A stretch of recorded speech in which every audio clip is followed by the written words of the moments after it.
Whose body? A Lord Peter Wimsey novel ******. Transcriber's note: inconsistent hyphenation and spelling in the original document have been preserved. Obvious typographical errors have been corrected. On page 117, Mrs. Thipps's forehead should possibly be Mr. Thipps's forehead. Whose body? As my whimsy takes me. Whose body? Dorothy L. Sayers. A Lord Peter Wimsey novel. Printers logo Harper and Brothers, Publishers. Whose body? Copyright 1923, by Dorothy Sayers. Printed in the United States of America. All rights in this book are reserved. No part of the book may be used or reproduced in any manner whatsoever without written permission except in the case of brief quotations embodied in critical articles and reviews. For information, address Harper and Brothers, 49 East 33rd Street, New York 16, NY. The Singular Adventure of the Man with the Golden Pince-Nez to MJ. Dear Jim, this book is your fault. If it had not been for your brutal insistence, Lord Peter would never have staggered through to the end of this enquiry. Pray consider that he thanks you with his accustomed suavity. Yours ever, D.L.S. Chapter I.O. Damn, said Lord Peter Wimsey at Piccadilly Circus. Hi, driver.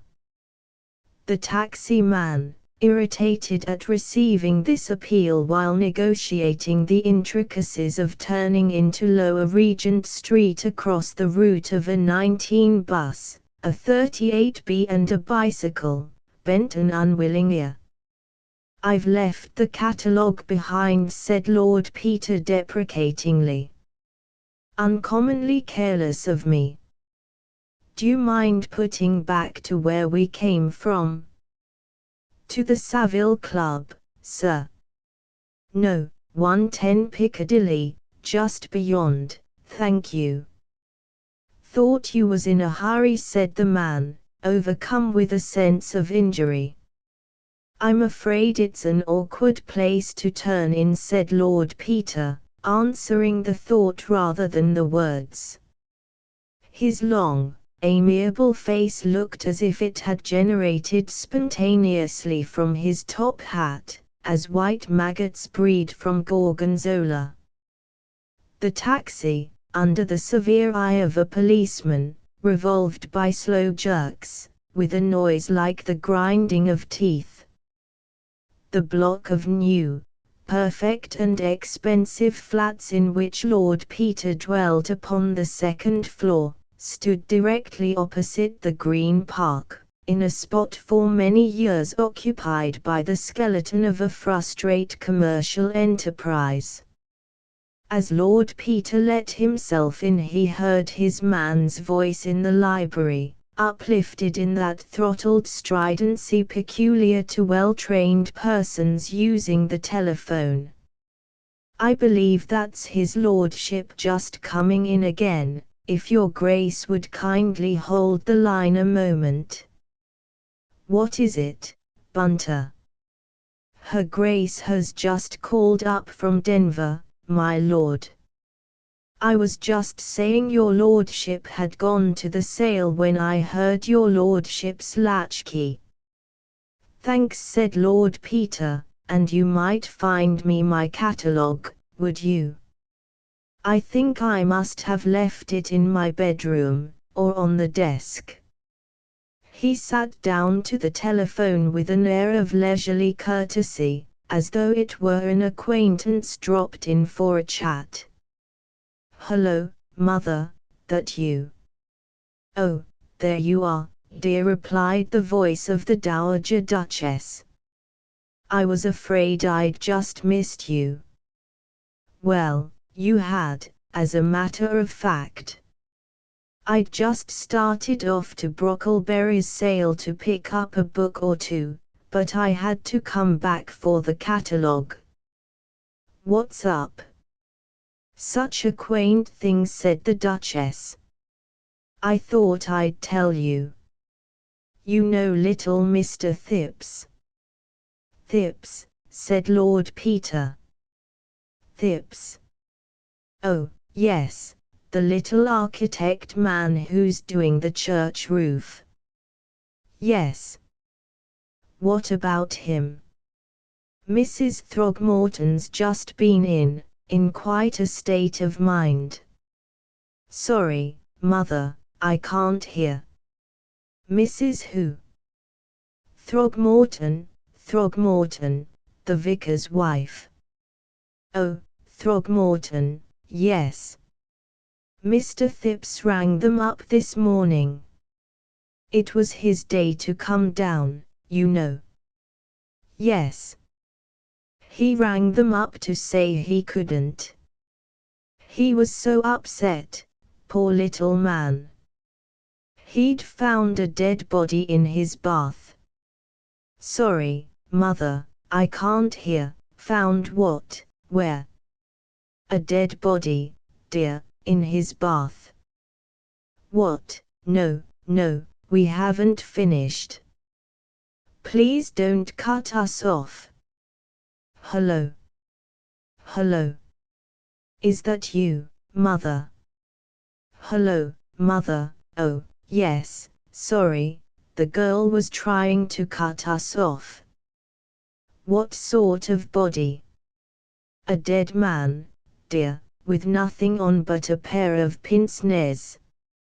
Mrs. Throgmorton positively blushed when she was telling me. I'm afraid people do get a little narrow-minded in country vicarages. Well, it sounds a bit unusual.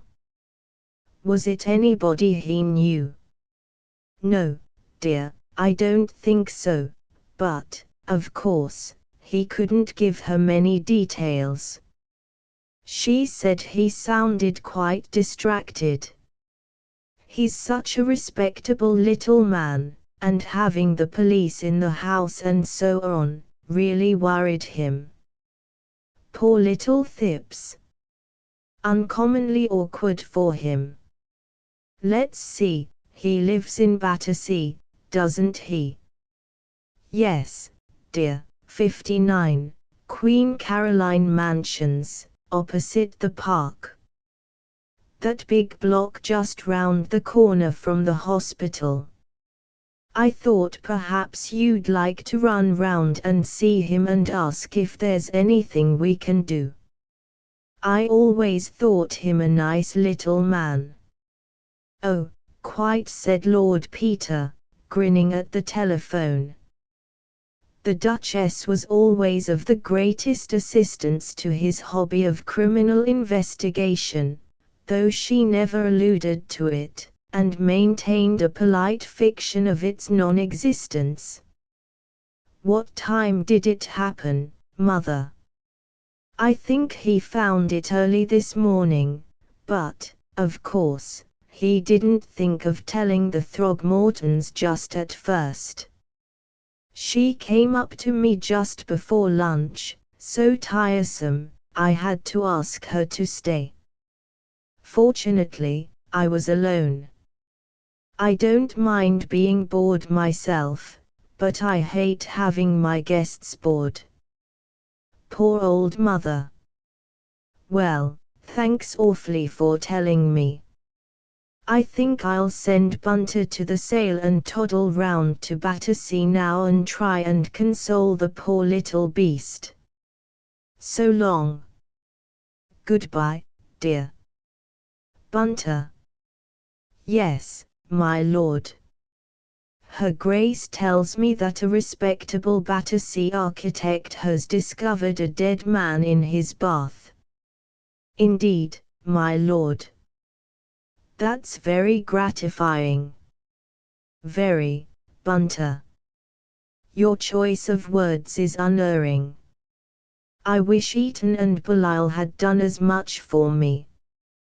Have you found the catalogue? Here it is, my lord. Thanks. I am going to Battersea at once. I want you to attend the sale for me. Don't lose time. I don't want to miss the Folio Dante, nor the de Voragine. Here you are, see. Golden Legend, WYNKY word, 1493, got that, and, I say, make a special effort for the Caxton Folio of the Four Sons of Ammon. It's the 1489 folio and unique. Look. I've marked the lots I want, and put my outside offer against each. Do your best for me. I shall be back to dinner. Very good, my lord. Take my cab and tell him to hurry. He may for you. He doesn't like me very much. Can I, said Lord Peter, looking at himself in the 18th century mirror over the mantelpiece, can I have the heart to fluster the flustered thips further? That's very difficult to say quickly, by appearing in a top hat and frock coat. I think not. 10 to 1 he will overlook my trousers and mistake me for the undertaker. A grey suit, I fancy, neat but not gaudy, with a hat to tone, suits my other self better. Exit the amateur of first editions, new motive introduced by solo bassoon, enter Sherlock Holmes, disguised as a walking gentleman. There goes Bunter. Invaluable fellow, never offers to do his job when you've told him to do something else. Hope he doesn't miss the Four Sons of Ammon. Still, there is another copy of that, in the Vatican.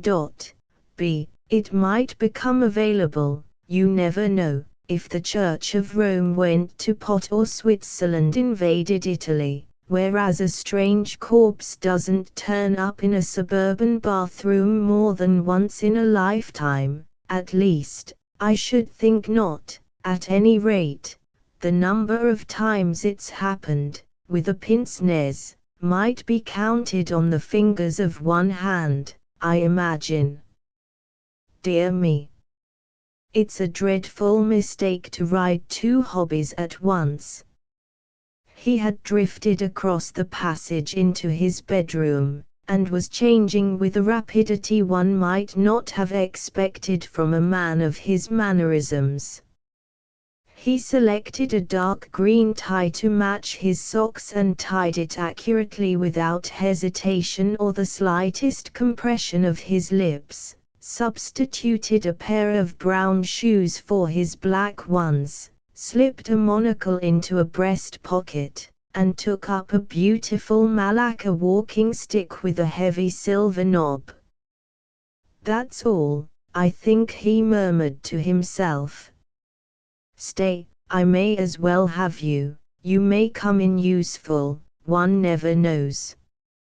He added a flat silver matchbox to his equipment, glanced at his watch, and seeing that it was already 2:45, ran briskly downstairs, and, hailing a taxi, was carried to Battersea Park. Mr. Alfred Thipps was a small, nervous man, whose flaxen hair was beginning to abandon the unequal struggle with destiny. One might say that his only really marked feature was a large bruise over the left eyebrow, which gave him a faintly dissipated air incongruous with the rest of his appearance. Almost in the same breath with his first greeting, he made a self-conscious apology for it, murmuring something about having run against the dining-room door in the dark. He was touched almost to tears by Lord Peter's thoughtfulness and condescension in calling. I'm sure it's most kind of your lordship, he repeated for the dozenth time, rapidly blinking his weak little eyelids. I appreciate it very deeply, indeed, and so would Mother, only she's so deaf, I don't like to trouble you with making her understand. It's been very hard all day, he added, with the policeman in the house and all this commotion. It's what Mother and me have never been used to, always living very retired, and it's most distressing to a man of regular habits, my lord, and really, I'm almost thankful Mother doesn't understand, for I'm sure it would worry her terribly if she was to know about it. She was upset at first, but she's made up some idea of her own about it now, and I'm sure it's all for the best. The old lady who sat knitting by the fire nodded grimly in response to a look from her son.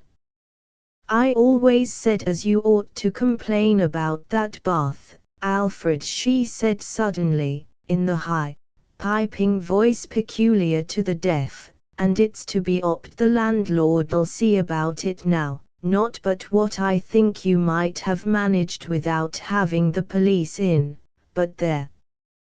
You always were one to make a fuss about a little thing, from chicken pox up. There now, said Mr. Phipps apologetically, you see how it is. Not but what it's just as well she's settled on that, because she understands we've locked up the bathroom and don't try to go in there. But it's been a terrible shock to me, sir, my lord, I should say, but there. My nerves are all to pieces. Such a thing has never happened to me in all my born days. Such a state I was in this morning, I didn't know if I was on my head or my heels, I really didn't, and my heart not being too strong, I hardly knew how to get out of that horrid room and telephone for the police. It's affected me, sir, it's affected me, it really has. I couldn't touch a bit of breakfast, nor lunch neither, and what with telephoning and putting off clients and interviewing people all morning, I've hardly known what to do with myself. I'm sure it must have been uncommonly distressing, said Lord Peter, sympathetically, especially coming like that before breakfast. Hate anything tiresome happening before breakfast. Takes a man at such a confounded disadvantage, what? That's just it, said Mr. Phipps, eagerly. When I saw that dreadful thing lying there in my bath, Mother naked, too, except for a pair of eyeglasses, I assure you, my lord, it regularly turned my stomach, if you'll excuse the expression. I'm not very strong, sir, and I get that sinking feeling sometimes in the morning, and what with one thing and another I had to send the girl for a stiff brandy, or I don't know what mightn't have happened. I felt so queer, though I'm anything but partial to spirits as a rule. Still, I make it a rule never to be without brandy in the house, in case of emergency, you know. Very wise of you, said Lord Peter, cheerfully. You're a very far-seeing man, Mr. Phipps. Wonderful what a little nip'll do in case of need, and the less you're used to it the more good it does you. Hope your girl is a sensible young woman, what? Nuisance to have women faintin' and shriekin' all over the place. Oh, Gladys is a good girl, said Mr. Phipps, very reasonable indeed. She was shocked, of course, that's very understandable. I was shocked myself, and it wouldn't be proper in a young woman not to be shocked under the circumstances, but she is really a helpful, energetic girl in a crisis, if you understand me.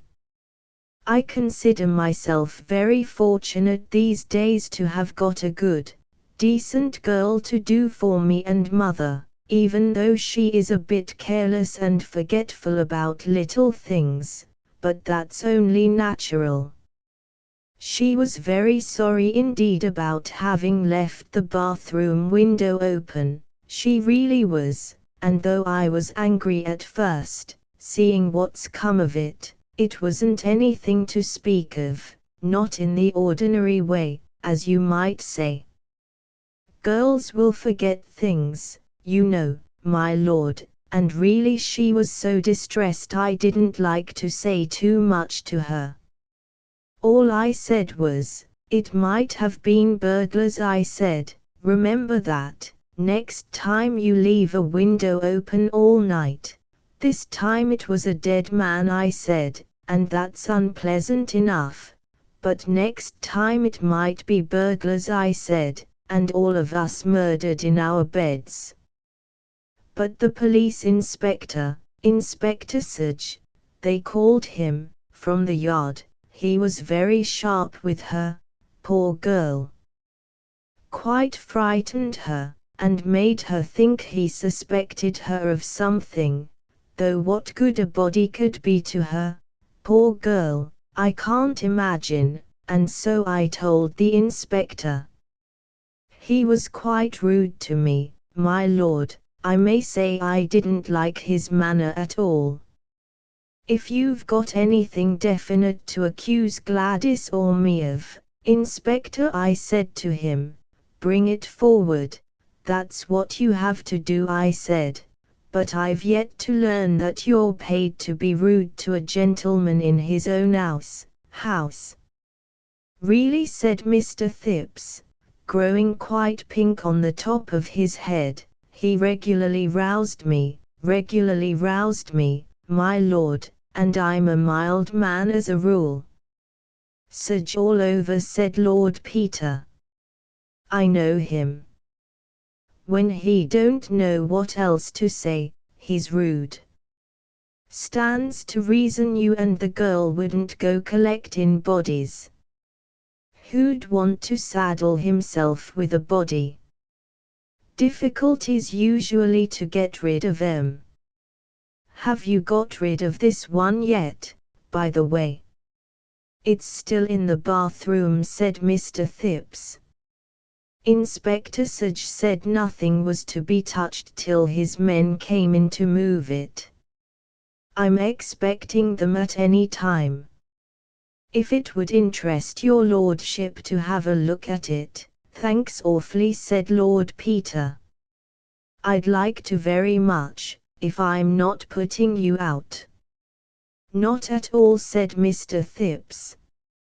His manner as he led the way along the passage convinced Lord Peter of two things. First, that, gruesome as his exhibit was, he rejoiced in the importance it reflected upon himself and his flat, and secondly, that Inspector Sage had forbidden him to exhibit it to anyone.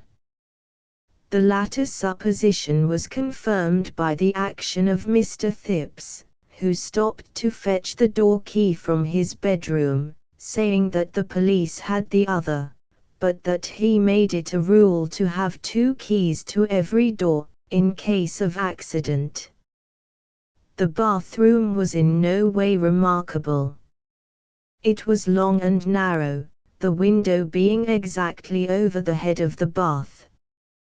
The panes were of frosted glass, the frame wide enough to admit a man's body. Lord Peter stepped rapidly across to it, opened it and looked out. The flat was the top one of the building and situated about the middle of the block. The bathroom window looked out upon the backyards of the flats, which were occupied by various small outbuildings, coal holes, garages, and the like. Beyond these were the back gardens of a parallel line of houses. On the right rose the extensive edifice of St. Luke's Hospital, Battersea, with its grounds, and, connected with it by a covered way, the residence of the famous surgeon, Sir Julian Freke, who directed the surgical side of the great new hospital, and was, in addition, known in Harley Street as a distinguished neurologist with a highly individual point of view. This information was poured into Lord Peter's ear at considerable length by Mr. Thipps, who seemed to feel that the neighbourhood of anybody so distinguished shed a kind of halo of glory over Queen Caroline Mansions. "We had him round here himself this morning," he said, "about this horrid business." Inspector Sage thought one of the young medical gentlemen at the hospital might have brought the corpse round for a joke, as you might say, they always having bodies in the dissecting room. So Inspector Sage went round to see Sir Julian this morning to ask if there was a body missing. He was very kind, was Sir Julian, very kind indeed, though he was at work when they got there, in the dissecting room. He looked up the books to see that all the bodies were accounted for, and then very obligingly came round here to look at this. He indicated the bath, and said he was afraid he couldn't help us. There was no corpse missing from the hospital, and this one didn't answer to the description of any they'd had. Nor to the description of any of the patients, I hope, suggested Lord Peter casually. At this grisly hint Mr. Thipps turned pale. "I didn't hear Inspector Sage inquire," he said, with some agitation.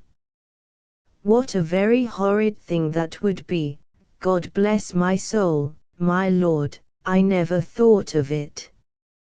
"Well, if they had missed a patient they'd probably have discovered it by now," said Lord Peter. "Let's have a look at this one."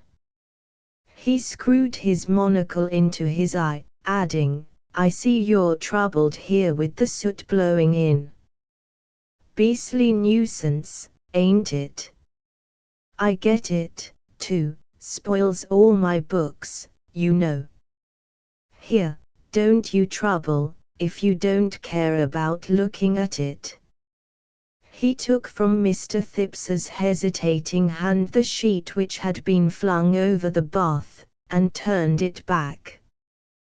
The body which lay in the bath was that of a tall, stout man of about 50. The hair, which was thick and black and naturally curly, had been cut and parted by a master hand, and exuded a faint violet perfume, perfectly recognizable in the close air of the bathroom. The features were thick, fleshy and strongly marked, with prominent dark eyes, and a long nose curving down to a heavy chin. The clean-shaven lips were full and sensual, and the dropped jaw showed teeth stained with tobacco. On the dead face the handsome pair of gold pince-nez mocked death with grotesque elegance, the fine gold chain curved over the naked breast. The legs lay stiffly stretched out side by side, the arms reposed close to the body, the fingers were flexed naturally. Lord Peter lifted one arm, and looked at the hand with a little frown. "Bit of a dandy, your visitor, what?" he murmured. "Parma violet and manicure." He bent again, slipping his hand beneath the head. The absurd eyeglasses slipped off, clattering into the bath, and the noise put the last touch to Mr. Thipps's growing nervousness. "If you'll excuse me," he murmured, "it makes me feel quite faint, it really does." He slipped outside, and he had no sooner done so than Lord Peter, lifting the body quickly and cautiously, turned it over and inspected it with his head on one side, bringing his monocle into play with the air of the late Joseph Chamberlain approving a rare orchid. He then laid the head over his arm, and bringing out the silver matchbox from his pocket, slipped it into the open mouth. Then making the noise usually written tut tut, he laid the body down, picked up the mysterious pince-nez, looked at it, put it on his nose and looked through it, made the same noise again, readjusted the pince-nez upon the nose of the corpse, so as to leave no traces of interference for the irritation of Inspector Sudge, rearranged the body, returned to the window and, leaning out, reached upwards and sideways with his walking stick, which he had somewhat incongruously brought along with him. Nothing appearing to come of these investigations, he withdrew his head, closed the window, and rejoined Mr. Phipps in the passage. Mr. Phipps, touched by this sympathetic interest in the younger son of a duke, took the liberty, on their return to the sitting-room, of offering him a cup of tea. Lord Peter, who had strolled over to the window and was admiring the outlook on Battersea Park, was about to accept, when an ambulance came into view at the end of Prince of Wales Road. Its appearance reminded Lord Peter of an important engagement, and with a hurried "By Jove," he took his leave of Mr. Phipps. My mother sent kind regards and all that he said, shaking hands fervently, hopes you'll soon be down at Denver again. Goodbye, Mrs. Phipps, he bawled kindly into the ear of the old lady. Oh, no, my dear sir, please don't trouble to come down. He was none too soon. As he stepped out of the door and turned towards the station, the ambulance drew up from the other direction, and Inspector Sudge emerged from it with 2 constables. The inspector spoke to the officer on duty at the mansions, and turned a suspicious gaze on Lord Peter's retreating back. "Dear old Sudge," said that nobleman, fondly, "dear, dear old bird. How he does hate me, to be sure." Chapter 2 Excellent, Bunter, said Lord Peter, sinking with a sigh into a luxurious armchair. "I couldn't have done better myself. The thought of the Dante makes my mouth water, and the 4 sons of Ammon. And you've saved me £60, that's glorious. What shall we spend it on, Bunter? Think of it, all ours, to do as we like with, for as Harold Skimpole so rightly observes, £60 saved is £60 gained, and I'd reckoned on spending it all." "It's your saving, Bunter, and properly speaking, your £60. What do we want?"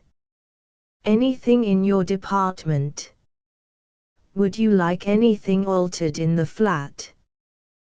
"Well, my lord, as your lordship is so good." The manservant paused, about to pour an old brandy into a liqueur glass. "Well, out with it, my Bunter, you imperturbable old hypocrite.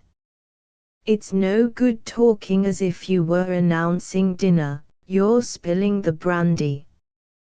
The voice is Jacob's voice, but the hands are the hands of Esau. "What does that blessed darkroom of yours want now?"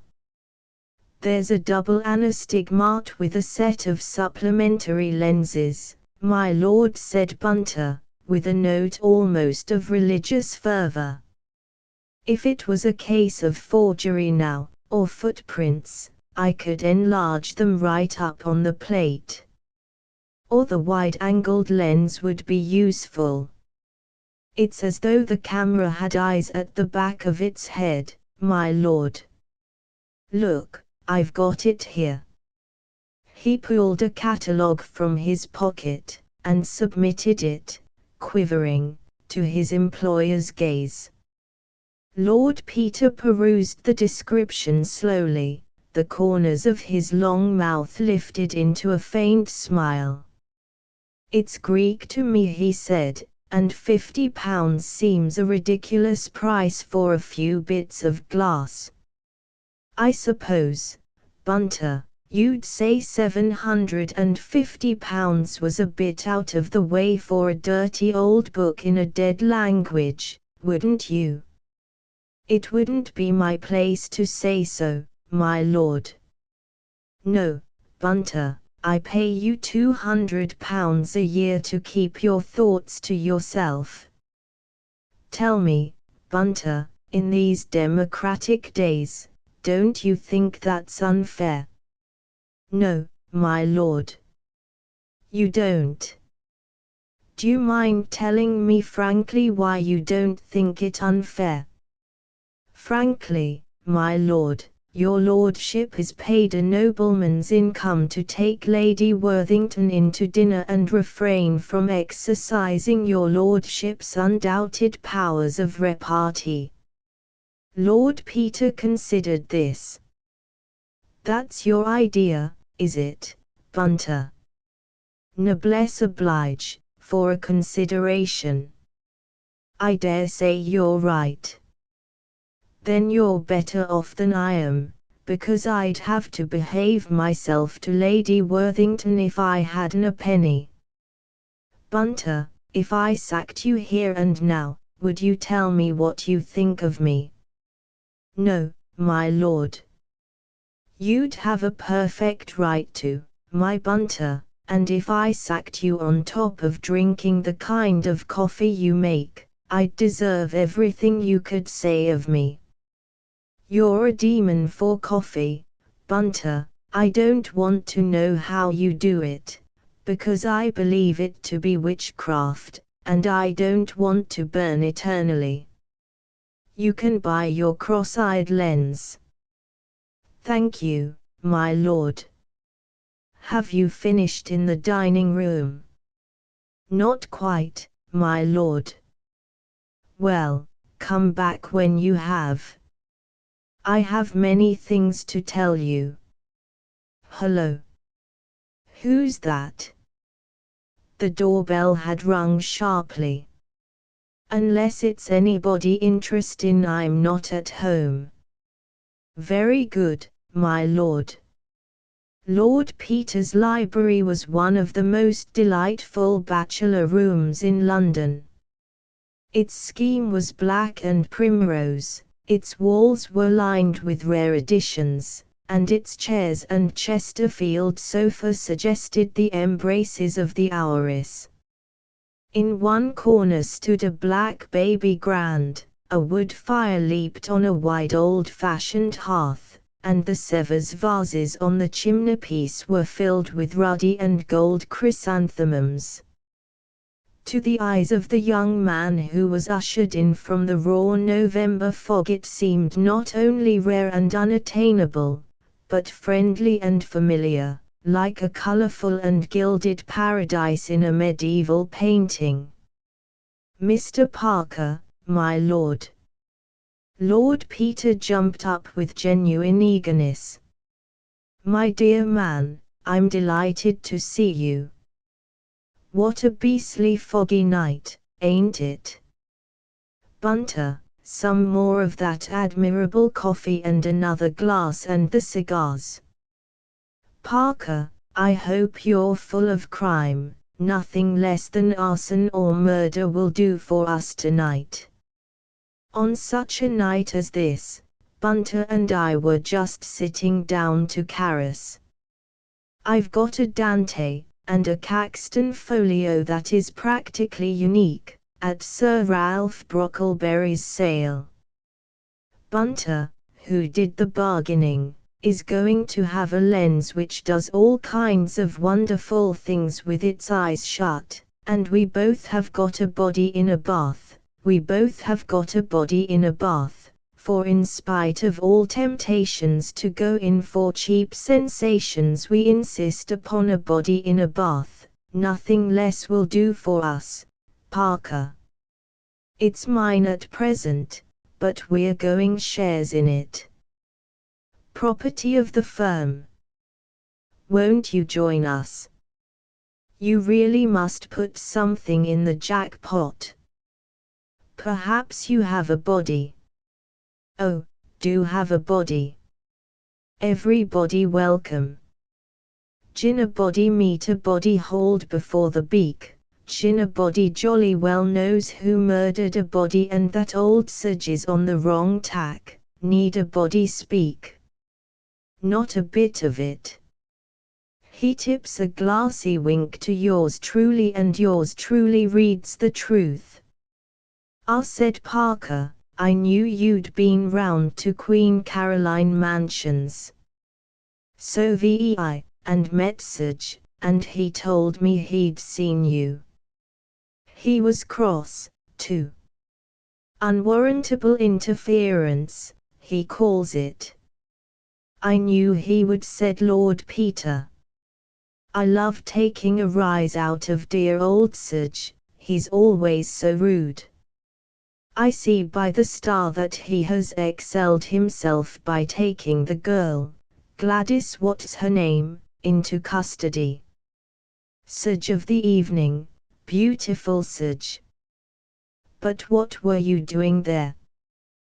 To tell you the truth, said Parker, I went round to see if the Semitic-looking stranger in Mr. Thipps's bath was by any extraordinary chance Sir Reuben Levi. But he isn't. Sir Reuben Levi. Wait a minute, I saw something about that. I know. A headline, Mysterious Disappearance of Famous Financier. What's it all about? I didn't read it carefully. Well, it's a bit odd, though I dare say it's nothing really. Old chap may have cleared for some reason best known to himself. It only happened this morning, and nobody would have thought anything about it, only it happened to be the day on which he had arranged to attend a most important financial meeting and do some deal involving millions. I haven't got all the details. But I know he's got enemies who'd just as soon the deal didn't come off, so when I got wind of this fellow in the bath, I buzzed round to have a look at him. It didn't seem likely, of course, but unlikelier things do happen in our profession. The funny thing is, old Sage had got bitten with the idea it is him, and is wildly telegraphing to Lady Levi to come and identify him. But as a matter of fact, the man in the bath is no more Sir Reuben Levi than Adolph Beck, poor devil, was John Smith. Oddly enough, though, he would be really extraordinarily like Sir Reuben if he had a beard, and as Lady Levi is abroad with the family, somebody may say it's him, and Sage will build up a lovely theory, like the Tower of Babel, and destined so to perish. Sage's a beautiful, braying ass, said Lord Peter. He's like a detective in a novel. Well, I don't know anything about Levi, but I've seen the body, and I should say the idea was preposterous upon the face of it. What do you think of the brandy? Unbelievable, Wimsey, sort of thing makes one believe in heaven. But I want your yarn. Do you mind if Bunter hears it, too? Invaluable man, Bunter, amazing fellow with a camera. And the odd thing is, he's always on the spot when I want my bath or my boots. I don't know when he develops things, I believe he does them in his sleep. Bunter. Yes, my lord. Stop fiddling about in there, and get yourself the proper things to drink and join the merry throng. Certainly, my lord. Mr. Parker has a new trick, the vanishing financier. Absolutely no deception. Hey, presto, pass. And where is he? Will some gentleman from the audience kindly step upon the platform and inspect the cabinet? Thank you, sir. The quickness of the and deceives the he. I'm afraid mine isn't much of a story, said Parker. It's just one of those simple things that offer no handle. Sir Reuben Levi dined last night with 3 friends at the Ritz. After dinner the friends went to the theatre. He refused to go with them on account of an appointment. I haven't yet been able to trace the appointment, but anyhow, he returned home to his house, 9A, Park Lane, at 12 o'clock. Who saw him? The cook, who had just gone up to bed, saw him on the doorstep, and heard him let himself in. He walked upstairs, leaving his greatcoat on the hall peg and his umbrella in the stand. You remember how it rained last night. He undressed and went to bed. Next morning he wasn't there. That's all, said Parker abruptly, with a wave of the hand. It isn't all, it isn't all. Daddy, go on, that's not half a story, pleaded Lord Peter. But it is all. When his man came to call him he wasn't there. The bed had been slept in. His pajamas and all his clothes were there, the only odd thing being that they were thrown rather untidily on the ottoman at the foot of the bed, instead of being neatly folded on a chair, as is Sir Reuben's custom, looking as though he had been rather agitated or unwell. No clean clothes were missing, no suit, no boots, nothing. The boots he had worn were in his dressing room as usual. He had washed and cleaned his teeth and done all the usual things. The housemaid was down cleaning the hall at 6:30, and can swear that nobody came in or out after that. So one is forced to suppose that a respectable middle-aged Hebrew financier either went mad between 12 and 6 a.m. and walked quietly out of the house in his birthday suit on a November night, or else was spirited away like the lady in the Ingoldsby Legends Body and Bones, leaving only a heap of crumpled clothes behind him. Was the front door bolted? That's the sort of question you would ask, straight off. It took me an hour to think of it. No, contrary to custom, there was only the Yale lock on the door.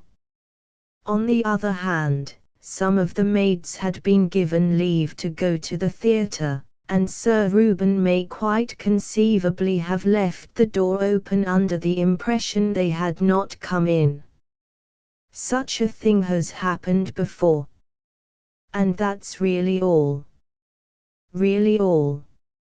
Except for one very trifling circumstance. I love trifling circumstances, said Lord Peter, with childish delight. So many men have been hanged by trifling circumstances. What was it? Sir Reuben and Lady Levi, who are a most devoted couple, always share the same room. Lady Levi, as I said before, is in Menton at the moment for her health. In her absence, Sir Reuben sleeps in the double bed as usual, and invariably on his own side, the outside, of the bed. Last night he put the two pillows together and slept in the middle, or, if anything, rather closer to the wall than otherwise. The housemaid, who is a most intelligent girl, noticed this when she went up to make the bed, and, with really admirable detective instinct, refused to touch the bed or let anybody else touch it, though it wasn't till later that they actually sent for the police. Was nobody in the house but Sir Reuben and the servants? No, Lady Levi was away with her daughter and her maid. The valet, cook, parlourmaid, housemaid and kitchen maid were the only people in the house, and naturally wasted an hour or two squawking and gossiping. I got there about 10. What have you been doing since? Trying to get on the track of Sir Reuben's appointment last night, since, with the exception of the cook, his appointer was the last person who saw him before his disappearance. There may be some quite simple explanation, though I'm dashed if I can think of one for the moment. Hang it all, a man doesn't come in and go to bed and walk away again mid-noddings on in the middle of the night. He may have been disguised. I thought of that, in fact, it seems the only possible explanation. But it's deuced odd, Wimsey. An important city man, on the eve of an important transaction, without a word of warning to anybody, slips off in the middle of the night, disguised down to his skin, leaving behind his watch, purse, checkbook, and, most mysterious and important of all, his spectacles, without which he can't see a step, as he is extremely short-sighted. That is important, interrupted Wimsey. You are sure he didn't take a second pair? His man vouches for it that he had only 2 pairs, one of which was found on his dressing table, and the other in the drawer where it is always kept. Lord Peter whistled. You've got me there, Parker. Even if he'd gone out to commit suicide he'd have taken those. So you'd think, or the suicide would have happened the first time he started to cross the road. However, I didn't overlook the possibility. I've got particulars of all today's street accidents, and I can lay my hand on my heart and say that none of them is Sir Reuben. Besides, he took his latchkey with him, which looks as though he'd meant to come back. Have you seen the men he dined with? I found 2 of them at the club. They said that he seemed in the best of health and spirits, spoke of looking forward to joining Lady Levi later on, perhaps at Christmas, and referred with great satisfaction to this morning's business transaction, in which one of them, a man called Anderson of Wyndham's, was himself concerned.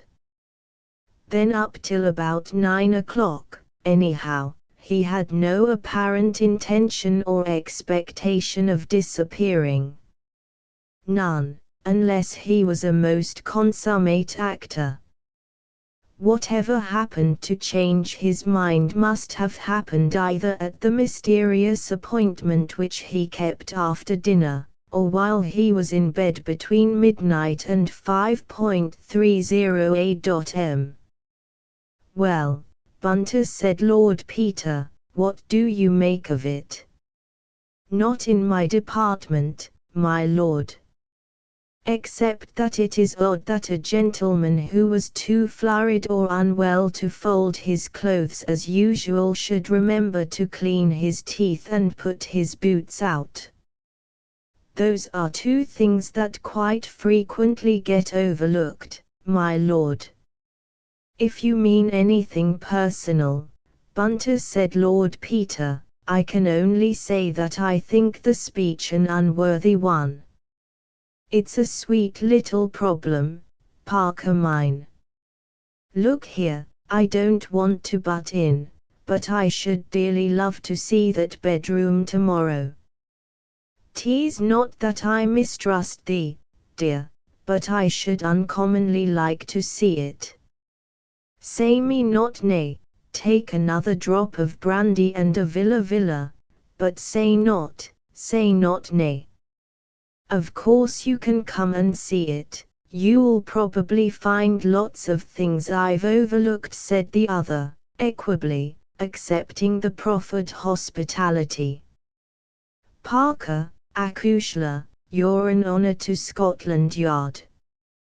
I look at you, and Sage appears a myth, a fable, an idiot boy, spawned in a moonlight hour by some fantastic poet's brain.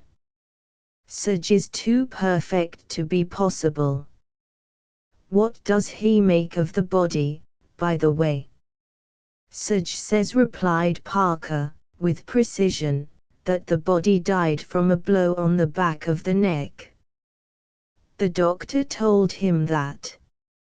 He says it's been dead a day or two. The doctor told him that, too. He says it's the body of a well-to-do Hebrew of about 50. Anybody could have told him that.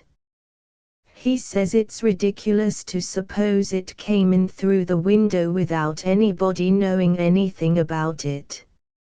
He says it probably walked in through the front door and was murdered by the household. He's arrested the girl because she's short and frail-looking and quite unequal to downing a tall and sturdy Semite with a poker.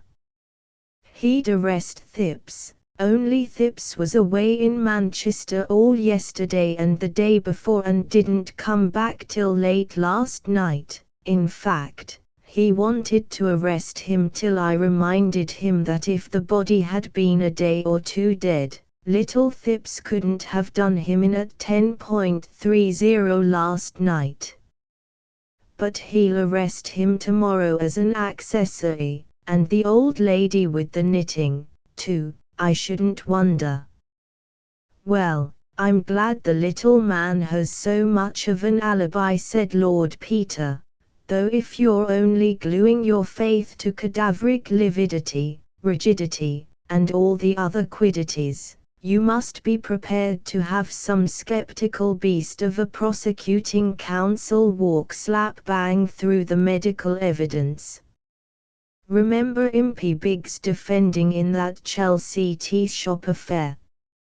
6 bloomin' medicos contradictin' each other in the box, an old Impey elocutin' abnormal cases from Glaister and Dixon man till the eyes of the jury reeled in their heads.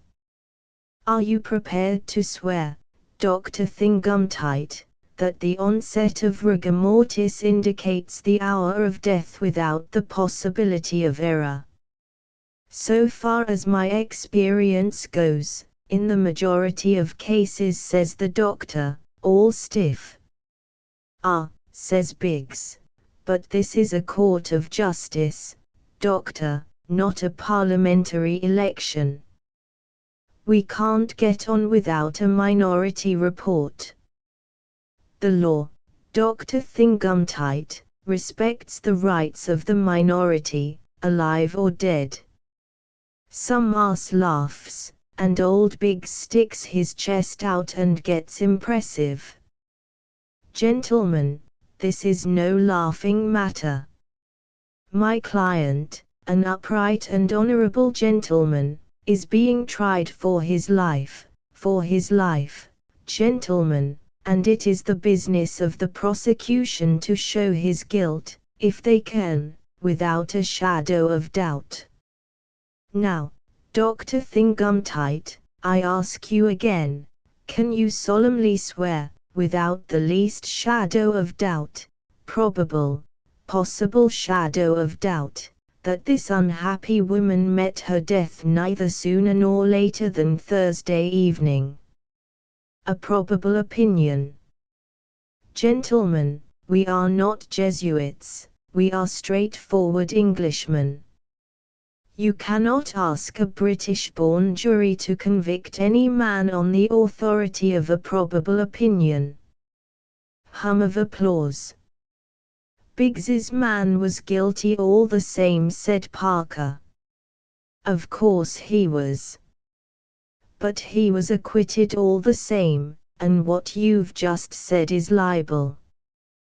Wimsey walked over to the bookshelf and took down a volume of medical jurisprudence. Rigor mortis can only be stated in a very general way, many factors determine the result. Cautious brute. On the average, however, stiffening will have begun, neck and jaw, 5 to 6 hours after death, in all likelihood have passed off in the bulk of cases by the end of 36 hours. Under certain circumstances, however, it may appear unusually early, or be retarded unusually long. Helpful, ain't it, Parker? Brown Sequoia states. 3.5 minutes after death. In certain cases not until lapse of 16 hours after death, present as long as 21 days thereafter. Lord. Modifying factors, age, muscular state, or febrile diseases, or where temperature of environment is high, and so on, any bloomin' thing. Never mind. You can run the argument for what it's worth to Sage. He won't know any better. He tossed the book away. Come back to facts. What did you make of the body?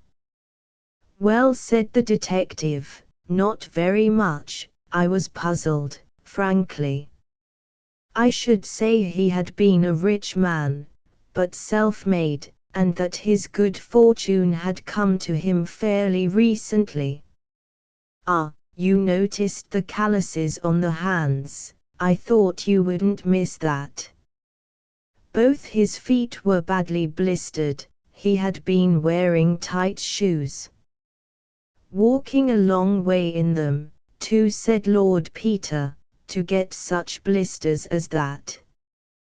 Didn't that strike you as odd, in a person evidently well off? Well, I don't know. The blisters were 2 or 3 days old. He might have got stuck in the suburbs one night, perhaps, last train gone and no taxi, and had to walk home. Possibly. There were some little red marks all over his back and one leg I couldn't quite account for. I saw them. What did you make of them? I'll tell you afterwards. Go on.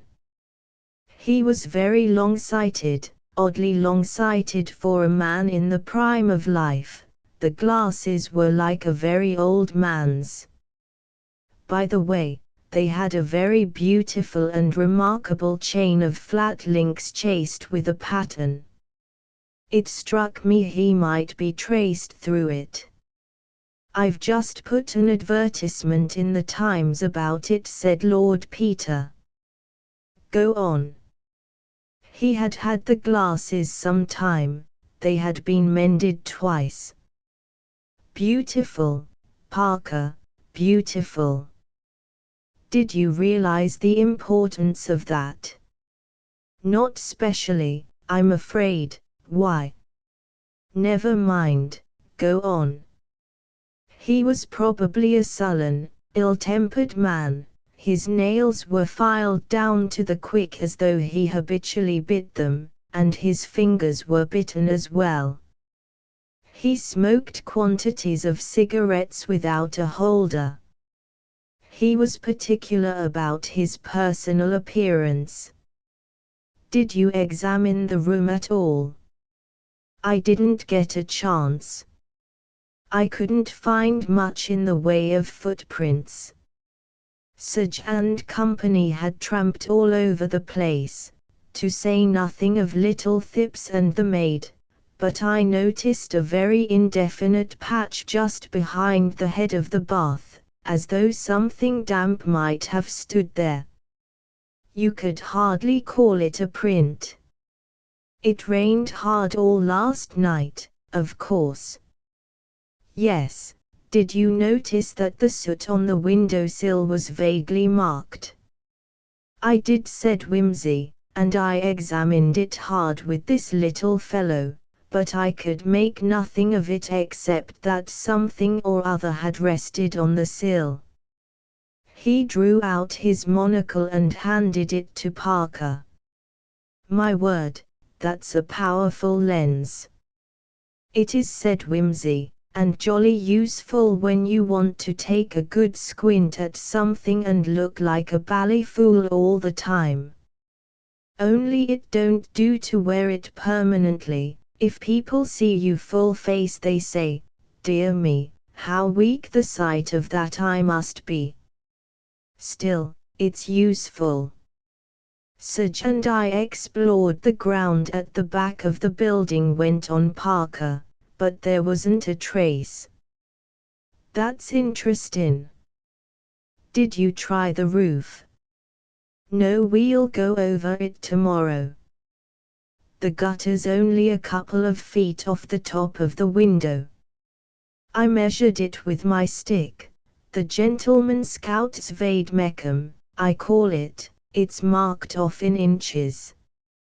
Uncommonly handy companion at times. There's a sword inside and a compass in the head. Got it made specially. Anything more? Afraid not. Let's hear your version, Wimsey. Well, I think you've got most of the points. There are just one or two little contradictions. For instance, here's a man wears expensive gold-rimmed pince-nez and has had them long enough to be mended twice. Yet his teeth are not merely discolored, but badly decayed and look as if he'd never cleaned them in his life. There are 4 molars missing on one side and 3 on the other, and one front tooth broken right across. He's a man careful of his personal appearance, as witness his hair and his hands. What do you say to that? Oh, these self-made men of low origin don't think much about teeth, and are terrified of dentists. True, but one of the molars has a broken edge so rough that it had made a sore place on the tongue. Nothing's more painful. Do you mean to tell me a man would put up with that if he could afford to get the tooth filed? Well, people are queer. I've known servants endure agonies rather than step over a dentist's doormat. How did you see that, Wimsey? Had a look inside. Electric torch, said Lord Peter. Handy little gadget. Looks like a matchbox. Well, I dare say it's all right, but I just draw your attention to it.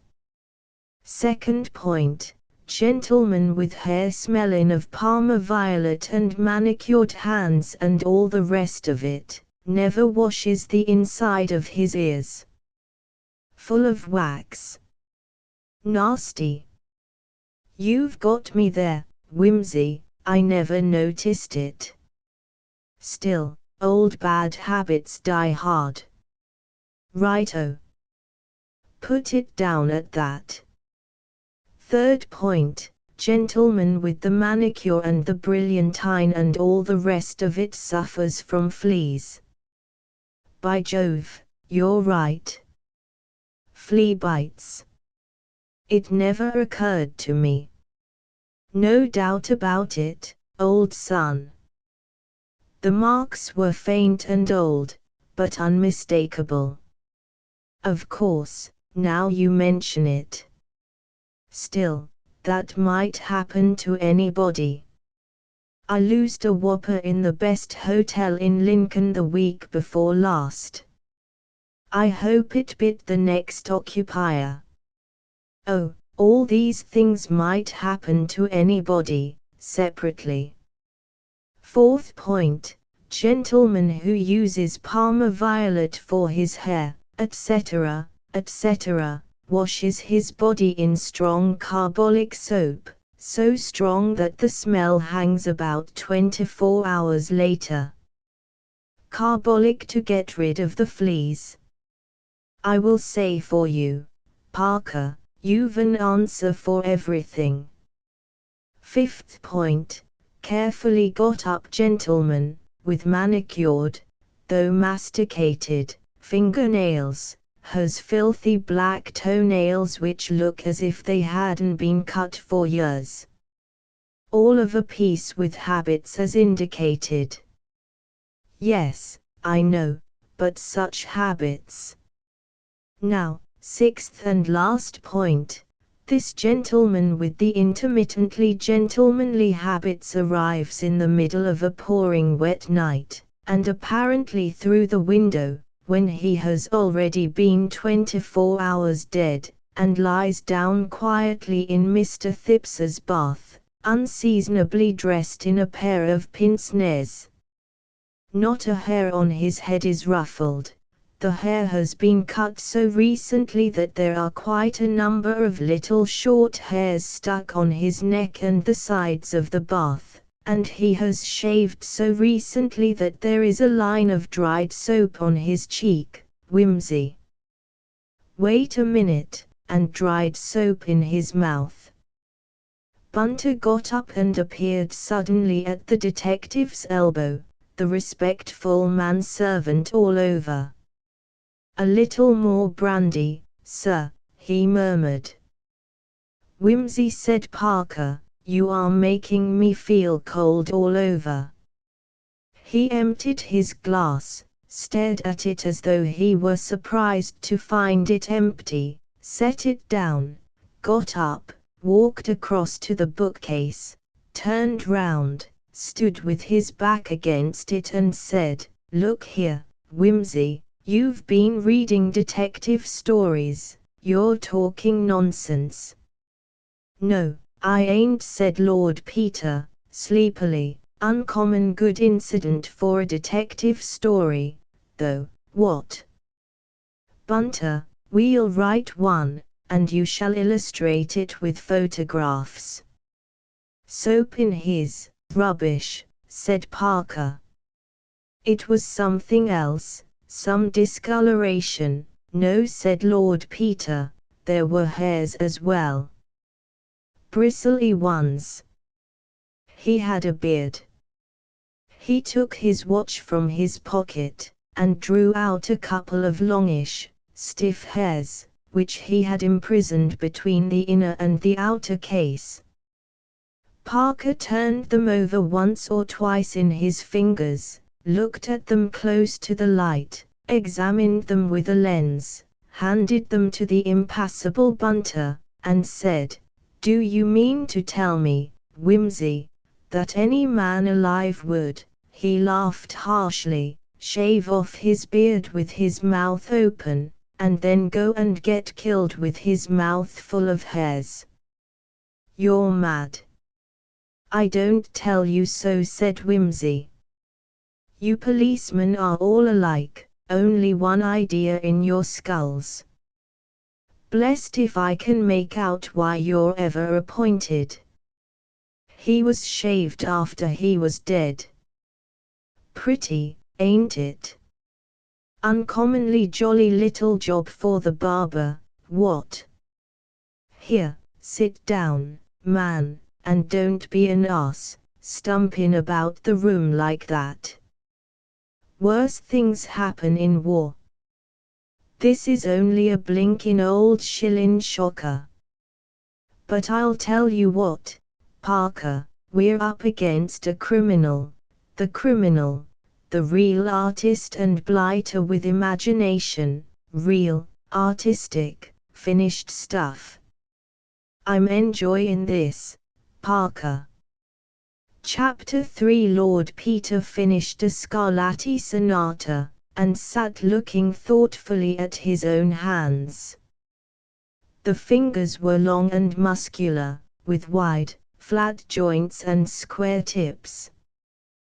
When he was playing, his rather hard grey eyes softened, and his long, indeterminate mouth hardened in compensation. At no other time had he any pretensions to good looks, and at all times he was spoilt by a long, narrow chin, and a long, receding forehead, accentuated by the brushed-back sleekness of his tow-colored hair.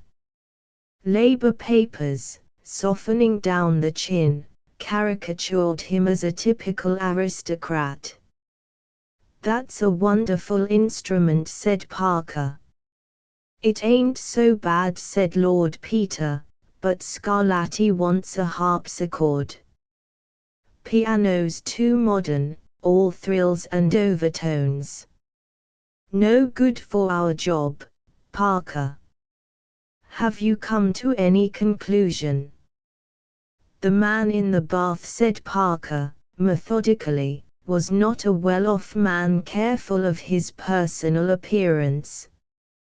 He was a laboring man, unemployed, but who had only recently lost his employment. He had been tramping about looking for a job when he met with his end. Somebody killed him and washed him and scented him and shaved him in order to disguise him, and put him into Thipps's bath without leaving a trace. Conclusion: the murderer was a powerful man, since he killed him with a single blow on the neck, a man of cool head and masterly intellect, since he did all that ghastly business without leaving a mark, a man of wealth and refinement, since he had all the apparatus of an elegant toilet handy, and a man of bizarre, and almost perverted imagination, as is shown in the two horrible touches of putting the body in the bath and of adorning it with a pair of pince-nez." "He is a poet of crime," said Wimsey. "By the way, your difficulty about the pince-nez is cleared up. Obviously, the pince-nez never belonged to the body. That only makes a fresh puzzle. One can't suppose the murderer left them in that obliging manner as a clue to his own identity. We can hardly suppose that. I'm afraid this man possessed what most criminals lack, a sense of humor. Rather macabre humor. True. But a man who can afford to be humorous at all in such circumstances is a terrible fellow. I wonder what he did with the body between the murder and depositing it chez Thips. Then there are more questions. How did he get it there? And why? Was it brought in at the door, as Sir Javauer Hart suggests? Or through the window, as we think, on the not very adequate testimony of a smudge on the window sill? Had the murderer accomplices? Is little Thips really in it, or the girl? It don't do to put the notion out of court merely because Sage inclines to it. Even idiots occasionally speak the truth accidentally. If not, why was Thips selected for such an abominable practical joke? Has anybody got a grudge against Thips? Who are the people in the other flats? We must find out that. Does Thipps play the piano at midnight over their heads or damage the reputation of the staircase by bringing home dubiously respectable ladies? Are there unsuccessful architects thirsting for his blood? Damn it all, Parker, there must be a motive somewhere. Can't have a crime without a motive, you know. A madman, suggested Parker, doubtfully. With a deuced lot of method in his madness. He hasn't made a mistake, not one, unless leaving hairs in the corpse's mouth can be called a mistake. Well, anyhow, it's not Levi, you're right there. I say, old thing, neither your man nor mine has left much clue to go upon, has he? And there don't seem to be any motives knocking about, either. And we seem to be 2 suits of clothes short in last night's work. Sir Reuben makes tracks without so much as a fig leaf, and a mysterious individual turns up with a pince-nez, which is quite useless for purposes of decency. Dash it all! If only I had some good excuse for taking up this body case officially. The telephone bell rang. The silent Bunter, whom the other 2 had almost forgotten, padded across to it. It's an elderly lady, my lord, he said. I think she's deaf, I can't make her hear anything, but she's asking for your lordship. Lord Peter seized the receiver, and yelled into it a hello, that might have cracked the vulcanite. He listened for some minutes with an incredulous smile, which gradually broadened into a grin of delight. At length he screamed, all right, several times, and rang off. By Jove, he announced, beaming, sporting old bird. It's old Mrs. Thipps. Deaf as a post. Never used the phone before. But determined. Perfect Napoleon. The incomparable Sage has made a discovery and arrested little Thipps. Old lady abandoned in the flat. Thipps's last shriek to her, tell Lord Peter Wimsey. Old girl undaunted. Wrestles with telephone book. Wakes up the people at the exchange. Won't take no for an answer, not being able to hear it, gets through, says, will I do what I can. Says she would feel safe in the hands of a real gentleman. Oh, Parker, Parker.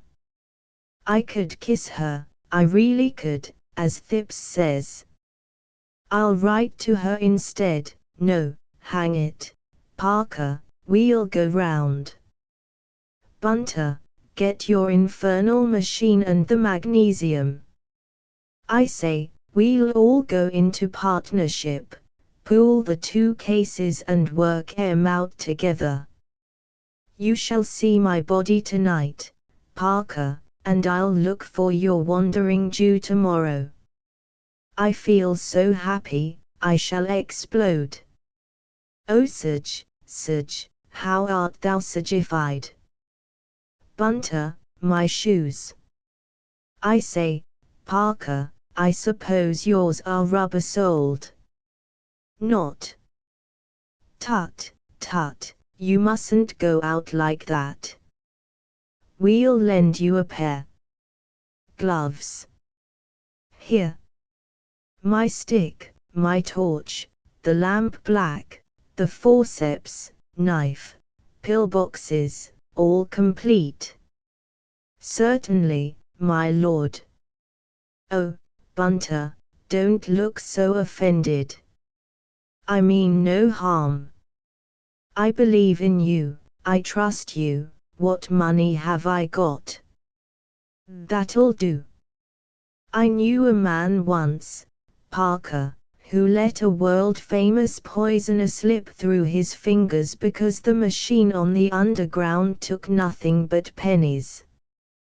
There was a queue at the booking office and the man at the barrier stopped him, and while they were arguing about accepting a £5 note, which was all he had, for a twopenny ride to Baker Street, the criminal had sprung into a circle train, and was next heard of in Constantinople, disguised as an elderly Church of England clergyman touring with his niece. Are we all ready? Go. They stepped out, Bunter carefully switching off the lights behind them. As they emerged into the gloom and gleam of Piccadilly, Wimsey stopped short with a little exclamation. "Wait a second," he said. "I've thought of something. If Serge's there he'll make trouble. I must short-circuit him." He ran back, and the other two men employed the few minutes of his absence in capturing a taxi. Inspector Serge and a subordinate Cerberus were on guard at 59 Queen Caroline Mansions, and showed no disposition to admit unofficial inquirers. Parker, indeed, they could not easily turn away, but Lord Peter found himself confronted with a surly manner and what Lord Beaconsfield described as a masterly inactivity. It was in vain that Lord Peter pleaded that he had been retained by Mrs. Phipps on behalf of her son. "Retained," said Inspector Serge, with a snort. "She'll be retained if she doesn't look out. Shouldn't wonder if she wasn't in it herself, only she's so deaf, she's no good for anything at all." "Look here, Inspector," said Lord Peter, "what's the use of being so bally obstructive? You'd much better let me in, you know I'll get there in the end. Dash it all, it's not as if I was taking the bread out of your children's mouths. Nobody paid me for finding Lord Attenbury's emeralds for you." "It's my duty to keep out the public," said Inspector Serge, morosely, "and it's going to stay out." "I never said anything about your keeping out of the public," said Lord Peter, easily, sitting down on the staircase to thrash the matter out comfortably, "though I've no doubt pussyfoot's a good thing, on principle, if not exaggerated. The golden mean, Serge, as Aristotle says, keeps you from being a golden ass. Ever been a golden ass, Serge?" "I have. It would take a whole rose garden to cure me, Serge. You are my garden of beautiful roses, my own rose, my one rose, that's you." "I'm not going to stay any longer talking to you," said the harassed Serge. "It's bad enough. Hello, drat that telephone. Here, Cawthorne, go and see what it is, if that old catamaran will let you into the room." "Shutting herself up there and screaming," said the inspector. "It's enough to make a man give up crime and take to hedging and ditching." The constable came back. "It's from the yard, sir," he said, coughing apologetically. "The chief says every facility is to be given to Lord Peter Wimsey, sir." He stood apart noncommittally, glazing his eyes. "5 aces," said Lord Peter, cheerfully. "The chief's a dear friend of my mother's." "No go, Serge, it's no good bucking, you've got a full house. I'm going to make it a bit fuller." He walked in with his followers. The body had been removed a few hours previously, and when the bathroom and the whole flat had been explored by the naked eye and the camera of the competent bunter, it became evident that the real problem of the household was old Mrs. Thipps. Her son and servant had both been removed, and it appeared that they had no friends in town, beyond a few business acquaintances of Thipps's, whose very addresses the old lady did not know. The other flats in the building were occupied respectively by a family of 7, at present departed to winter abroad, an elderly Indian colonel of ferocious manners, who lived alone with an Indian manservant, and a highly respectable family on the 3rd floor, whom the disturbance over their heads had outraged to the last degree. The husband, indeed, when appealed to by Lord Peter, showed a little human weakness, but Mrs. Appledore, appearing suddenly in a warm dressing gown, extricated him from the difficulties into which he was carelessly wandering. "I am sorry," she said, "I'm afraid we can't interfere in any way. This is a very unpleasant business, Mr. I'm afraid I didn't catch your name, and we have always found it better not to be mixed up with the police. Of course, if the Thippses are innocent, and I am sure I hope they are, it is very unfortunate for them, but I must say that the circumstances seem to me most suspicious, and to Theophilus too, and I should not like to have it said that we had assisted murderers. We might even be supposed to be accessories.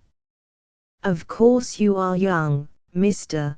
This is Lord Peter Wimsey, my dear," said Theophilus mildly. She was unimpressed. "Ah, yes," she said, "I believe you are distantly related to my late cousin, the Bishop of Carisbrooke. Poor man. He was always being taken in by impostors. He died without ever learning any better. I imagine you take after him, Lord Peter." "I doubt it," said Lord Peter. "So far as I know he is only a connection, though it's a wise child that knows its own father. I congratulate you, dear lady, on taking after the other side of the family. You'll forgive my butting in upon you like this in the middle of the night, though, as you say, it's all in the family, and I'm sure I'm very much obliged to you, and for permitting me to admire that awfully fetchin' thing you've got on.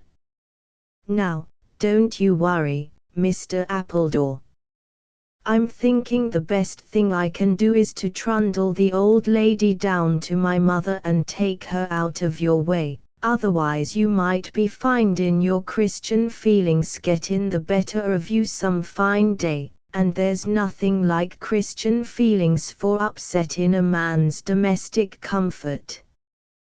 Good night, sir, good night, dear lady, it's simply ripping of you to let me drop in like this." "Well," said Mrs. Appledore, as the door closed behind him.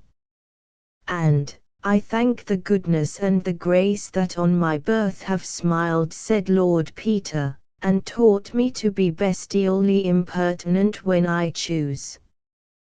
Cat. 2 a.m. saw Lord Peter Wimsey arrive in a friend's car at the Dower House, Denver Castle, in company with a deaf and aged lady and an antique portmanteau.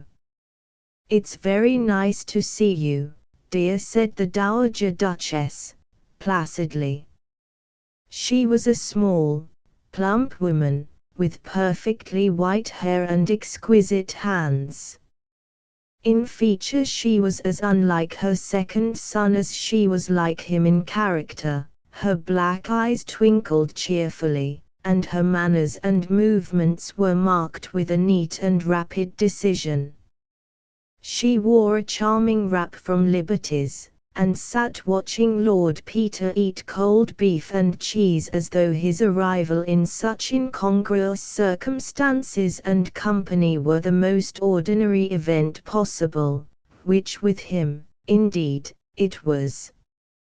"Have you got the old lady to bed?" asked Lord Peter. "Oh, yes, dear. Such a striking old person, isn't she? And very courageous. She tells me she has never been in a motor car before. But she thinks you a very nice lad, dear, that careful of her, you remind her of her own son. Poor little Mr. Thipps, whatever made your friend the inspector think he could have murdered anybody?" "My friend the inspector, no more, thank you, mother, is determined to prove that the intrusive person in Thipps's bath is Sir Reuben Levi, who disappeared mysteriously from his house last night. His line of reasoning is, we've lost a middle-aged gentleman without any clothes on in Park Lane, we've found a middle-aged gentleman without any clothes on in Battersea. Therefore they're one and the same person, QED, and put little Thipps in quod." "You're very elliptical, dear," said the Duchess, mildly. "Why should Mr. Thipps be arrested even if they are the same?" "Sage must arrest somebody," said Lord Peter, "but there is one odd little bit of evidence come out which goes a long way to support Sage's theory, only that I know it to be no go by the evidence of my own eyes.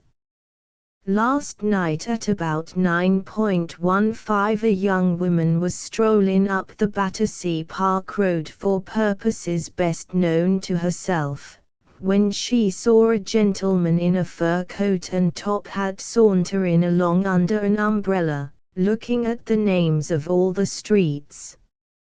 He looked a bit out of place, so, not being a shy girl, you see, she walked up to him and said, 'Good evening. Can you tell me, please,' says the mysterious stranger, 'whether this street leads into Prince of Wales Road?'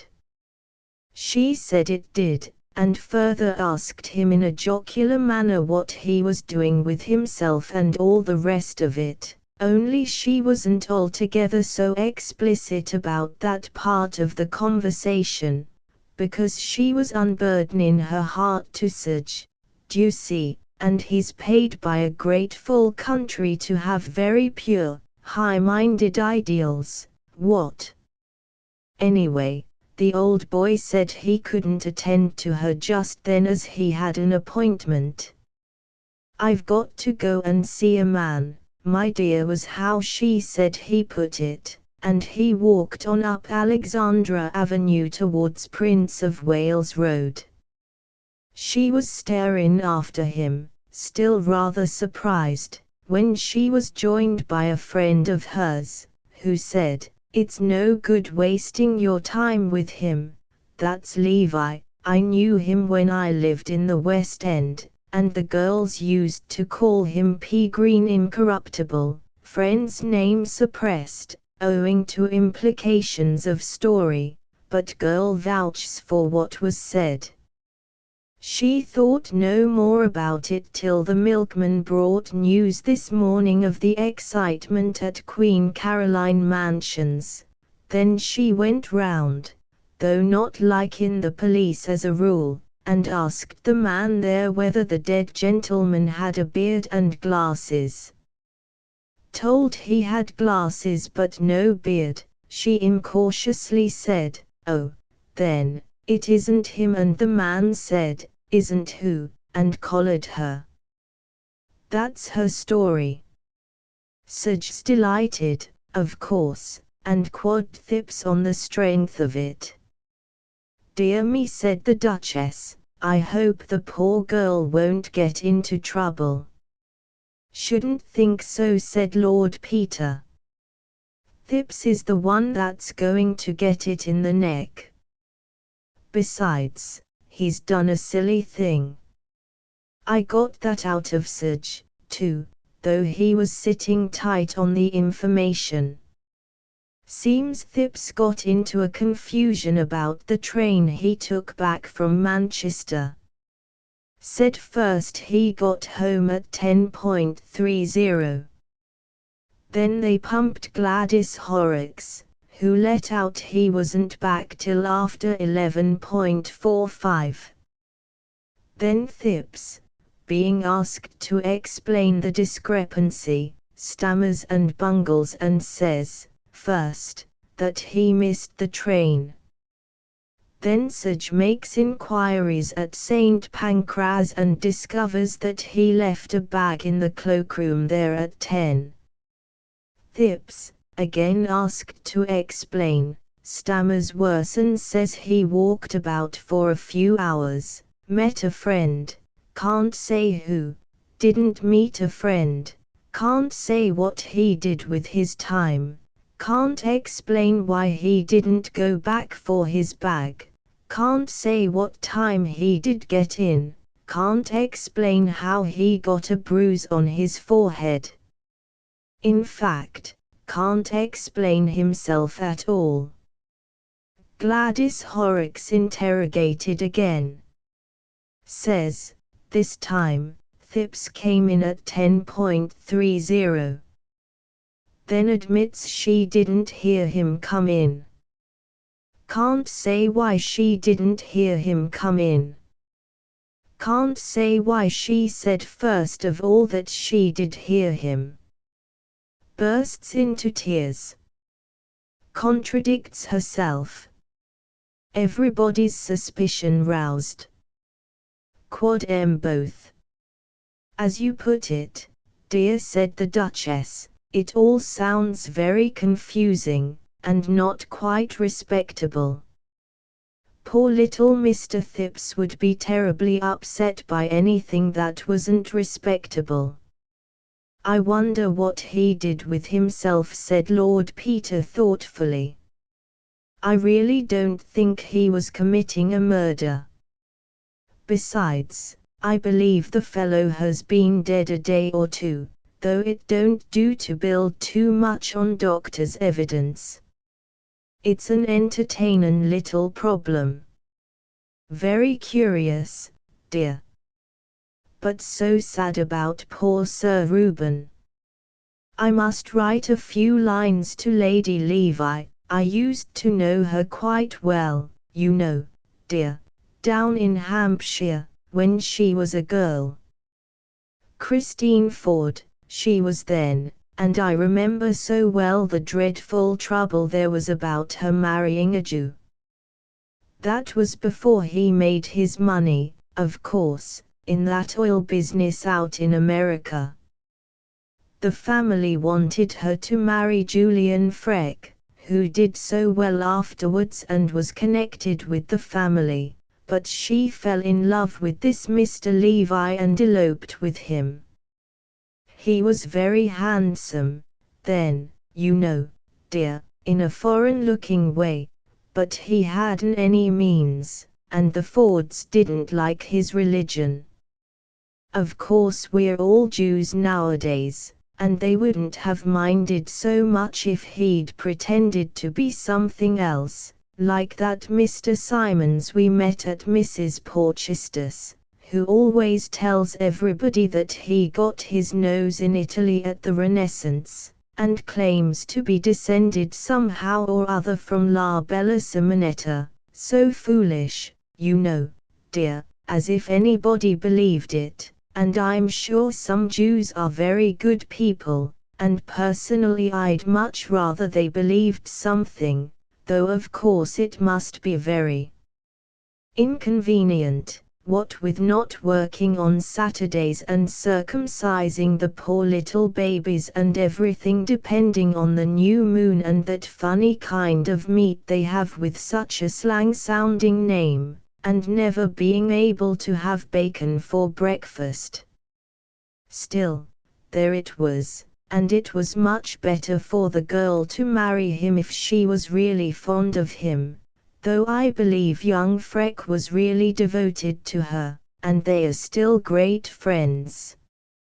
Not that there was ever a real engagement, only a sort of understanding with her father, but he's never married, you know, and lives all by himself in that big house next to the hospital, though he's very rich and distinguished now, and I know ever so many people have tried to get hold of him. There was Lady Mainwaring wanted him for that eldest girl of hers, though I remember saying at the time it was no use expecting a surgeon to be taken in by a figure that was all padding, they have so many opportunities of judging, you know, dear. Lady Levi seems to have had the knack of marking people devoted to her, said Peter. Look at the pea-green incorruptible Levi. That's quite true, dear. She was a most delightful girl, and they say her daughter is just like her. I rather lost sight of them when she married, and you know your father didn't care much about business people, but I know everybody always said they were a model couple. In fact, it was a proverb that Sir Reuben was as well loved at home as he was hated abroad. I don't mean in foreign countries, you know, dear, just the proverbial way of putting things, like a saint abroad and a devil at home, only the other way on, reminding one of the Pilgrim's Progress. Yes, said Peter, I dare say the old man made 1 or 2 enemies. Dozens, dear, such a dreadful place, the city, isn't it? Everybody Ishmaels together, though I don't suppose Sir Reuben would like to be called that, would he? Doesn't it mean illegitimate, or not a proper Jew, anyway? I always did get confused with those Old Testament characters. Lord Peter laughed and yawned. I think I'll turn in for an hour or 2, he said. I must be back in town at 8. Parker's coming to breakfast. The Duchess looked at the clock, which marked 5 minutes to 3. I'll send up your breakfast at 6:30, dear, she said. I hope you'll find everything all right. I told them just to slip a hot water bottle in. Those linen sheets are so chilly, you can put it out if it's in your way. Chapter 4. So there it is, Parker, said Lord Peter, pushing his coffee cup aside and lighting his after-breakfast pipe. You may find it leads you to something, though it don't seem to get me any further with my bathroom problem. Did you do anything more at that after I left? No, but I've been on the roof this morning. The deuce you have, what an energetic devil you are. I say, Parker, I think this cooperative scheme is an uncommonly good one. It's much easier to work on someone else's job than one's own, gives one that delightful feeling of interfering and bossing about, combined with the glorious sensation that another fellow is taking all one's own work off one's hands. You scratch my back and I'll scratch yours. What? Did you find anything? Not very much. I looked for any footmarks, of course, but naturally, with all this rain, there wasn't a sign. Of course, if this were a detective story, there'd have been a convenient shower exactly an hour before the crime and a beautiful set of marks which could only have come there between 2 and 3 in the morning, but this being real life in a London November, you might as well expect footprints in Niagara. I searched the roofs right along, and came to the jolly conclusion that any person in any blessed flat in the blessed row might have done it. All the staircases open onto the roof and the leads are quite flat. You can walk along as easy as along Shaftesbury Avenue. Still, I've got some evidence that the body did walk along there. What's that? Parker brought out his pocketbook and extracted a few shreds of material, which he laid before his friend. One was caught in the gutter just above Thipps's bathroom window, another in a crack of the stone parapet just over it, and the rest came from the chimney stack behind, where they had caught in an iron stanchion. What do you make of them? Lord Peter scrutinized them very carefully through his lens. Interesting, he said, damned interesting. Have you developed those plates, Bunter? He added, as that discreet assistant came in with the post. Yes, my lord. Caught anything? I don't know whether to call it anything or not, my lord, said Bunter, dubiously. I'll bring the prints in. Do, said Wimsey. Hello, here's our advertisement about the gold chain in the Times. Very nice it looks. Write phone or call 110, Piccadilly. Perhaps it would have been safer to put a box number, though I always think that the franker you are with people, the more you're likely to deceive them. So unused is the modern world to the open hand and the guileless heart. What? But you don't think the fellow who left that chain on the body is going to give himself away by coming here and inquiring about it? I don't, fathead, said Lord Peter, with the easy politeness of the real aristocracy. That's why I've tried to get hold of the jeweler who originally sold the chain. See? He pointed to the paragraph. It's not an old chain, hardly worn at all. Oh, thanks, Bunter. Now, see here, Parker, these are the finger marks you noticed yesterday on the window sash and on the far edge of the bath.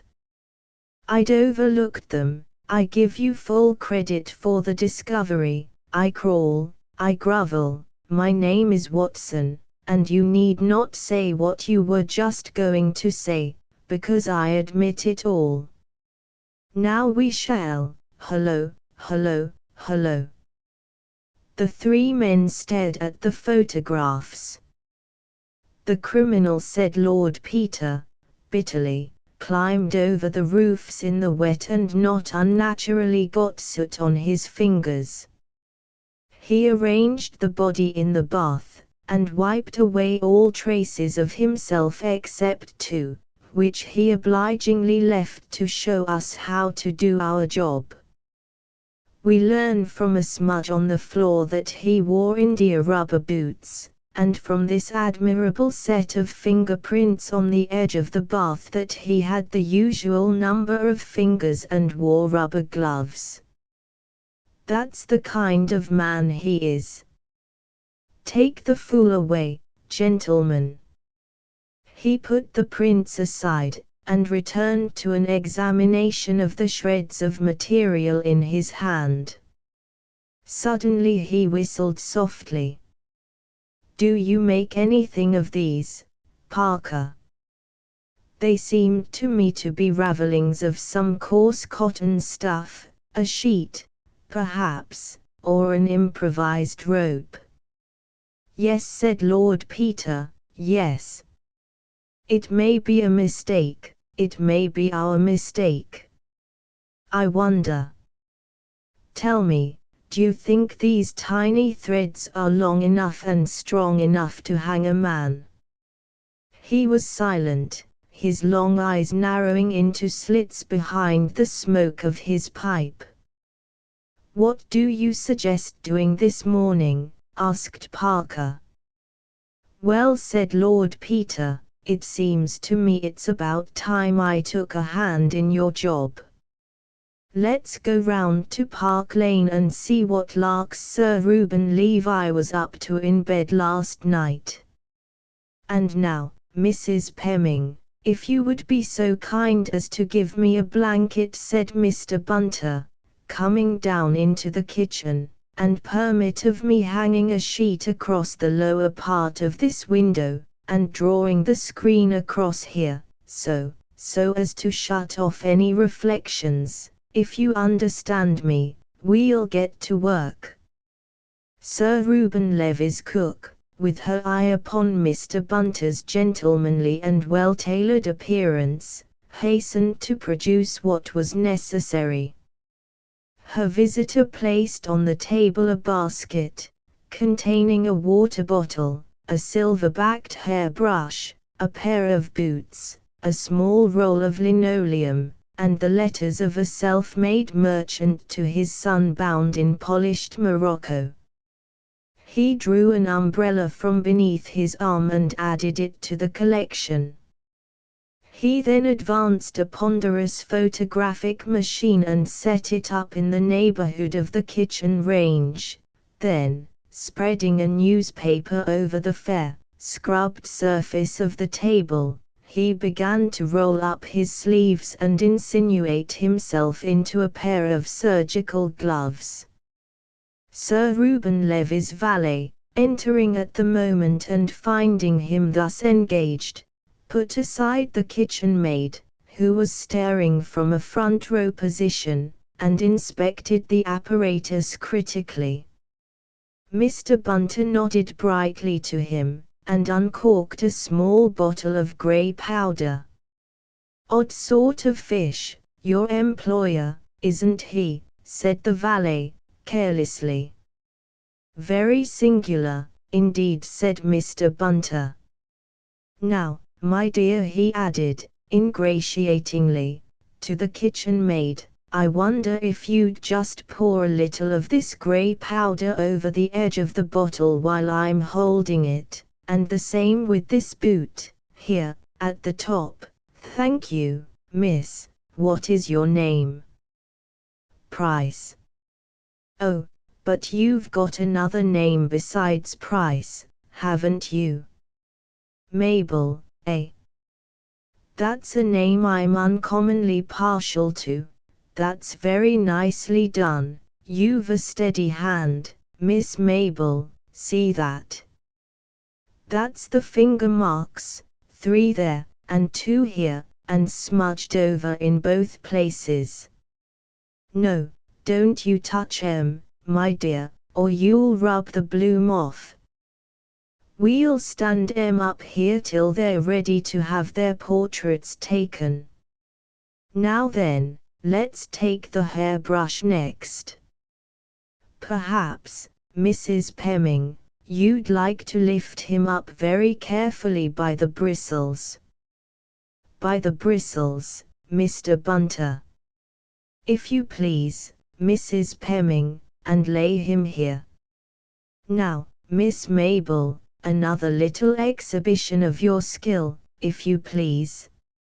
No, we'll try lamp black this time. Perfect. Couldn't have done it better myself. Ah, there's a beautiful set. No smudges this time.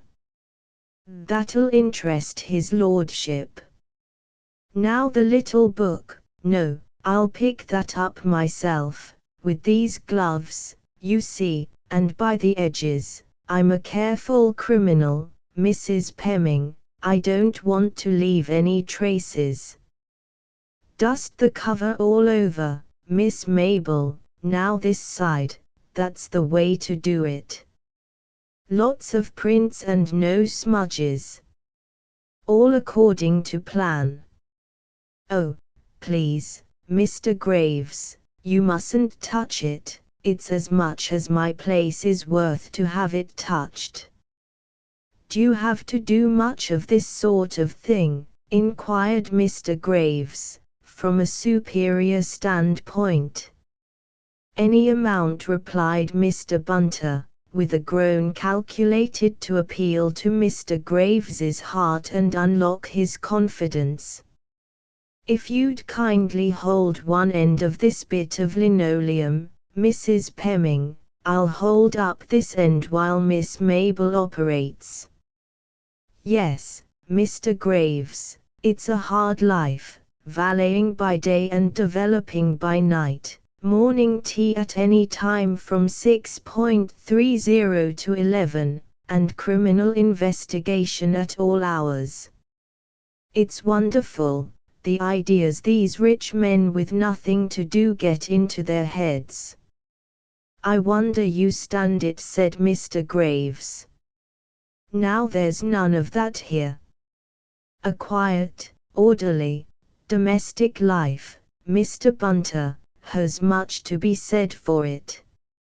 Meals at regular hours, decent, respectable families to dinner, none of your painted women, and no valeting at night, there's much to be said for it. I don't hold with Hebrews as a rule, Mr. Bunter, and of course I understand that you may find it to your advantage to be in a titled family, but there's less thought of that these days, and I will say, for a self-made man, no one could call Sir Reuben vulgar, and my lady at any rate is County, Miss Ford, she was, one of the Hampshire Fords, and both of them always most considerate. I agree with you, Mr. Graves, his lordship and me have never held with being narrow-minded. Why, yes, my dear, of course it's a footmark, this is the wash-tanned linoleum. A good Jew can be a good man, that's what I've always said. And regular hours and considerate habits have a great deal to recommend them. Very simple in his tastes, now, Sir Reuben, isn't he? For such a rich man, I mean. Very simple indeed, said the cook. The meals he and her ladyship have when they are by themselves with Miss Rachel, well, there now, if it wasn't for the dinners, which is always good when there's company, I'd be wasting my talents and education here, if you understand me, Mr. Bunter. Mr. Bunter added the handle of the umbrella to his collection, and began to pin a sheet across the window, aided by the housemaid. Admirable, said he. Now, if I might have this blanket on the table and another on a towel horse or something of that kind by way of a background, you're very kind, Mrs. Pemming. Ah! I wish his lordship never wanted valeting at night. Many's the time I've sat up till 3 and 4, and up again to call him early to go off Sherlocking at the other end of the country. And the mud he gets on his clothes and his boots. I'm sure it's a shame, Mr. Bunter, said Mrs. Pemming, warmly. Lo, I calls it. In my opinion, police work ain't no fit occupation for a gentleman, let alone a lordship. Everything made so difficult, too, said Mr. Bunter, nobly sacrificing his employer's character and his own feelings in a good cause. Boots chucked into a corner, clothes hung up on the floor, as they say. That's often the case with these men as are born with a silver spoon in their mouths, said Mr. Graves. Now, Sir Reuben, he's never lost his good old-fashioned habits. Clothes folded up neat, boots put out in his dressing room, so as a man could get them in the morning, everything made easy. He forgot them the night before last, though. The clothes, not the boots. Always thoughtful for others, is Sir Reuben. Ah!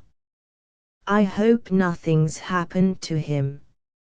Indeed, no, poor gentleman, chimed in the cook, and as for what they are saying, that he'd they gone out surreptitious like to do something he didn't ought, well, I'd never believe it of him, Mr. Bunter, not if I was to take my dying oath upon it. Ah, said Mr. Bunter, adjusting his arc lamps and connecting them with the nearest electric light, and that's more than most of us could say of them as pays us. 5'10", said Lord Peter, and not an inch more. He peered dubiously at the depression in the bedclothes, and measured it a second time with the gentleman scout's vade-mecum. Parker entered this particular in a neat pocket book. I suppose, he said, a 6'2" man might leave a 5'10" depression if he curled himself up. Have you any Scotch blood in you, Parker? Inquired his colleague, bitterly. Not that I know of, replied Parker. Why? Because of all the cautious, ungenerous, deliberate and cold-blooded devils I know, said Lord Peter. You are the most cautious, ungenerous, deliberate and cold-blooded. Here am I, sweating my brains out to introduce a really sensational incident into your dull and disreputable little police investigation, and you refuse to show a single spark of enthusiasm. Well, it's no good jumping at conclusions. Jump. You don't even crawl distantly within sight of a conclusion. I believe if you caught the cat with her head in the cream jug, you'd say it was conceivable that the jug was empty when she got there. Well, it would be conceivable, wouldn't it? Curse you, said Lord Peter. He screwed his monocle into his eye, and bent over the pillow, breathing hard and tightly through his nose. Here, give me the tweezers, he said presently. Good heavens, man, don't blow like that, you might be a whale. He nipped up an almost invisible object from the linen. What is it? Asked Parker.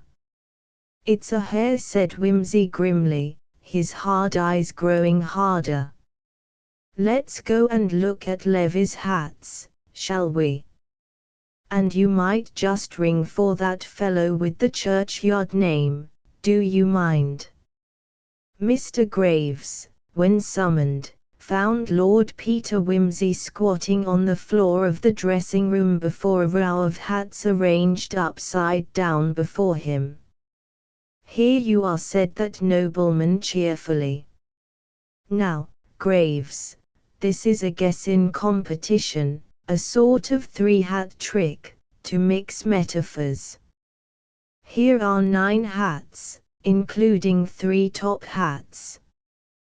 Do you identify all these hats as belonging to Sir Reuben Levi? You do. Very good. Now I have 3 guesses as to which hat he wore the night he disappeared, and if I guess right, I win, if I don't, you win. See? Ready? Go. I suppose you know the answer yourself, by the way. Do I understand your lordship to be asking which hat Sir Reuben wore when he went out on Monday night, your lordship? No, you don't understand a bit, said Lord Peter. I'm asking if you know, don't tell me, I'm going to guess. I do know, your lordship, said Mr. Graves, reprovingly. Well, said Lord Peter, as he was dinin' at the Ritz he wore a topper. Here are 3 toppers. In 3 guesses I'd be bound to hit the right one, wouldn't I? That don't seem very sportin'. I'll take 1 guess. It was this one.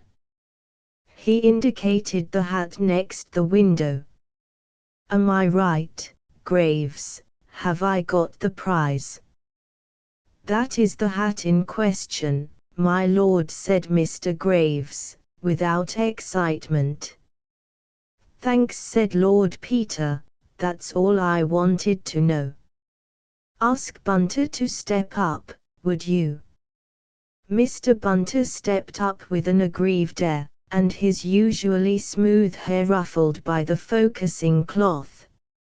Oh, there you are, Bunter, said Lord Peter. Look here, here I am, my lord, said Mr. Bunter, with respectful reproach, but if you'll excuse me saying so, downstairs is where I ought to be, with all those young women about, they'll be fingering the evidence, my lord. I cry your mercy, said Lord Peter, but I've quarrelled hopelessly with Mr. Parker and distracted the estimable Graves, and I want you to tell me what fingerprints you have found. I shan't be happy till I get it, so don't be harsh with me, Bunter. Well, my lord, your lordship understands I haven't photographed them yet, but I won't deny that their appearance is interesting, my lord. The little book off the night table, my lord, has only the marks of 1 set of fingers. There's a little scar on the right thumb which makes them easy recognized. The hairbrush, too, my lord, has only the same set of marks. The umbrella, the toothglass and the boots all have 2 sets, the hand with the scarred thumb, which I take to be Sir Reuben's, my lord, and a set of smudges superimposed upon them, if I may put it that way, my lord, which may or may not be the same hand in rubber gloves. I could tell you better when I've got the photographs made, to measure them, my lord. The linoleum in front of the washstand is very gratifying indeed, my lord, if you will excuse my mentioning it. Besides the marks of Sir Reuben's boots which your lordship pointed out, there's the print of a man's naked foot, a much smaller one, my lord, not much more than a 10-inch sock, I should say if you asked me. Lord Peter's face became irradiated with almost a dim, religious light. A mistake, he breathed, a mistake, a little one, but he can't afford it. When was the linoleum washed last, Bunter? Monday morning, my lord. The housemaid did it and remembered to mention it. Only remark she's made yet, and it's to the point. The other domestics, his features expressed disdain. What did I say, Parker? 5'10" and not an inch longer. And he didn't dare to use the hairbrush. Beautiful. But he had to risk the top hat. Gentlemen can't walk home in the rain late at night without a hat, you know, Parker. Look. What do you make of it?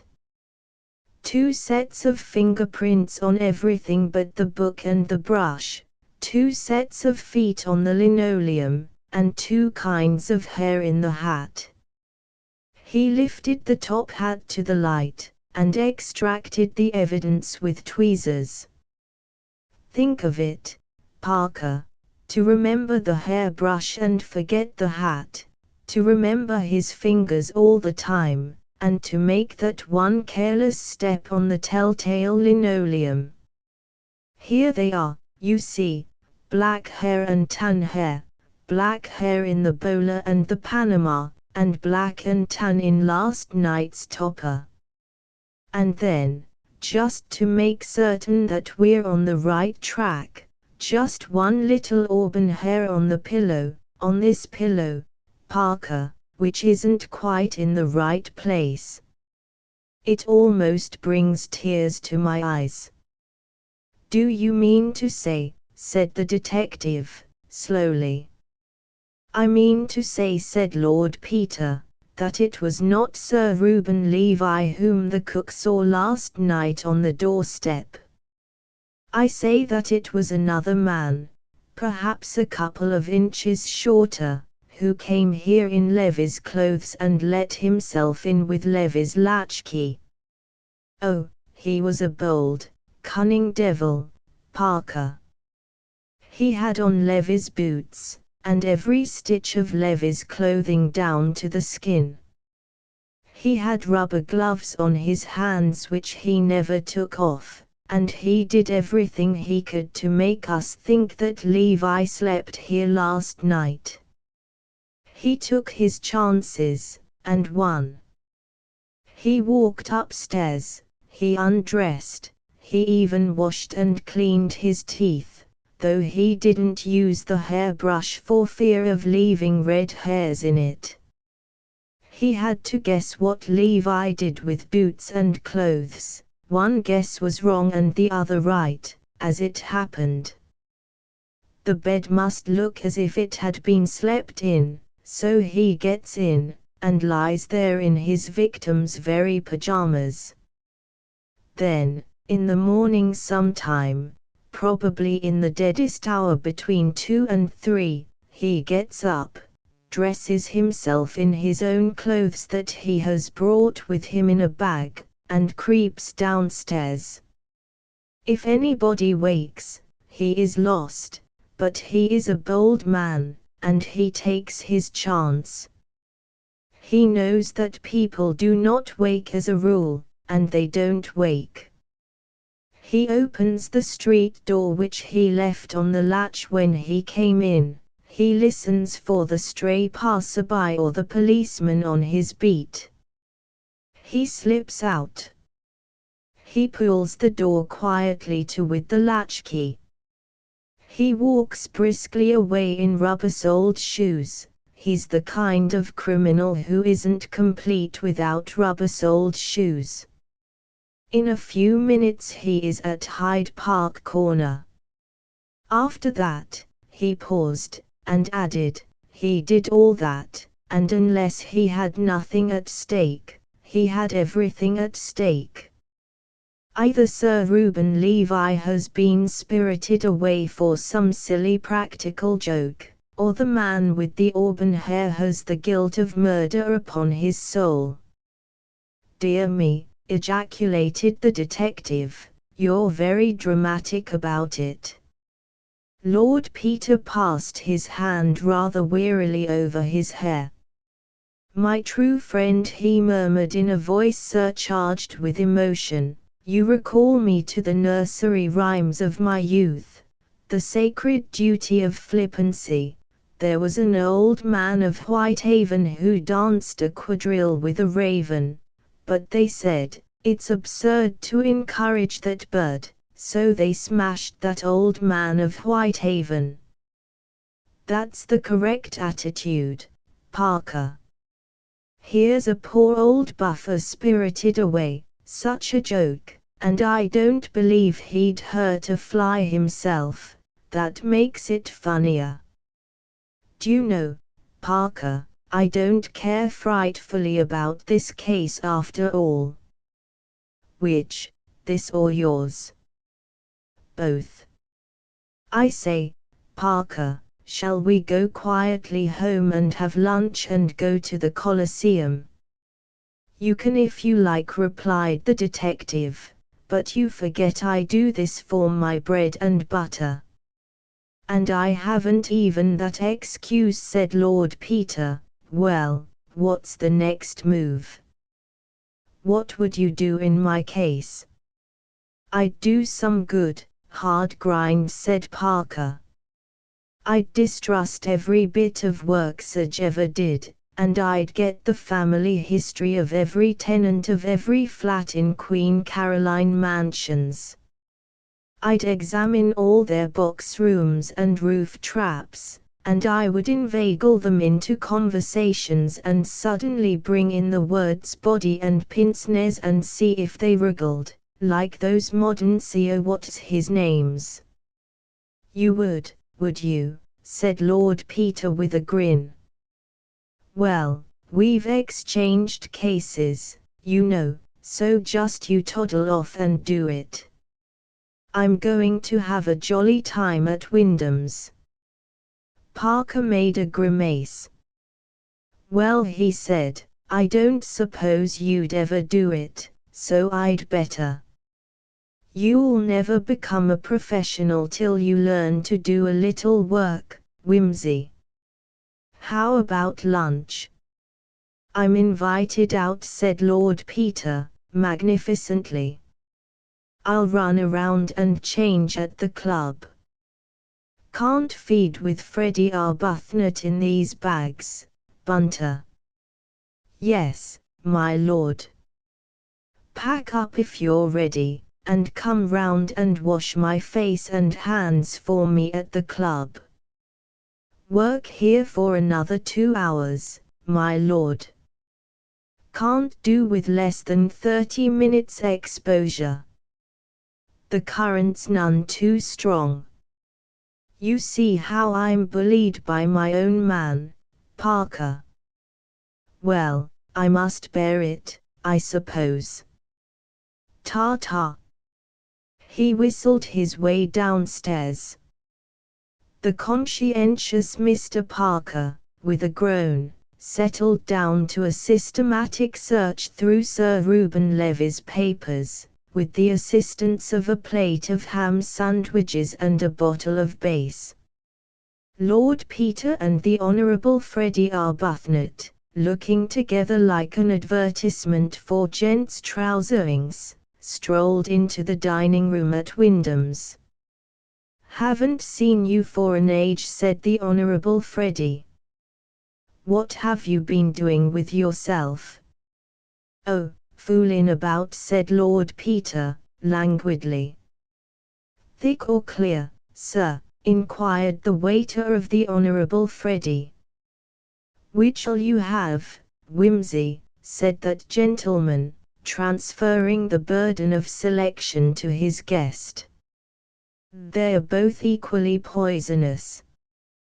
Well, clear's less trouble to lick out of the spoon, said Lord Peter. Clear, said the Honourable Freddie. Consomme polonaise, agreed the waiter. Very nice, sir. Conversation languished until the Honourable Freddie found a bone in the filleted sole, and sent for the head waiter to explain its presence. When this matter had been adjusted, Lord Peter found energy to say, Sorry to hear about your governor, old man. Yes, poor old buffer, said the Honourable Freddie, they say he can't last long now. What? Oh. The Montrequet 08. There's nothing fit to drink in this place, he added gloomily. After this deliberate insult to a noble vintage there was a further pause, till Lord Peter said, How's change? Rotten, said the Honourable Freddie. He helped himself gloomily to salmis of game. Can I do anything? Asked Lord Peter. Oh, no, thanks, very decent of you, but it'll pan out all right in time. This isn't a bad salmis, said Lord Peter. I've eaten worse, admitted his friend. What about those Argentines? Inquired Lord Peter. Here, waiter, there's a bit of cork in my glass. Cork, cried the Honourable Freddie, with something approaching animation. You'll hear about this, waiter. It's an amazing thing a fellow who's paid to do the job can't manage to take a cork out of a bottle. What you say? Argentines. Gone all to hell. Old Levi bunking off like that's knocked the bottom out of the market. You don't say so, said Lord Peter. What d'you suppose has happened to the old man? Cursed if I know, said the Honourable Freddy, knocked on the head by the bears, I should think.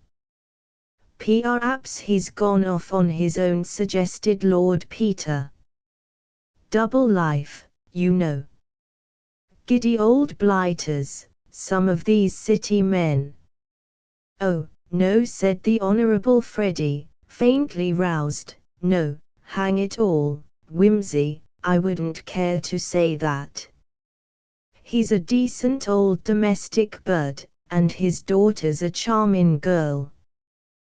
Besides, he's straight enough, he'd do you down fast enough, but he wouldn't let you down. Old Anderson is badly cut up about it. Who's Anderson? Chap with property out there. He belongs here. He was going to meet Levi on Tuesday. He's afraid those railway people will get in now, and then it'll be all up. Who's running the railway people over here? Inquired Lord Peter. Yankee blighter, John P. Milligan. He's got an option, or says he has. You can't trust these brutes. Can't Anderson hold on? Anderson isn't Levi. Hasn't got the shekels. Besides, he's only one. Levi covers the ground. He could boycott Milligan's beastly railway if he liked. That's where he's got the pull, you see. Believe I met the Milligan man somewhere, said Lord Peter, thoughtfully. Ain't he a hulking brute with black hair and a beard? You're thinking of somebody else, said the Honourable Freddy. Milligan don't stand any higher than I do, unless you call 5'10" hulking, and he's bald, anyway. Lord Peter considered this over the gorgonzola. Then he said, didn't know Levi had a charming daughter. Oh, yes, said the Honourable Freddy, with an elaborate detachment. Met her and Mamma last year abroad. That's how I got to know the old man. He's been very decent. Let me into this Argentine business on the ground floor, don't you know? Well, said Lord Peter, you might do worse. Money's money, ain't it? And Lady Levi is quite a redeeming point. At least, my mother knew her people. Oh, she's all right, said the Honourable Freddy, and the old man's nothing to be ashamed of nowadays. He's self-made, of course, but he don't pretend to be anything else. No side. Toddles off to business on a 96 bus every morning. Can't make up my mind to taxes, my boy, he says. I had to look at every halfpenny when I was a young man, and I can't get out of the way of it now. Though, if he's taking his family out, nothing's too good. Rachel, that's the girl, always laughs at the old man's little economies. I suppose they've sent for Lady Levi, said Lord Peter. I suppose so, agreed the other. I'd better pop round and express sympathy or something, what? Wouldn't look well not to, d'you think? But it's deuced awkward. What am I to say?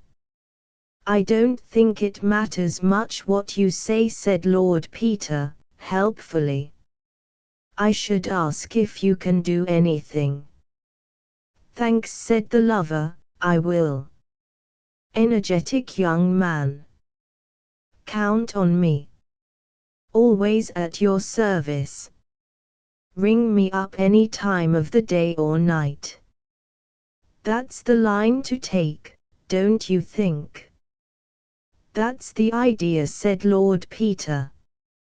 Mr. John P. Milligan, the London representative of the Great Milligan Railroad and Shipping Company, was dictating code cables to his secretary in an office in Lombard Street, when a card was brought up to him, bearing the simple legend, Lord Peter Wimsey, Marlborough Club. Mr. Milligan was annoyed at the interruption, but, like many of his nation, if he had a weak point, it was the British aristocracy.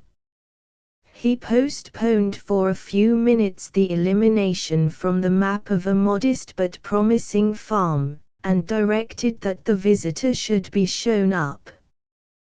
Good afternoon, said that nobleman, ambling genially in. It's most uncommonly good of you to let me come round wasting your time like this. I'll try not to be too long about it, though I'm not awfully good at coming to the point. My brother never would let me stand for the county, you know, said I. Wandered on so nobody'd know what I was talking about.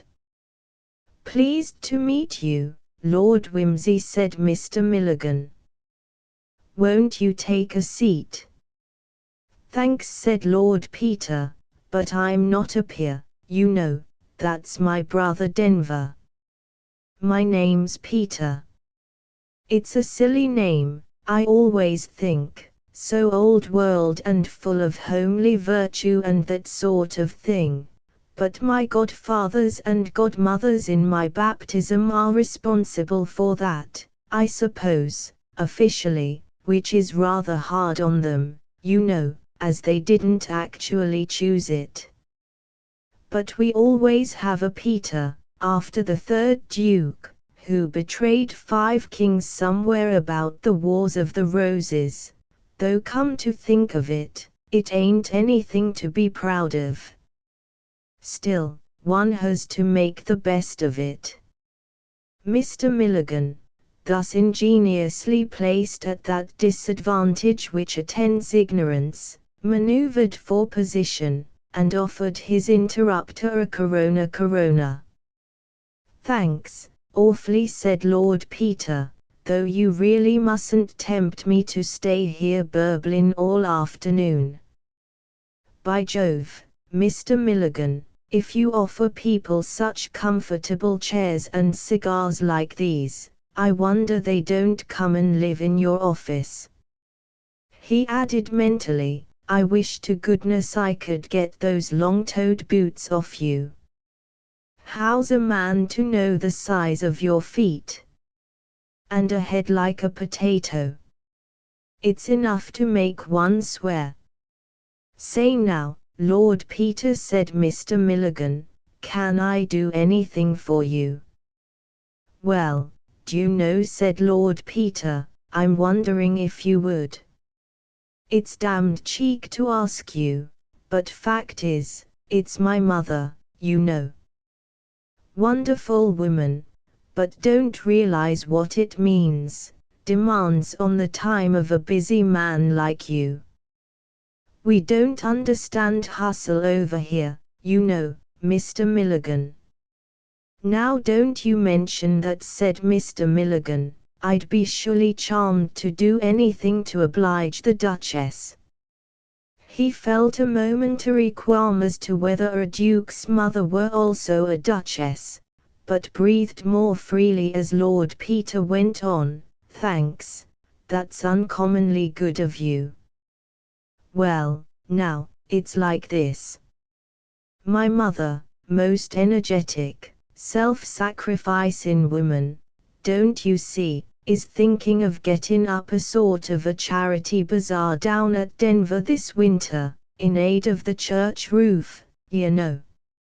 Very sad case, Mr. Milligan, fine old antique, early English windows and decorated angel roof, and all that, all tumbling to pieces, rain pouring in and so on, vicar catching rheumatism at early service, owing to the draught blowing in over the altar, you know the sort of thing.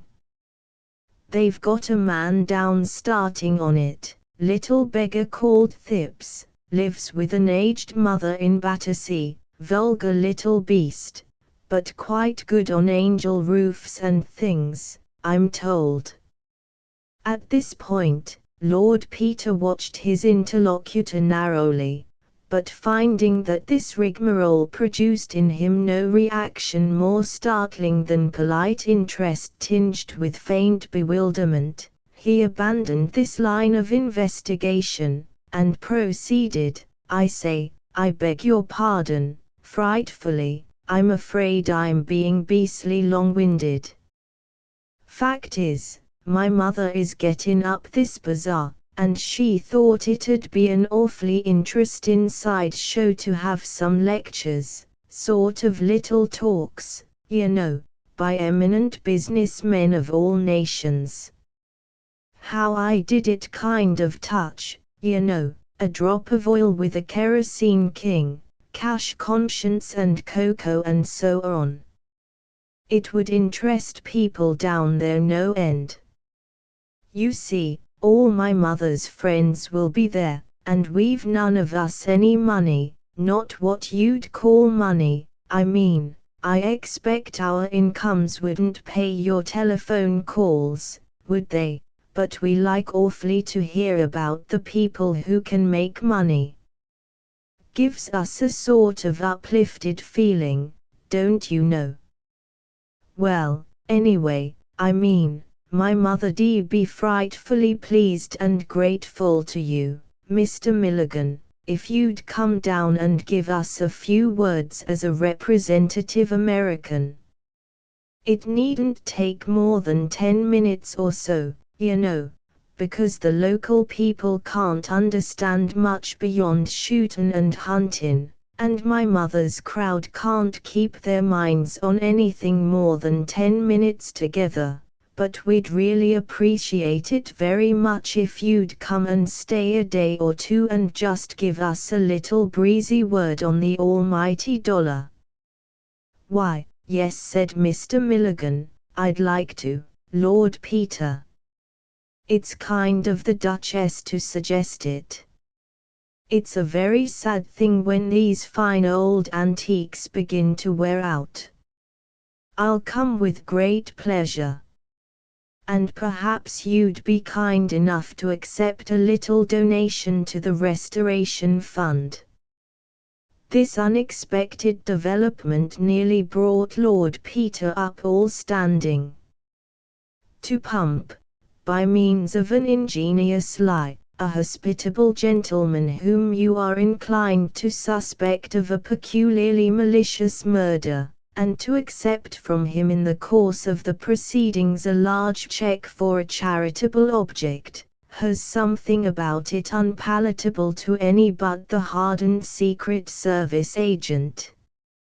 Lord Peter temporized. That's awfully decent of you, he said. I'm sure they'd be no end grateful. But you'd better not give it to me, you know. I might spend it, or lose it. I'm not very reliable, I'm afraid.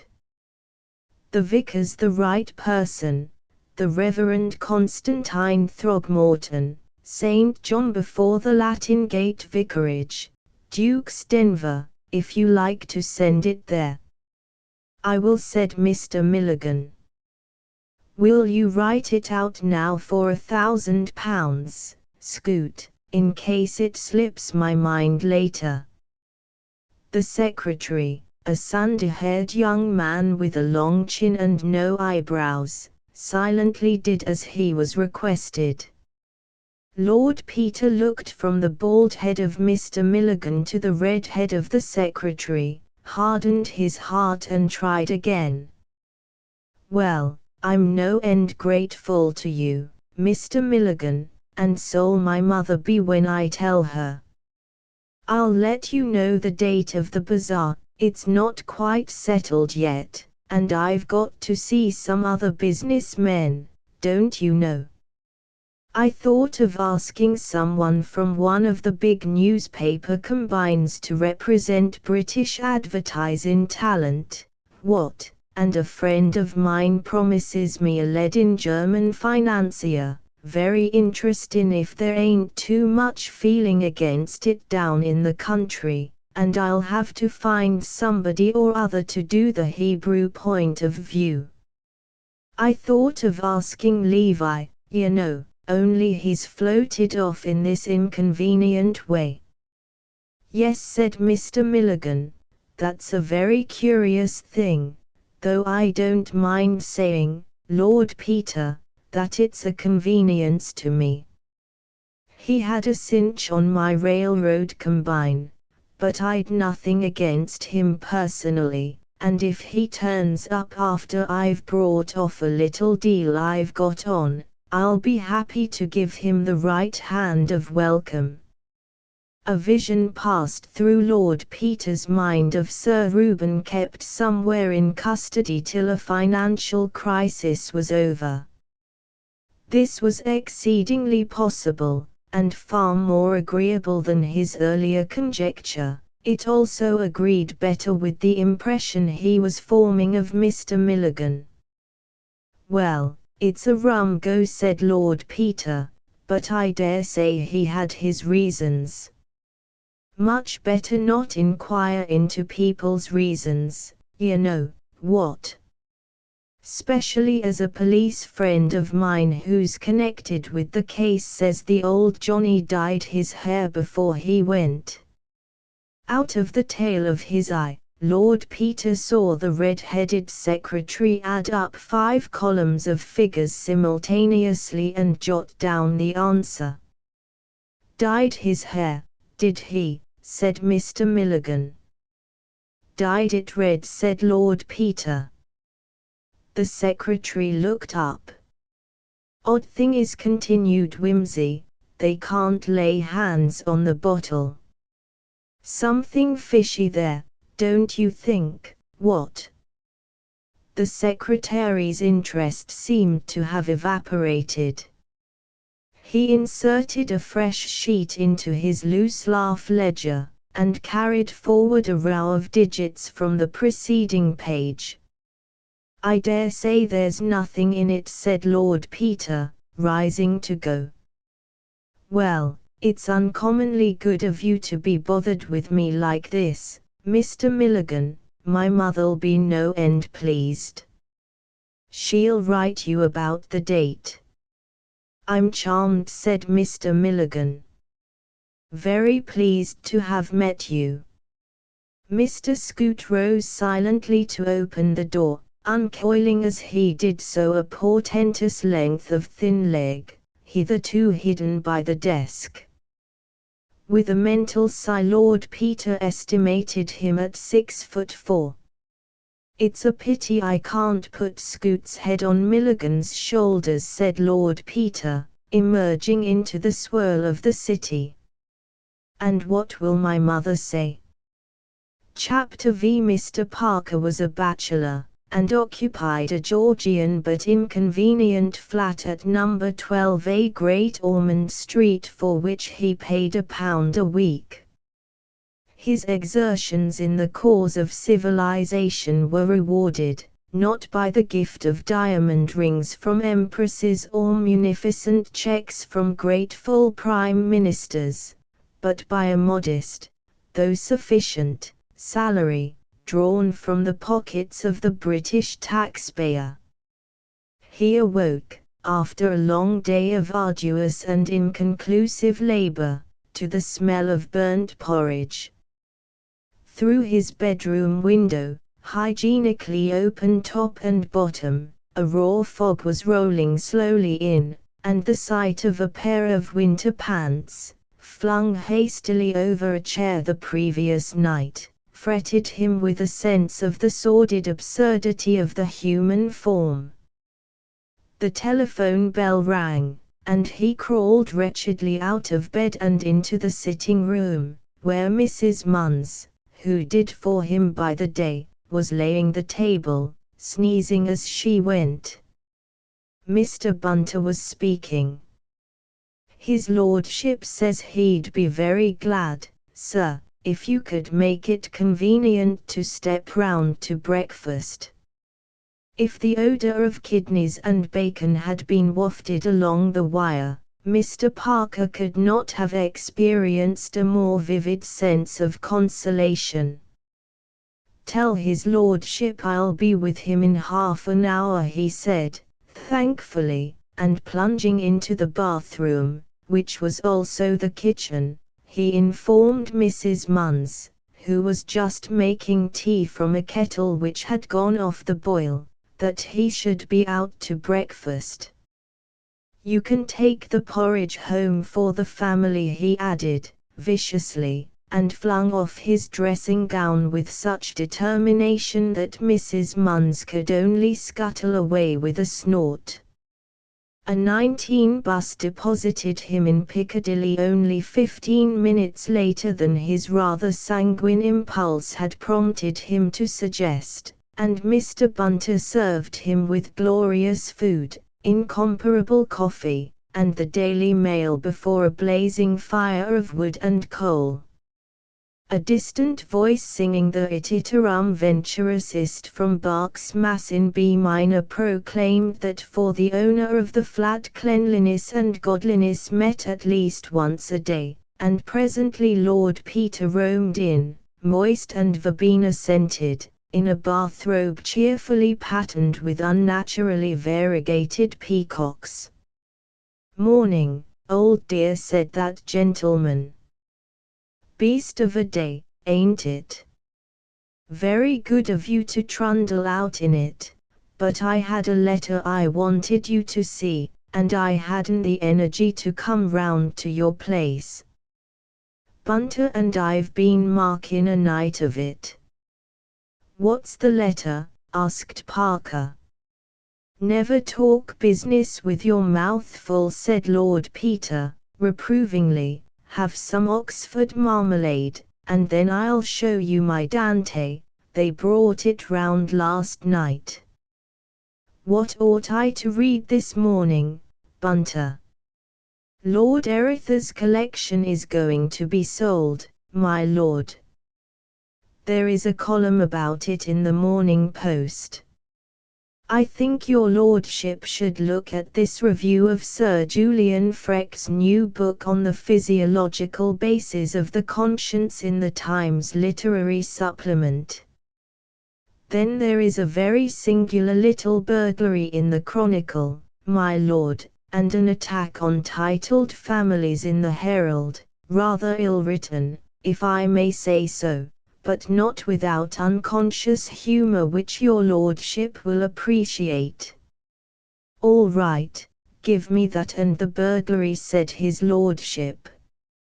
"I have looked over the other papers," pursued Mr. Bunter, indicating a formidable pile, "and marked your lordship's after-breakfast reading." "Oh, pray don't allude to it," said Lord Peter, "you take my appetite away." There was silence, but for the crunching of toast and the crackling of paper. "I see they adjourned the inquest," said Parker presently. "Nothing else to do," said Lord Peter, "but Lady Levi arrived last night, and will have to go and fail to identify the body this morning for Serge's benefit." "Time, too," said Mr. Parker shortly. Silence fell again. "I don't think much of your burglary, Bunter," said Lord Peter. "Competent, of course, but no imagination. I want imagination in a criminal. Where's the Morning Post?" After a further silence, Lord Peter said, "You might send for the catalogue, Bunter. That Apollonio's rodeos, see, might be worth looking at." "No, I'm damned if I'm going to stodge through that review, but you can stick the book on the library list if you like." His book on crime was entertainin' enough as far as it went, but the fellow's got a bee in his bonnet. Thinks God's a secretion of the liver, all right once in a way, but there's no need to keep on about it. There's nothing you can't prove if your outlook is only sufficiently limited. Look at Serge. "I beg your pardon," said Parker, "I wasn't attending." "Argentines are steadying a little, I see." "Milligan," said Lord Peter. "Oil's in a bad way. Levy's made a difference there. That funny little boomin' Peruvians that came on just before he disappeared has died away again. I wonder if he was concerned in it. Do you know at all?" "I'll find out," said Lord Peter. "What was it?" "Oh, an absolutely dud enterprise that hadn't been heard of for years. It suddenly took a little lease of life last week. I happened to notice it because my mother got let in for a couple of 100 shares a long time ago. It never paid a dividend. Now it's petered out again." Wimsey pushed his plate aside and lit a pipe. Having finished, "I don't mind doing some work," he said. "How did you get on yesterday?" "I didn't," replied Parker. "I sleuthed up and down those flats in my own bodily shape and 2 different disguises. I was a gas meter man and a collector for a home for lost doggies, and I didn't get a thing to go on, except a servant in the top flat at the Battersea Bridge Road end of the row who said she thought she heard a bump on the roof one night. Asked which night, she couldn't rightly say. Asked if it was Monday night, she thought it very likely. Asked if it mightn't have been in that high wind on Saturday night that blew my chimney pot off, she couldn't say but what it might have been. Asked if she was sure it was on the roof and not inside the flat, said to be sure they did find a picture tumbled down next morning. Very suggestible girl. I saw your friends, Mr. and Mrs. Appledore, who received me coldly, but could make no definite complaint about Thipps except that his mother dropped her HS, and that he once called on them uninvited, armed with a pamphlet about anti-vivisection. The Indian colonel on the first floor was loud, but unexpectedly friendly. He gave me Indian curry for supper and some very good whiskey, but he's a sort of hermit, and all he could tell me was that he couldn't stand Mrs. Appledore." "Did you get nothing at the house?" "Only Levy's private diary. I brought it away with me. Here it is. It doesn't tell one much, though.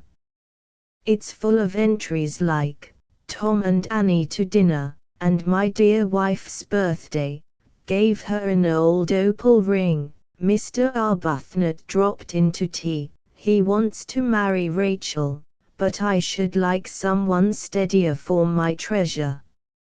Still, I thought it would show who came to the house and so on." He evidently wrote it up at night. "There's no entry for Monday."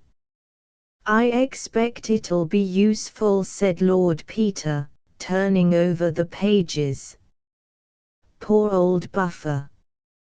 I say, I'm not so certain now he was done away with. He detailed to Mr. Parker his day's work. Arbuthnot, said Parker. Is that the Arbuthnot of the diary? I suppose so.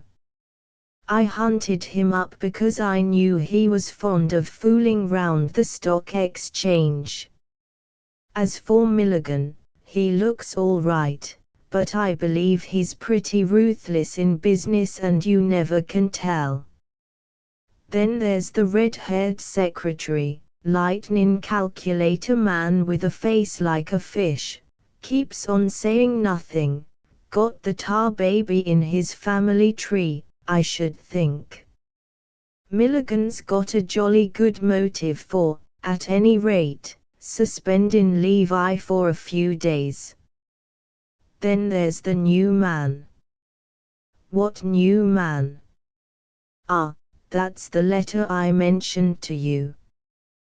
Where did I put it? Here we are. Good parchment paper, printed address of solicitor's office in Salisbury, and postmark to correspond. Very precisely written with a fine nib by an elderly businessman of old-fashioned habits. Parker took the letter and read, Crimplesham and Wicks, solicitors, Milford Hill, Salisbury, the 17th of November, 192. Sir, with reference to your advertisement today in the personal column of the Times, I am disposed to believe that the eyeglasses and chain in question may be those I lost on the LB&SC Electric Railway while visiting London last Monday. I left Victoria by the 5.45 train, and did not notice my loss till I arrived at Balham. This indication and the optician's specification of the glasses, which I enclose, should suffice at once as an identification and a guarantee of my bona fides. If the glasses should prove to be mine, I should be greatly obliged to you if you would kindly forward them to me by registered post, as the chain was a present from my daughter, and is one of my dearest possessions. Thanking you in advance for this kindness, and regretting the trouble to which I shall be putting you, I am, yours very truly, those. Crimplesham Lord Peter Wimsey, 110, Piccadilly, W. Enkel. Dear me, said Parker, this is what you might call unexpected. Either it is some extraordinary misunderstanding, said Lord Peter, or Mr. Crimplesham is a very bold and cunning villain. Or possibly, of course, they are the wrong glasses. We may as well get a ruling on that point at once.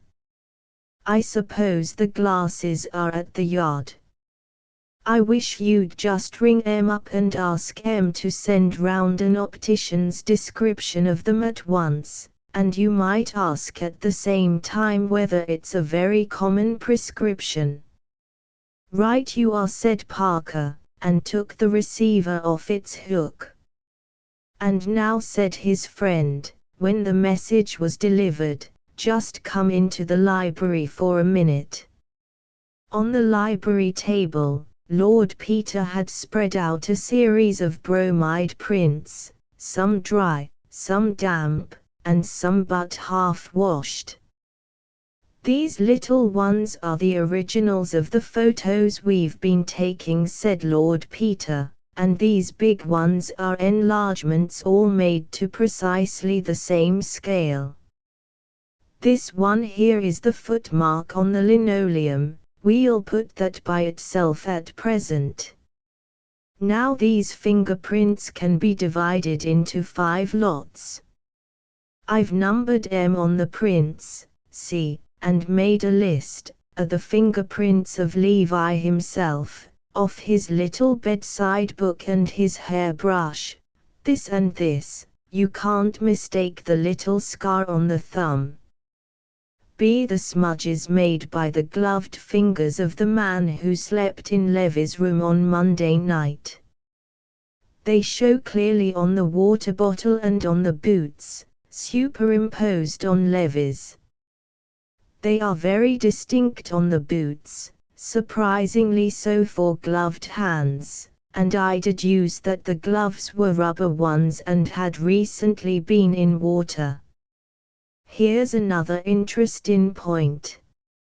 Levi walked in the rain on Monday night, as we know, and these dark marks are mud splashes. You see they lie over Levy's fingerprints in every case. Now see, on this left boot we find the stranger's thumb mark over the mud on the leather above the heel. That's a funny place to find a thumb mark on a boot, isn't it? That is, if Levi took off his own boots. But it's the place where you'd expect to see it if somebody forcibly removed his boots for him. Again, most of the stranger's finger marks come over the mud marks, but here is one splash of mud which comes on top of them again. Which makes me infer that the stranger came back to Park Lane, wearing Levy's boots, in a cab, carriage or car, but that at some point or other he walked a little way, just enough to tread in a puddle and get a splash on the boots. What do you say? Very pretty, said Parker. A bit intricate, though, and the marks are not all that I could wish a fingerprint to be. Well, I won't lay too much stress on it. But it fits in with our previous ideas. Now let's turn to see the prints obligingly left by my own particular villain on the further edge of Thips's bath, where you spotted them, and I ought to be scourged for not having spotted them. The left hand, you notice, the base of the palm and the fingers, but not the tips, looking as though he had steadied himself on the edge of the bath while leaning down to adjust something at the bottom, the pince-nez perhaps. Gloved, you see, but showing no ridge or seam of any kind. I say rubber, you say rubber. That's that. Now see here, D&D come off a visiting card of mine. There's this thing at the corner, marked F, but that you can disregard. In the original document it's a sticky mark left by the thumb of the youth who took it from me, after first removing a piece of chewing gum from his teeth with his finger to tell me that Mr. Milligan might or might not be disengaged. D&D are the thumb marks of Mr. Milligan and his red-haired secretary. I'm not clear which is which, but I saw the youth with the chewing gum hand the card to the secretary, and when I got into the inner shrine I saw John P. Milligan standing with it in his hand, so it's one or the other, and for the moment it's immaterial to our purpose which is which. I boned the card from the table when I left. Well, now, Parker, here's what's been keeping Bunter and me up till the small hours. I've measured and measured every way backwards and forwards till my head's spinning, and I've stared till I'm nearly blind, but I'm hanged if I can make my mind up. Question 1. Is C identical with B? Question 2. Is D or E identical with B? There's nothing to go on but the size and shape, of course, and the marks are so faint. What do you think? Parker shook his head doubtfully. I think E might almost be put out of the question, he said. It seems such an excessively long and narrow thumb. But I think there is a decided resemblance between the span of B on the water bottle and C on the bath. And I don't see any reason why D shouldn't be the same as B, only there's so little to judge from. Your untutored judgment and my measurements have brought us both to the same conclusion, if you can call it a conclusion, said Lord Peter, bitterly. Another thing, said Parker. Why on earth should we try to connect B with C? The fact that you and I happen to be friends doesn't make it necessary to conclude that the two cases we happen to be interested in have any organic connection with one another.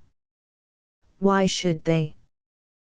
The only person who thinks they have is Serge, and he's nothing to go by. It would be different if there were any truth in the suggestion that the man in the bath was Levi, but we know for a certainty he wasn't. It's ridiculous to suppose that the same man was employed in committing two totally distinct crimes on the same night, one in Battersea and the other in Park Lane. I know, said Wimsey, though of course we mustn't forget that Levi was in Battersea at the time, and now we know he didn't return home at 12 as was supposed. We've no reason to think he ever left Battersea at all. True.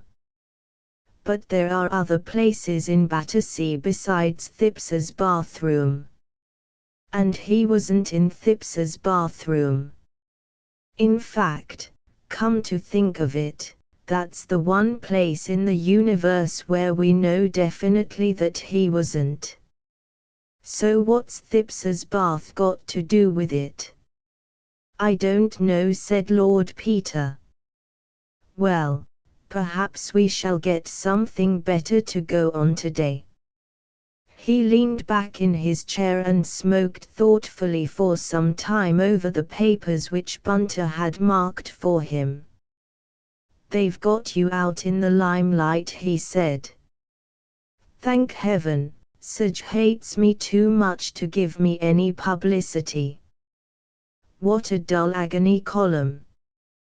Darling Pipsy, come back soon to your distracted Popsy, and the usual young man in need of financial assistance, and the usual injunction to remember thy Creator in the days of thy youth.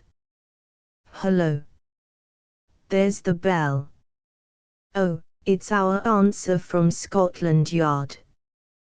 The note from Scotland Yard enclosed an optician's specification identical with that sent by Mr. Crimplisham, and added that it was an unusual one, owing to the peculiar strength of the lenses and the marked difference between the sight of the two eyes. That's good enough, said Parker. Yes, said Wimsey. Then possibility number 3 is knocked on the head. There remain possibility number 1, accident or misunderstanding, and number 2, deliberate villainy, of a remarkably bold and calculating kind, of a kind, in fact, characteristic of the author or authors of our two problems. Following the methods inculcated at that university of which I have the honor to be a member, we will now examine severally the various suggestions afforded by possibility number 2. This possibility may be again subdivided into 2 or more hypotheses. On hypothesis 1, strongly advocated by my distinguished colleague Professor Snupsht, the criminal, whom we may designate as X, is not identical with Crimplisham, but is using the name of Crimplisham as his shield, or aegis. This hypothesis may be further subdivided into 2 alternatives. Alternative A. Crimplisham is an innocent and unconscious accomplice, and X is in his employment. X writes in Crimplisham's name on Crimplisham's office paper and obtains that the object in question, i.e., the eyeglasses, be dispatched to Crimplesham's address. He is in a position to intercept the parcel before it reaches Crimplesham. The presumption is that X is Crimplesham's charwoman, office boy, clerk, secretary or porter. This offers a wide field of investigation. The method of inquiry will be to interview Crimplesham and discover whether he sent the letter, and if not, who has access to his correspondence. Alternative B. Crimplesham is under excess influence or in his power, and has been induced to write the letter by a. bribery, b. misrepresentation or c. threats. X may in that case be a persuasive relation or friend, or else a creditor, blackmailer or assassin. Crimplesham, on the other hand, is obviously venal or a fool. The method of inquiry in this case, I would tentatively suggest, is again to interview Crimplesham, put the facts of the case strongly before him, and assure him in the most intimidating terms that he is liable to a prolonged term of penal servitude as an accessory after the fact in the crime of murder. Ahem. Trusting, gentlemen, that you have followed me thus far, we will pass to the consideration of hypothesis number 2, to which I personally incline, and according to which X is identical with Crimplesham. In this case, Crimplesham, who is, in the words of an English classic, a man of infinite resource and sagacity, correctly deduces that, of all people, the last whom we shall expect to find answering our advertisement is the criminal himself. Accordingly, he plays a bold game of bluff. He invents an occasion on which the glasses may very easily have been lost or stolen, and applies for them. If confronted, nobody will be more astonished than he to learn where they were found. He will produce witnesses to prove that he left Victoria at 5:45 and emerged from the train at Balham at the scheduled time, and sat up all Monday night playing chess with a respectable gentleman well known in Balham. In this case, the method of inquiry will be to pump the respectable gentleman in Balham, and if he should happen to be a single gentleman with a deaf housekeeper, it may be no easy matter to impugn the alibi, since, outside detective romances, few ticket collectors and bus conductors keep an exact remembrance of all the passengers passing between Balham and London on any and every evening of the week. Finally, gentlemen, I will frankly point out the weak point of all these hypotheses, namely, that none of them offers any explanation as to why the incriminating article was left so conspicuously on the body in the first instance. Mr. Parker had listened with commendable patience to this academic exposition. Might not X, he suggested, be an enemy of Crimplesham's, who designed to throw suspicion upon him? He might. In that case he should be easy to discover, since he obviously lives in close proximity to Crimplesham and his glasses, and Crimplesham in fear of his life will then be a valuable ally for the prosecution. How about the first possibility of all, misunderstanding or accident? Well, for purposes of discussion, nothing, because it really doesn't afford any data for discussion. In any case, said Parker, the obvious course appears to be to go to Salisbury. That seems indicated, said Lord Peter. Very well, said the detective. Is it to be you or me or both of us? "It is to be me," said Lord Peter, "and that for two reasons. First, because, if, by possibility number 2, hypothesis 1, alternative A, Crimplisham is an innocent catspaw, the person who put in the advertisement is the proper person to hand over the property. Secondly, because, if we are to adopt hypothesis 2, we must not overlook the sinister possibility that Crimplisham X is laying a careful trap to rid himself of the person who so unwarily advertised in the daily press his interest in the solution of the Battersea Park mystery. That appears to me to be an argument for our both going," objected the detective. "Far from it," said Lord Peter. "Why play into the hands of Crimplisham X by delivering over to him the only two men in London with the evidence, such as it is, and shall I say the wits, to connect him with the Battersea body? But if we told the Yard where we were going, and we both got nobbled," said Mr. Parker, "it would afford strong presumptive evidence of Crimplisham's guilt, and anyhow, if he didn't get hanged for murdering the man in the bath he'd at least get hanged for murdering us." "Well," said Lord Peter, "if he only murdered me you could still hang him. What's the good of wasting a sound, marriageable young male like yourself? Besides, how about old Levi? If you're incapacitated, do you think anybody else is going to find him? But we could frighten Crimplisham by threatening him with the Yard." "Well, dash it all, if it comes to that, I can frighten him by threatening him with you, which, seeing you hold what evidence there is much more to the point.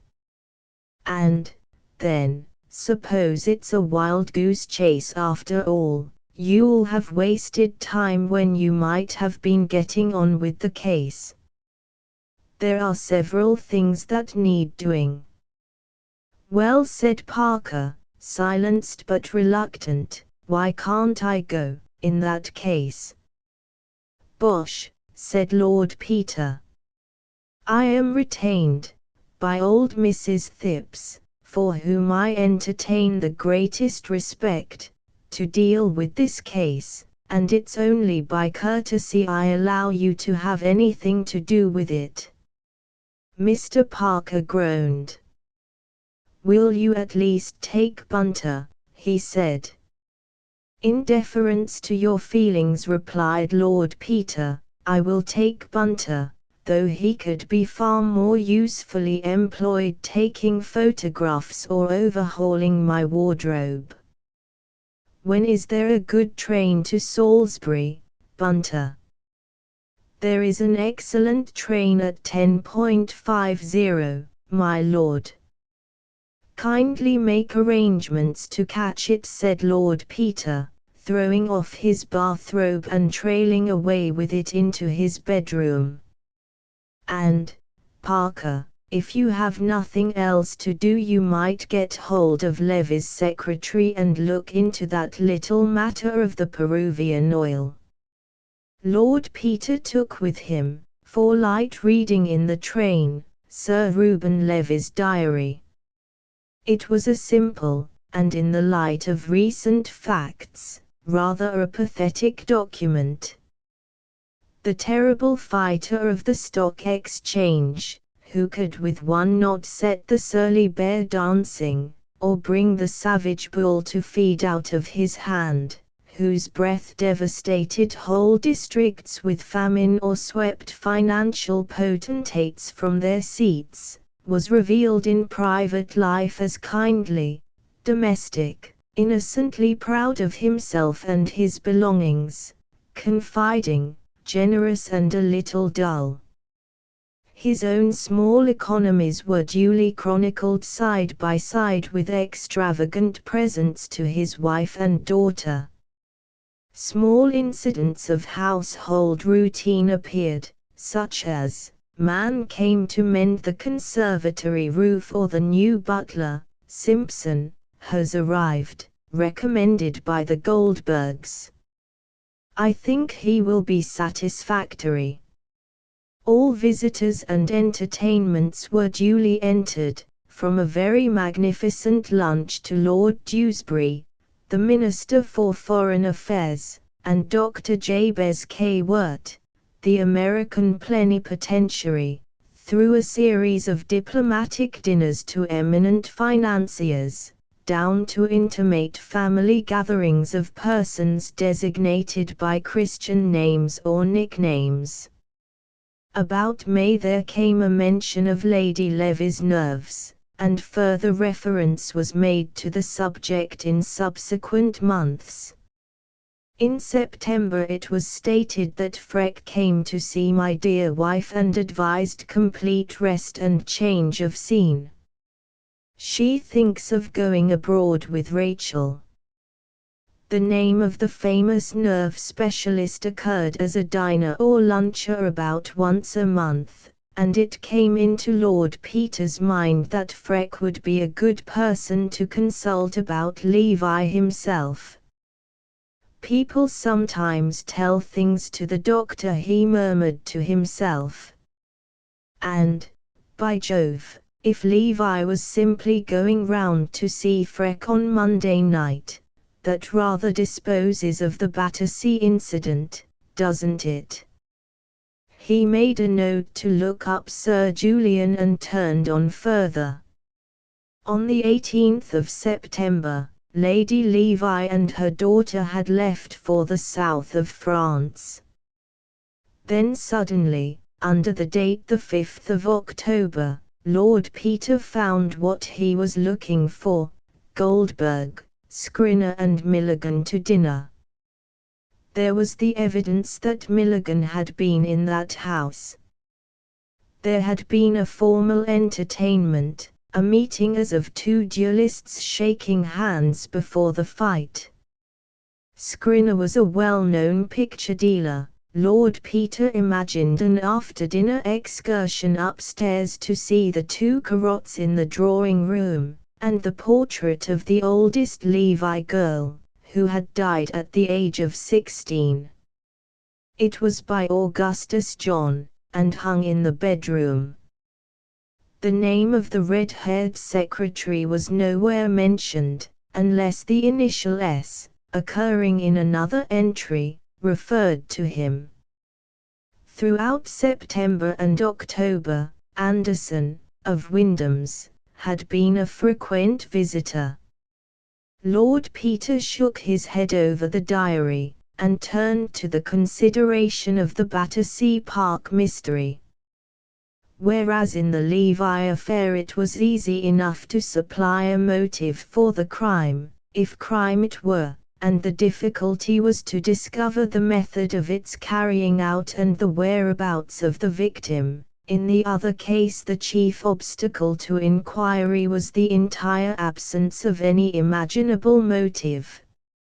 It was odd that, although the papers had carried news of the affair from one end of the country to the other and a description of the body had been sent to every police station in the country, nobody had as yet come forward to identify the mysterious occupant of Mr. Thipps's bath.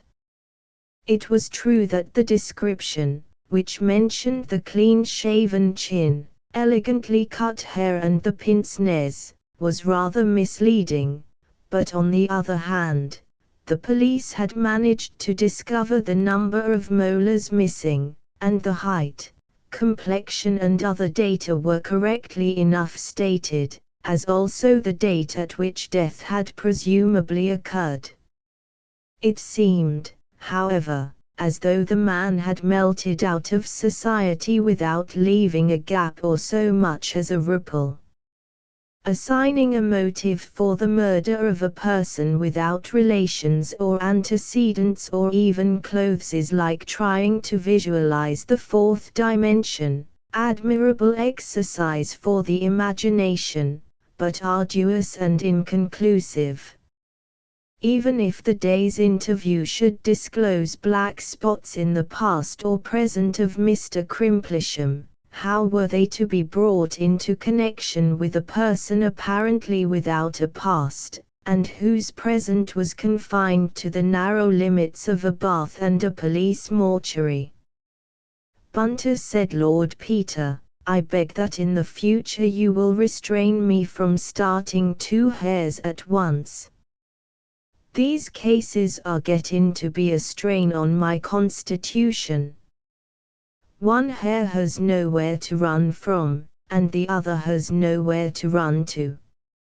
It's a kind of mental DT, Bunter.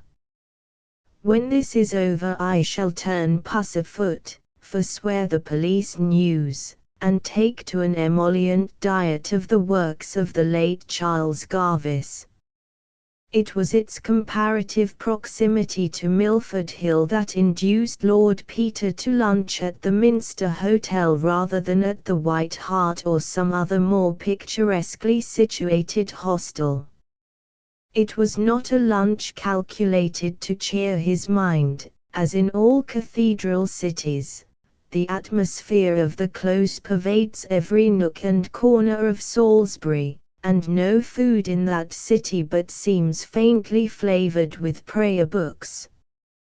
As he sat sadly consuming that impassive pale substance known to the English as cheese unqualified, for there are cheeses which go openly by their names, as Stilton, Camembert, Gruyere, Wensleydale or Gorgonzola, but cheese is cheese and everywhere the same.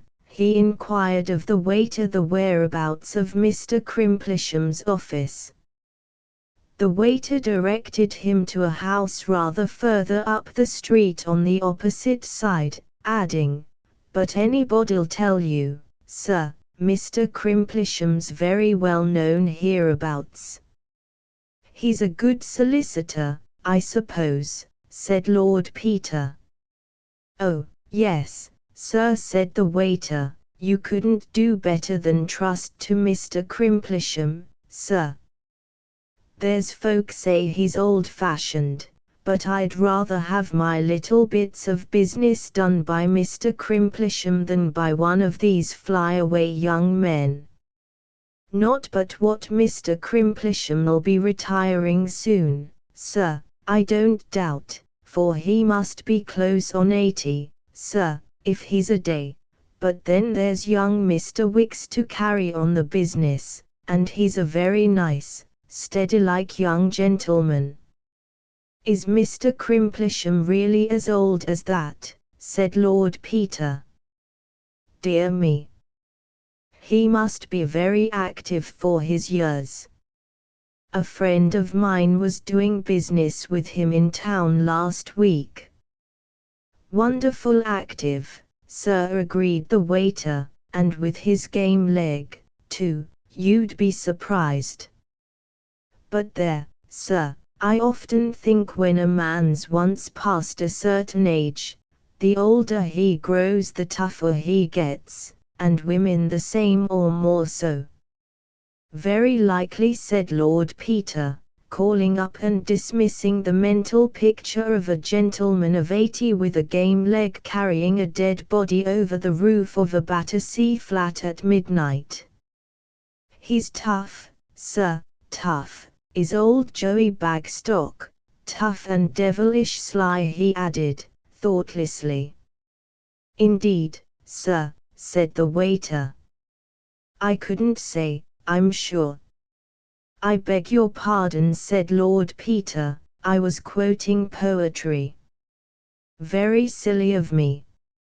I got the habit at my mother's knee and I can't break myself of it." "No, sir," said the waiter, pocketing a liberal tip. "Thank you very much, sir. You'll find the house easy.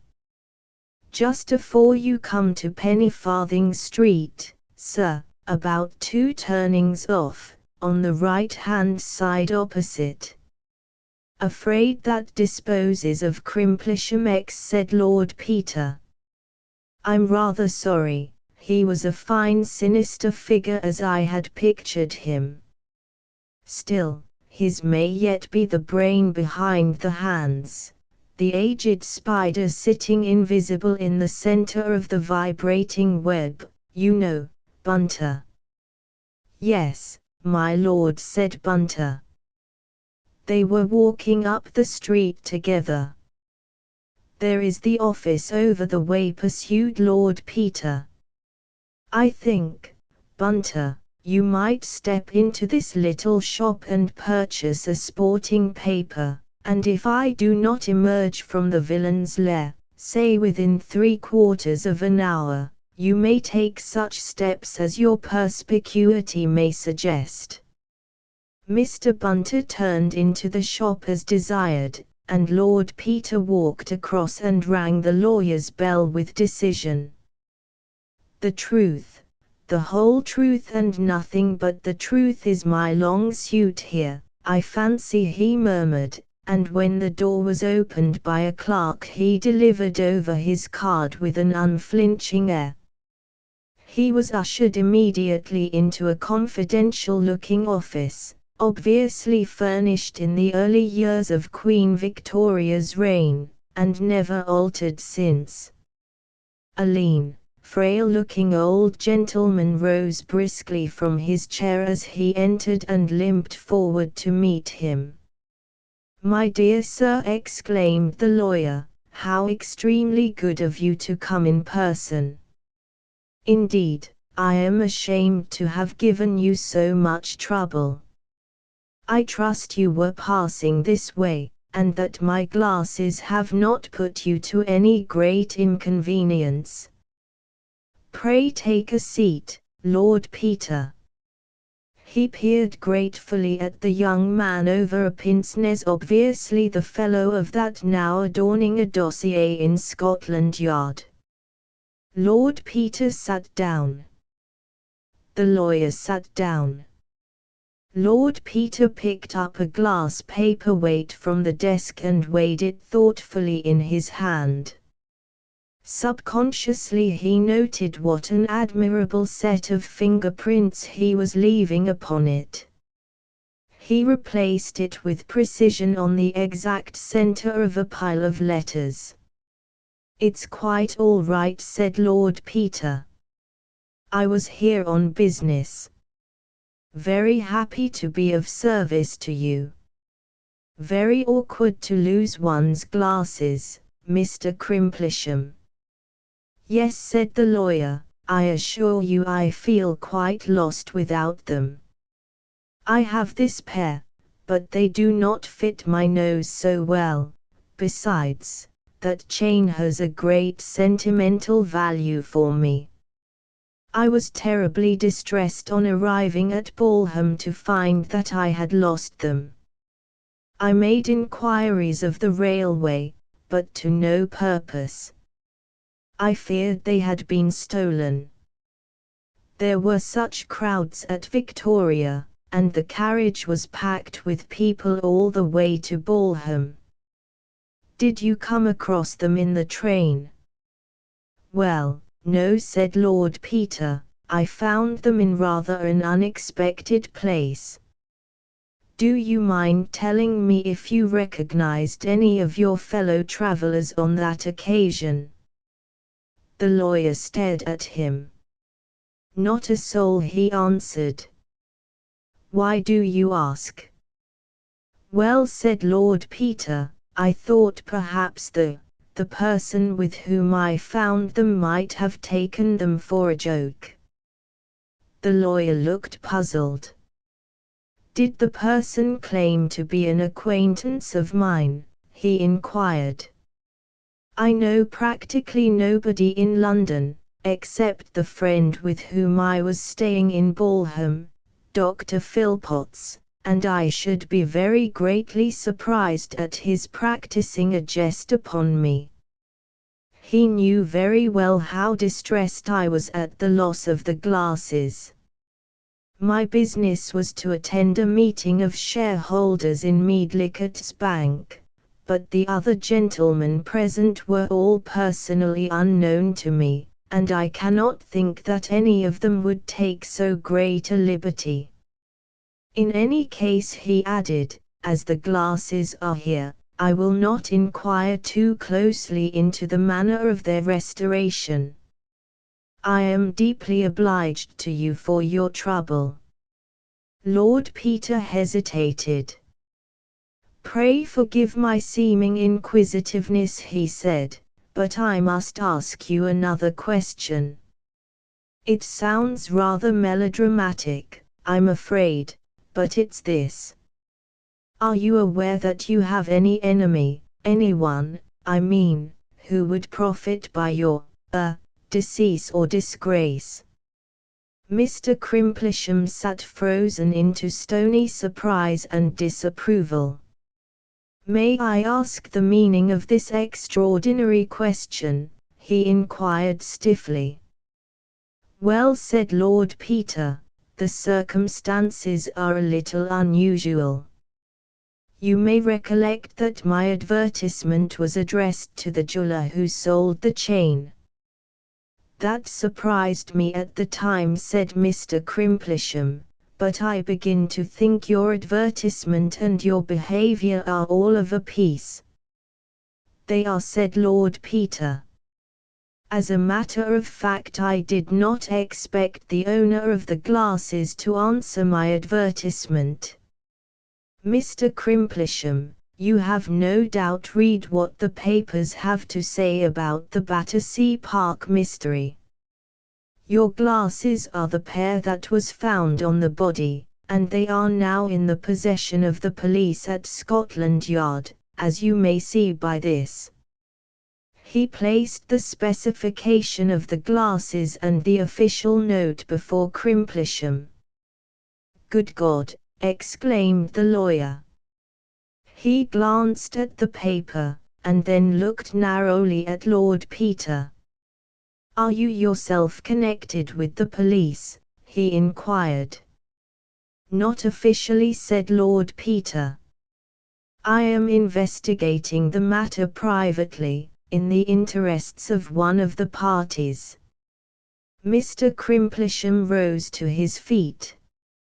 My good man, he said, this is a very impudent attempt, but blackmail is an indictable offence, and I advise you to leave my office before you commit yourself.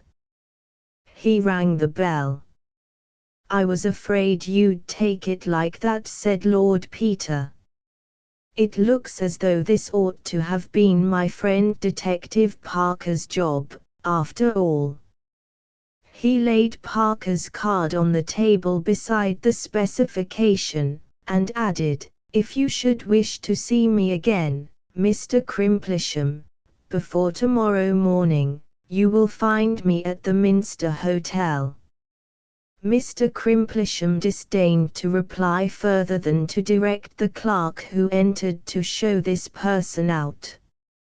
In the entrance, Lord Peter brushed against a tall young man who was just coming in, and who stared at him with surprised recognition.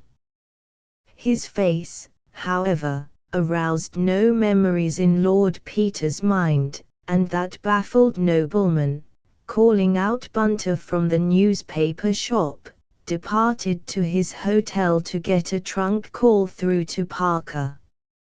Meanwhile, in the office, the meditations of the indignant Mr. Crimplisham were interrupted by the entrance of his junior partner. I say, said the latter gentleman, has somebody done something really wicked at last? Whatever brings such a distinguished amateur of crime on our sober doorstep? I have been the victim of a vulgar attempt at blackmail, said the lawyer, an individual passing himself off as Lord Peter Wimsey. But that is Lord Peter Wimsey, said Mr. Wicks, there's no mistaking him. I saw him give evidence in the Attenbury Emerald case. He's a big little pot in his way, you know, and goes fishing with the head of Scotland Yard. Oh, dear, said Mr. Crimplisham. Fate arranged that the nerves of Mr. Crimplisham should be tried that afternoon. When, escorted by Mr. Wicks, he arrived at the Minster Hotel, he was informed by the porter that Lord Peter Wimsey had strolled out, mentioning that he thought of attending evensong. "But his man is here, sir," he added, "if you'd like to leave a message." Mr. Wicks thought that on the whole it would be well to leave a message. Mr. Bunter, on inquiry, was found to be sitting by the telephone, waiting for a trunk call. As Mr. Wicks addressed him, the bell rang, and Mr. Bunter, politely excusing himself, took down the receiver. "Hello," he said. "Is that Mr. Parker?" "Oh, thanks. Exchange. Exchange. Sorry, can you put me through to Scotland Yard?" "Excuse me, gentlemen, keeping you waiting. Exchange." "All right, Scotland Yard, hello. Is that Scotland Yard? Is Detective Parker round there? Can I speak to him?" "I shall have done in a moment, gentlemen. Hello. Is that you, Mr. Parker? Lord Peter would be much obliged if you could find it convenient to step down to Salisbury, sir." "Oh, no, sir, he's in excellent health, sir. Just stepped round to hear evensong, sir." "Oh, no, I think tomorrow morning would do excellently, sir, thank you, sir." Chapter 6. It was, in fact, inconvenient for Mr. Parker to leave London. He had had to go and see Lady Levi towards the end of the morning, and subsequently his plans for the day had been thrown out of gear and his movements delayed by the discovery that the adjourned inquest of Mr. Thipps's unknown visitor was to be held that afternoon, since nothing very definite seemed forthcoming from Inspector Sudge's inquiries. Jury and witnesses had been convened accordingly for 3 o'clock.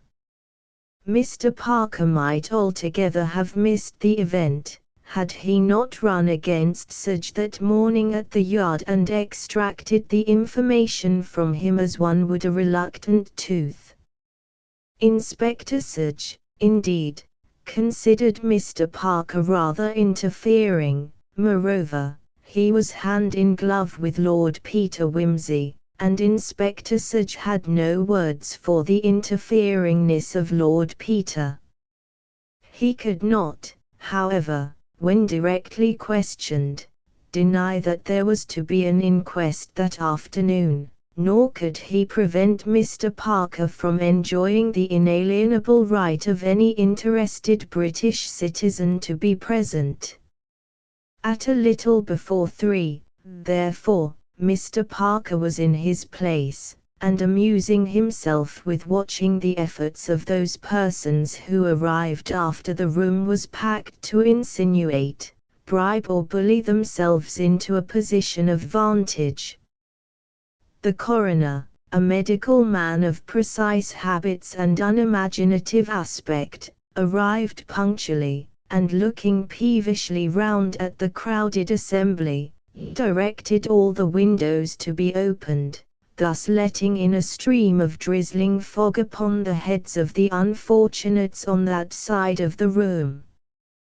This caused a commotion and some expressions of disapproval, checked sternly by the coroner, who said that with the influenza about again an unventilated room was a death trap, that anybody who chose to object to open windows had the obvious remedy of leaving the court, and further, that if any disturbance was made he would clear the court. He then took a formamint lozenge, and proceeded, after the usual preliminaries, to call up 14 good and lawful persons and swear them diligently to inquire and a true presentment make of all matters touching the death of the gentleman with the pince nez, and to give a true verdict according to the evidence, so help them God. When an expostulation by a woman juror, an elderly lady in spectacles who kept a sweet shop, and appeared to wish she was back there, had been summarily quashed by the coroner, the jury departed to view the body.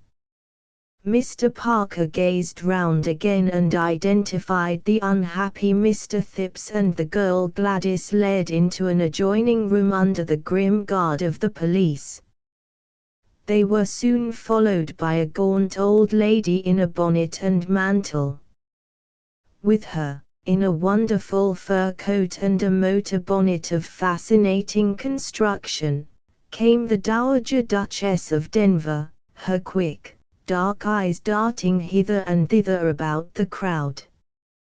The next moment they had lighted on Mr. Parker, who had several times visited the Dower house, and she nodded to him, and spoke to a policeman. Before long, a way opened magically through the press, and Mr. Parker found himself accommodated with a front seat just behind the Duchess, who greeted him charmingly, and said, "What's happened to poor Peter?" Parker began to explain, and the coroner glanced irritably in their direction. Somebody went up and whispered in his ear, at which he coughed, and took another for moment. "We came up by car," said the Duchess, "so tiresome, such bad roads between Denver and Gunbury St. Walters, and there were people coming to lunch, I had to put them off, I couldn't let the old lady go alone, could I? By the way, such an odd thing's happened about the Church Restoration Fund. The vicar, oh dear, here are these people coming back again. Well, I'll tell you afterwards. Do look at that woman looking shocked, and the girl in tweeds trying to look as if she sat on undraped gentlemen every day of her life. I don't mean that. Corpses, of course. But one finds oneself being so Elizabethan nowadays. What an awful little man the coroner is, isn't he? He's looking daggers at me. Do you think he'll dare to clear me out of the court or commit me for what you may call it?" The first part of the evidence was not of great interest to Mr. Parker. The wretched Mr. Phipps, who had caught cold in gaol, deposed in an unhappy croak to having discovered the body when he went in to take his bath at 8 o'clock. He had had such a shock, he had to sit down and send the girl for brandy. He had never seen the deceased before. He had no idea how he came there. Yes, he had been in Manchester the day before. He had arrived at St. Pancras at 10 o'clock. He had cloak-roomed his bag. At this point Mr. Phipps became very red, unhappy and confused, and glanced nervously about the court. "Now, Mr. Phipps," said the coroner, briskly, "we must have your movements quite clear. You must appreciate the importance of the matter. You have chosen to give evidence, which you need not have done, but having done so, you will find it best to be perfectly explicit." "Yes," said Mr. Phipps faintly. "Have you cautioned this witness, officer?" inquired the coroner, turning sharply to Inspector Sage. The inspector replied that he had told Mr. Phipps that anything he said might be used against him at his trial. Mr. Phipps became ashy, and said in a bleating voice that he hadn't meant to do anything that wasn't right. This remark produced a mild sensation, and the coroner became even more acidulated in manner than before. "Is anybody representing Mr. Phipps?" he asked, irritably. "No." "Did you not explain to him that he ought to be represented?" "You did not." "Really, Inspector? Did you not know, Mr. Phipps, that you had a right to be legally represented?" Mr. Phipps clung to a chair back for support, and said, "No," in a voice barely audible. "It is incredible," said the coroner, "that so-called educated people should be so ignorant of the legal procedure of their own country. This places us in a very awkward position. I doubt, Inspector, whether I should permit the prisoner, Mr. Phipps, to give evidence at all. It is a delicate position." The perspiration stood on Mrs. Phipps's forehead. "Save us from our friends," whispered the Duchess to Parker. If that cough-drop-devouring creature had openly instructed those 14 people, and what unfinished-looking faces they have, so characteristic, I always think, of the lower middle class, rather like sheep, or calf's head, boiled, I mean, to bring in willful murder against the poor little man, he couldn't have made himself plainer. "He can't let him incriminate himself, you know," said Parker. "Stuff," said the Duchess. "How could the man incriminate himself when he never did anything in his life? You men never think of anything but your red tape." Meanwhile Mr. Phipps, wiping his brow with a handkerchief, had summoned up courage. He stood up with a kind of weak dignity, like a small white rabbit brought to bay. "I would rather tell you," he said, "though it's really very unpleasant for a man in my position. But I really couldn't have it thought for a moment that I'd committed this dreadful crime. I assure you, gentlemen, I couldn't bear that. No. I'd rather tell you the truth, though I'm afraid it places me in rather a, well, I'll tell you. You fully understand the gravity of making such a statement, Mr. Phipps," said the coroner. "Quite," said Mr. Phipps. "It's all right. Might I have a drink of water?" "Take your time," said the coroner, at the same time robbing his remark of all conviction by an impatient glance at his watch. "Thank you, sir," said Mr. Phipps. "Well, then, it's true I got to St. Pancras at 10. But there was a man in the carriage with me. He'd got in at Leicester. I didn't recognize him at first, but he turned out to be an old schoolfellow of mine." "What was this gentleman's name?" inquired the coroner, his pencil poised. Mr. Phipps shrank together visibly. "I'm afraid I can't tell you that," he said. "You see, that is, you will see, it would get him into trouble, and I couldn't do that. No, I really couldn't do that, not if my life depended on it. No," he added, as the ominous pertinence of the last phrase smote upon him, "I'm sure I couldn't do that." Well, said the coroner. The Duchess leaned over to Parker again. "I'm beginning quite to admire the little man," she said. Mr. Phipps resumed. "When we got to St. Pancras I was going home, but my friend said no." We hadn't met for a long time and we ought to make a night of it, was his expression. I fear I was weak, and let him over-persuade me to accompany him to one of his haunts. I use the word advisedly, said Mr. Phipps, and I assure you, sir, that if I had known beforehand where we were going I never would have set foot in the place.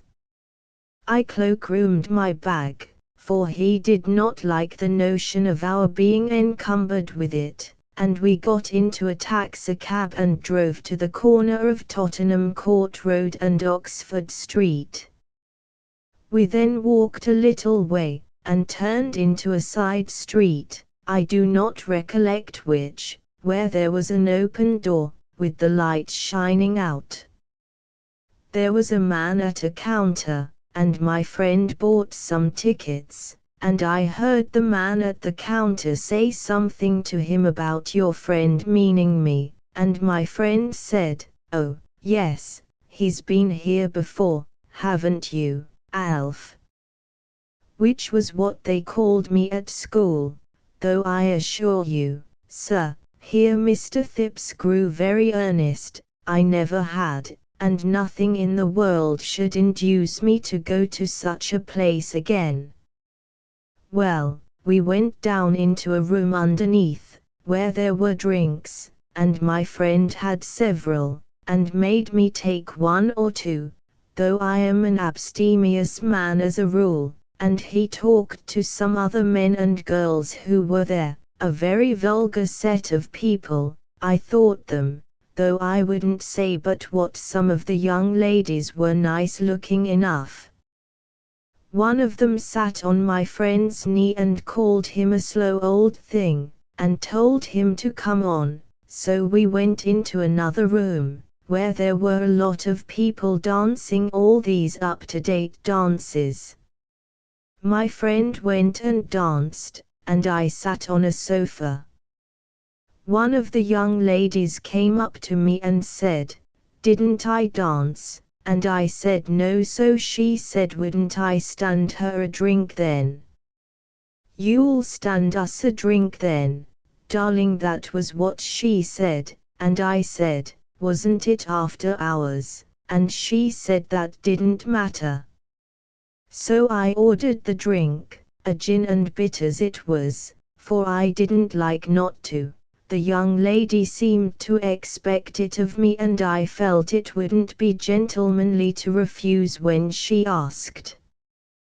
But it went against my conscience, such a young girl as she was, and she put her arm round my neck afterwards and kissed me just like as if she was paying for the drink, and it really went to my heart, said Mr. Phipps, a little ambiguously, but with uncommon emphasis. Here somebody at the back said, "Cheero," and a sound was heard as of the noisy smacking of lips. "Remove the person who made that improper noise," said the coroner, with great indignation. "Go on, please, Mr. Phipps."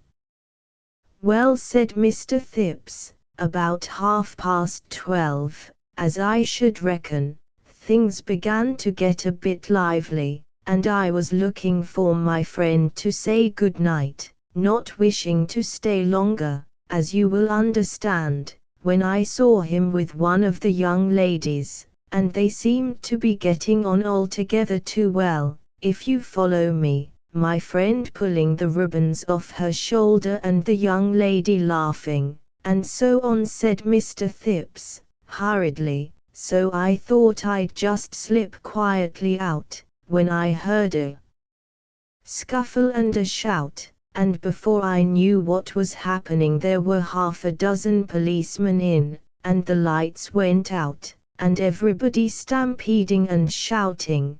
Quite horrid, it was. I was knocked down in the rush, and hit my head a nasty knock on a chair. That was where I got that bruise they asked me about, and I was dreadfully afraid I'd never get away and it would all come out, and perhaps my photograph in the papers, when someone caught hold of me. I think it was the young lady I'd given the gin and bitters to, and she said, 'This way,' and pushed me along a passage and out at the back somewhere. So I ran through some streets, and found myself in Goodge Street, and there I got a taxi and came home. I saw the account of the raid afterwards in the papers, and saw my friend had escaped, and so, as it wasn't the sort of thing I wanted made public, and I didn't want to get him into difficulties, I just said nothing. But that's the truth." "Well, Mr. Phipps," said the coroner, "we shall be able to substantiate a certain amount of this story." "Your friend's name?" "No," said Mr. Phipps, stoutly, "not on any account." "Very good," said the coroner. "Now, can you tell us what time you did get in?" "About 1:30, I should think." "Really, I was so upset." "Quite so. Did you go straight to bed?" "Yes, I took my sandwich and glass of milk first. I thought it might settle my inside, so to speak," added the witness, apologetically, not being accustomed to alcohol so late at night and on an empty stomach, as you may say. "Quite so. Nobody sat up for you?" "Nobody." "How long did you take getting to bed first and last?" Mr. Phipps thought it might have been half an hour. "Did you visit the bathroom before turning in?" "No." "And you heard nothing in the night?" "No, I fell fast asleep. I was rather agitated, so I took a little dose to make me sleep, and what with being so tired and the milk and the dose, I just tumbled right off and didn't wake till Gladys called me." Further questioning elicited little from Mr. Phipps. Yes, the bathroom window had been open when he went in the morning, he was sure of that, and he had spoken very sharply to the girl about it. He was ready to answer any questions, he would be only too happy to have this dreadful affair sifted to the bottom. Gladys Horrocks stated that she had been in Mr. Phipps's employment about 3 months. Her previous employers would speak to her character. It was her duty to make the round of the flat at night, when she had seen Mrs. Phipps to bed at 10. Yes, she remembered doing so on Monday evening. She had looked into all the rooms. Did she recollect shutting the bathroom window that night? Well, no, she couldn't swear to it, not in particular. But when Mr. Phipps called her into the bathroom in the morning, it certainly was open. She had not been into the bathroom before Mr. Phipps went in. Well, yes, it had happened that she had left that window open before, when anyone had been having a bath in the evening and had left the blind down. Mrs. Phipps had a bath on Monday evening. Mondays was one of her regular bath nights. She was very much afraid she hadn't shut the window on Monday night, though she wished her he'd been cut off afore she'd been so forgetful.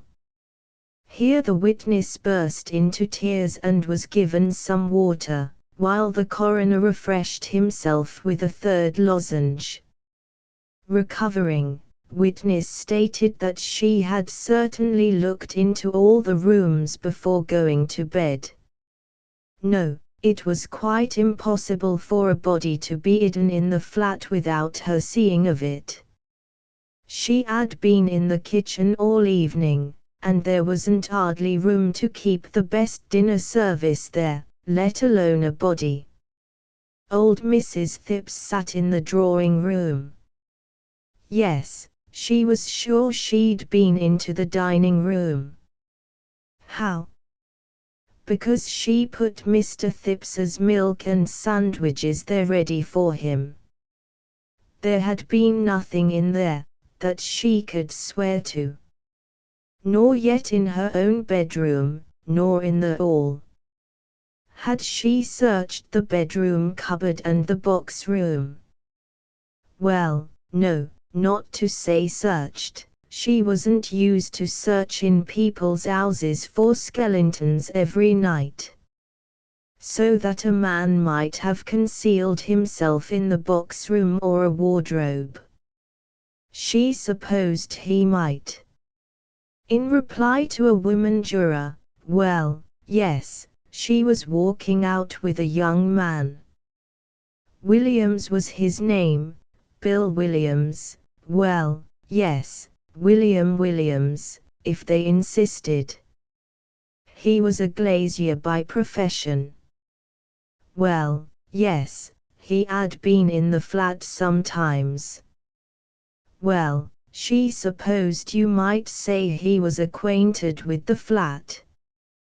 Had she ever? No, she hadn't, and if she'd thought such a question was going to be put to a respectable girl she wouldn't have offered to give evidence. The vicar of St. Mary's would speak to her character and to Mr. Williams's. Last time Mr. Williams was at the flat was a fortnight ago. Well, no, it wasn't exactly the last time she had seen Mr. Williams. Well, yes, the last time was Monday, well, yes, Monday night. Well, if she must tell the truth, she must. Yes, the officer had cautioned her, but there wasn't any harm in it, and it was better to lose her place than to be hung.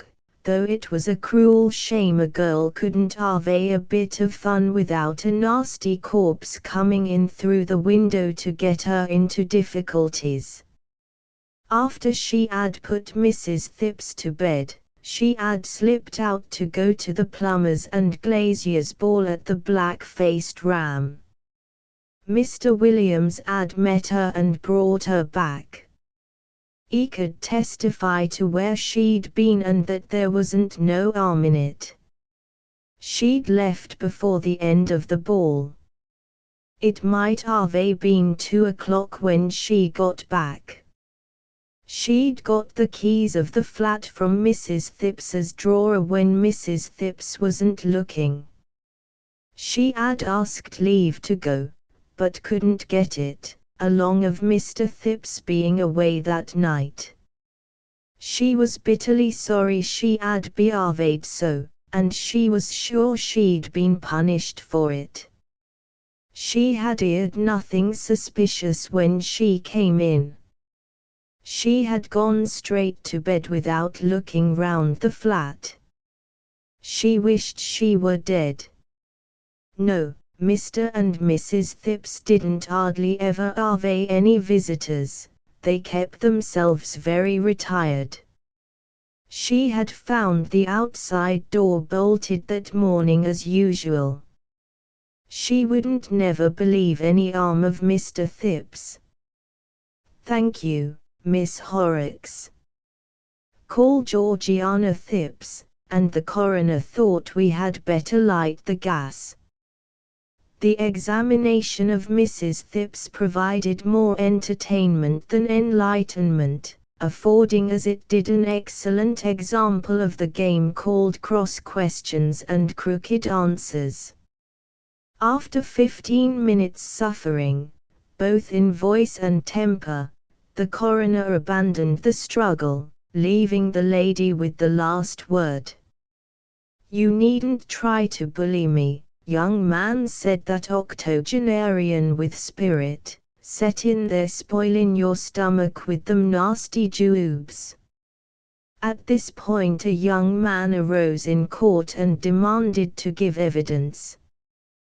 Having explained that he was William Williams, glazier, he was sworn, and corroborated the evidence of Gladys Horrocks in the matter of her presence at the Black-Faced Ram on the Monday night. They had returned to the flat rather before 2, he thought, but certainly later than 1:30. He was sorry that he had persuaded Miss Horrocks to come out with him when she didn't ought.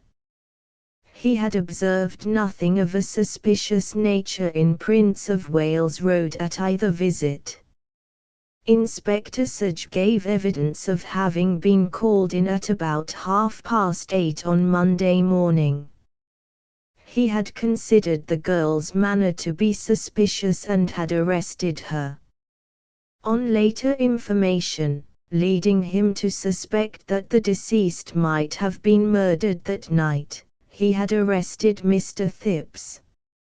He had found no trace of breaking into the flat.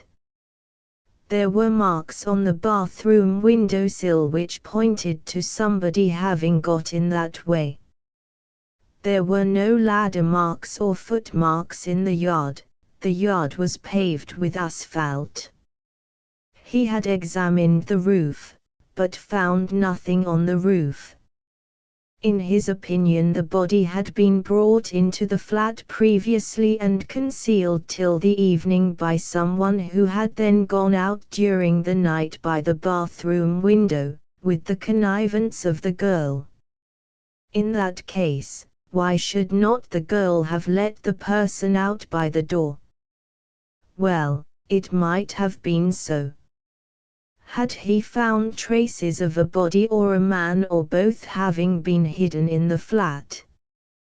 He found nothing to show that they might not have been so concealed. What was the evidence that led him to suppose that the death had occurred that night? At this point Inspector Sage appeared uneasy, and endeavored to retire upon his professional dignity. On being pressed, however, he admitted that the evidence in question had come to nothing. One of the jurors, was it the case that any finger marks had been left by the criminal? Some marks had been found on the bath, but the criminal had worn gloves. The coroner: do you draw any conclusion from this fact as to the experience of the criminal? Inspector Sage: looks as if he was an old hand, sir. The juror: is that very consistent with the charge against Alfred Phipps, Inspector? The inspector was silent. The coroner: in the light of the evidence which you have just heard, do you still press the charge against Alfred Phipps and Gladys Horrocks? Inspector Sage: I consider the whole set out highly suspicious. Phipps's story isn't corroborated, and as for the girl Horrocks, how do we know this Williams ain't in it as well? William Williams: now, you drop that. I can bring 100 witnesses. The coroner: silence, if you please. I am surprised, Inspector, that you should make this suggestion in that manner. It is highly improper. By the way, can you tell us whether a police raid was actually carried out on the Monday night on any nightclub in the neighborhood of St. Giles's Circus?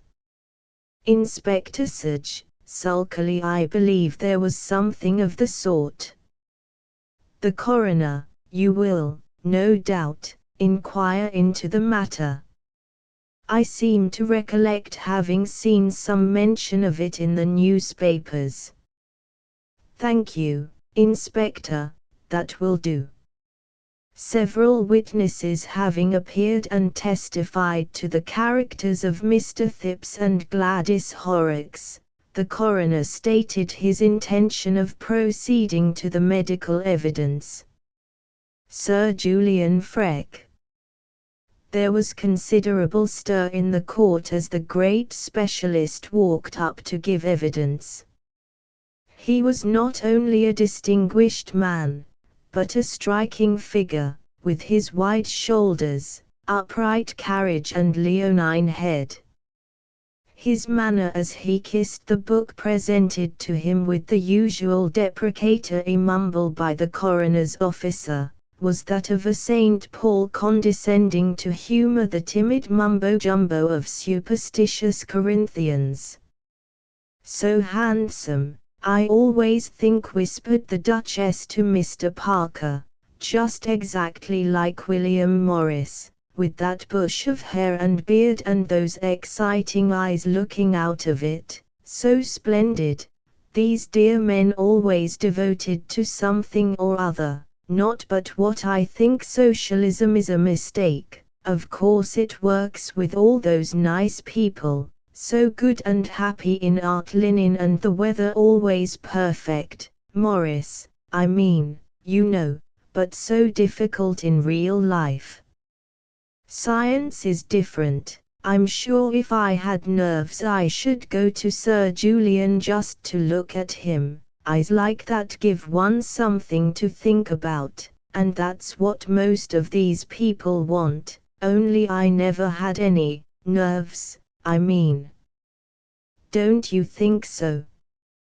"You are Sir Julian Freke," said the coroner, "and live at St. Luke's House, Prince of Wales Road, Battersea, where you exercise a general direction over the surgical side of St. Luke's Hospital."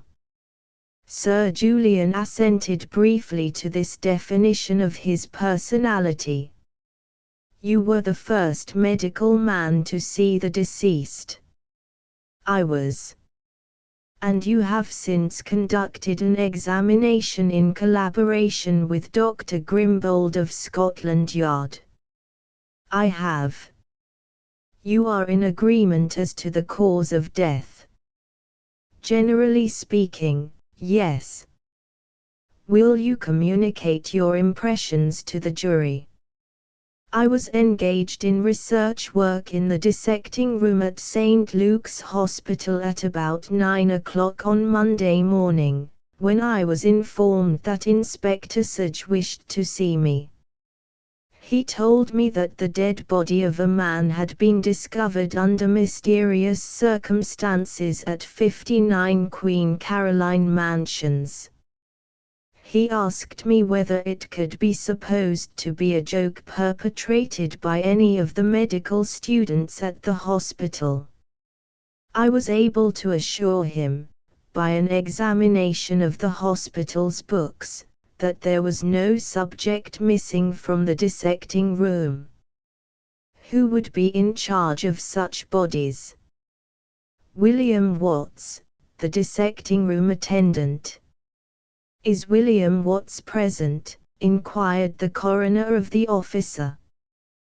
William Watts was present, and could be called if the coroner thought it necessary. I suppose no dead body would be delivered to the hospital without your knowledge, Sir Julian. Certainly not. Thank you. Will you proceed with your statement?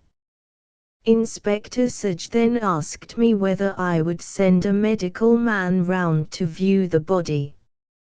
I said that I would go myself. Why did you do that? I confess to my share of ordinary human curiosity, Mr. Coroner. Laughter from a medical student at the back of the room. On arriving at the flat I found the deceased lying on his back in the bath. I examined him, and came to the conclusion that death had been caused by a blow on the back of the neck, dislocating the fourth and fifth cervical vertebrae, bruising the spinal cord and producing internal hemorrhage and partial paralysis of the brain. I judged the deceased to have been dead at least 12 hours, possibly more. I observed no other sign of violence of any kind upon the body. Deceased was a strong, well-nourished man of about 50 to 55 years of age.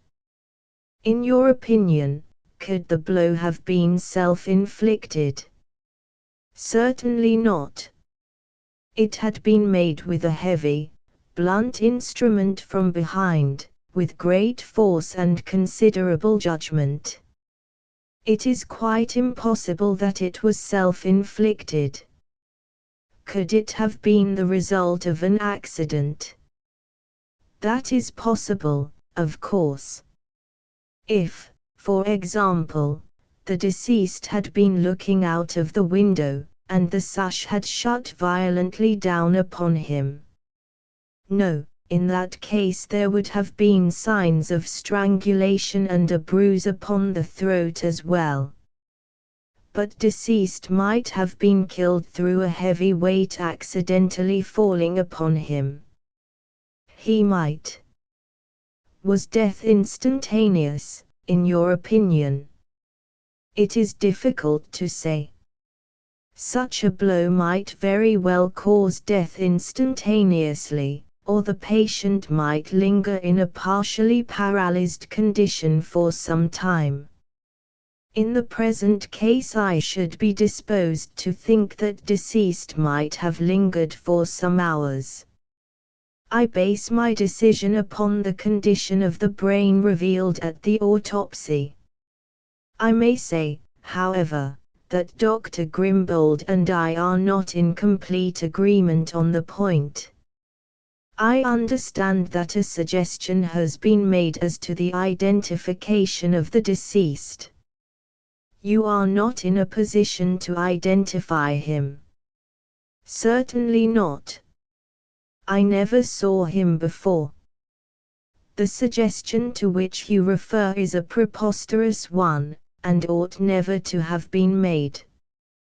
I was not aware until this morning that it had been made. Had it been made to me earlier, I should have known how to deal with it, and I should like to express my strong disapproval of the unnecessary shock and distress inflicted upon a lady with whom I have the honor to be acquainted.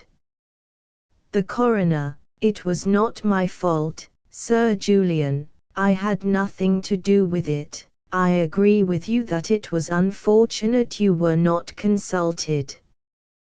The reporters scribbled busily, and the court asked each other what was meant, while the jury tried to look as if they knew already. In the matter of the eyeglasses found upon the body, Sir Julian, do these give any indication to a medical man?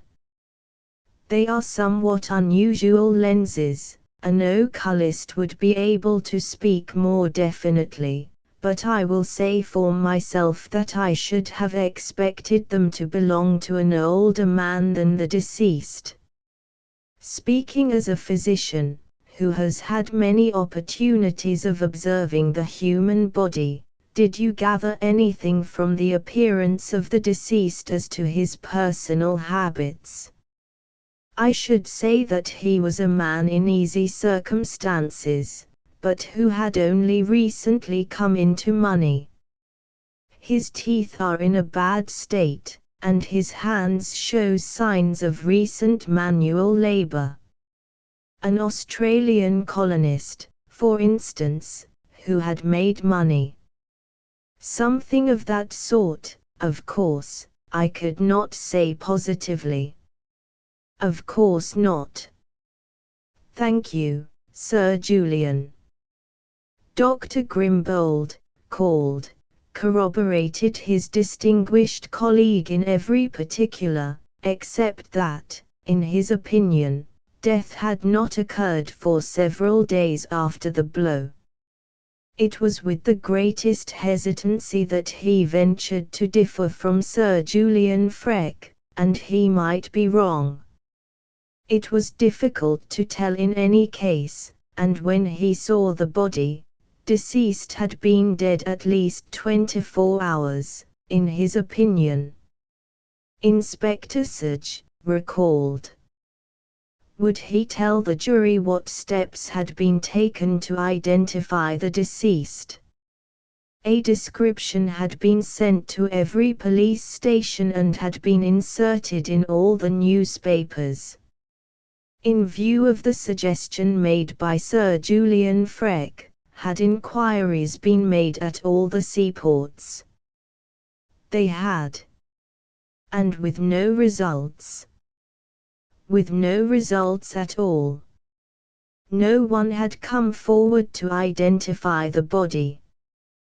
Plenty of people had come forward, but nobody had succeeded in identifying it. Had any effort been made to follow up the clue afforded by the eyeglasses? Inspector Sage submitted that, having regard to the interests of justice, he would beg to be excused from answering that question. Might the jury see the eyeglasses? The eyeglasses were handed to the jury. William Watts, called, confirmed the evidence of Sir Julian Freke with regard to dissecting room subjects. He explained the system by which they were entered. They usually were supplied by the workhouses and free hospitals. They were under his sole charge. The young gentleman could not possibly get the keys. Had Sir Julian Freke, or any of the house surgeons, the keys? No, not even Sir Julian Freke. The keys had remained in his possession on Monday night. They had. And, in any case, the inquiry was irrelevant, as there was no body missing, nor ever had been. That was the case. The coroner then addressed the jury, reminding them with some asperity that they were not there to gossip about who the deceased could or could not have been, but to give their opinion as to the cause of death. He reminded them that they should consider whether, according to the medical evidence, death could have been accidental or self-inflicted, or whether it was deliberate murder, or homicide. If they considered the evidence on this point insufficient, they could return an open verdict. In any case, their verdict could not prejudice any person. If they brought it in murder, all the whole evidence would have to be gone through again before the magistrate. He then dismissed them, with the unspoken adjuration to be quick about it. Sir Julian Freke, after giving his evidence, had caught the eye of the Duchess, and now came over and greeted her. "I haven't seen you for an age," said that lady. "How are you?" "Hard at work," said the specialist. "Just got my new book out. This kind of thing wastes time. Have you seen Lady Levi yet?" "No, poor dear," said the Duchess. "I only came up this morning, for this. Mrs. Thipps is staying with me, one of Peter's eccentricities, you know. Poor Christine. I must run round and see her. This is Mr. Parker," she added, "who is investigating that case." "Oh," said Sir Julian, and paused. "Do you know," he said in a low voice to Parker, "I am very glad to meet you. Have you seen Lady Levi yet?" "I saw her this morning." "Did she ask you to go on with the inquiry?" "Yes," said Parker. "She thinks," he added, "that Sir Reuben may be detained in the hands of some financial rival, or that perhaps some scoundrels are holding him to ransom." "And is that your opinion?" asked Sir Julian. "I think it very likely," said Parker, frankly. Sir Julian hesitated again. "I wish you would walk back with me when this is over," he said. "I should be delighted," said Parker. At this moment the jury returned and took their places, and there was a little rustle and hush. The coroner addressed the foreman and inquired if they were agreed upon their verdict. "We are agreed, Mr. Coroner, that deceased died of the effects of a blow upon the spine, but how that injury was inflicted we consider that there is not sufficient evidence to show." Mr. Parker and Sir Julian Freck walked up the road together. "I had absolutely no idea until I saw Lady Levi this morning," said the doctor, "that there was any idea of connecting this matter with the disappearance of Sir Reuben. The suggestion was perfectly monstrous, and could only have grown up in the mind of that ridiculous police officer. If I had had any idea what was in his mind I could have disabused him and avoided all this." "I did my best to do so," said Parker. "As soon as I was called into the Levi case." "Who called you in, if I may ask?" inquired Sir Julian. "Well, the household first of all, and then Sir Reuben's uncle, Mr. Levi of Portman Square, wrote to me to go on with the investigation. And now Lady Levi has confirmed those instructions." "Certainly," said Parker in some surprise. Sir Julian was silent for a little time. "I'm afraid I was the first person to put the idea into Sej's head," said Parker, rather penitently. "When Sir Reuben disappeared, my first step, almost, was to hunt up all the street accidents and suicides and so on that had turned up during the day, and I went down to see this Battersea Park body as a matter of routine.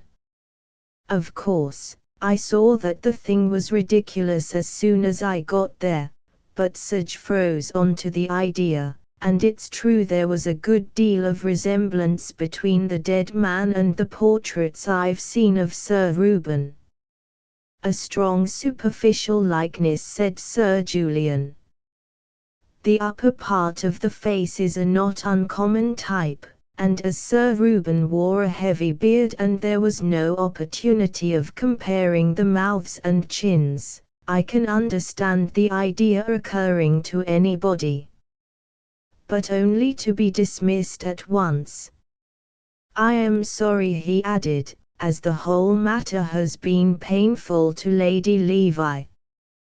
You may know, Mr. Parker, that I am an old, though I should not call myself an intimate, friend of the Levis." "I understood something of the sort." "Yes. When I was a young man in short, Mr. Parker, I hoped once to marry Lady Levi." Mr. Parker gave the usual sympathetic groan. "I have never married, as you know," pursued Sir Julian. "We have remained good friends. I have always done what I could to spare her pain." "Believe me, Sir Julian," said Parker, "that I sympathize very much with you and with Lady Levi, and that I did all I could to disabuse Inspector Sej of this notion. Unhappily, the coincidence of Sir Reuben's being seen that evening in the Battersea Park Road." "Ah, yes," said Sir Julian. "Dear me, here we are at home. Perhaps you would come in for a moment, Mr. Parker, and have tea or a whiskey and soda or something." Parker promptly accepted this invitation, feeling that there were other things to be said.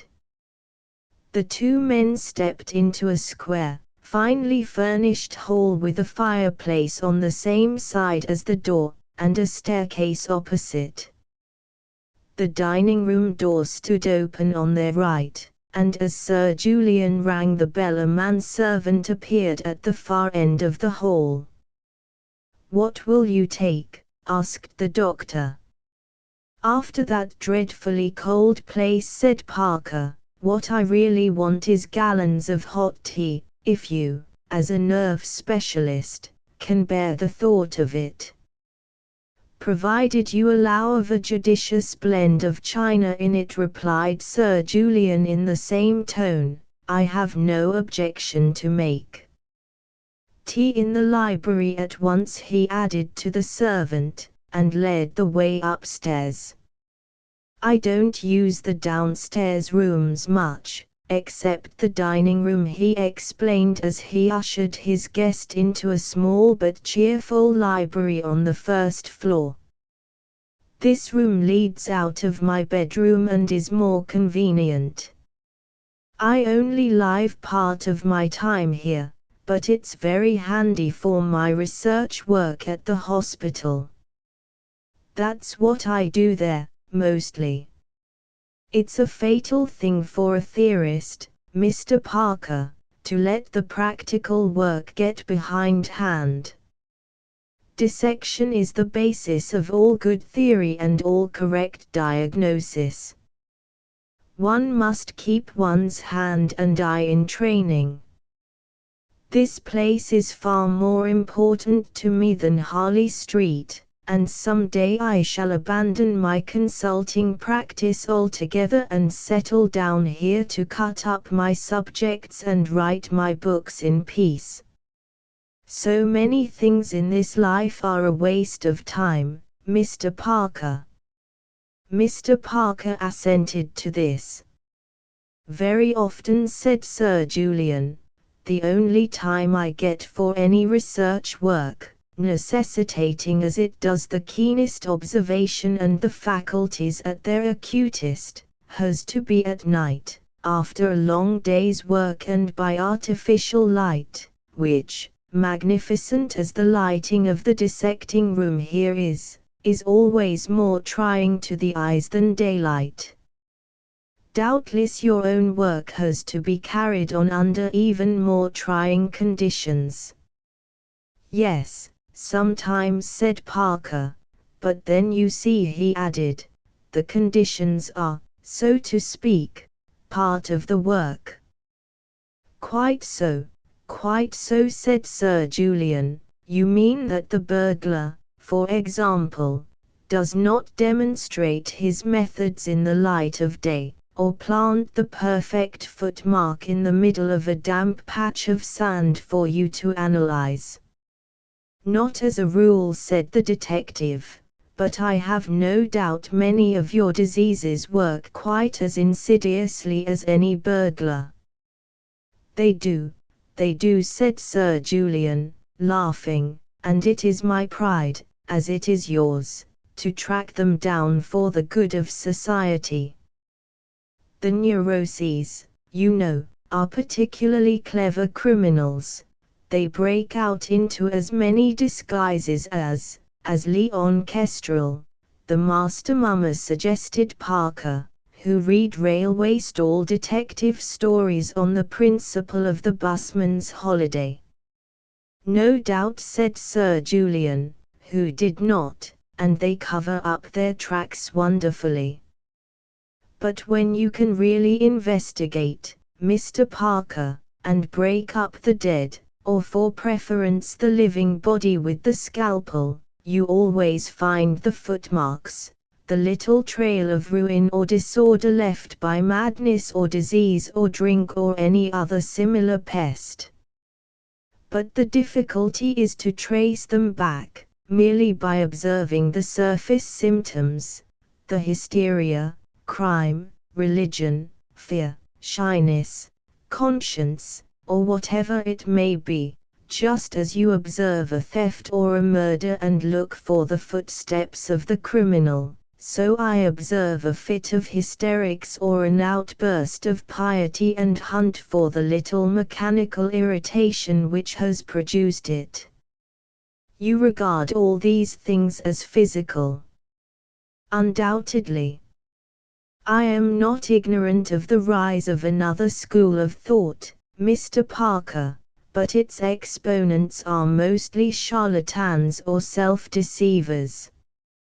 Si haben 60 white darini in gymnast that, like Sludge the medium, they are beginning to believe their own nonsense.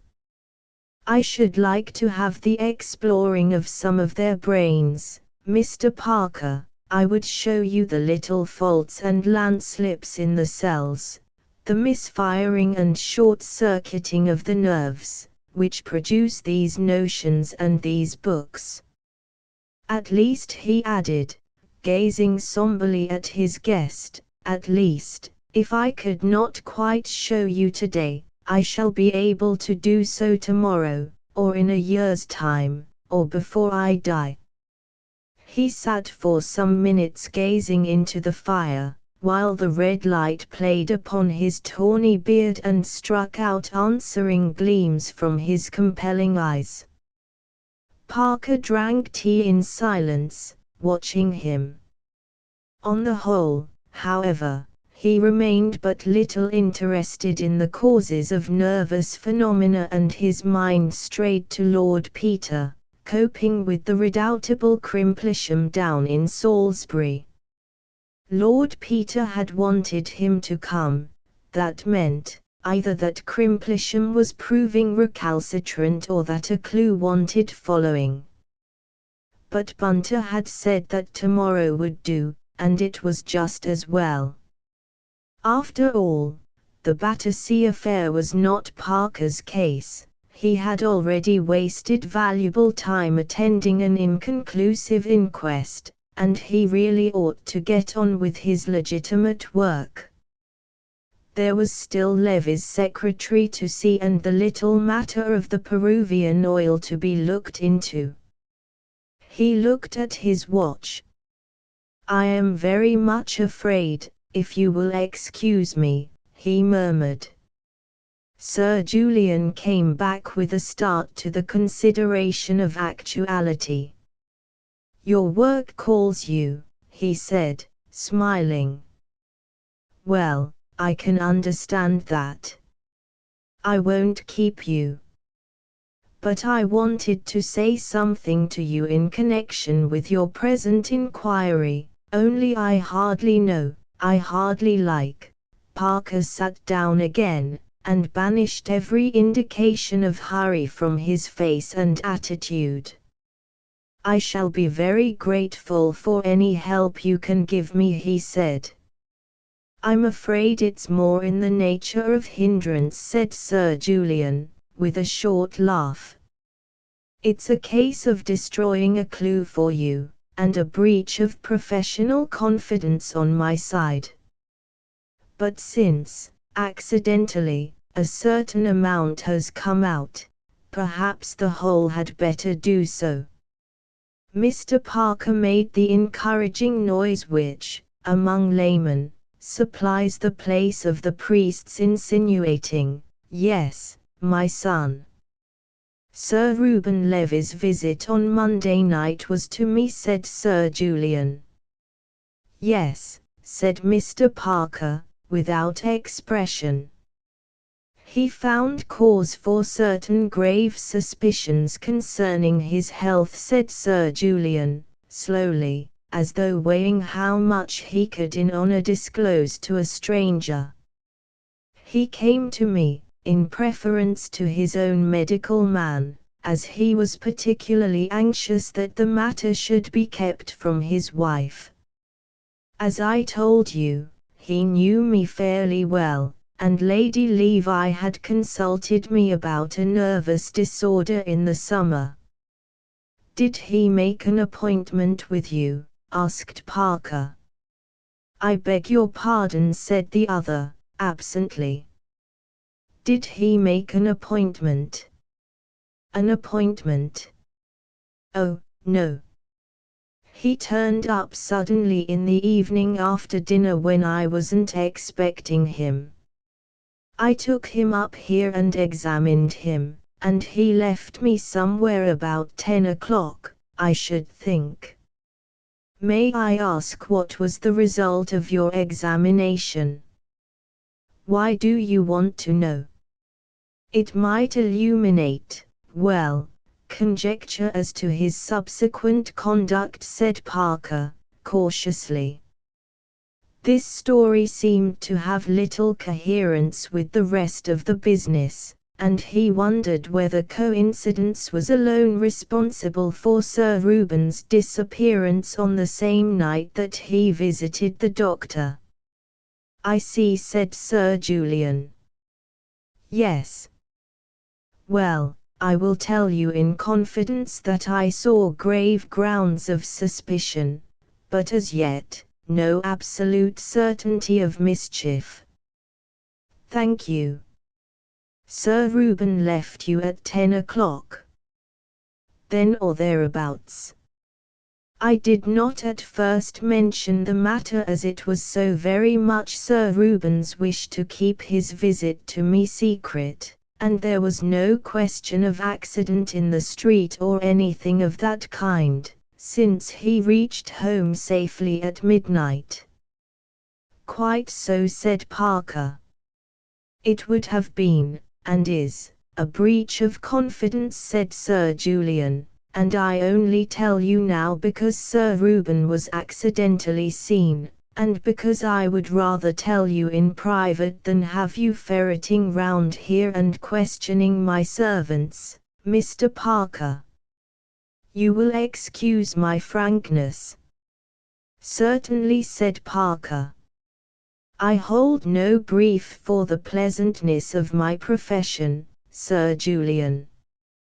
I am very much obliged to you for telling me this. I might otherwise have wasted valuable time following up a false trail. I am sure I need not ask you, in your turn, to respect this confidence, said the doctor. To publish the matter abroad could only harm Sir Reuben and pain his wife, besides placing me in no favourable light with my patients.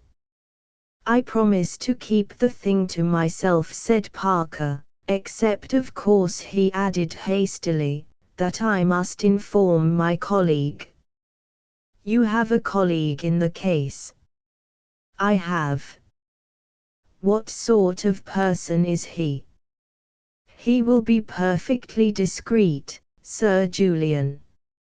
Is he a police officer? You need not be afraid of your confidence getting into the records at Scotland Yard. I see that you know how to be discreet, Mr. Parker. We also have our professional etiquette, Sir Julian. On returning to Great Ormond Street, Mr. Parker found a wire awaiting him, which said, "Do not trouble to come. All well. Returning tomorrow." Wimsey.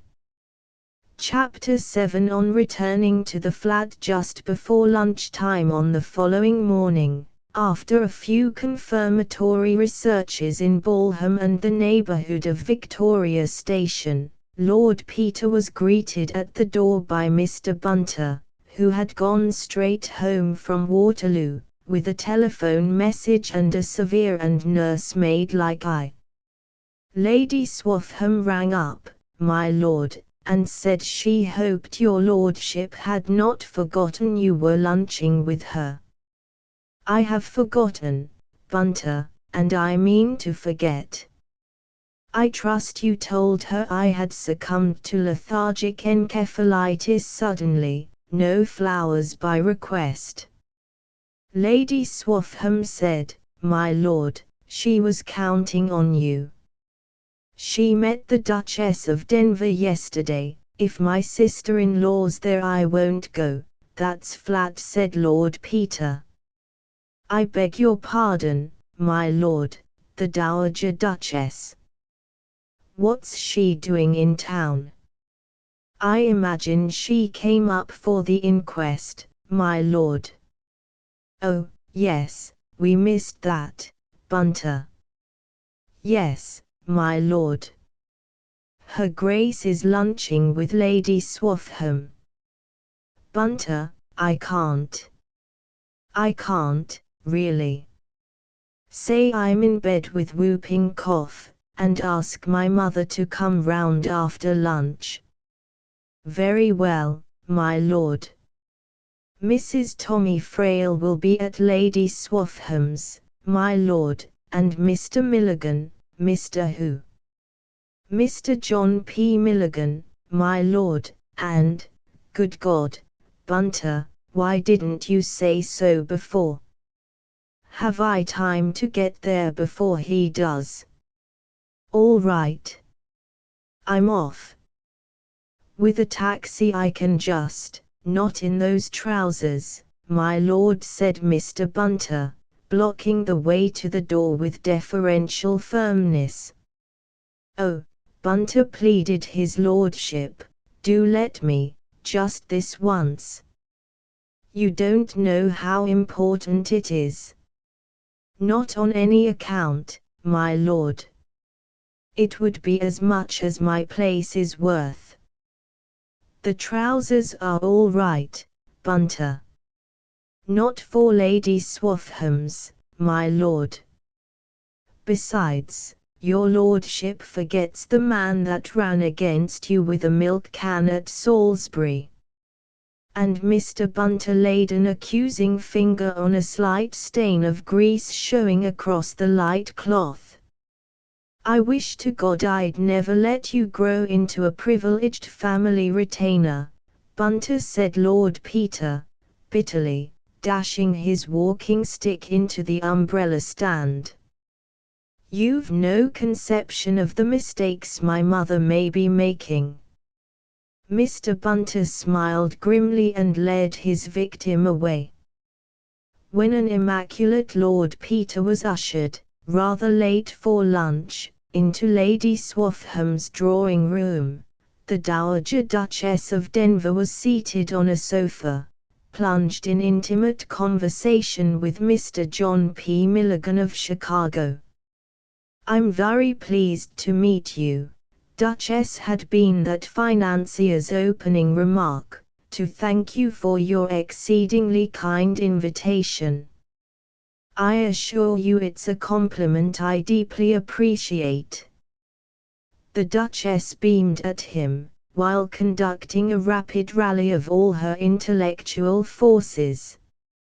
Do come and sit down and talk to me, Mr. Milligan, she said.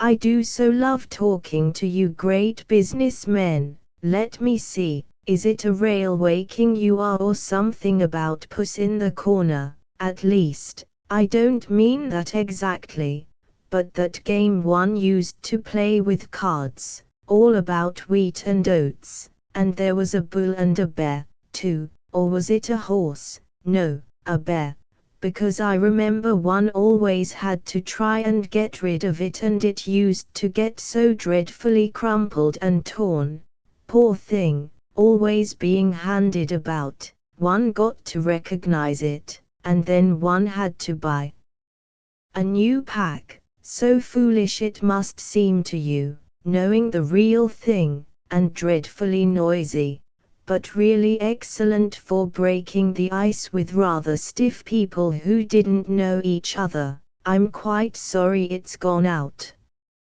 Mr. Milligan sat down.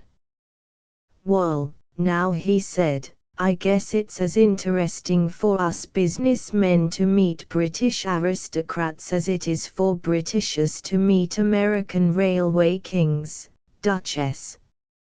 And I guess I'll make as many mistakes talking your kind of talk as you would make if you were trying to run a corner in wheat in Chicago. Fancy now, I called that fine lad of yours Lord Wimsey the other day, and he thought I'd mistaken him for his brother. That made me feel rather green. This was an unhoped for lead. The Duchess walked warily. Dear boy, she said, I am so glad you met him, Mr. Milligan. Both my sons are a great comfort to me, you know, though, Of course, Gerald is more conventional, just the right kind of person for the House of Lords, you know, and a splendid farmer. I can't see Peter down at Denver half so well, though he is always going to all the right things in town, and very amusing sometimes, poor boy. I was very much gratified by Lord Peter's suggestion, pursued Mr. Milligan, for which I understand you are responsible, and I'll surely be very pleased to come any day you like, though I think you're flattering me too much. Ah, well, said the Duchess, I don't know if you're the best judge of that, Mr. Milligan. Not that I know anything about business myself, she added. I'm rather old-fashioned for these days, you know, and I can't pretend to do more than know a nice man when I see him. For the other things I rely on my son. The accent of this speech was so flattering that Mr. Milligan purred almost audibly, and said, "Well, Duchess, I guess that's where a lady with a real, beautiful, old-fashioned soul has the advantage of these modern young blatherskites.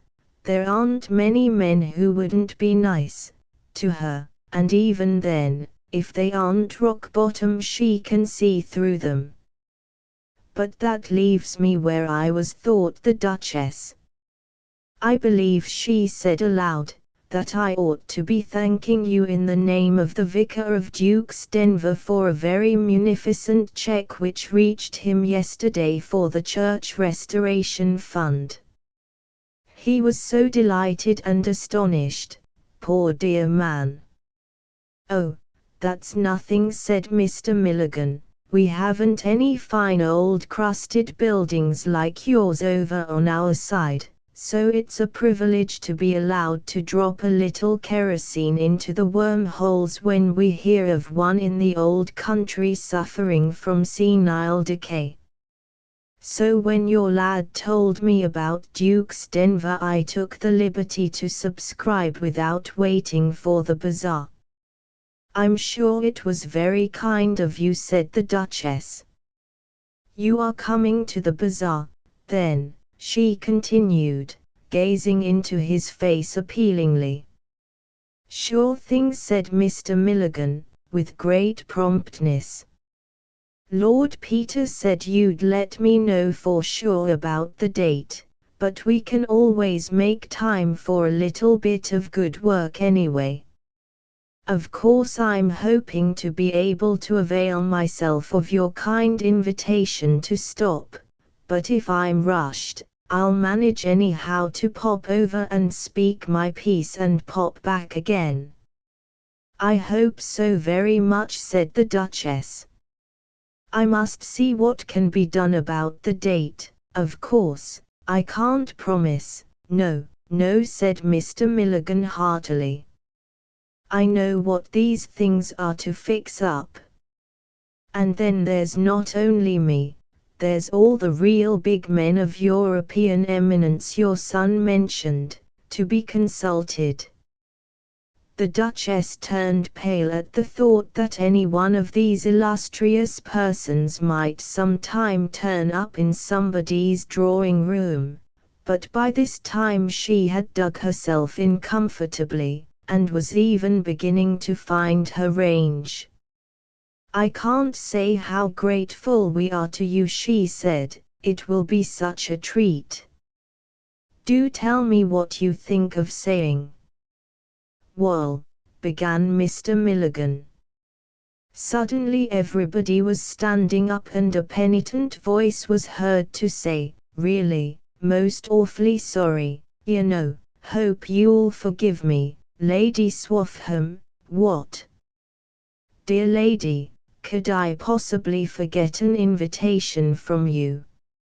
Fact is, I had to go and see a man down in Salisbury, absolutely true, 'pon my word, and the fellow wouldn't let me get away.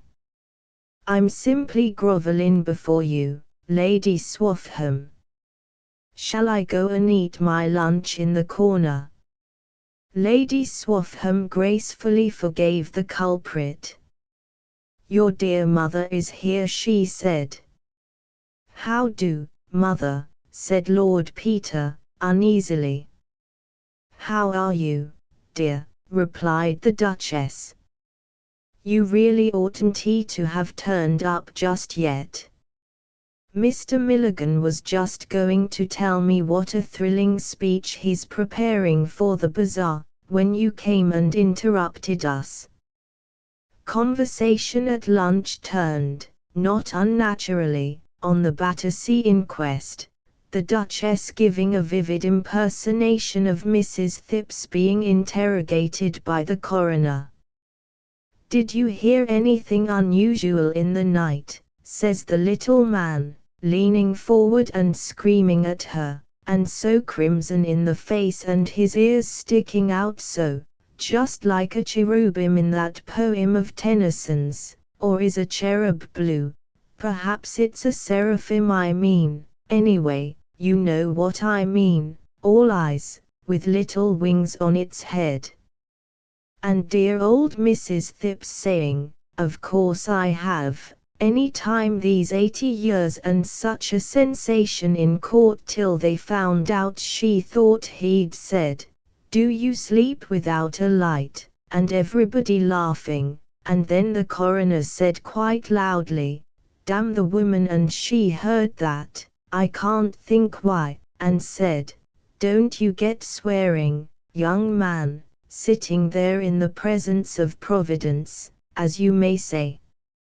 I don't know what young people are coming to nowadays, and he's 60 if he's a day, you know, said the Duchess.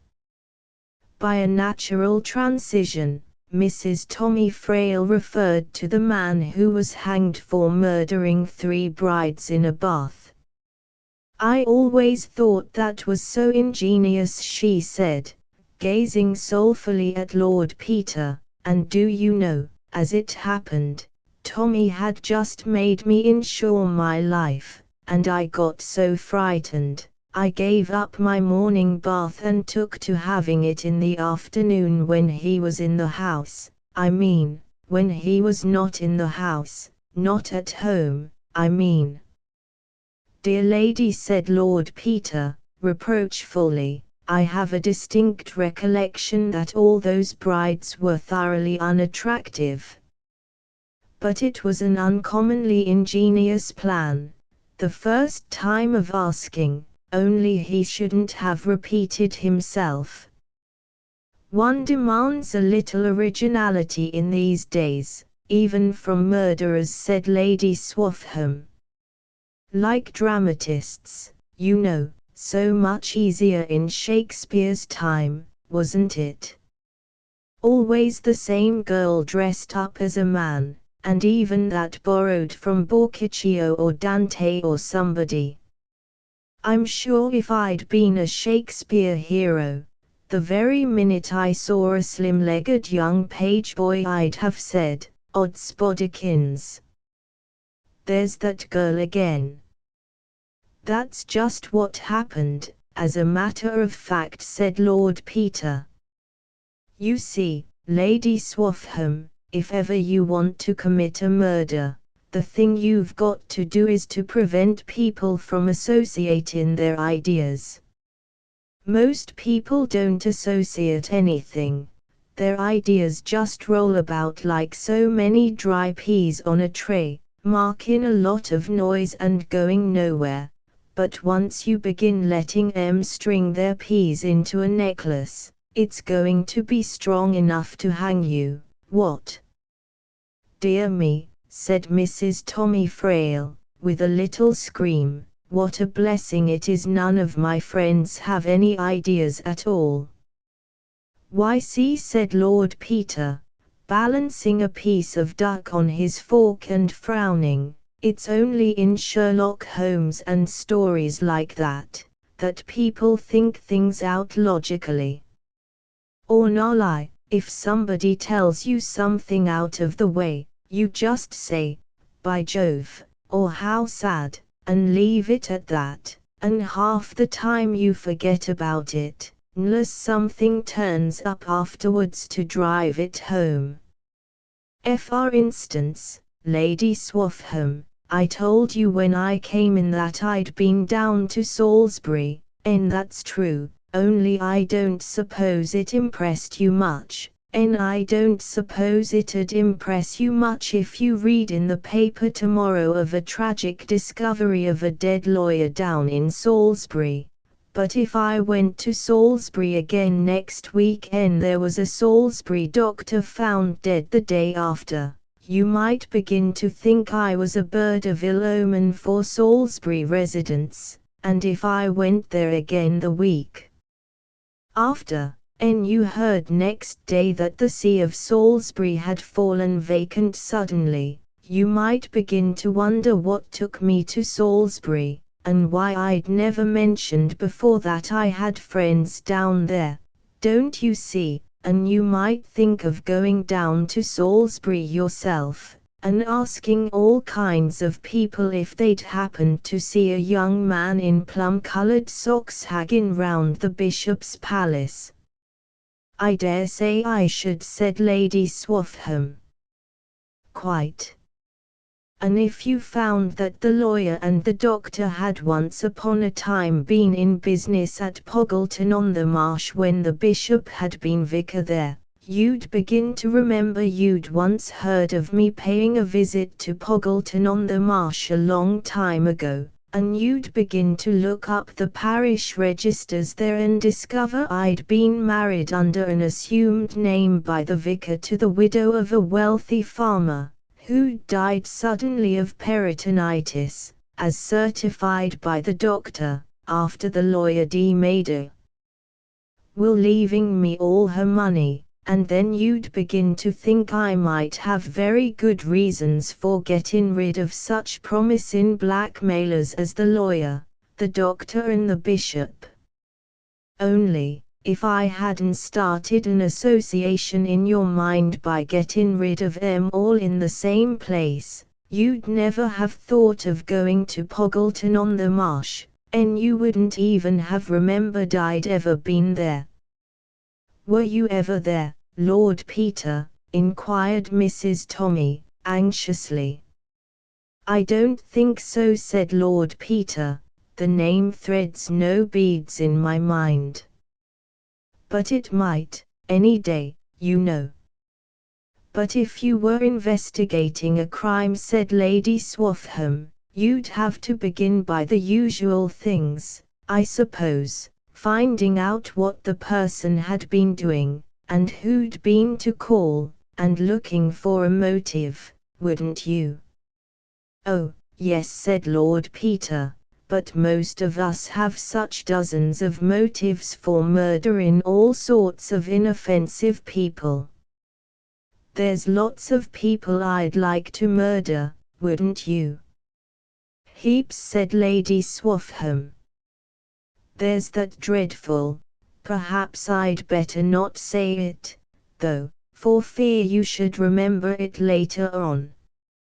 Well, I wouldn't if I were you, said Peter, amiably. You never know.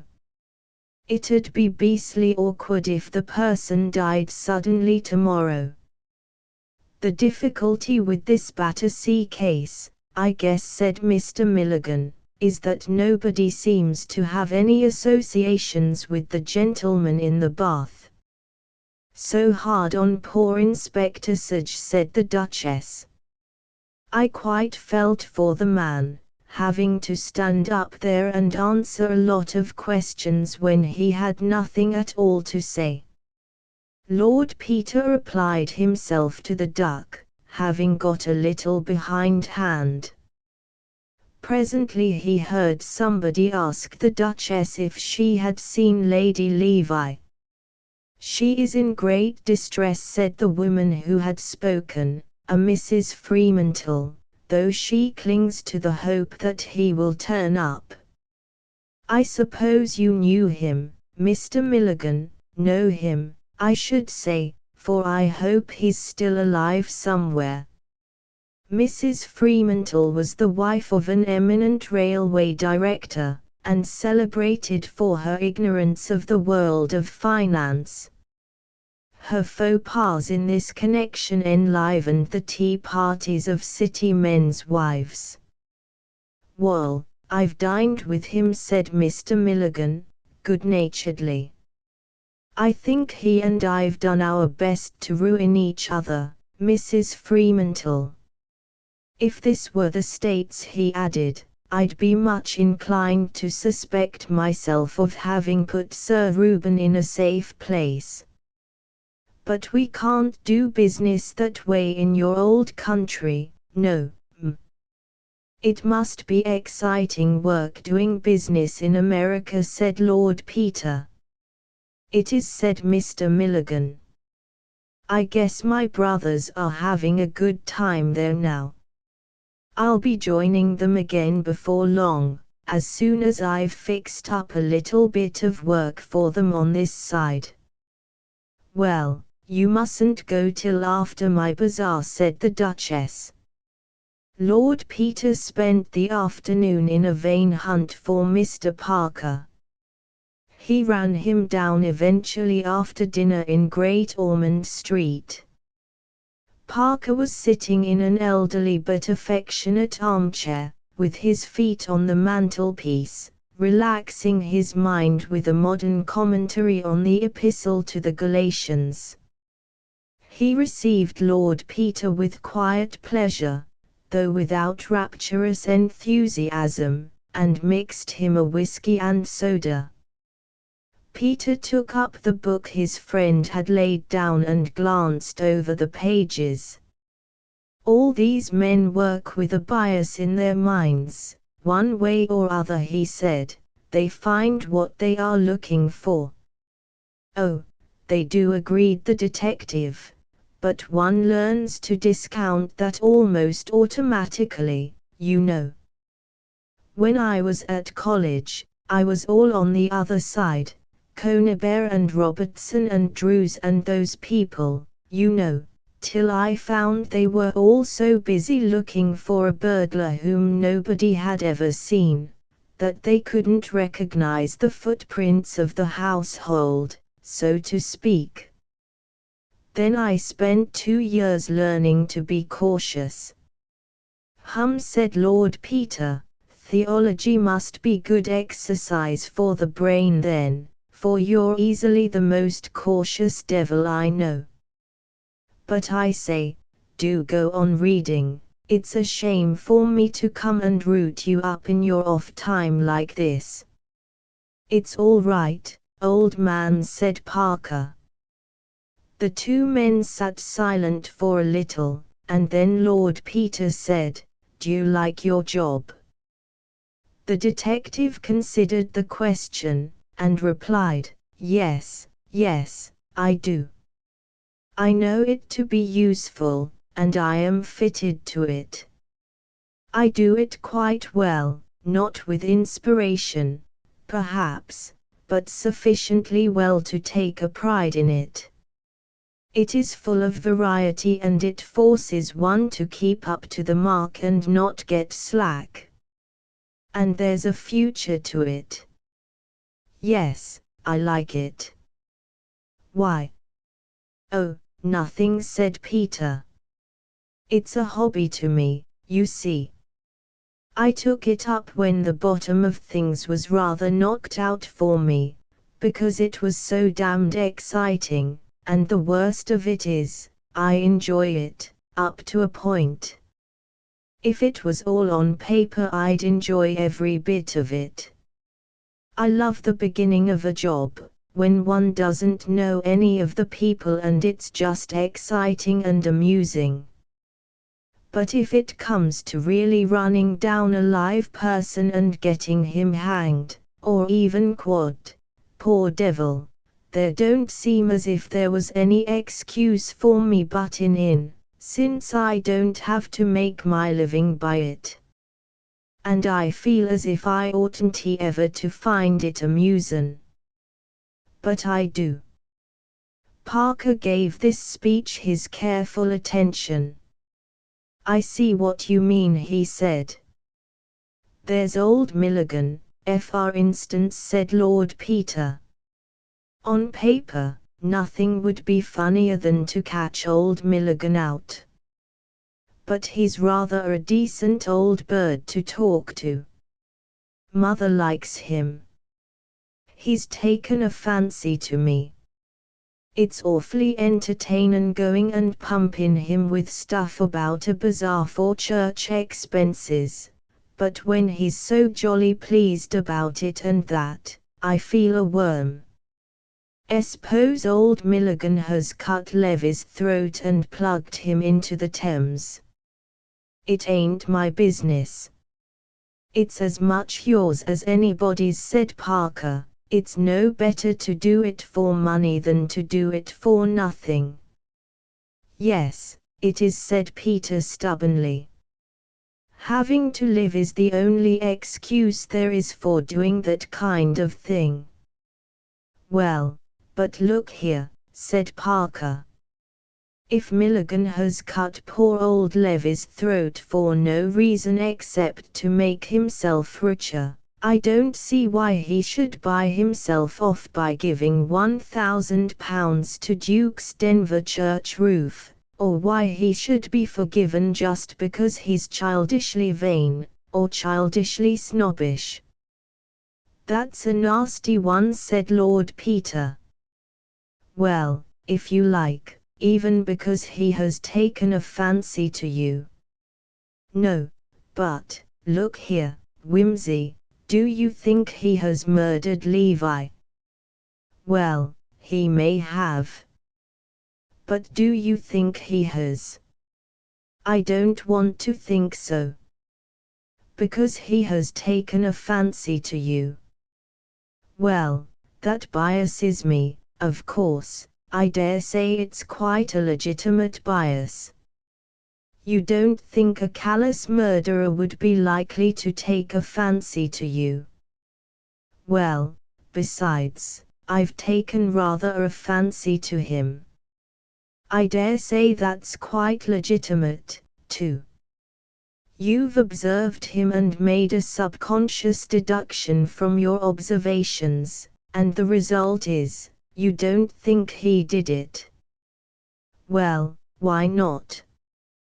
You're entitled to take that into account. But perhaps I'm wrong and he did do it. Then why let your vainglorious conceit in your own power of estimating character stand in the way of unmasking the singularly cold-blooded murder of an innocent and lovable man? I know, but I don't feel I'm playing the game somehow. Look here, Peter, said the other with some earnestness, suppose you get this playing fields of Eton complex out of your system once and for all. There doesn't seem to be much doubt that something unpleasant has happened to Sir Reuben Levi. Call it murder, to strengthen the argument. If Sir Reuben has been murdered, is it a game? And is it fair to treat it as a game? That's what I'm ashamed of, really, said Lord Peter. It is a game to me, to begin with, and I go on cheerfully, and then I suddenly see that somebody is going to be hurt, and I want to get out of it. Yes, yes, I know, said the detective, but that's because you're thinking about your attitude. You want to be consistent, you want to look pretty, you want to swagger debonairly through a comedy of puppets, or else to stalk magnificently through a tragedy of human sorrows and things. But that's childish.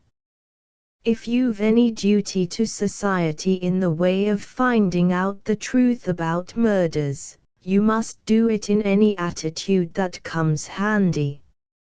You want to be elegant and detached. That's all right, if you find the truth out that way, but it hasn't any value in itself, you know. You want to look dignified and consistent, What's that got to do with it? You want to hunt down a murderer for the sport of the thing and then shake hands with him and say, "Well played, hard luck, you shall have your revenge tomorrow." Well, you can't do it like that. Life's not a football match.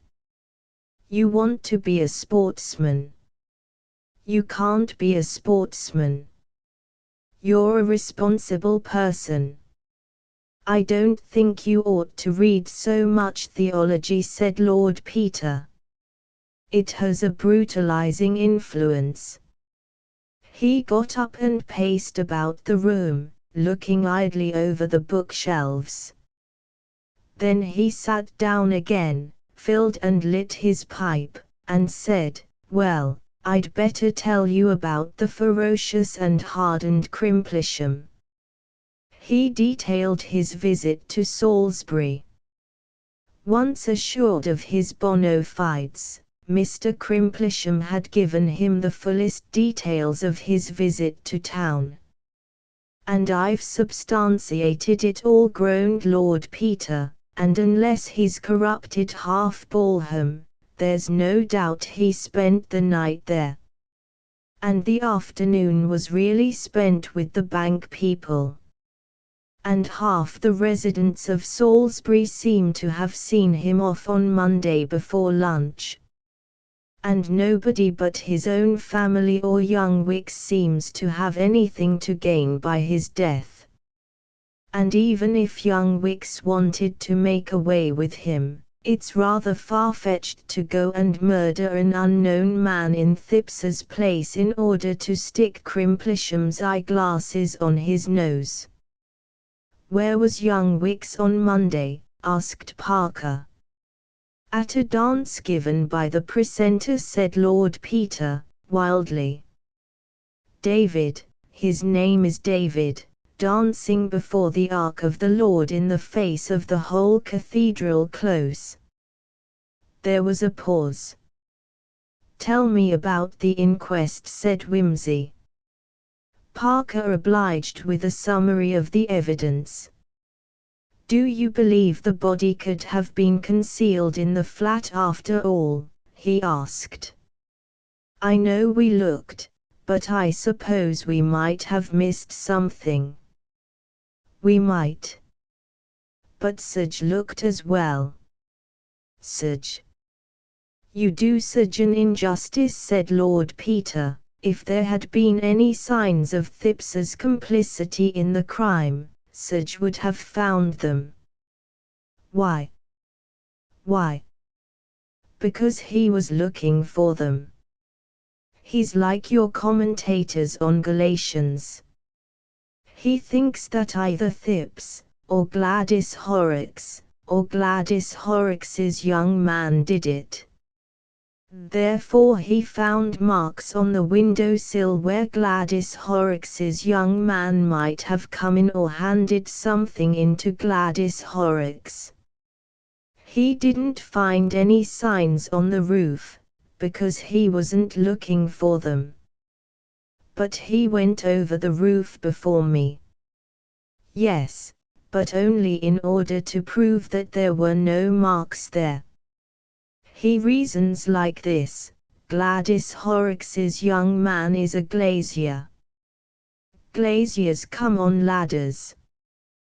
Glaziers have ready access to ladders. Therefore Gladys Horrocks's young man had ready access to a ladder. Therefore Gladys Horrocks's young man came on a ladder. Therefore there will be marks on the windowsill and none on the roof. Therefore he finds marks on the windowsill but none on the roof. He finds no marks on the ground, but he thinks he would have found them if the yard didn't happen to be paved with asphalt. Similarly, he thinks Mr. Thipps may have concealed the body in the box room or elsewhere. Therefore you may be sure he searched the box room and all the other places for signs of occupation. If they had been there he would have found them, because he was looking for them. Therefore, if he didn't find them it's because they weren't there. All right, said Parker, stop talking. I believe you. He went on to detail the medical evidence. By the way, said Lord Peter, to skip across for a moment to the other case, has it occurred to you that perhaps Levi was going out to see Freck on Monday night? He did, said Parker, rather unexpectedly, and proceeded to recount his interview with the nerve specialist. Humph, said Lord Peter. I say, Parker, these are funny cases, ain't they? Every line of inquiry seems to peter out. It's awfully exciting up to a point, you know, and then nothing comes of it. It's like rivers getting lost in the sand. Yes, said Parker. And there's another one I lost this morning.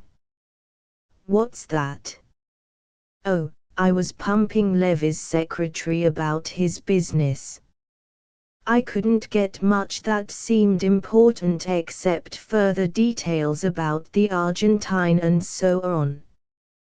Then I thought I'd just ask round in the city about those Peruvian oil shares, but Levi hadn't even heard of them so far as I could make out. I routed out the brokers, and found a lot of mystery and concealment, as one always does, you know, when somebody's been rigging the market, and at last I found one name at the back of it. But it wasn't Levy's. No. Whose was it? Oddly enough, Freck's. It seems mysterious. He bought a lot of shares last week, in a secret kind of way, a few of them in his own name, and then quietly sold 'em out on Tuesday at a small profit, a few hundreds, not worth going to all that trouble about, you wouldn't think. Shouldn't have thought he ever went in for that kind of gamble. He doesn't as a rule. That's the funny part of it. Well, you never know, said Lord Peter. People do these things just to prove to themselves or somebody else that they could make a fortune that way if they liked. I've done it myself in a small way. He knocked out his pipe and rose to go.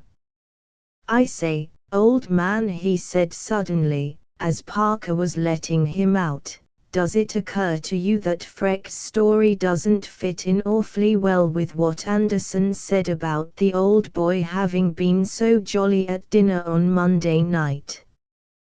Would you be, if you thought you'd got anything of that sort?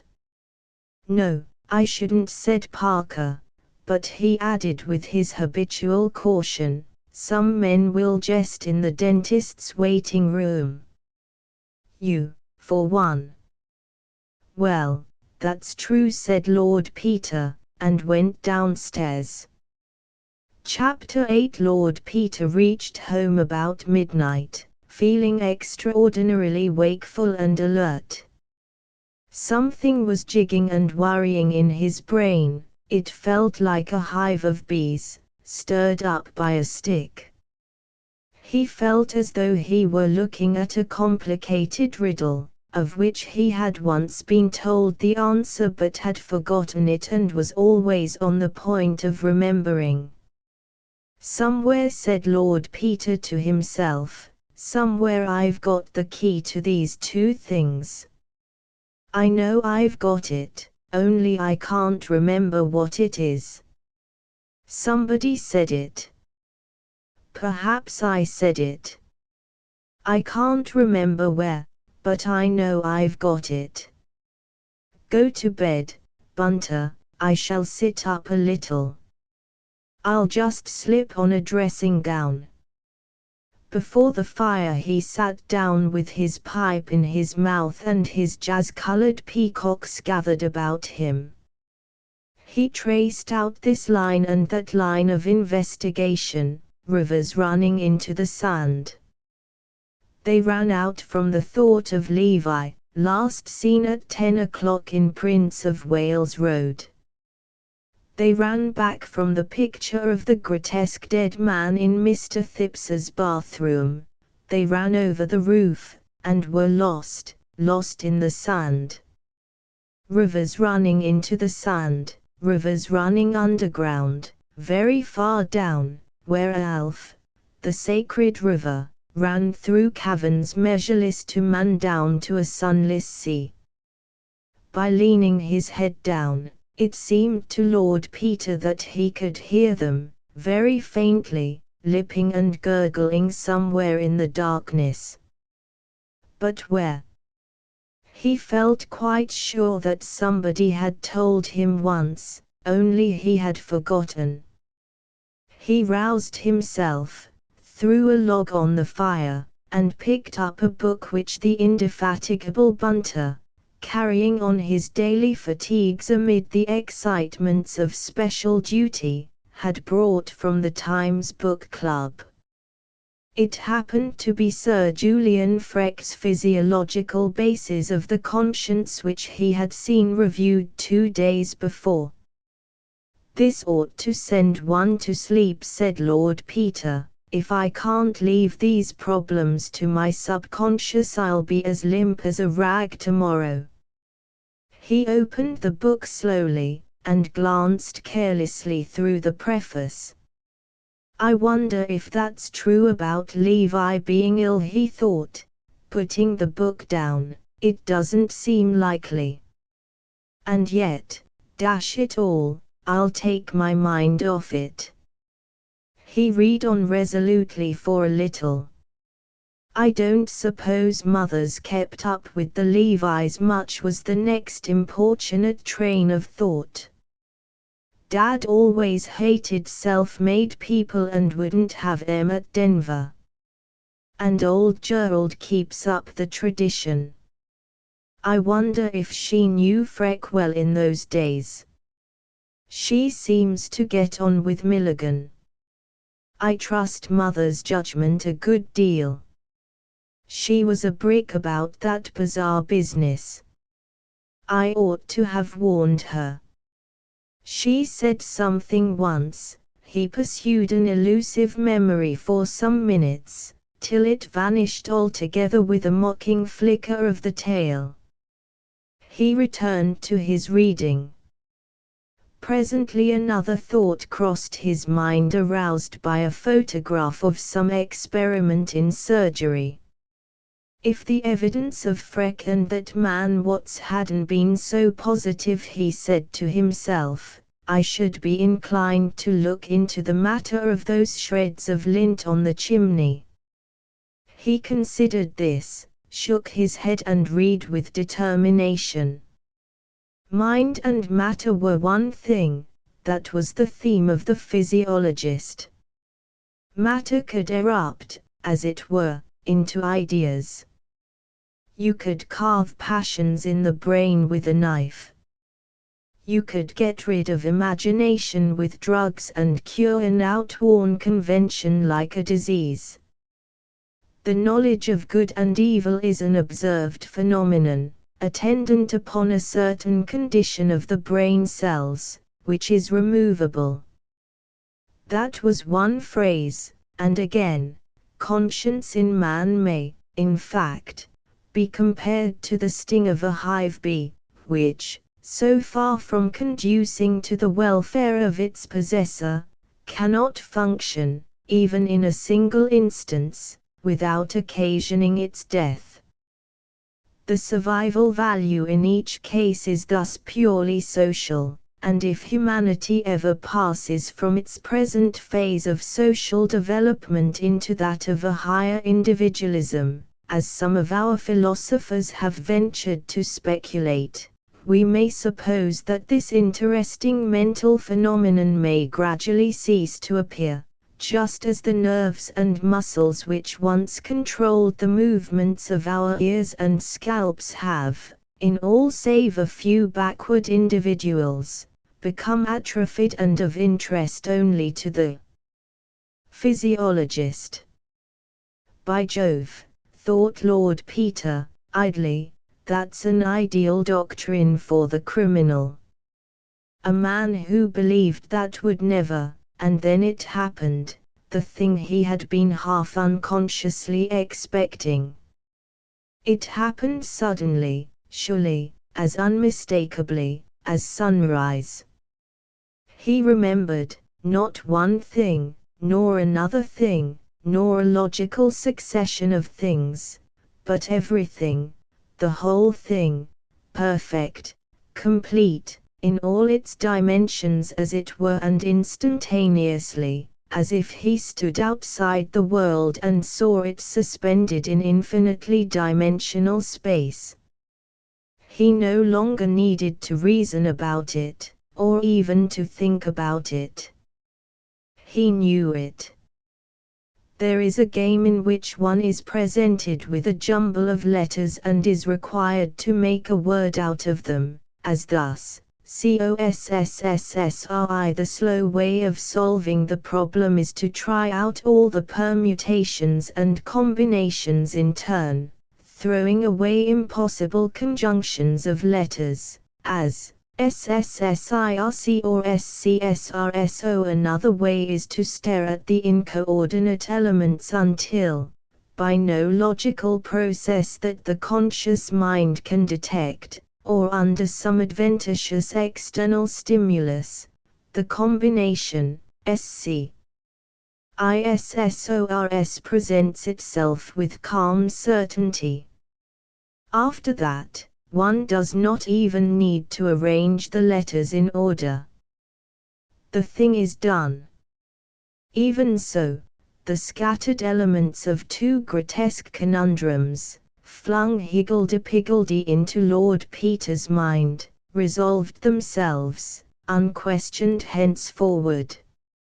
A bump on the roof of the end house, Levi in a welter of cold rain talking to a prostitute in the Battersea Park Road, a single ruddy hair, lint bandages, Inspector Sage calling the great surgeon from the dissecting room of the hospital, Lady Levi with a nervous attack, the smell of carbolic soap, the Duchess's voice, not really an engagement, only a sort of understanding with her father, shares in Peruvian oil, the dark skin and curved, fleshy profile of the man in the bath, Dr. Grimbold giving evidence. In my opinion, death did not occur for several days after the blow. India rubber gloves, even, faintly, the voice of Mr. Appledore. He called on me, sir, with an anti-vivisectionist pamphlet.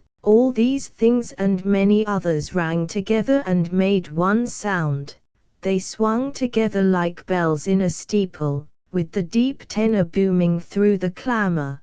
The knowledge of good and evil is a phenomenon of the brain, and is removable, removable, removable.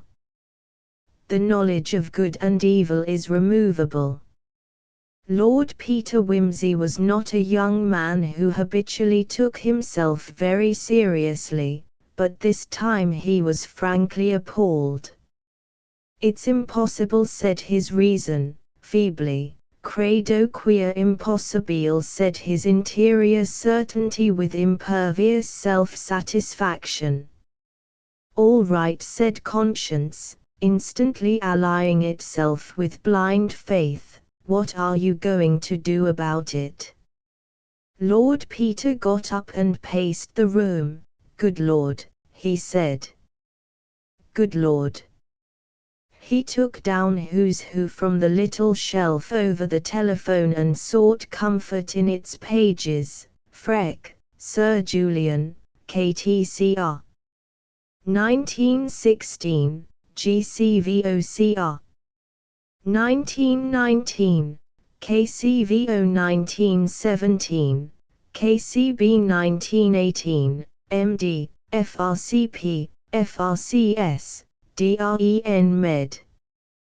Paris, DSCI. Cantab. Knight of Grace of the Order of S. John of Jerusalem, Consulting Surgeon of St. Luke's Hospital, Battersea.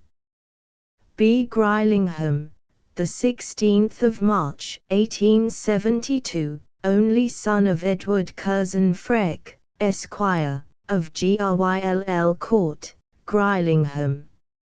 Educ. Harrow and Trinity Col, Cambridge, Colonel AMS, late member of the Advisory Board of the Army Medical Service.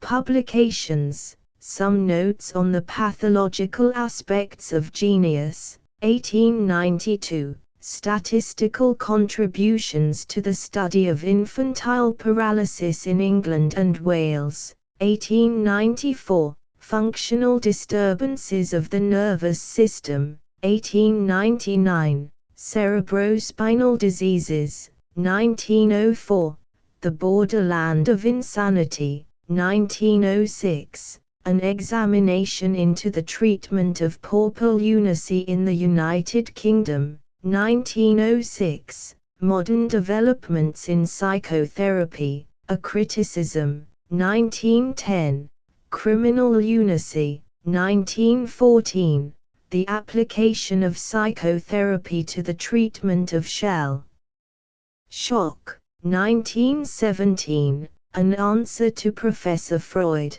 with a description of some experiments carried out at the base hospital at Amiens, 1919, Structural Modifications Accompanying the More Important Neuroses, 1920. Clubs, Whites, Oxford and Cambridge, Alpine, etc. Recreations, chess, mountaineering, fishing. Address: 282 Harley Street and St. Luke's House, Prince of Wales Road, Battersea Park S.W.11. He flung the book away. Confirmation, he groaned. As if I needed it. He sat down again and buried his face in his hands. He remembered quite suddenly how, years ago, he had stood before the breakfast table at Denver Castle, a small, peaky boy in blue knickers, with a thunderously beating heart. The family had not come down. There was a great silver urn with a spirit lamp under it, and an elaborate coffee pot boiling in a glass dome.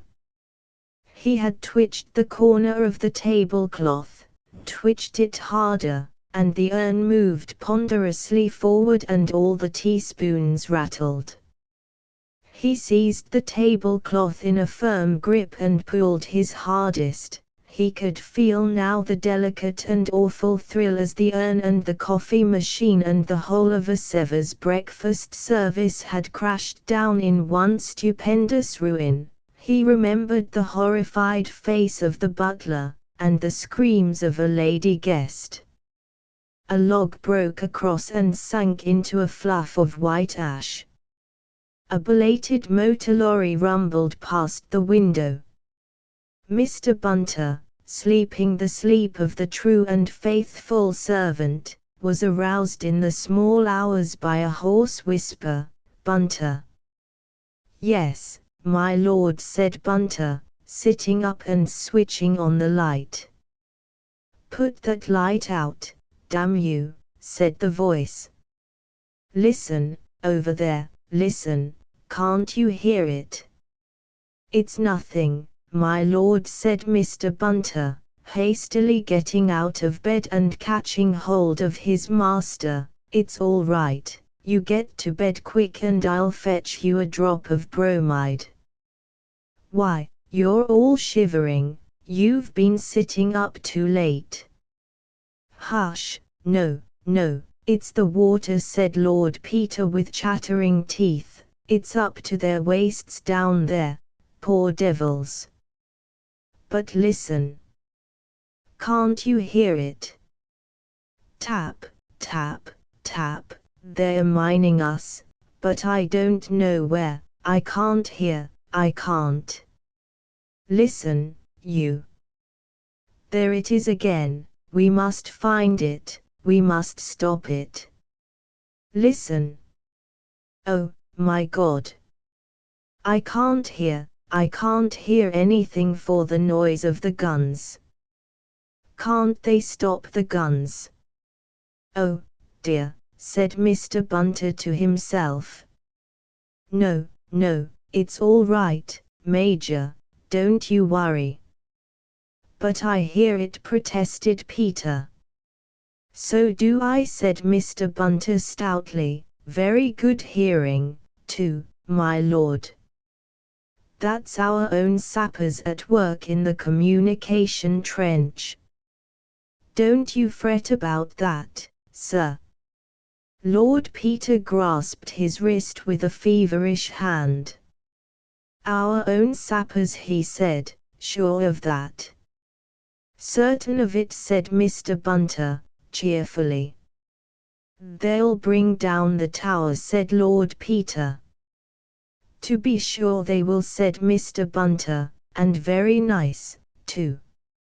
You just come and lay down a bit, sir, they've come to take over this section. You're sure it's safe to leave it, said Lord Peter. Safe as houses, sir, said Mr. Bunter, tucking his master's arm under his and walking him off to his bedroom. Lord Peter allowed himself to be dosed and put to bed without further resistance. Mr. Bunter, looking singularly UN Bunter-like in striped pajamas, with his stiff black hair ruffled about his head, sat grimly watching the younger man's sharp cheekbones and the purple stains under his eyes. Thought we'd had the last of these attacks, he said. Been overdoing of himself. Asleep. He peered at him anxiously. An affectionate note crept into his voice. Bloody little fool, said Sergeant Bunter. Chapter 9. Mr. Parker, summoned the next morning to 110 Piccadilly, arrived to find the Dowager Duchess in possession. She greeted him charmingly. I am going to take this silly boy down to Denver for the weekend, she said, indicating Peter, who was writing and only acknowledged his friend's entrance with a brief nod. He's been doing too much, running about to Salisbury and places and up till all hours of the night. You really shouldn't encourage him, Mr. Parker, it's very naughty of you. Waking poor Bunter up in the middle of the night with scares about Germans, as if that wasn't all over years ago, and he hasn't had an attack for ages, but there. Nerves are such funny things, and Peter always did have nightmares when he was quite a little boy, though very often of course it was only a little pill he wanted. But he was so dreadfully bad in 1918, you know, and I suppose we can't expect to forget all about a great war in a year or two, and, really, I ought to be very thankful with both my boys safe. Still, I think a little peace and quiet at Denver won't do him any harm. Sorry you've been having a bad turn, old man, said Parker, vaguely sympathetic. You're looking a bit seedy. Charles, said Lord Peter, in a voice entirely void of expression, I am going away for a couple of days because I can be no use to you in London. What has got to be done for the moment can be much better done by you than by me. I want you to take this. He folded up his writing and placed it in an envelope. to Scotland Yard immediately and get it sent out to all the workhouses, infirmaries, police stations, y.m.c.os and so on in London. It is a description of Thipps's corpse as he was before he was shaved and cleaned up. I want to know whether any man answering to that description has been taken in anywhere, alive or dead, during the last fortnight. You will see Sir Andrew Mackenzie personally, and get the paper sent out at once. By his authority, you will tell him that you have solved the problems of the Levi murder and the Battersea mystery. Mr. Parker made an astonished noise to which his friend paid no attention, and you will ask him to have men in readiness with a warrant to arrest a very dangerous and important criminal at any moment on your information. When the replies to this paper come in, you will search for any mention of St. Luke's Hospital, or of any person connected with St. Luke's Hospital, and you will send for me at once. Meanwhile you will scrape acquaintance, I don't care how, with one of the students at St. Luke's. Don't march in there blowing about murders and police warrants, or you may find yourself in Queer Street. I shall come up to town as soon as I hear from you, and I shall expect to find a nice ingenious Sawbones here to meet me. He grinned faintly. Do you mean you've got to the bottom of this thing? Asked Parker. Yes. I may be wrong. I hope I am, but I know I'm not. You won't tell me. Do you know, said Peter, honestly I'd rather not. I say I may be wrong, and I'd feel as if I'd libeled the Archbishop of Canterbury. Well, tell me, is it one mystery or two? One. You talked of the Levi murder. Is Levi dead? God, yes, said Peter, with a strong shudder. The Duchess looked up from where she was reading the Tatler. Peter, she said, is that you're coming on again? Whatever you two are chattering about, you'd better stop it at once if it excites you. Besides, it's about time to be off. All right, Mother, said Peter. He turned to Bunter, standing respectfully in the door with an overcoat and suitcase. You understand what you have to do, don't you? He said. Perfectly, thank you, my lord. The car is just arriving, Your Grace. With Mrs. Thipps inside it, said the Duchess. She'll be delighted to see you again, Peter. You remind her so of Mr. Thipps. Good morning, Bunter. Good morning, Your Grace. Parker accompanied them downstairs.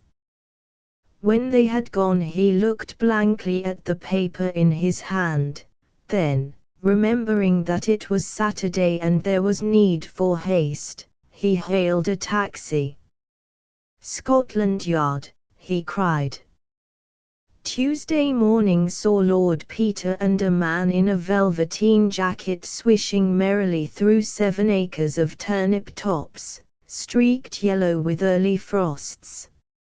A little way ahead, a sinuous undercurrent of excitement among the leaves proclaimed the unseen yet ever near presence of one of the Duke of Denver's setter pups.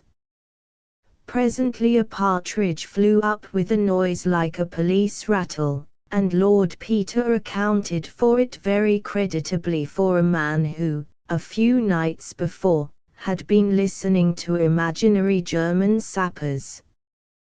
The setter bounded foolishly through the turnips, and fetched back the dead bird. good dog, said Lord Peter. Encouraged by this, the dog gave a sudden ridiculous gambol and barked, its ear tossed inside out over its head.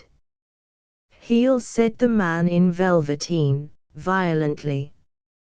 The animal sidled up, ashamed. Fool of a dog, that, said the man in velveteen, can't keep quiet. Too nervous, my lord. One of old Black Lass's pups.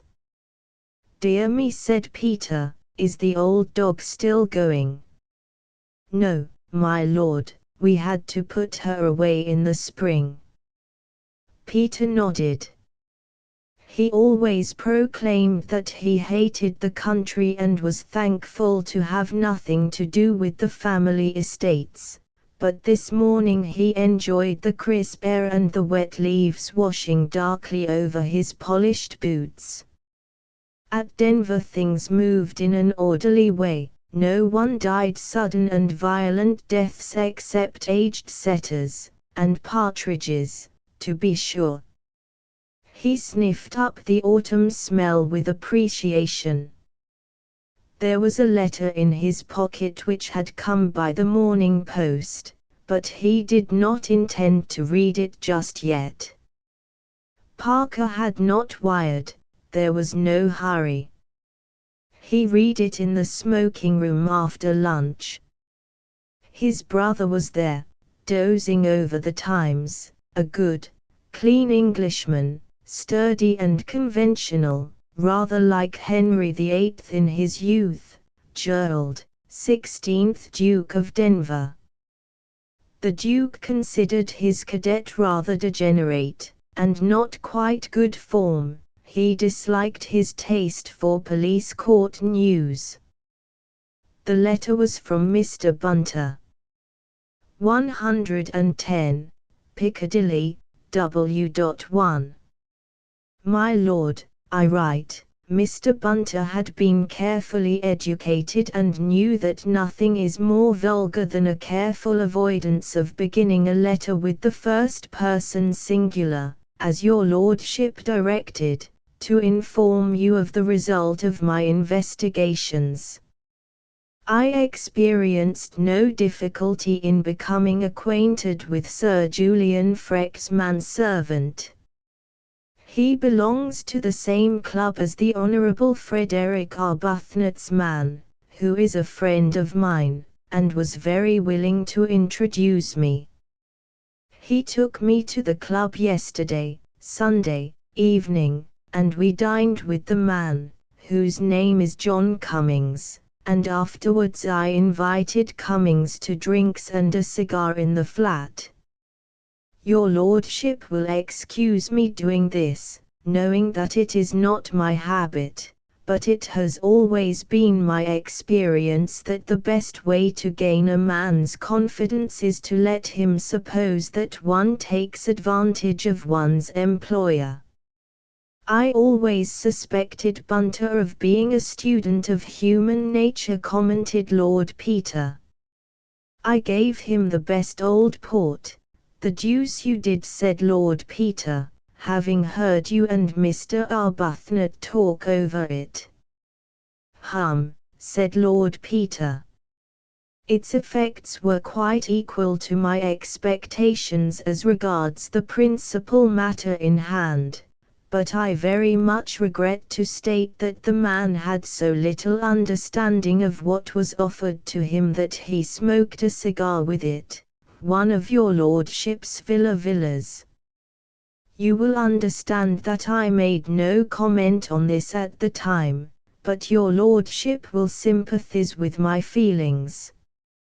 May I take this opportunity of expressing my grateful appreciation of your lordship's excellent taste in food, drink and dress. It is, if I may say so, more than a pleasure. It is an education, to valet and buttle your lordship. Lord Peter bowed his head gravely. What on earth are you doing, Peter, sitting there nodding and grinning like a what you may call it, demanded the Duke, coming suddenly out of a snooze. Someone write in pretty things to you, what? Charming things, said Lord Peter. The Duke eyed him doubtfully. Hope to goodness you don't go and marry a chorus beauty, he muttered inwardly, and returned to the Times. Over dinner I had set myself to discover Cummings's tastes, and found them to run in the direction of the music-hall stage. During his first glass I drew him out in this direction, your lordship having kindly given me opportunities of seeing every performance in London, and I spoke more freely than I should consider becoming in the ordinary way in order to make myself pleasant to him. I may say that his views on women and the stage were such as I should have expected from a man who would smoke with your lordship's port. With the second glass I introduced the subject of your lordship's inquiries.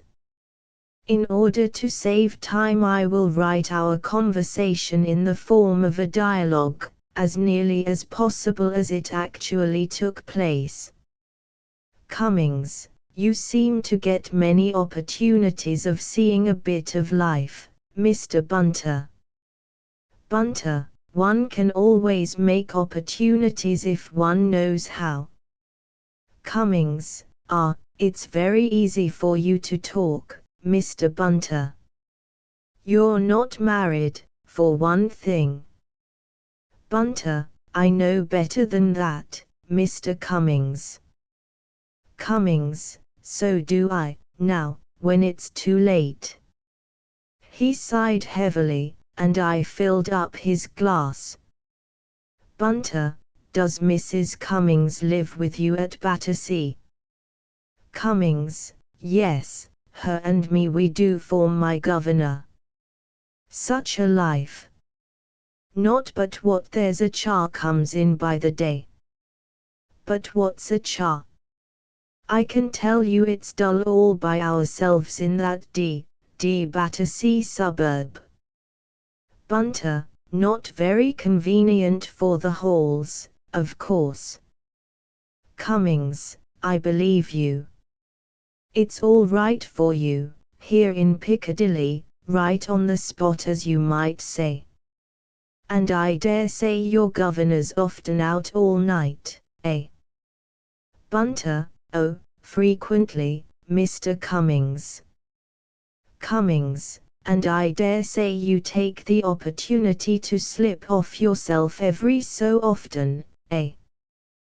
Bunter, well, what do you think, Mr. Cummings? Cummings, that's it, there you are. But what's a man to do with a nagging fool of a wife and a blasted scientific doctor for a governor, as sits up all night cutting up dead bodies and experimenting with frogs? Bunter, surely he goes out sometimes. Cummings, not often. And always back before 12. And the way he goes on if he rings the bell and you ain't there. I give you my word, Mr. Bunter. Bunter, temper.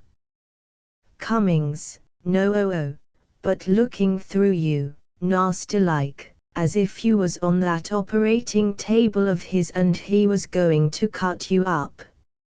Nothing a man could rightly complain of, you understand, Mr. Bunter, just nasty looks. Not but what I will say he's very correct. Apologizes if he's been inconsiderate. But what's the good of that when he's been and gone and lost you your night's rest? Bunter, how does he do that? Keeps you up late, you mean? Cummings, not him, far from it. House locked up and household to bed at 10:30. That's his little rule. Not but what I'm glad enough to go as a rule, it's that dreary. Still, when I do go to bed I like to go to sleep. Bunter, what does he do? Walk about the house. Cummings, doesn't he? All night. And in and out of the private door to the hospital. Bunter, you don't mean to say, Mr. Cummings, a great specialist like Sir Julian Freke does night work at the hospital? Cummings, no, he does his own work, research work, as you may say. Cuts people up. They say he's very clever. Could take you or me to pieces like a clock, Mr. Bunter, and put us together again. Bunter, do you sleep in the basement, then, to hear him so plain? Cummings, no, our bedroom's at the top. But, Lord! What's that? He'll bang the door so you can hear him all over the house.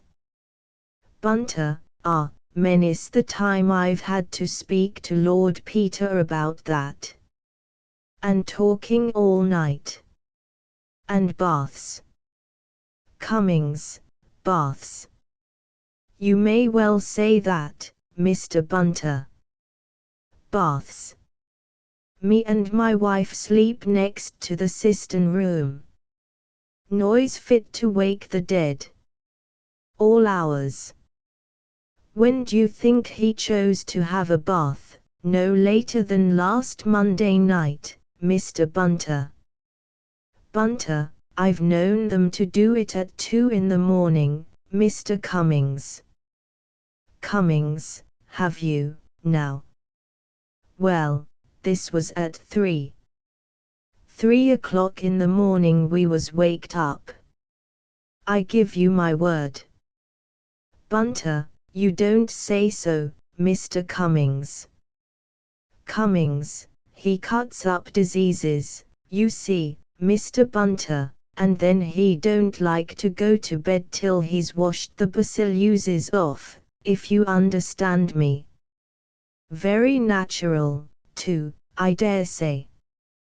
But what I say is, the middle of the night's no time for a gentleman to be occupying his mind with diseases. Bunter, these great men have their own way of doing things. Cummings, well, all I can say is, it isn't my way. I could believe that, your lordship. Cummings has no signs of greatness about him, and his trousers are not what I would wish to see in a man of his profession. Bunter, is he habitually as late as that, Mr. Cummings? Cummings, well, no, Mr. Bunter, I will say, not as a general rule. He apologized, too, in the morning, and said he would have the cistern seen to, and very necessary, in my opinion, for the air gets into the pipes, and the groaning and screeching as goes on is something awful. Just like Niagara, if you follow me, Mr. Bunter, I give you my word. Bunter, well, that's as it should be, Mr. Cummings.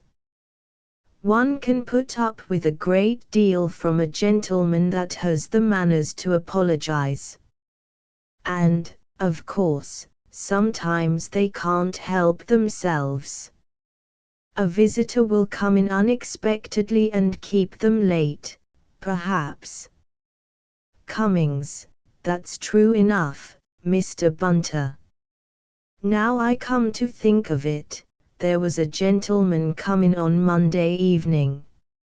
Not that he came late, but he stayed about an hour, and may have put Sir Julian behindhand. Bunter, very likely. Let me give you some more port, Mr. Cummings. Or a little of Lord Peter's old brandy. Cummings, a little of the brandy, thank you, Mr. Bunter. I suppose you have the run of the cellar here. He winked at me. Trust me for that, I said, and I fetched him the Napoleon.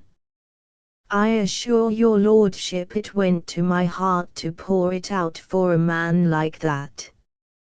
However, seeing we had got on the right tack, I felt it wouldn't be wasted. I'm sure I wish it was always gentlemen that come here at night, I said. Your lordship will excuse me, I am sure, making such a suggestion. Good God, said Lord Peter, I wish Bunter was less thorough in his methods. Cummings, oh, he's that sort, his lordship, is he? He chuckled and poked me. I suppress a portion of his conversation here, which could not fail to be as offensive to your lordship as it was to myself. He went on. No, it's none of that with Sir Julian. Very few visitors at night, and always gentlemen. And going early as a rule, like the one I mentioned. Bunter, just as well.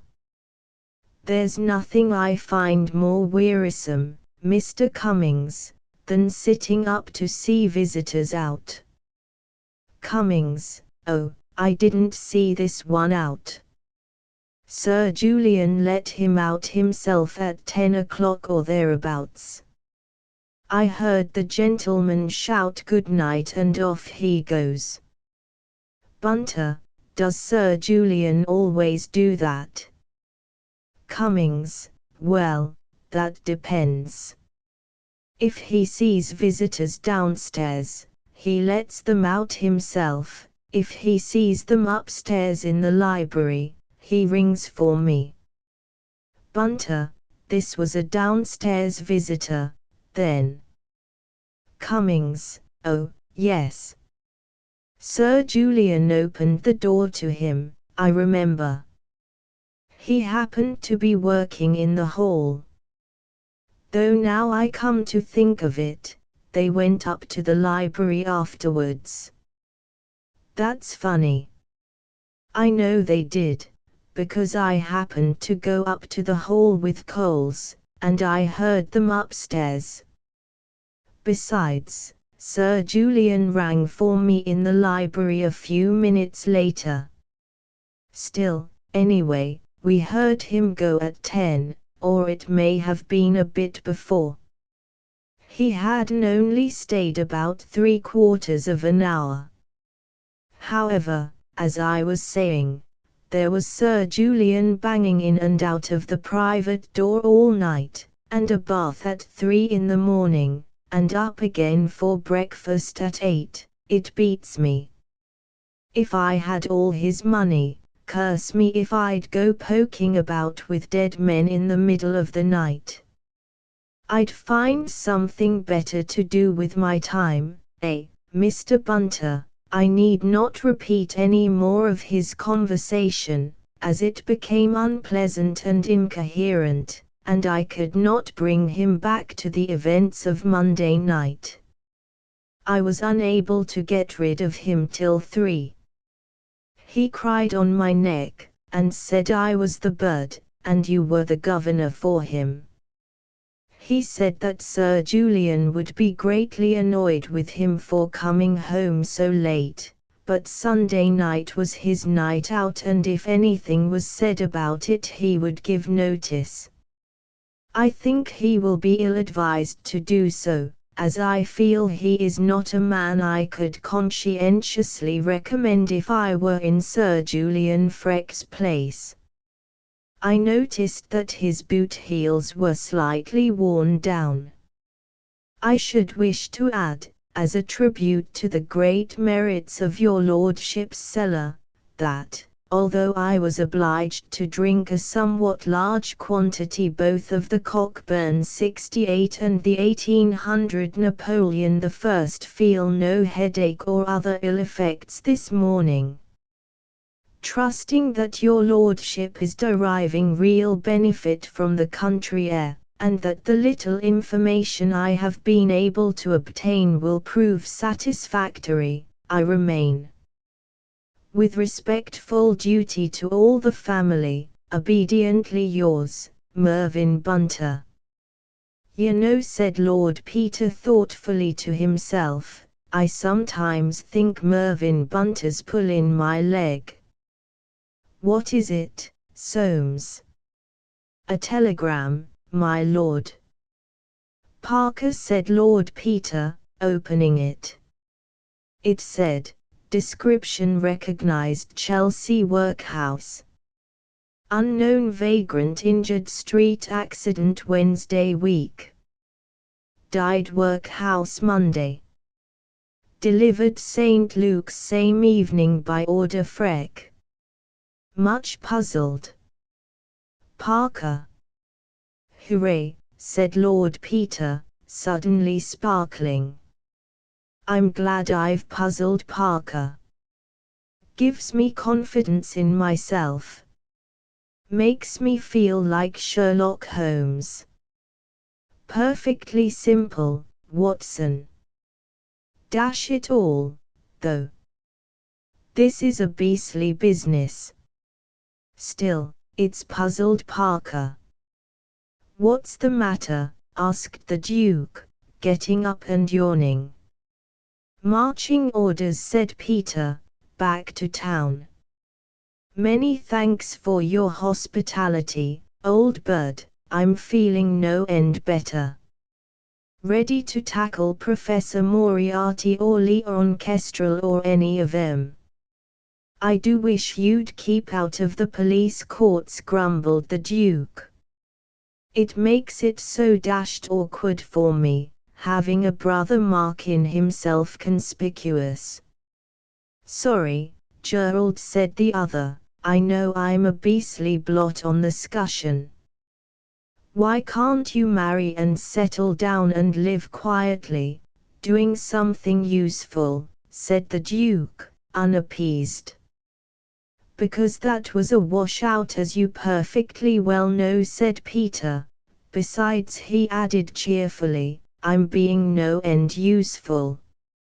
You may come to want me yourself, you never know. When anybody comes blackmailing you, Gerald, or your first deserted wife turns up unexpectedly from the West Indies, you'll realize the pull of having a private detective in the family. Delicate private business arranged with tact and discretion. Investigations undertaken. Divorce evidence a specialty. Every guarantee. Come, now. Us, said Lord Denver, throwing the newspaper violently into his armchair.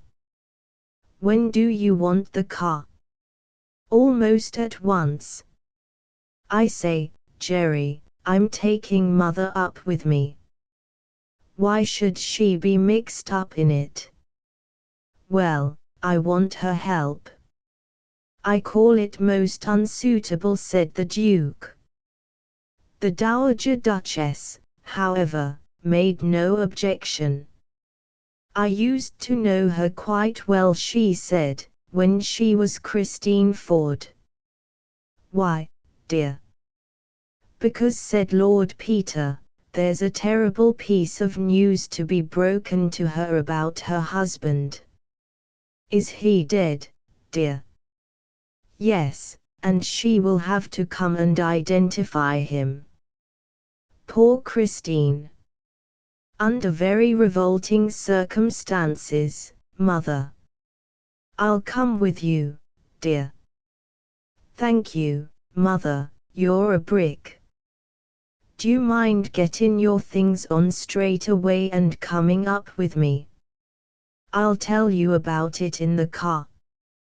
Chapter X. Mr. Parker, a faithful though doubting Thomas, had duly secured his medical student, a large young man like an overgrown puppy, with innocent eyes and a freckled face.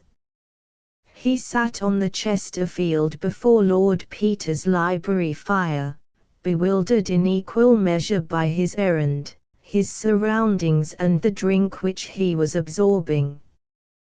His palate, though untutored, was naturally a good one, and he realized that even to call this liquid a drink, the term ordinarily used by him to designate cheap whiskey, post-war beer or a dubious glass of claret in a Soho restaurant, was a sacrilege. This was something outside normal experience, a genie in a bottle.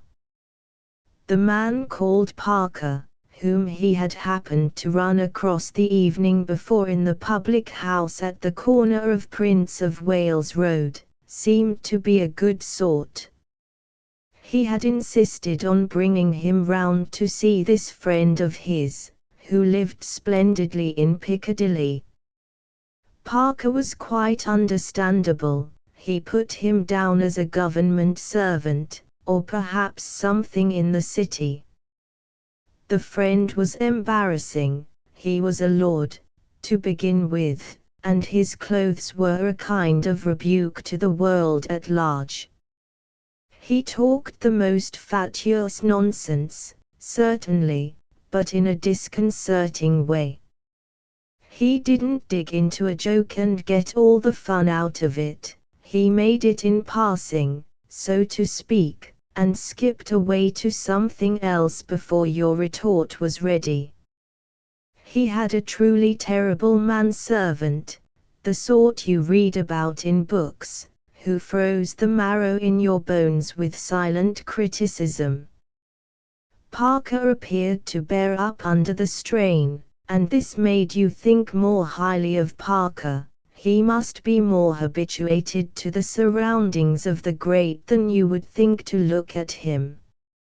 You wondered what the carpet had cost on which Parker was carelessly spilling cigar ash. Your father was an upholsterer, Mr. Piggott, of Piggott and Piggott, Liverpool, and you knew enough about carpets to know that you couldn't even guess at the price of this one.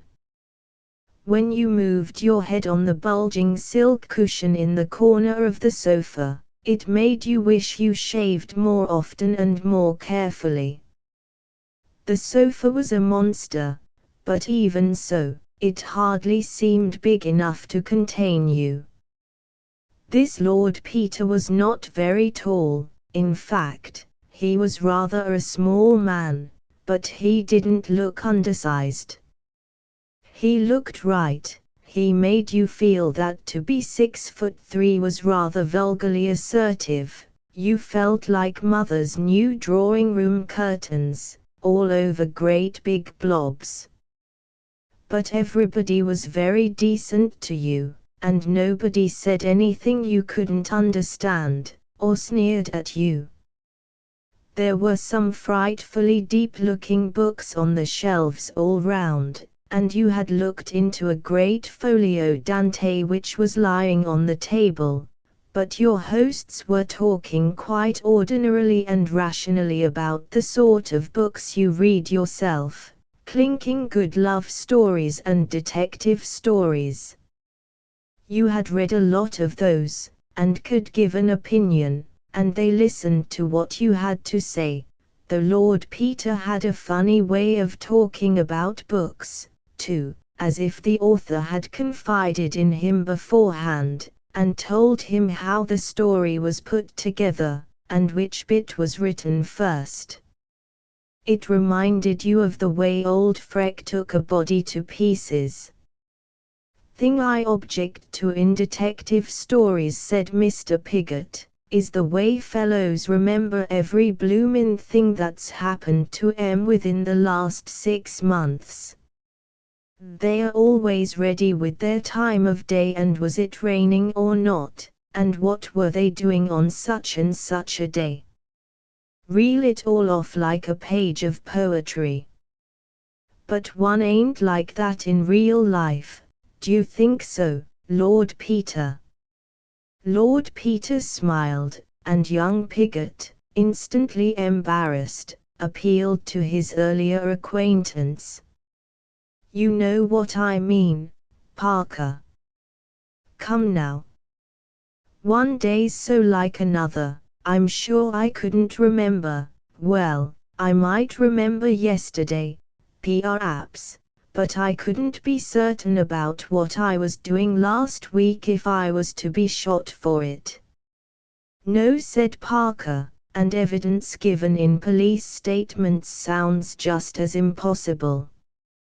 But they don't really get it like that, you know. I mean, a man doesn't just say, last Friday I went out at 10 a.m. to buy a mutton chop. As I was turning into Mortimer Street I noticed a girl of about 22 with black hair and brown eyes, wearing a green jumper, check skirt, Panama hat and black shoes, riding a Royal Sunbeam cycle at about 10 miles an hour, turning the corner by the Church of St. Simon and St. Jude on the wrong side of the road, riding towards the marketplace. It amounts to that, of course, but it's really wormed out of him by a series of questions. And in short stories, said Lord Peter, it has to be put in statement form, because the real conversation would be so long and twaddly and tedious, and nobody would have the patience to read it. Writers have to consider their readers, if any, see. Yes, said Mr. Piggott, but I bet you most people would find it jolly difficult to remember, even if you asked them things. I should, of course. I know I'm a bit of a fool, but then, most people are, ain't they? You know what I mean. Witnesses ain't detectives, they're just average idiots like you and me. Quite so, said Lord Peter, smiling as the force of the last phrase sank into its unhappy perpetrator. You mean, if I were to ask you in a general way what you were doing, say, a week ago today, you wouldn't be able to tell me a thing about it offhand? No, I'm sure I shouldn't. He considered.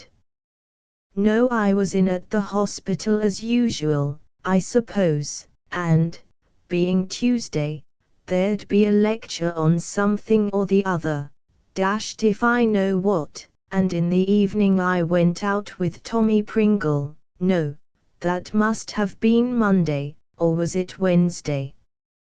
I tell you, I couldn't swear to anything. You do yourself an injustice, said Lord Peter gravely. I'm sure, for instance, you recollect what work you were doing in the dissecting room on that day, for example? Lord, no, not for certain. I mean, I dare say it might come back to me if I thought for a long time, but I wouldn't swear to it in a court of law. I'll bet you half a crown to sixpence, said Lord Peter, that you'll remember within 5 minutes. I'm sure I can't. We'll see. Do you keep a notebook of the work you do when you dissect? Drawings or anything? Oh, yes. Think of that. What's the last thing you did in it? That's easy, because I only did it this morning. It was leg muscles. Yes. Who was the subject? An old woman of sorts, died of pneumonia. Yes. Turn back the pages of your drawing book in your mind. What came before that? Oh, some animals, still legs. I'm doing motor muscles at present. Yes. That was old Cunningham's demonstration on comparative anatomy. I did rather a good thing of a hare's legs and a frog's, and rudimentary legs on a snake. Yes. Which day does Mr. Cunningham lecture? Friday. Friday, yes. Turn back again. What comes before that? Mr. Piggott shook his head. Do your drawings of legs begin on the right-hand page or the left-hand page? Can you see the first drawing? Yes, yes, I can see the date written at the top.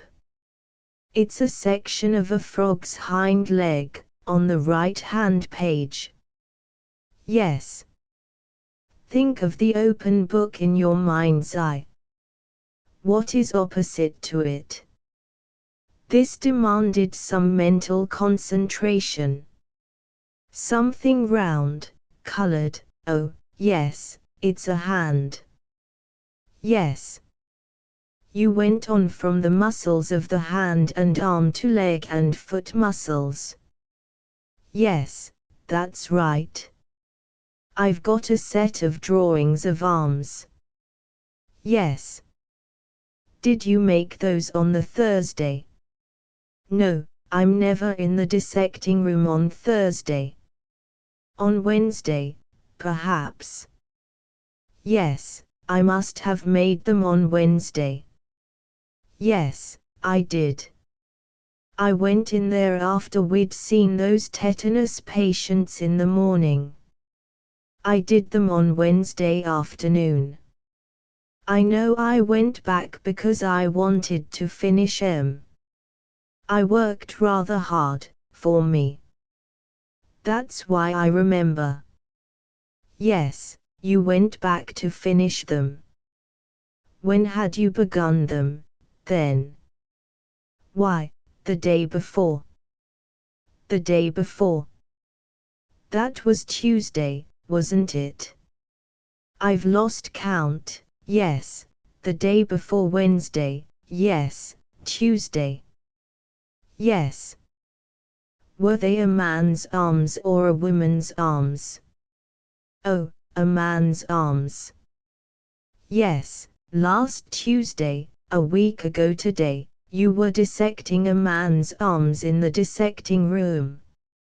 Sixpence, please. By Jove. Wait a moment. You know a lot more about it than that. You've no idea how much you know.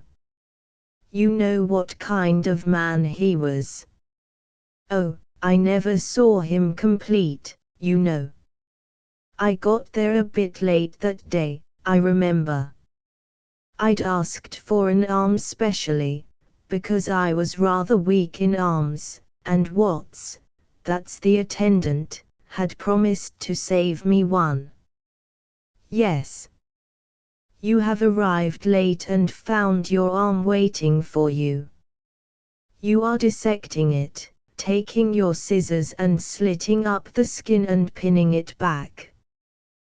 Was it very young, fair skin? Oh, no, no. Ordinary skin, I think, with dark hairs on it, yes, that was it. Yes. A lean, stringy arm, perhaps, with no extra fat anywhere. Oh, no, I was rather annoyed about that. I wanted a good, muscular arm, but it was rather poorly developed and the fat got in my way. Yes, a sedentary man who didn't do much manual work. That's right. Yes.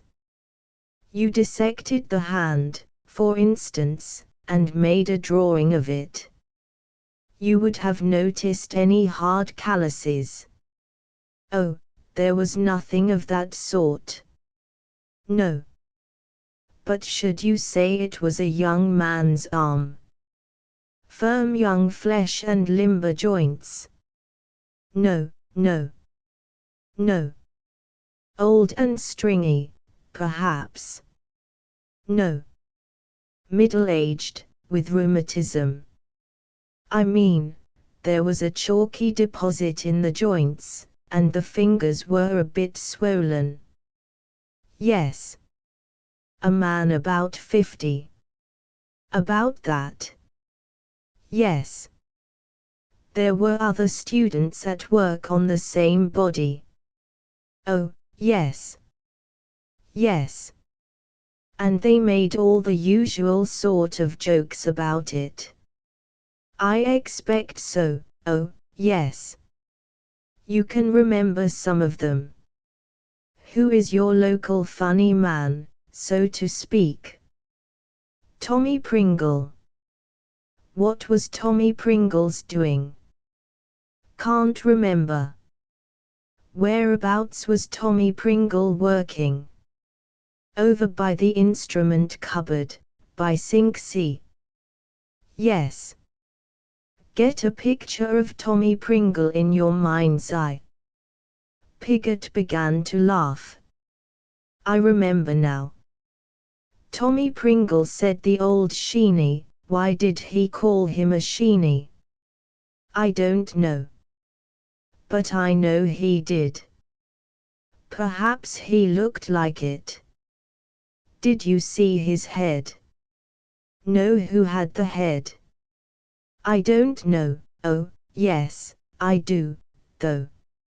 Old Freck backed the head himself, and little Bounceable Bins was very cross about it, because he'd been promised a head to do with old Scrooger. I see. What was Sir Julian doing with the head? He called us up and gave us a jaw on spinal hemorrhage and nervous lesions. Yes. Well, go back to Tommy Pringle.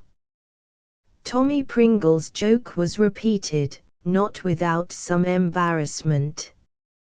Quite so. Was that all? No. The chap who was working with Tommy said that sort of thing came from overfeeding. I deduced that Tommy Pringle's partner was interested in the alimentary canal. Yes, and Tommy said, if he'd thought they'd feed you like that, he'd go to the workhouse himself.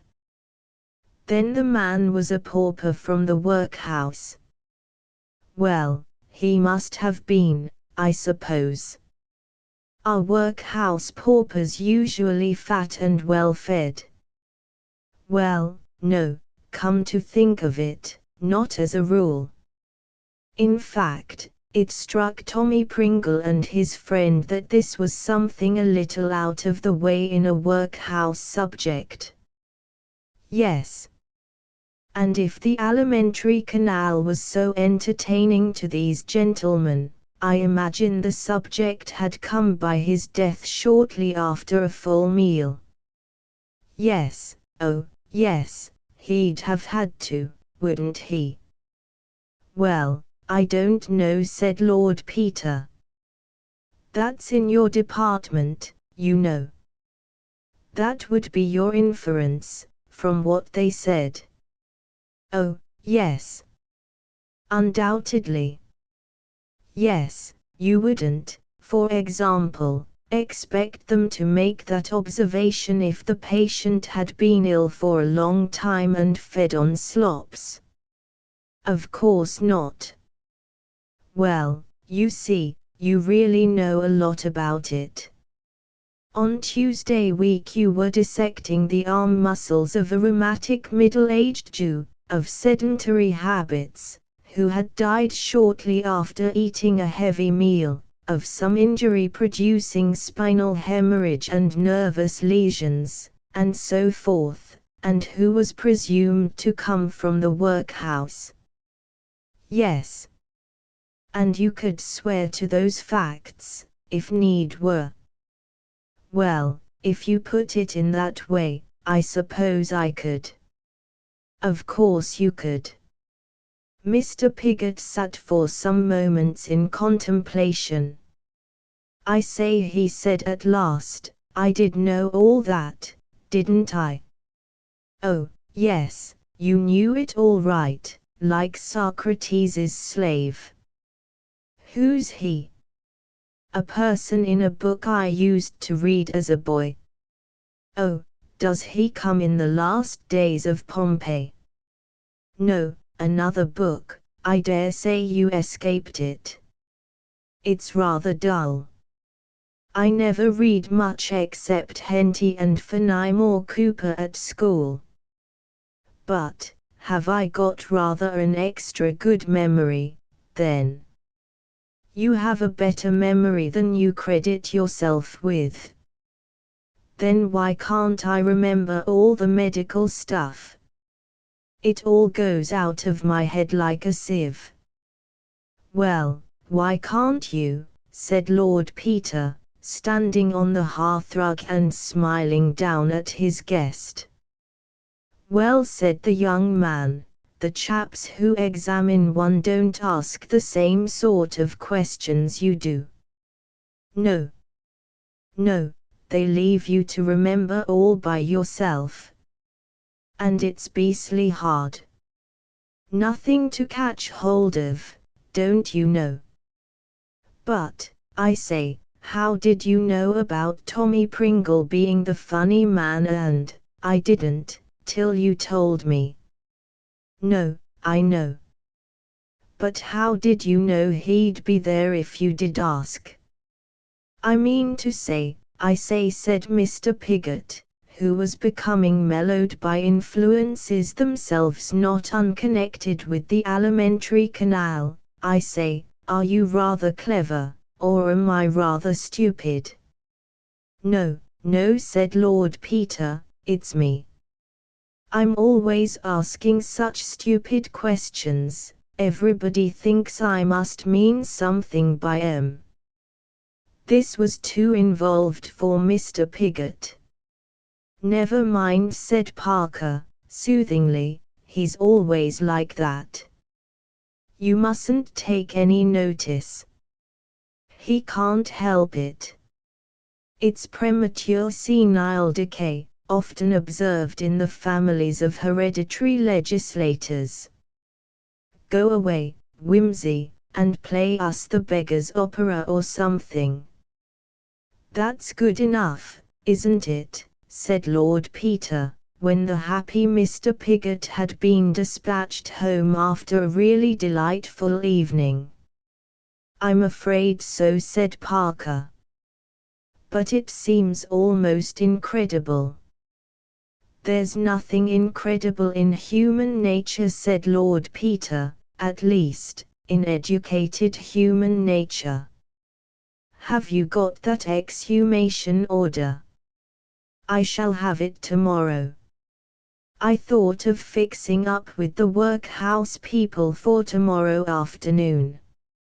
I shall have to go and see them first.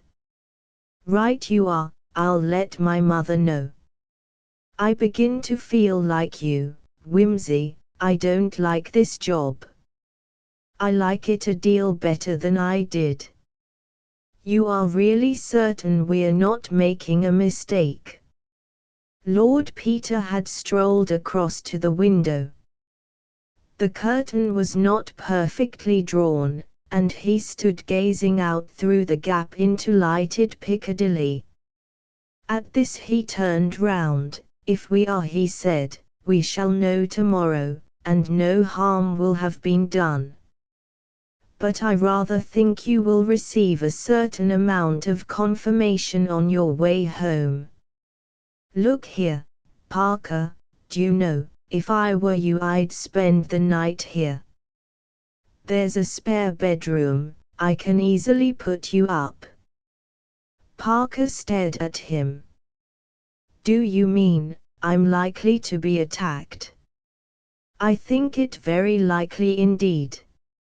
Is there anybody in the street? Not now, there was half an hour ago. When Piggott left? Yes. I say, I hope the boy is in no danger. That's what I went down to see. I don't think so. Fact is, I don't suppose anybody would imagine we'd exactly made a confidant of Piggott. But I think you and I are in danger. You'll stay. I'm damned if I will, Wimsey. Why should I run away? "Bosh," said Peter. "You'd run away all right if you believed me, and why not? You don't believe me. In fact, you're still not certain I'm on the right tack. Go in peace, but don't say I didn't warn you." "I won't. I'll dictate a message with my dying breath to say I was convinced." "Well, don't walk, take a taxi."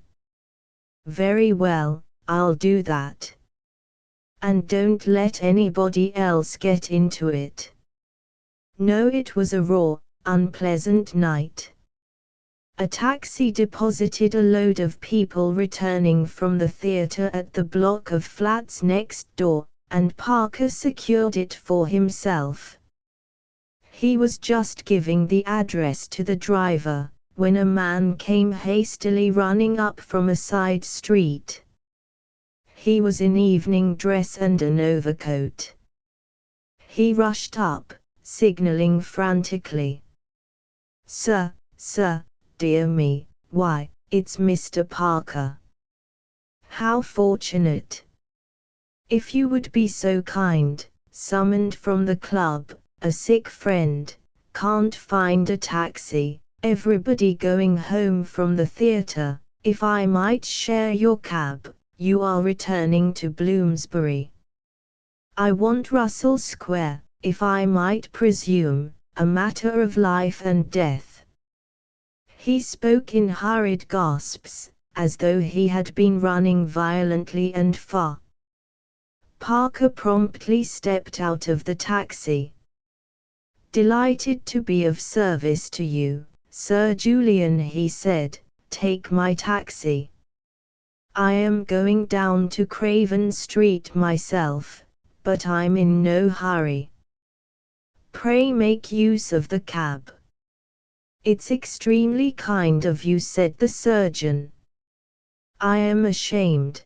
"That's all right," said Parker, cheerily. "I can wait." He assisted Freck into the taxi. "What number?" 24 Russell Square, driver, and look sharp." The taxi drove off. Parker remounted the stairs and rang Lord Peter's bell. "Thanks, old man," he said. "I'll stop the night, after all." "Come in," said Wimsey. "Did you see that?" asked Parker. "I saw something." "What happened exactly?" Parker told his story. "Frankly," he said, "I've been thinking you a bit mad, but now I'm not quite so sure of it." Peter laughed. "Blessed are they that have not seen and yet have believed." "Bunter, Mr. Parker will stay the night." "Look here, Wimsey, let's have another look at this business. Where's that letter?" Lord Peter produced Bunter's essay in dialogue. Parker studied it for a short time in silence.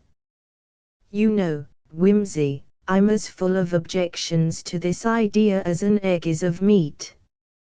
"So am I, old son.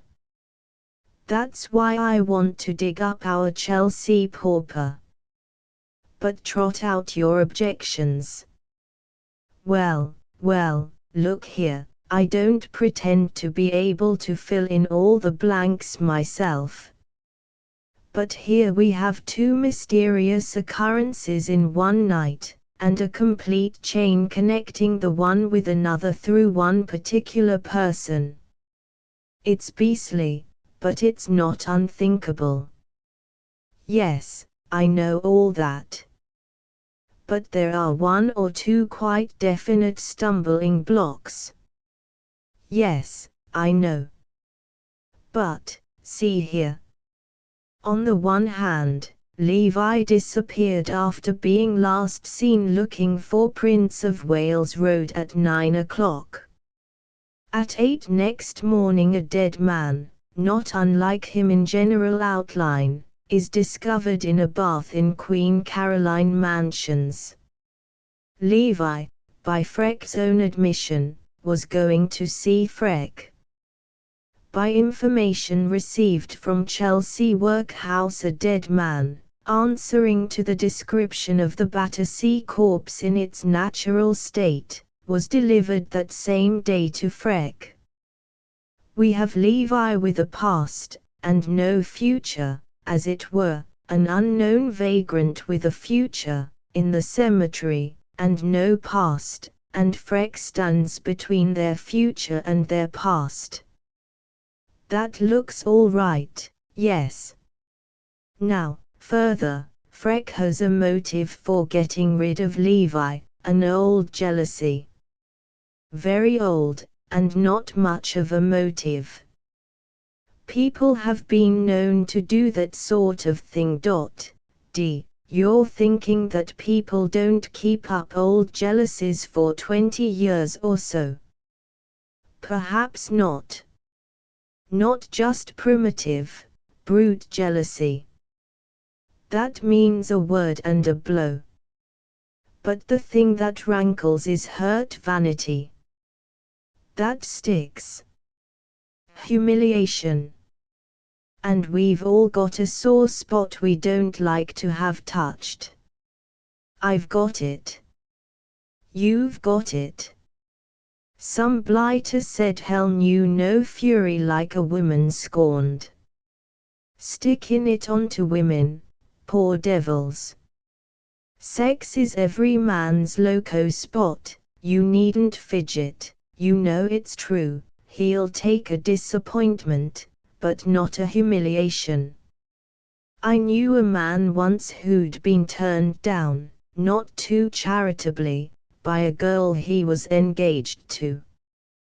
He spoke quite decently about her. I asked what had become of her.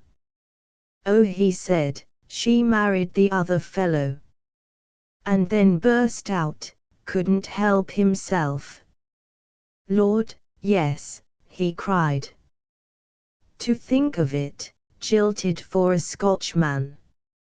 I don't know why he didn't like Scots, but that was what got him on the raw. Look at Freck. I've read his books. His attacks on his antagonists are savage. And he's a scientist. Yet he can't bear opposition, even in his work, which is where any first-class man is most sane and open-minded. Do you think he's a man to take a beating from any man on a side issue? On a man's most sensitive side issue? People are opinionated about side issues, you know.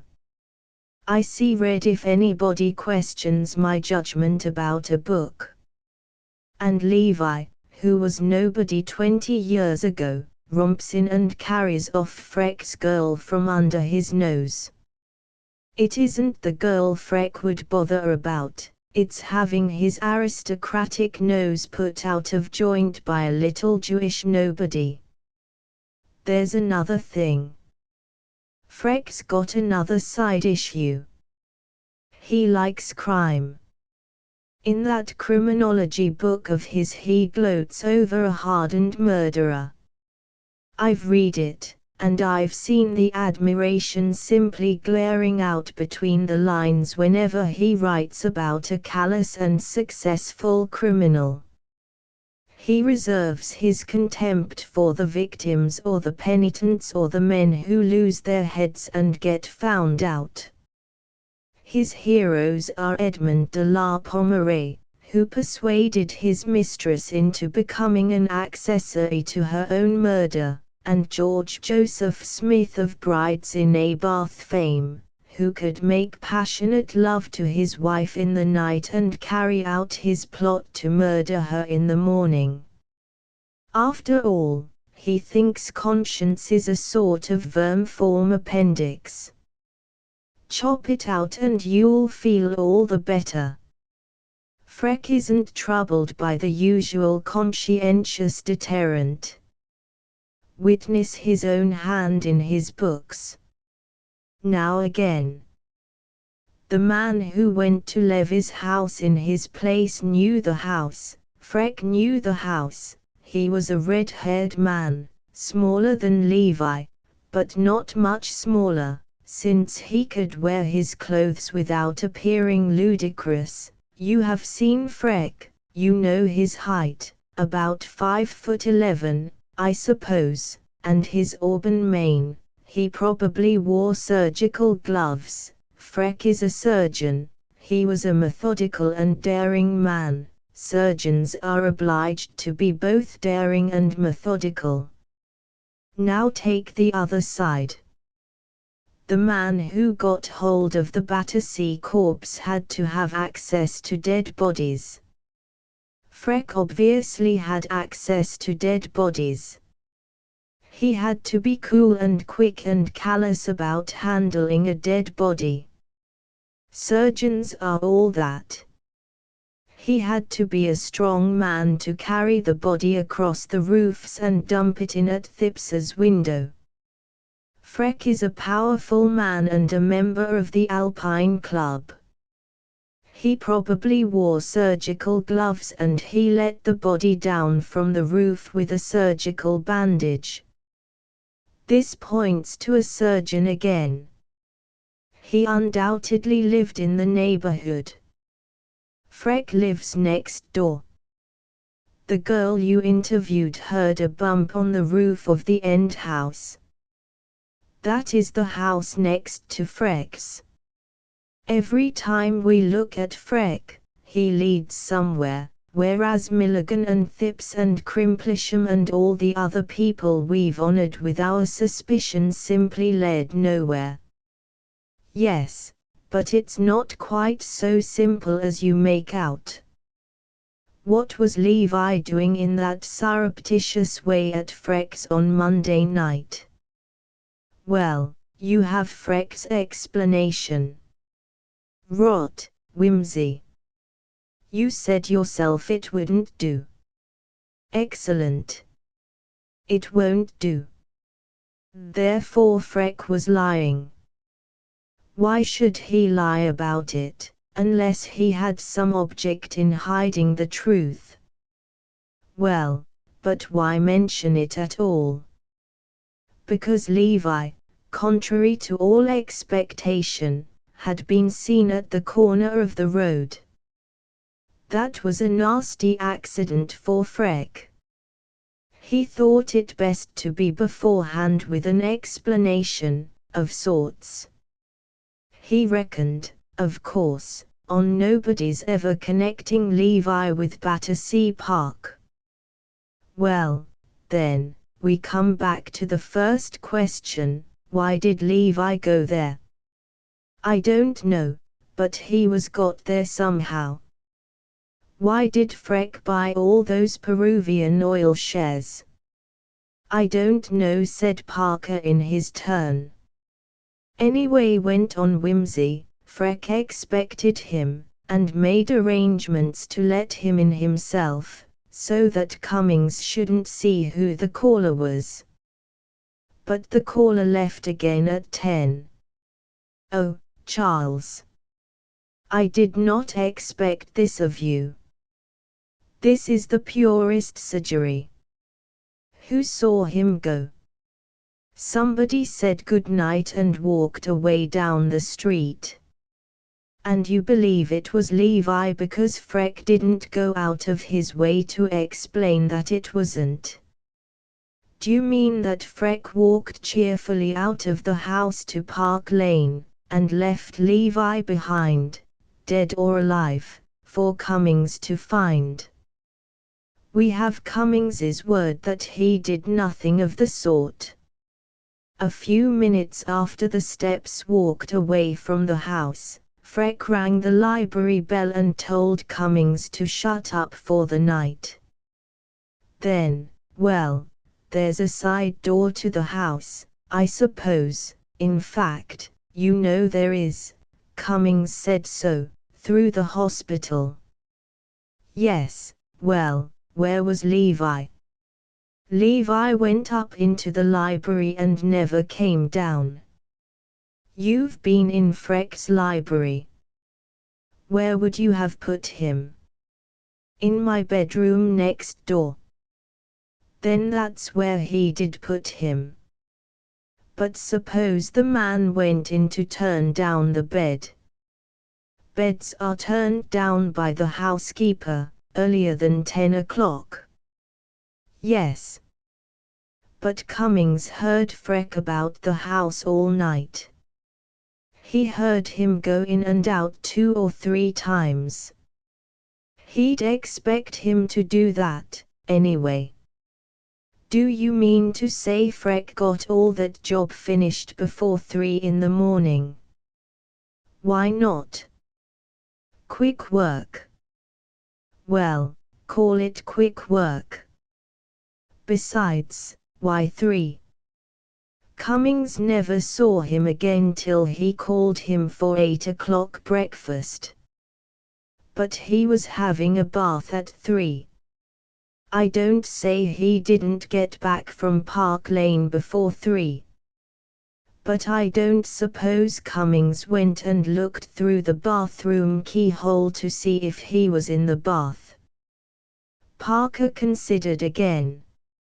How about Crimplesham's pince nez? He asked. That is a bit mysterious, said Lord Peter. And why Thips's bathroom? Why, indeed. Pure accident, perhaps, or pure devilry. Do you think all this elaborate scheme could have been put together in a night, Wimsey?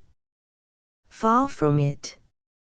It was conceived as soon as that man who bore a superficial resemblance to Levi came into the workhouse. He had several days. I see. Freck gave himself away at the inquest. He and Grimbold disagreed about the length of the man's illness.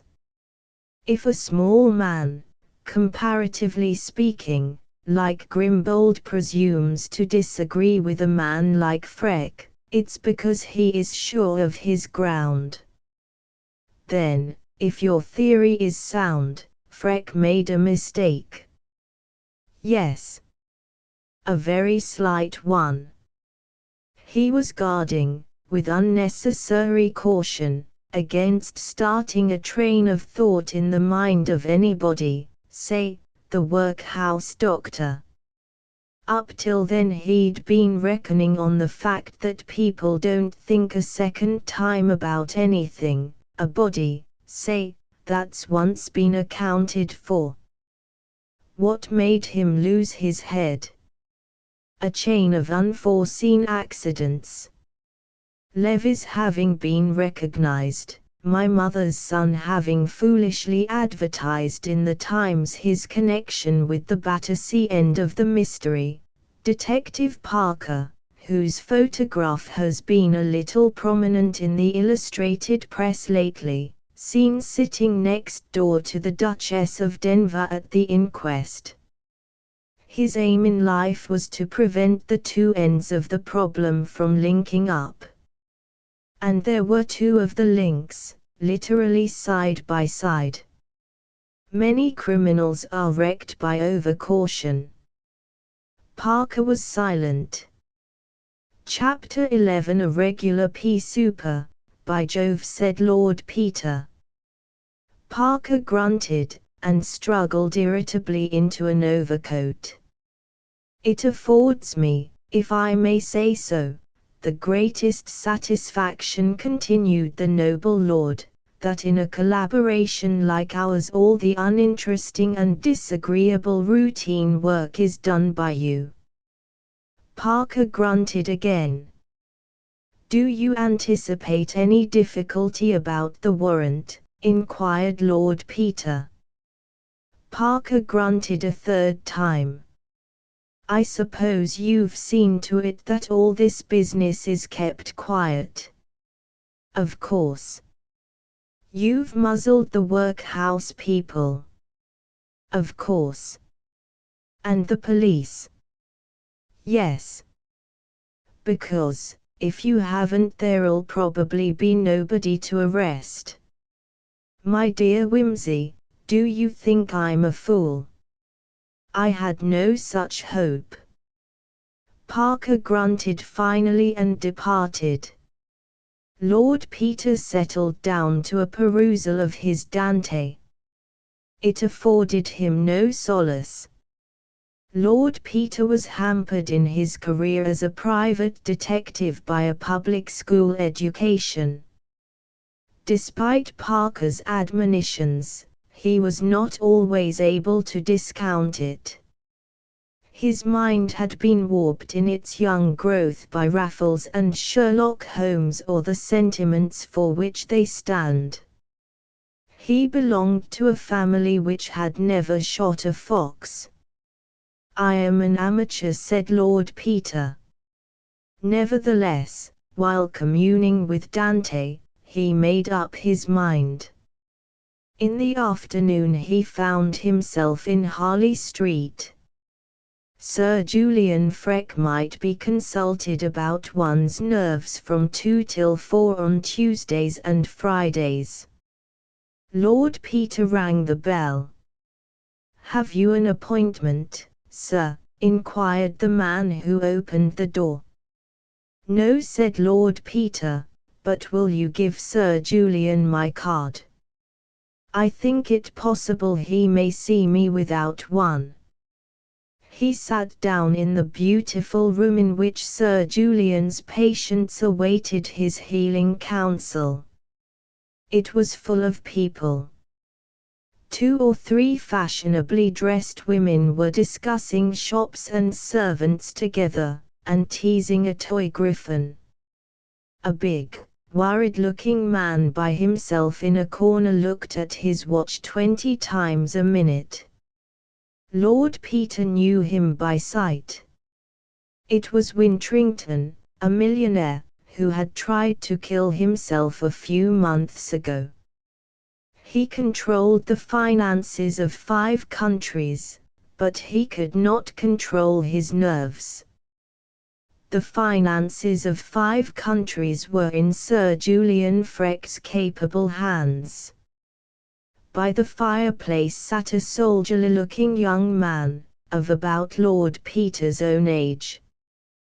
His face was prematurely lined and worn. He sat bolt upright, his restless eyes darting in the direction of every slightest sound. On the sofa was an elderly woman of modest appearance, with a young girl. The girl seemed listless and wretched. The woman's look showed deep affection, and anxiety tempered with a timid hope. Close beside Lord Peter was another younger woman, with a little girl, and Lord Peter noticed in both of them the broad cheekbones and beautiful grey, slanting eyes of the Slav.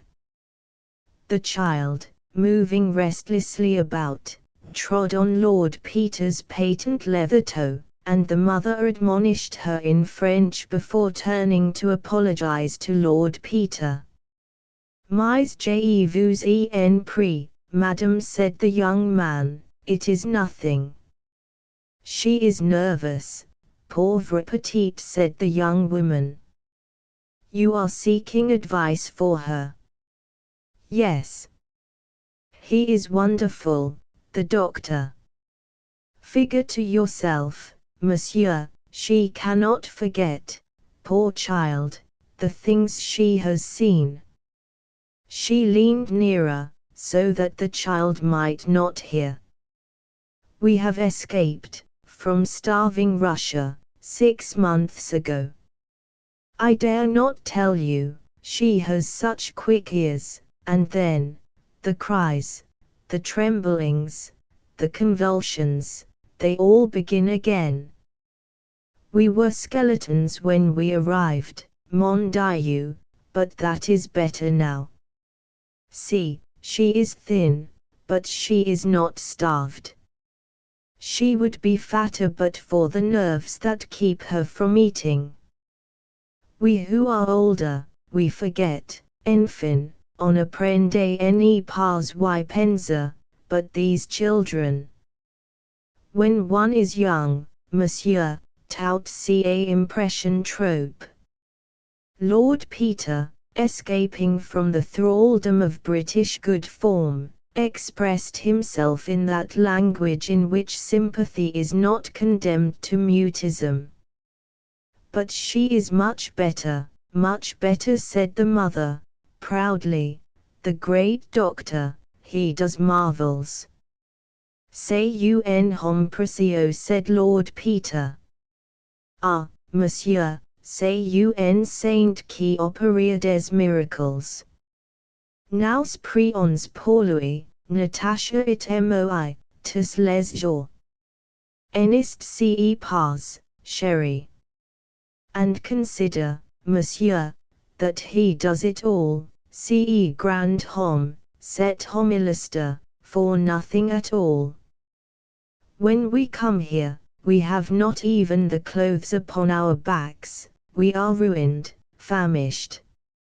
Et avec ce que nous sommes de bonne famille, mais hélas.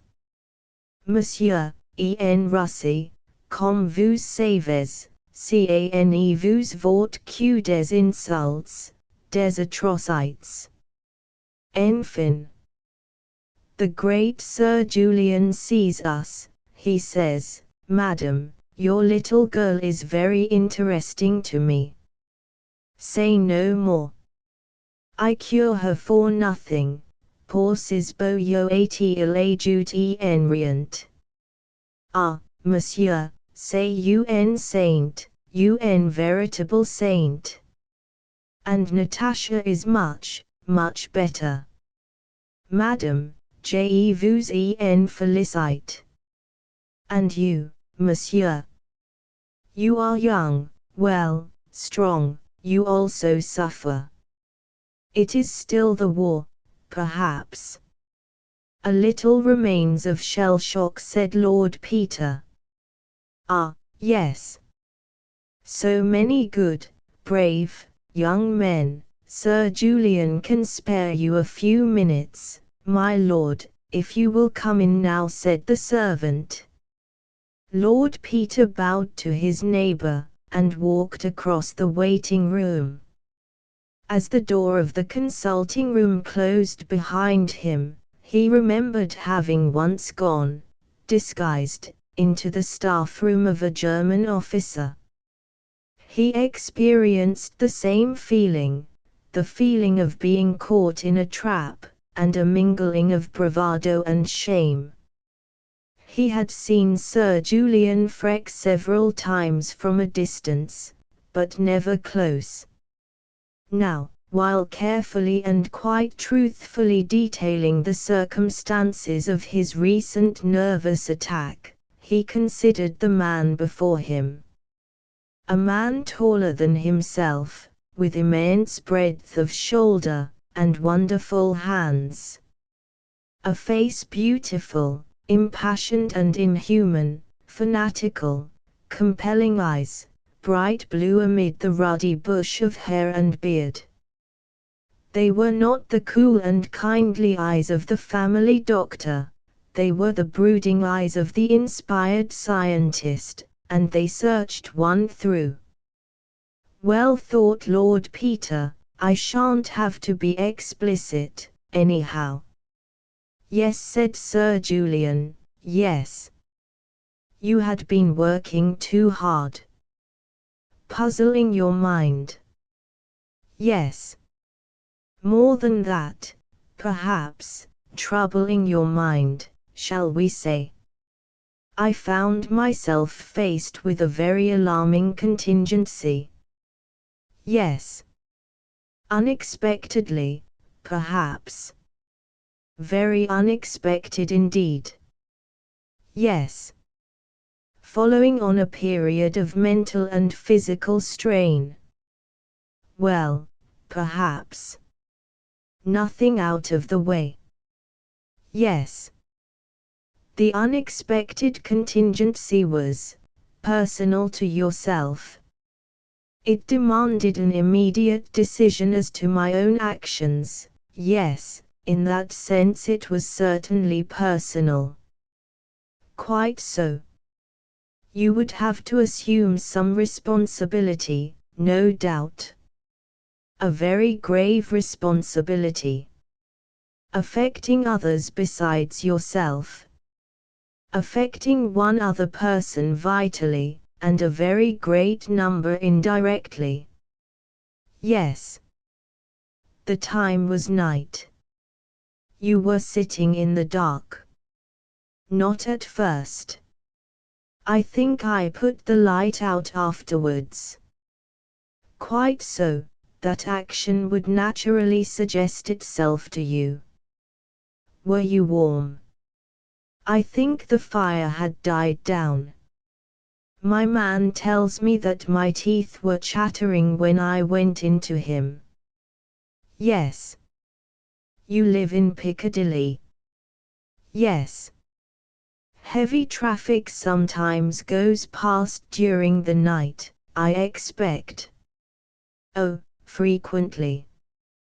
Just so. Now this decision you refer to, you had taken that decision. Yes. Your mind was made up. Oh, yes. You had decided to take the action, whatever it was. Yes. Yes. It involved perhaps a period of inaction. Of comparative inaction, yes. Of suspense, shall we say? Yes, of suspense, certainly. Possibly of some danger. I don't know that that was in my mind at the time. No, it was a case in which you could not possibly consider yourself. If you like to put it that way. Quite so. Yes. You had these attacks frequently in 1918. Yes, I was very ill for some months. Quite. Since then they have recurred less frequently. Much less frequently. Yes, when did the last occur? About 9 months ago. Under what circumstances? I was being worried by certain family matters. It was a question of deciding about some investments, and I was largely responsible. Yes. You were interested last year, I think, in some police case. Yes, in the recovery of Lord Attenbury's emerald necklace. That involved some severe mental exercise. I suppose so. But I enjoyed it very much. Yes. Was the exertion of solving the problem attended by any bad results physically? None. No. You were interested, but not distressed. Exactly. Yes. You have been engaged in other investigations of the kind. Yes. Little ones. With bad results for your health. Not a bit of it. On the contrary. I took up these cases as a sort of distraction. I had a bad knock just after the war, which didn't make matters any better for me, don't you know? Ah, you are not married. No, no. Will you allow me to make an examination? Just come a little nearer to the light. I want to see your eyes. Whose advice have you had till now? Sir James Hodges. Ah, yes, he was a sad loss to the medical profession. A really great man, a true scientist. Yes. Thank you. Now I should like to try you with this little invention. What's it do? Well, it tells me about your nervous reactions. Will you sit here? The examination that followed was purely medical. When it was concluded, Sir Julian said, "Now, Lord Peter, I'll tell you about yourself in quite untechnical language." "Thanks," said Peter, "that's kind of you. I'm an awful fool about long words." "Yes. Are you fond of private theatricals, Lord Peter?" "Not particularly," said Peter, genuinely surprised. "Awful bore as a rule." "Why?" "I thought you might be," said the specialist, dryly. "Well, now. You know quite well that the strain you put on your nerves during the war has left its mark on you. It has left what I may call old wounds in your brain. Sensations received by your nerve endings sent messages to your brain, and produced minute physical changes there, changes we are only beginning to be able to detect, even with our most delicate instruments. These changes in their turn set up sensations, or I should say, more accurately, that sensations are the names we give to these changes of tissue when we perceive them. We call them horror, fear, sense of responsibility, and so on." "Yes, I follow you. Very well. Now, if you stimulate those damaged places in your brain again, you run the risk of opening up the old wounds. I mean, that if you get nerve sensations of any kind producing the reactions which we call horror, fear, and sense of responsibility, they may go on to make disturbance right along the old channel, and produce in their turn physical changes which you will call by the names you were accustomed to associate with them: dread of German mines, responsibility for the lives of your men, strained attention, and the inability to distinguish small sounds through the overpowering noise of guns." "I see.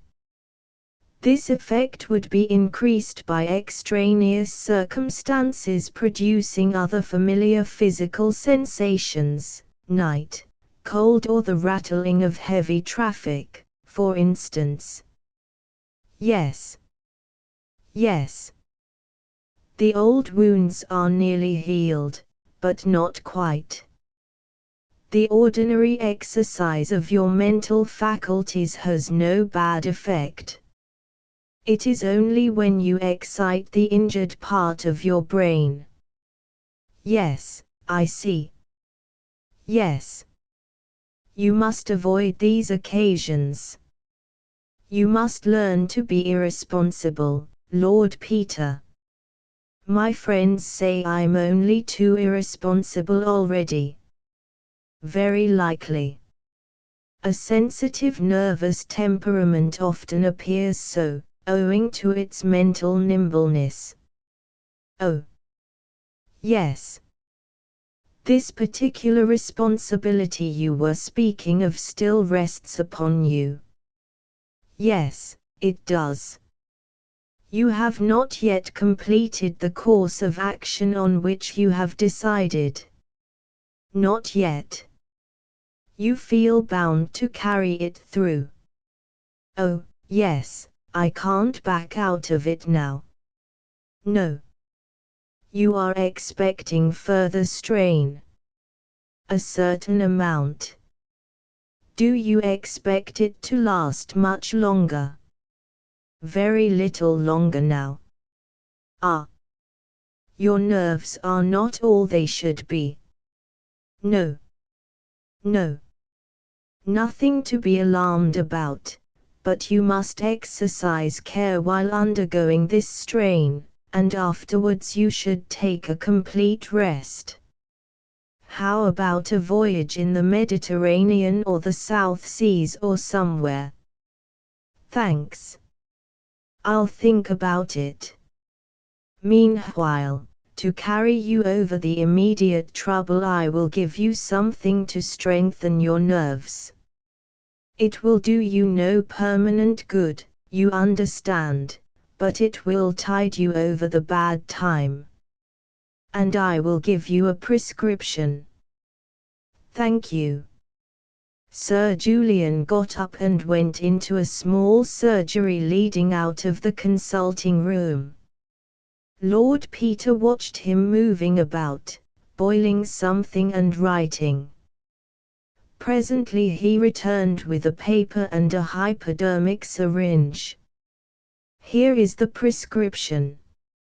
And now, if you will just roll up your sleeve, I will deal with the necessity of the immediate moment. Lord Peter obediently rolled up his sleeve. Sir Julian Freck selected a portion of his forearm and anointed it with iodine. What's that you're going to stick into me? Bugs. The surgeon laughed. Not exactly, he said. He pinched up a portion of flesh between his finger and thumb. You've had this kind of thing before, I expect. Oh, yes, said Lord Peter. He watched the cool fingers, fascinated, and the steady approach of the needle. Yes, I've had it before, and, do you know, I don't care frightfully about it.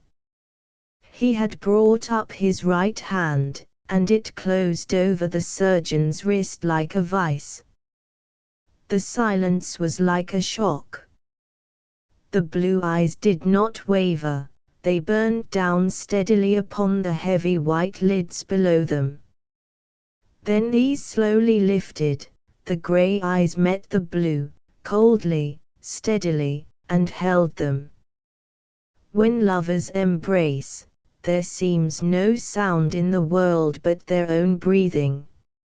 So the two men breathed face to face. As you like, of course, Lord Peter, said Sir Julian, courteously. Afraid I'm rather a silly ass, said Lord Peter, but I never could abide these little gadgets. I had one once that went wrong and gave me a rotten bad time. They make me a bit nervous. In that case, replied Sir Julian, it would certainly be better not to have the injection. It might rouse up just those sensations which we are desirous of avoiding. You will take the prescription, then, and do what you can to lessen the immediate strain as far as possible. Oh, yes, I'll take it easy, thanks, said Lord Peter. He rolled his sleeve down neatly. I'm much obliged to you. If I have any further trouble I'll look in again. Do, said Sir Julian, cheerfully. Only make an appointment another time. I'm rather rushed these days. I hope your mother is quite well. I saw her the other day at that Battersea inquest. You should have been there. It would have interested you. Chapter 12. The vile, raw fog tore your throat and ravaged your eyes. You could not see your feet. You stumbled in your walk over poor men's graves. The feel of Parker's old trench coat beneath your fingers was comforting. You had felt it in worse places. You clung on now for fear you should get separated. The dim people moving in front of you were like Brock inspectors. Take care, gentlemen, said a toneless voice out of the yellow darkness, there's an open grave just hereabouts. You bore away to the right, and floundered in a mass of freshly turned clay. Hold up, old man, said Parker. Where is Lady Levi? In the mortuary, The Duchess of Denver is with her. Your mother is wonderful, Peter. Isn't she? Said Lord Peter. A dim blue light carried by somebody ahead wavered and stood still. Here you are, said a voice. Two Dantesque shapes with pitchforks loomed up. Have you finished? Asked somebody. Nearly done, sir. The demons fell to work again with the pitchforks, no, spades. Somebody sneezed. Parker located the sneezer and introduced him. Mr. Levet represents the Home Secretary. Lord Peter Wimsey. We are sorry to drag you out on such a day, Mr. Levet. It's all in the day's work, said Mr. Levet, hoarsely. He was muffled to the eyes. The sound of the spades for many minutes. An iron noise of tools thrown down. Demons stooping and straining. A black-bearded spectre at your elbow. Introduced. The master of the workhouse. A very painful matter, Lord Peter. You will forgive me for hoping you and Mr. Parker may be mistaken.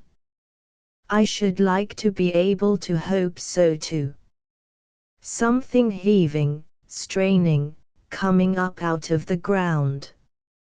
Steady, men. This way. Can you see? Be careful of the graves, they lie pretty thick hereabouts. Are you ready? Right you are, sir. You go on with the lantern. We can follow you. Lumbering footsteps. Catch hold of Parker's trench coat again. That you, old man? Oh, I beg your pardon, Mr. Levet, thought you were Parker. Hello, Wimsey, here you are. More graves. A headstone shouldered crookedly aslant. A trip and jerk over the edge of the rough grass. The squeal of gravel under your feet. This way, gentlemen, mind the step. The mortuary. Raw red brick and sizzling gas jets. Two women in black, and Dr. Grimbold. The coffin laid on the table with a heavy thump. Ave you got that there screwdriver, Bill? Thank ye. Be careful with the chisel now. Not much substance to these air boards, sir. Several long creaks. A sob. The Duchess's voice, kind but peremptory. Hush, Christine. You mustn't cry. A mutter of voices. The lurching departure of the Dante demons, good, decent demons in corduroy. Dr. Grimbold's voice, cool and detached as if in the consulting room. Now, have you got that lamp, Mr. Wingate? Thank you. Yes, here on the table, please. Be careful not to catch your elbow in the flex, Mr. Levet. It would be better, I think, if you came on this side. Yes, yes, thank you. That's excellent. The sudden brilliant circle of an electric lamp over the table. Dr. Grimbold's beard and spectacles. Mr. Levet blowing his nose. Parker bending close. The master of the workhouse peering over him. The rest of the room in the enhanced dimness of the gas jets and the fog. A low murmur of voices. All heads bent over the work. Dr. Grimbold again, beyond the circle of the lamplight. We don't want to distress you unnecessarily, Lady Levi. If you will just tell us what to look for, the... Yes, yes, certainly, and, yes, stopped with gold. Yes, the lower jaw, the last but one on the right. Yes, no teeth missing, no, yes. What kind of a mole? Yes, just over the left breast. Oh, I beg your pardon, just under, yes, appendicitis. Yes, a long one, yes, in the middle. Yes, I quite understand, a scar on the arm. Yes, I don't know if we shall be able to find that, yes, any little constitutional weakness that might. Oh, yes, arthritis, yes, thank you, Lady Levi, that's very clear. Don't come unless I ask you to. Now, Wingate. A pause. A murmur. Pulled out. After death, you think, well, so do I. Where is Dr. Colegrove? You attended this man in the workhouse. Yes. Do you recollect? No. You're quite certain about that? Yes, we mustn't make a mistake, you know. Yes, but there are reasons why Sir Julian can't be present. I'm asking you, Dr. Colegrove. Well, you're certain, that's all I want to know. Just bring the light closer, Mr. Wingate, if you please. These miserable shells let the damp in so quickly. Ah! What do you make of this? Yes, yes, well, that's rather unmistakable, isn't it? Who did the head? Oh, Freck, of course. I was going to say they did good work at St. Luke's. Beautiful, isn't it, Dr. Colegrove? A wonderful surgeon. I saw him when he was at Guy's. Oh, no, gave it up years ago. Nothing like keeping your hand in. Ah, yes, undoubtedly that's it. Have you a towel handy, sir? Thank you. Over the head, if you please, I think we might have another here. Now, Lady Levi, I am going to ask you to look at a scar, and see if you recognize it. I'm sure you are going to help us by being very firm. Take your time, you won't see anything more than you absolutely must. Lucy, don't leave me. No, dear. A space cleared at the table. The lamplight on the Duchess's white hair. Oh, yes, oh, yes. No, no, I couldn't be mistaken. There's that funny little kink in it. I've seen it hundreds of times. Oh, Lucy, Reuben. Only a moment more, Lady Levi. The mole, I think so, oh, yes, that is the very place. Yes. And the scar, was it three-cornered, just above the elbow? Yes, oh, yes. Is this it? Yes, yes, I must ask you definitely, Lady Levi. Do you, from these 3 marks, identify the body as that of your husband?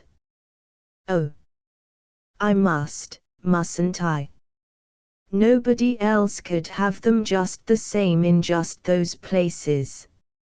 It is my husband. It is Reuben. Oh, thank you, Lady Levi. You have been very brave and very helpful. But, I don't understand yet. How did he come here? Who did this dreadful thing? Hush, dear, said the Duchess. The man is going to be punished. Oh, but, how cruel. Poor Reuben. Who could have wanted to hurt him? Can I see his face? No, dear, said the Duchess. That isn't possible. Come away, you mustn't distress the doctors and people. No, no, they've all been so kind. Oh, Lucy. We'll go home, dear. You don't want us any more, Dr. Grimbold. No, Duchess, thank you. We are very grateful to you and to Lady Levi for coming. There was a pause, while the two women went out, Parker, collected and helpful, escorting them to their waiting car. Then Dr. Grimbold again. I think Lord Peter Wimsey ought to see the correctness of his deductions. Lord Peter, very painful, you may wish to see. Yes, I was uneasy at the inquest. Yes, Lady Levi, remarkably clear evidence. Yes, most shocking case. Ah, here's Mr. Parker. You and Lord Peter Wimsey entirely justified. Do I really understand? Really? I can hardly believe it. So distinguished a man, as you say, when a great brain turns to crime. Yes, look here. Marvelous work, marvelous, somewhat obscured by this time, of course, but the most beautiful sections. Here, you see, the left hemisphere, and here, through the corpus striatum, here again, the very track of the damage done by the blow. Wonderful, guessed it, saw the effect of the blow as he struck it, you know. Ah, I should like to see his brain, Mr. Parker, and to think that, heavens, Lord Peter, you don't know what a blow you have struck at the whole profession, the whole civilized world. Oh, my dear sir. Can you ask me? My lips are sealed, of course, all our lips are sealed. The way back through the burial ground. Fog again, and the squeal of wet gravel. Are your men ready, Charles? They have gone. I sent them off when I saw Lady Levi to the car. Who is with them? Serge. Serge. Yes, poor devil. They've had him up on the mat at headquarters for bungling the case. All that evidence of Thips's about the nightclub was corroborated, you know. That girl he gave the gin and bitters to was caught, and came and identified him, and they decided their case wasn't good enough, and let Thips and the Horrocks girl go. Then they told Serge he had overstepped his duty and ought to have been more careful. So he ought, but he can't help being a fool. I was sorry for him. It may do him some good to be in at the death. After all, Peter, you and I had special advantages. Yes. Well, it doesn't matter. Whoever goes won't get there in time. Serge's as good as another. But Serge, an experience rare in his career, was in time. Parker and Lord Peter were at 110 Piccadilly. Lord Peter was playing Bach and Parker was reading Origen when Serge was announced. "We've got our man, sir," said he. "Good God," said Peter. alive. We were just in time, my lord. We rang the bell and marched straight up past his man to the library. He was sitting there doing some writing. When we came in, he made a grab for his hypodermic, but we were too quick for him, my lord. We didn't mean to let him slip through our hands, having got so far. We searched him thoroughly and marched him off. He is actually in gaol, then. Oh, yes, safe enough, with 2 warders to see he doesn't make away with himself. You surprise me, Inspector. Have a drink. Thank you, my lord. I may say that I'm very grateful to you. This case was turning out a pretty bad egg for me. If I was rude to your lordship, oh, it's all right, Inspector, said Lord Peter, hastily. I don't see how you could possibly have worked it out. I had the good luck to know something about it from other sources. That's what Freck says. Already the great surgeon was a common criminal in the inspector's eyes, a mere surname.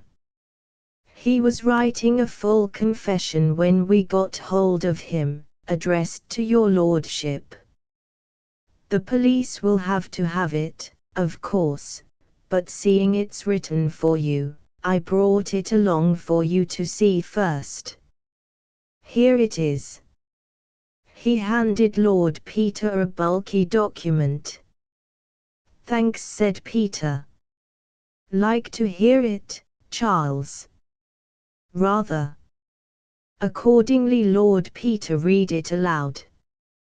Chapter 13. Dear Lord Peter, when I was a young man I used to play chess with an old friend of my father's. He was a very bad, and a very slow, player, and he could never see when a checkmate was inevitable, but insisted on playing every move out. I never had any patience with that kind of attitude, and I will freely admit now that the game is yours. I must either stay at home and be hanged or escape abroad and live in an idle and insecure obscurity. I prefer to acknowledge defeat. If you have read my book on criminal lunacy you will remember that I wrote, in the majority of cases, the criminal betrays himself by some abnormality attendant upon this pathological condition of the nervous tissues. His mental instability shows itself in various forms, an overweening vanity, leading him to brag of his achievement, a disproportionate sense of the importance of the offense, resulting from the hallucination of religion, and driving him to confession, egomania, producing the sense of horror or conviction of sin, and driving him to headlong flight without covering his tracks, a reckless confidence, resulting in the neglect of the most ordinary precautions, as in the case of Henry Wainwright, who left a boy in charge of the murdered woman's remains while he went to call a cab, or on the other hand, a nervous distrust of perceptions in the past, causing him to revisit the scene of the crime to assure himself that all traces have been as safely removed as his own judgment knows them to be. I will not hesitate to assert that a perfectly sane man, not intimidated by religious or other delusions, could always render himself perfectly secure from detection, provided, that is, that the crime were sufficiently premeditated and that he were not pressed for time or thrown out in his calculations by purely fortuitous coincidence. You know as well as I do, how far I have made this assertion good in practice. The 2 accidents which betrayed me, I could not by any possibility have foreseen. The first was the chance recognition of Levi by the girl in the Battersea Park Road, which suggested a connection between the two problems. The second was that Phipps should have arranged to go down to Denver on the Tuesday morning, thus enabling your mother to get word of the matter through to you before the body was removed by the police, and to suggest a motive for the murder out of what she knew of my previous personal history. If I had been able to destroy these two accidentally forged links of circumstance, I will venture to say that you would never have so much as suspected me, still less obtained sufficient evidence to convict.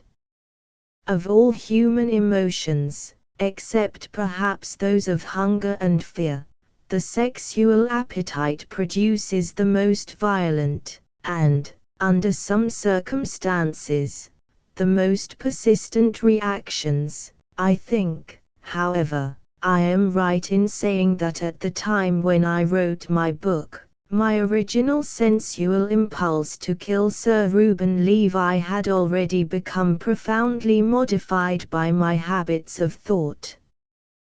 To the animal lust to slay and the primitive human desire for revenge, there was added the rational intention of substantiating my own theories for the satisfaction of myself and the world.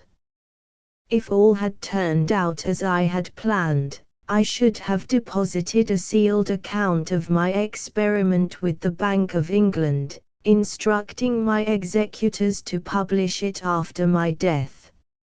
Now that accident has spoiled the completeness of my demonstration, I entrust the account to you, whom it cannot fail to interest, with the request that you will make it known among scientific men, in justice to my professional reputation. The really essential factors of success in any undertaking are money and opportunity, and as a rule, the man who can make the first can make the second. During my early career, though I was fairly well off, I had not absolute command of circumstance. Accordingly I devoted myself to my profession, and contented myself with keeping up a friendly connection with Reuben Levi and his family. This enabled me to remain in touch with his fortunes and interests, so that, when the moment for action should arrive, I might know what weapons to use. Meanwhile, I carefully studied criminology in fiction and fact. My work on criminal lunacy was a side product of this activity, and saw how, in every murder, the real crux of the problem was the disposal of the body. As a doctor, the means of death were always ready to my hand, and I was not likely to make any error in that connection. Nor was I likely to betray myself on account of any illusory sense of wrongdoing. The sole difficulty would be that of destroying all connection between my personality and that of the corpse. You will remember that Michael Finsbury, in Stevenson's entertaining romance, observes, "What hangs people is the unfortunate circumstance of guilt." It became clear to me that the mere leaving about of a superfluous corpse could convict nobody, provided that nobody was guilty in connection with that particular corpse. Thus the idea of substituting the one body for the other was early arrived at, though it was not till I obtained the practical direction of St. Luke's Hospital that I found myself perfectly unfettered in the choice and handling of dead bodies. From this period on, I kept a careful watch on all the material brought in for dissection. My opportunity did not present itself until the week before Sir Reuben's disappearance, when the medical officer at the Chelsea workhouse sent word to me that an unknown vagrant had been injured that morning by the fall of a piece of scaffolding, and was exhibiting some very interesting nervous and cerebral reactions.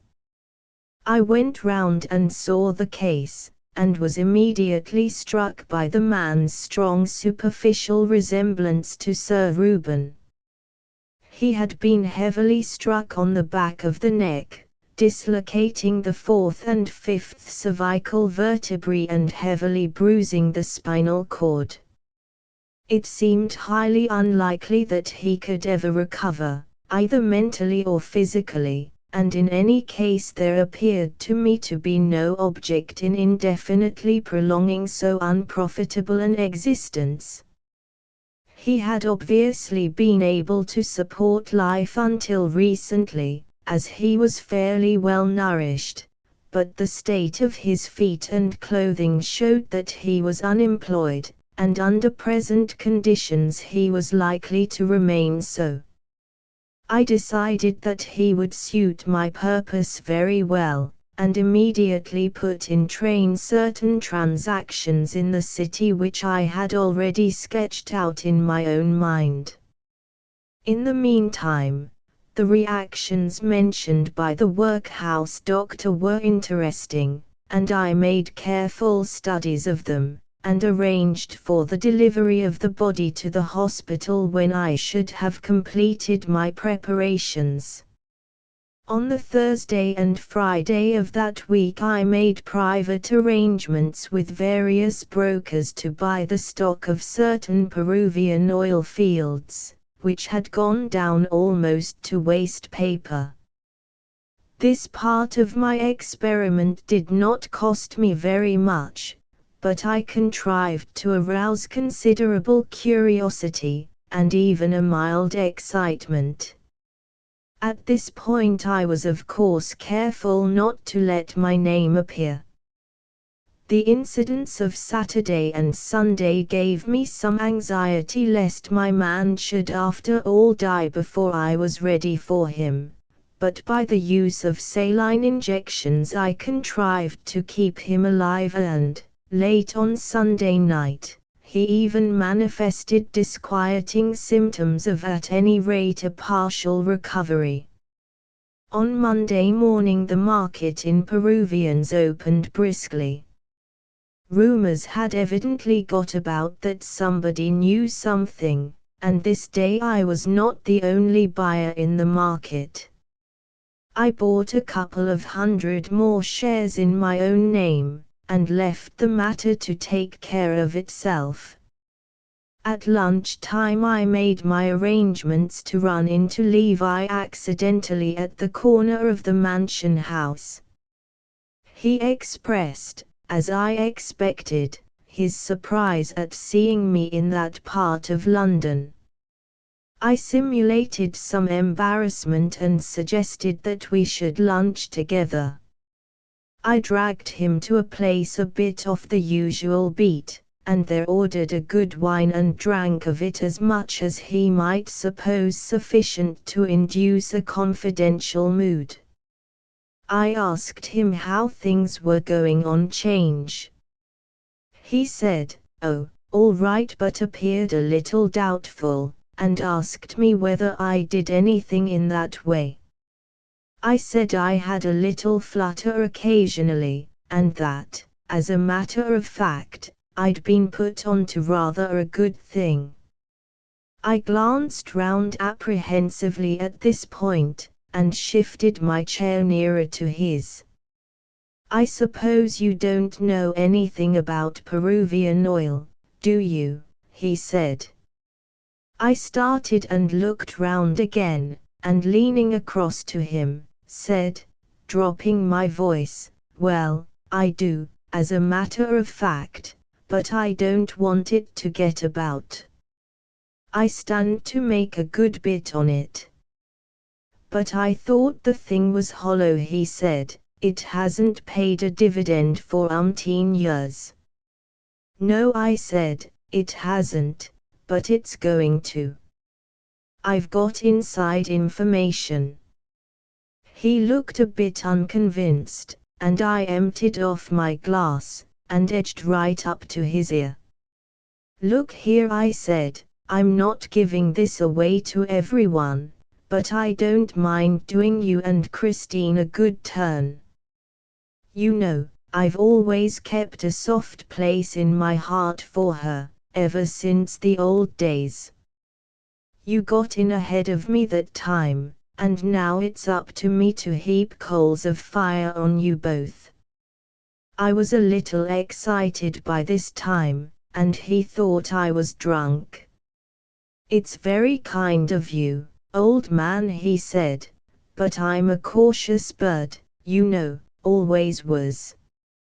I'd like a bit of proof." And he shrugged up his shoulders and looked like a pawnbroker. "I'll give it to you," I said, "but it isn't safe here. Come round to my place tonight after dinner, and I'll show you the report." "How'd you get hold of it?" said he. "I'll tell you tonight," said I. "Come round after dinner, any time after 9, say." "To Harley Street?" he asked, and I saw that he meant coming. "No," I said, "to Battersea, Prince of Wales Road. I've got some work to do at the hospital." "And look here," I said, "don't you let on to a soul that you're coming. I bought a couple of 100 shares today, in my own name, and people are sure to get wind of it. If we're known to be about together, someone'll twig something. In fact, it's anything but safe talking about it in this place." "All right," he said, "I won't say a word to anybody. I'll turn up about 9 o'clock. You're sure it's a sound thing?" "It can't go wrong," I assured him. And I meant it. We parted after that, and I went round to the workhouse. My man had died at about 11 o'clock. I had seen him just after breakfast, and was not surprised. I completed the usual formalities with the workhouse authorities, and arranged for his delivery at the hospital at about 7 o'clock. In the afternoon, as it was not one of my days to be in Harley Street, I looked up an old friend who lives close to Hyde Park, and found that he was just off to Brighton on some business or other. I had tea with him, and saw him off by the 5.35 from Victoria. On issuing from the barrier it occurred to me to purchase an evening paper, and I thoughtlessly turned my steps to the bookstall. The usual crowds were rushing to catch suburban trains home, and on moving away I found myself involved in a contrary stream of travelers coming up out of the underground, or bolting from all sides for the 5.45 to Battersea Park and Wandsworth Common. I disengaged myself after some buffeting and went home in a taxi, and it was not till I was safely seated there that I discovered somebody's gold-rimmed pince-nez involved in the astrakhan collar of my overcoat. The time from 6.15 to 7 I spent concocting something to look like a bogus report for Sir Reuben. At 7 I went through to the hospital, and found the workhouse van just delivering my subject at the side door. I had him taken straight up to the theatre, and told the attendant, William Watts, that I intended to work there that night. I told him I would prepare the body myself.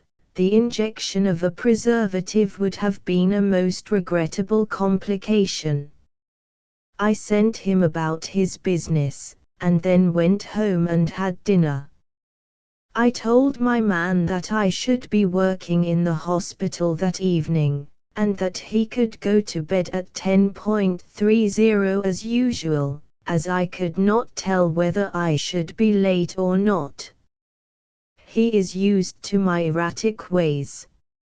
I only keep 2 servants in the Battersea house, the manservant and his wife, who cooks for me.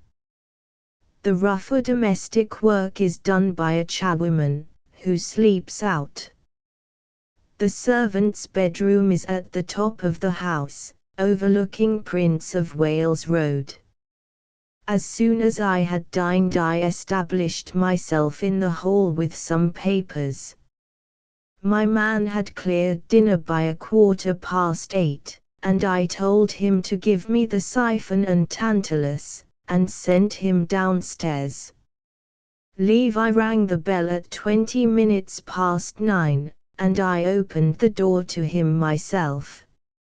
My man appeared at the other end of the hall, but I called to him that it was all right, and he went away. Levi wore an overcoat with evening dress and carried an umbrella. "Why, how wet you are!" I said. "How did you come?"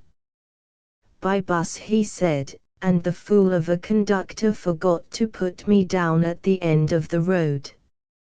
It's pouring cats and dogs and pitch dark, I couldn't see where I was."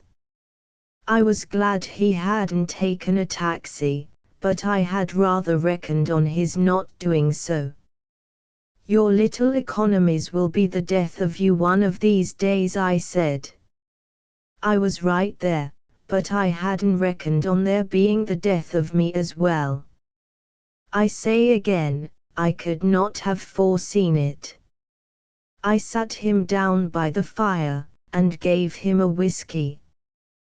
He was in high spirits about some deal in Argentines he was bringing off the next day. We talked money for about 1/4 hour, and then he said, "Well, how about this Peruvian mare's nest of yours?" "It's no mare's nest," I said, "come and have a look at it." I took him upstairs into the library, and switched on the center light and the reading lamp on the writing table. I gave him a chair at the table with his back to the fire, and fetched the papers I had been faking out of the safe. He took them, and began to read them, poking over them in his short-sighted way, while I mended the fire. As soon as I saw his head in a favorable position, I struck him heavily with the poker, just over the 4th cervical. It was delicate work calculating the exact force necessary to kill him without breaking the skin, but my professional experience was useful to me. He gave one loud gasp, and tumbled forward onto the table quite noiselessly. I put the poker back, and examined him. His neck was broken, and he was quite dead. I carried him into my bedroom and undressed him. It was about 10 minutes to 10 when I had finished. I put him away under my bed, which had been turned down for the night, and cleared up the papers in the library. Then I went downstairs, took Levy's umbrella, and let myself out at the hall door, shouting good night loudly enough to be heard in the basement if the servants should be listening. I walked briskly away down the street, went in by the hospital side door, and returned to the house noiselessly by way of the private passage. It would have been awkward if anybody had seen me then, but I leaned over the back stairs and heard the cook and her husband still talking in the kitchen. I slipped back into the hall, replaced the umbrella in the stand, cleared up my papers there, went up into the library and rang the bell. When the man appeared, I told him to lock up everything except the private door to the hospital. I waited in the library until he had done so, and about 10:30 I heard both servants go up to bed. I waited a quarter of an hour longer and then went through to the dissecting room. I wheeled one of the stretcher tables through the passage to the house door, and then went to fetch Levi. It was a nuisance having to get him downstairs, but I had not liked to make away with him in any of the ground floor rooms, in case my servant should take a fancy to poke his head in during the few minutes that I was out of the house, or while locking up. Besides, that was a flea bite to what I should have to do later. I put Levi on the table, wheeled him across to the hospital and substituted him for my interesting pauper. I was sorry to have to abandon the idea of getting a look at the latter's brain, but I could not afford to incur suspicion. It was still rather early, so I knocked down a few minutes getting Levi ready for dissection. Then I put my pauper on the table and trundled him over to the house. It was now 11:05, and I thought I might conclude that the servants were in bed. I carried the body into my bedroom. He was rather heavy, but less so than Levi, and my Alpine experience had taught me how to handle bodies. It is as much a matter of knack as of strength, and I am, in any case, a powerful man for my height. I put the body into the bed, not that I expected anyone to look in during my absence, but if they should they might just as well see me apparently asleep in bed. I drew the clothes a little over his head, stripped, and put on Levy's clothes, which were fortunately a little big for me everywhere, not forgetting to take his spectacles, watch and other oddments. At a little before 11:30 I was in the road looking for a cab. People were just beginning to come home from the theatre, and I easily secured one at the corner of Prince of Wales Road. I told the man to drive me to Hyde Park Corner. There I got out, tipped him well, and asked him to pick me up again at the same place in an hour's time. He assented with an understanding grin, and I walked on up Park Lane. I had my own clothes with me in a suitcase, and carried my own overcoat and Levy's umbrella. When I got to number 9 a.m. there were lights in some of the top windows. I was very nearly too early, owing to the old man's having sent the servants to the theatre. I waited about for a few minutes, and heard it strike the midnight. The lights were extinguished shortly after, and I let myself in with Levy's key. It had been my original intention, when I thought over this plan of murder, to let Levi disappear from the study or the dining room, leaving only a heap of clothes on the hearth rug. The accident of my having been able to secure Lady Levy's absence from London, however, made possible a solution more misleading, though less pleasantly fantastic. I turned on the hall light, hung up Levy's wet overcoat and placed his umbrella in the stand. I walked up noisily and heavily to the bedroom and turned off the light by the duplicate switch on the landing. I knew the house well enough, of course. There was no chance of my running into the manservant. Old Levi was a simple old man, who liked doing things for himself. He gave his valet little work, and never required any attendance at night. In the bedroom I took off Levy's gloves and put on a surgical pair, so as to leave no telltale fingerprints. As I wished to convey the impression that Levi had gone to bed in the usual way, I simply went to bed. The surest and simplest method of making a thing appear to have been done is to do it. A bed that has been rumpled about with one's hands, for instance, never looks like a bed that has been slept in. I dared not use Levy's brush, of course, as my hair is not of his color, but I did everything else. I supposed that a thoughtful old man like Levi would put his boots handy for his valet, and I ought to have deduced that he would fold up his clothes. That was a mistake, but not an important one.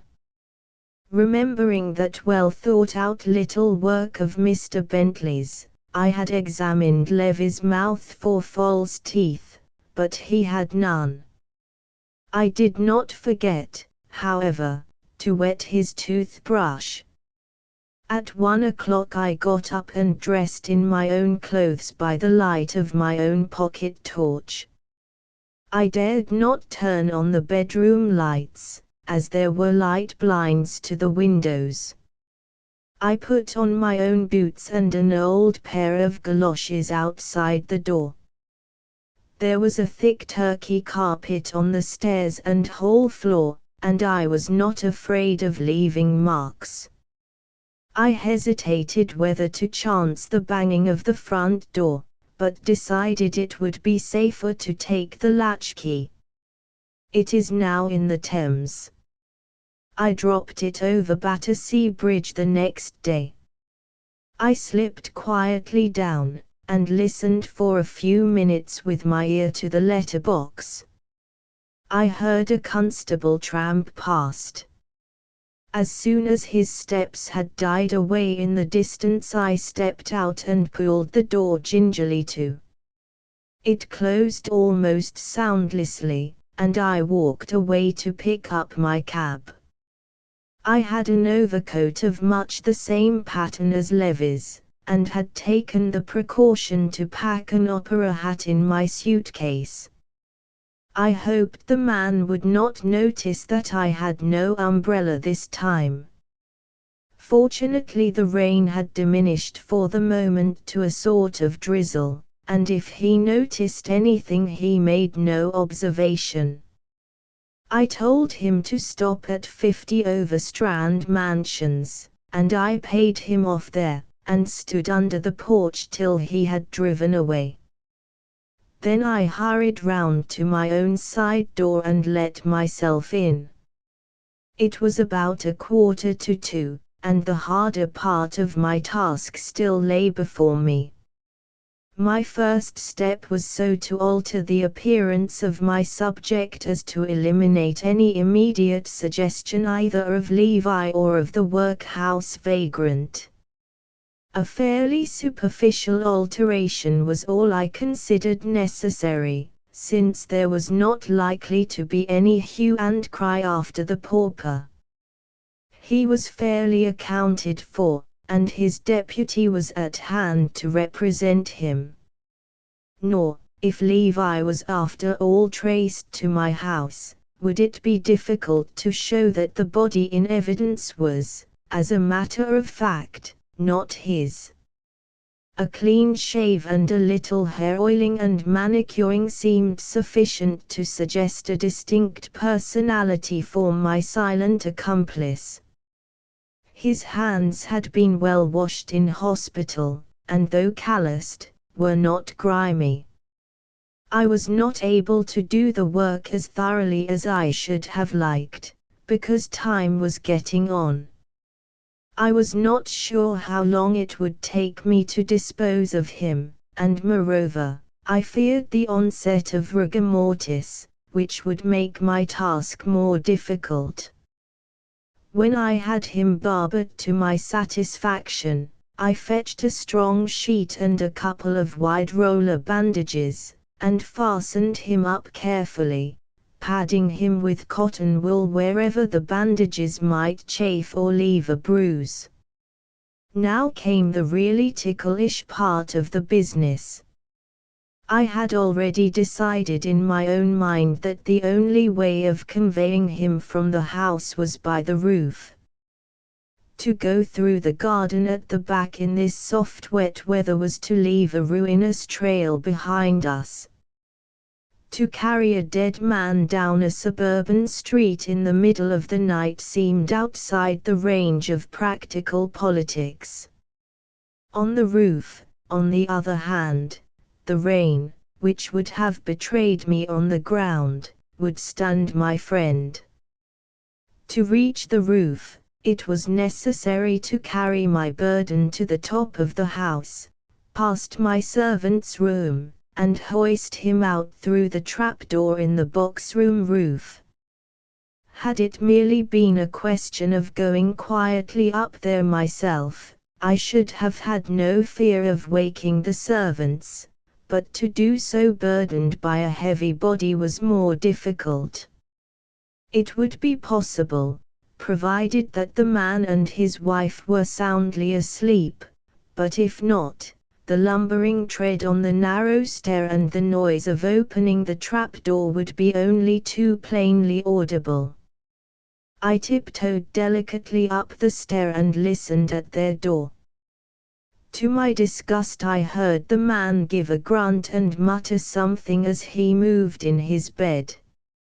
I looked at my watch.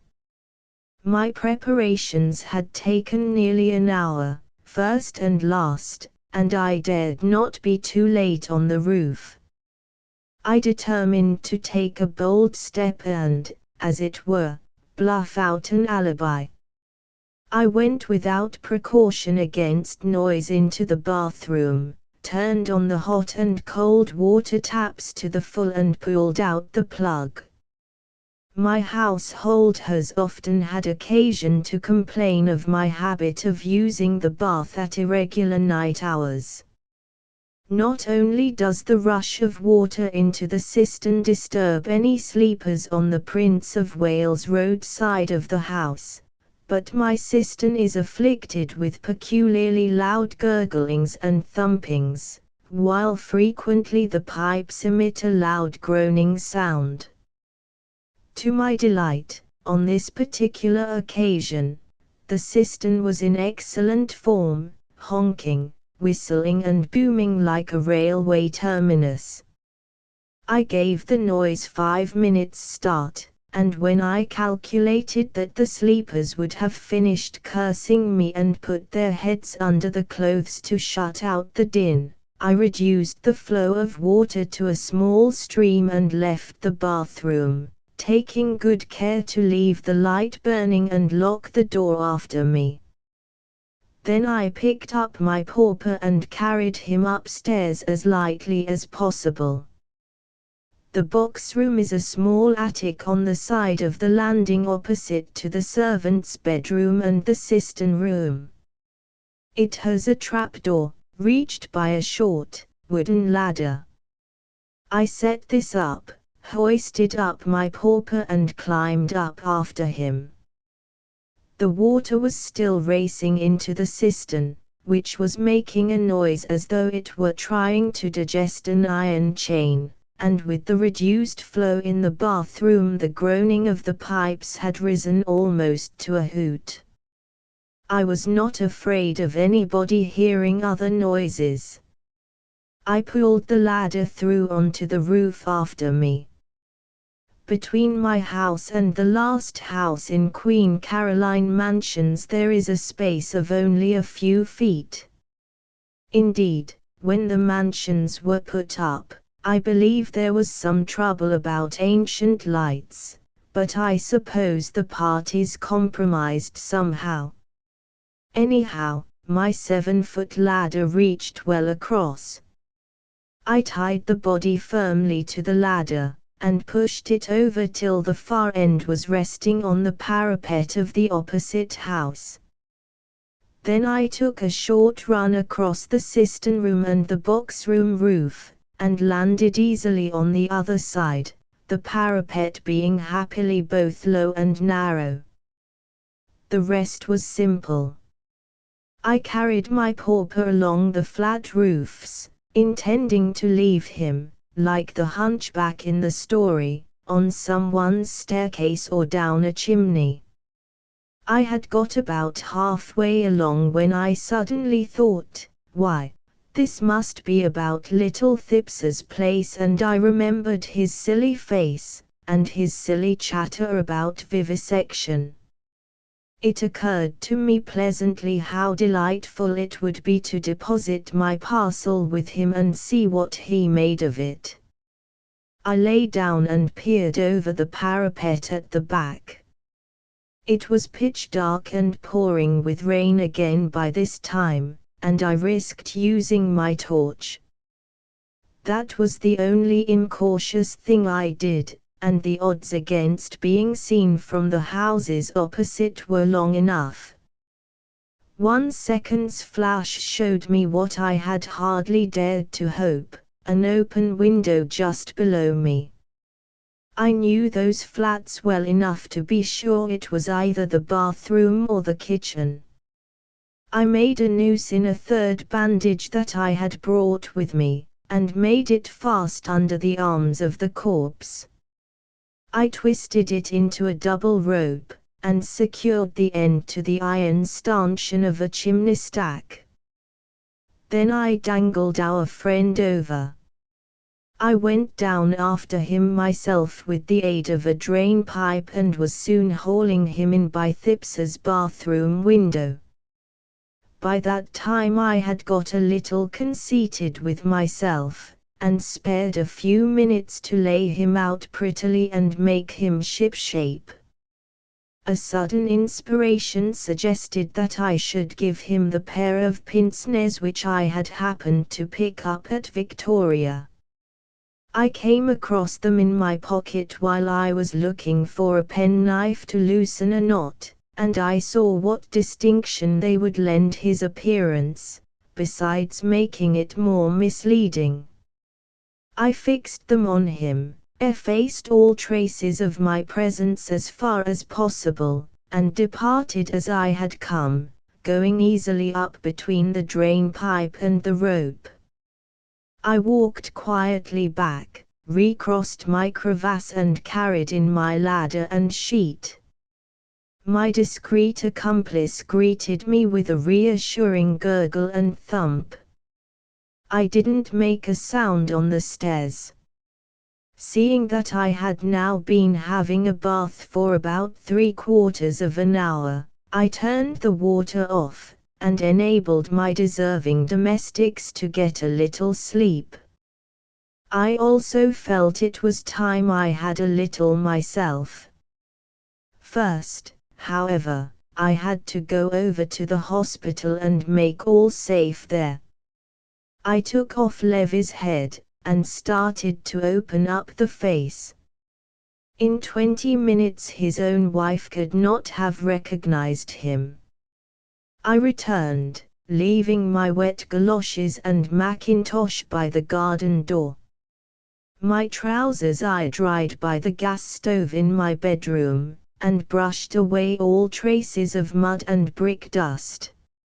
My pauper's beard I burned in the library. I got a good 2 hours sleep from 5 to 7, when my man called me as usual. I apologized for having kept the water running so long and so late, and added that I thought I would have the cistern seen to. I was interested to note that I was rather extra hungry at breakfast, showing that my night's work had caused a certain wear and tear of tissue. I went over afterwards to continue my dissection. During the morning a peculiarly thick-headed police inspector came to inquire whether a body had escaped from the hospital. I had him brought to me where I was, and had the pleasure of showing him the work I was doing on Sir Reuben Levy's head. Afterwards I went round with him to Thipps's and was able to satisfy myself that my pauper looked very convincing.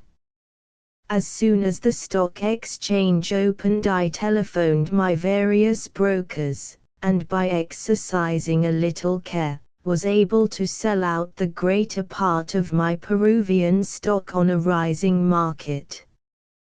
Towards the end of the day, however, buyers became rather unsettled as a result of Levy's death, and in the end I did not make more than a few hundreds by the transaction.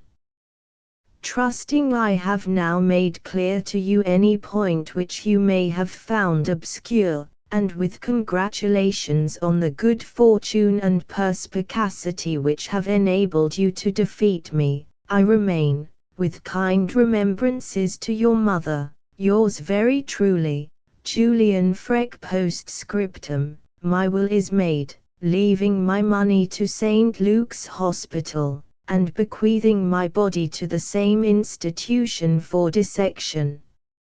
I feel sure that my brain will be of interest to the scientific world. As I shall die by my own hand, I imagine that there may be a little difficulty about this. Will you do me the favor, if you can, of seeing the persons concerned in the inquest, and obtaining that the brain is not damaged by an unskillful practitioner at the post-mortem, and that the body is disposed of according to my wish? By the way, it may be of interest to you to know that I appreciated your motive in calling this afternoon.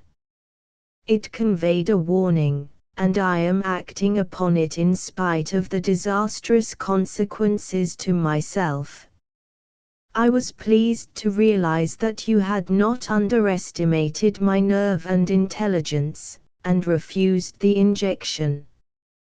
Had you submitted to it, you would, of course, never have reached home alive.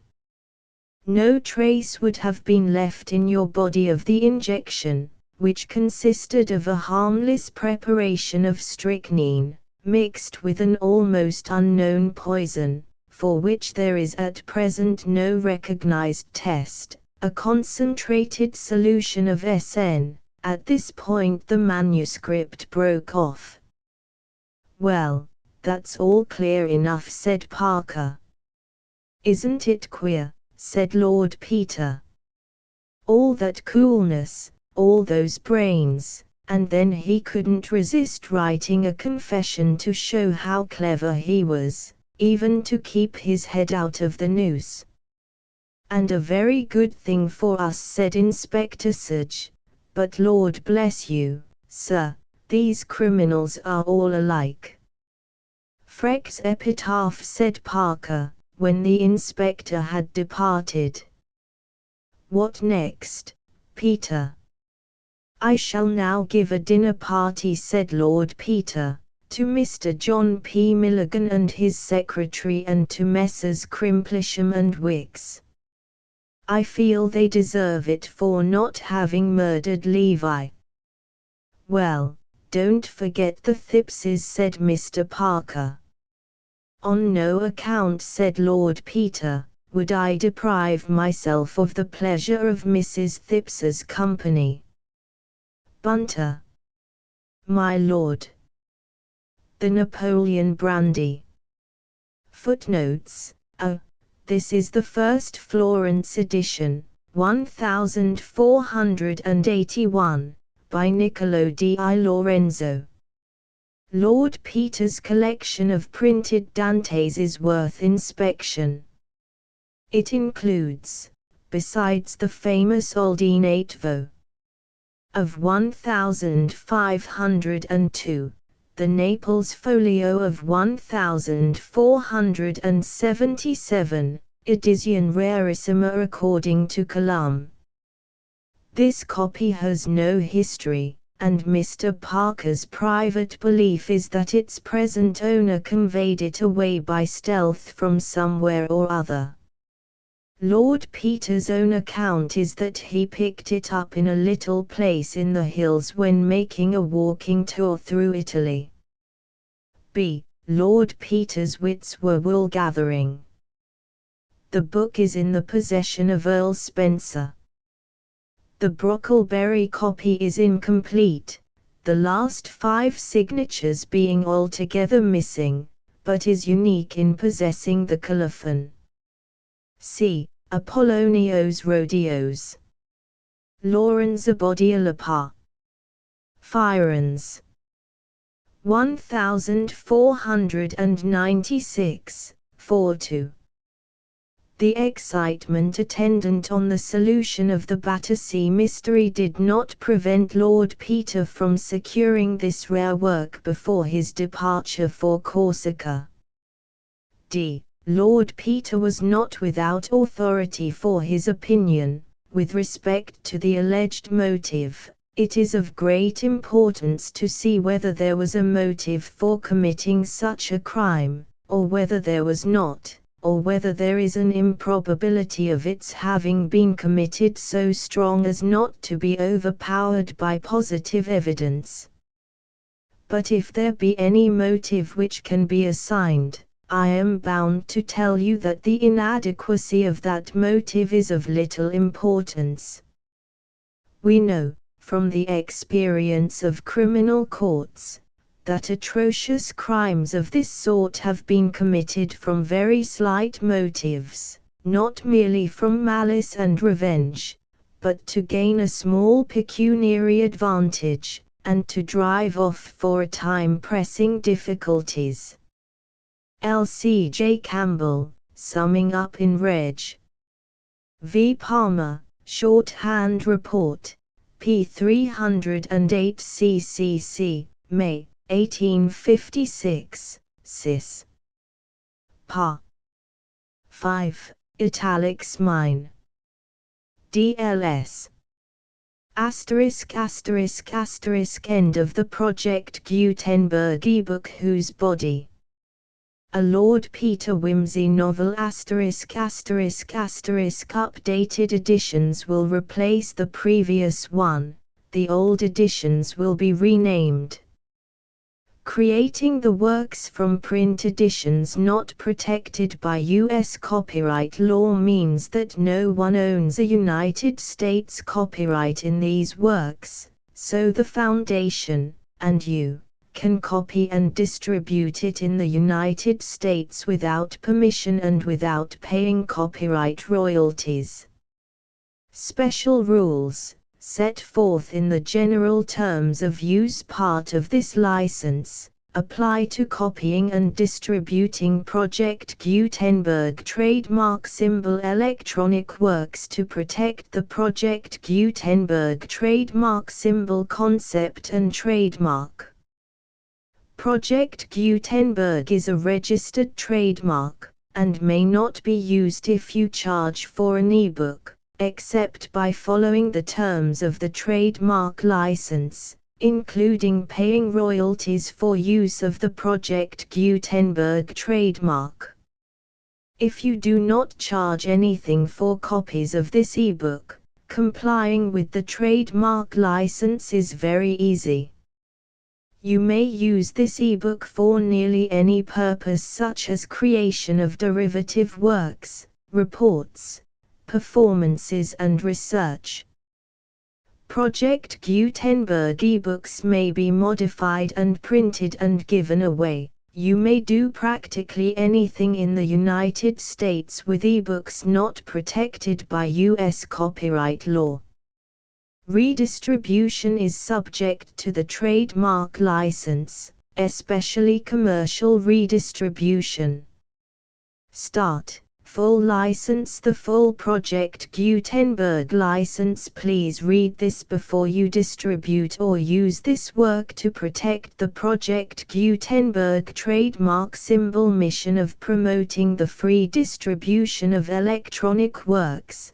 By using or distributing this work, or any other work associated in any way with the phrase Project Gutenberg, you agree to comply with all the terms of the full Project Gutenberg trademark symbol license available with this file or online at www.gutenberg.org/license.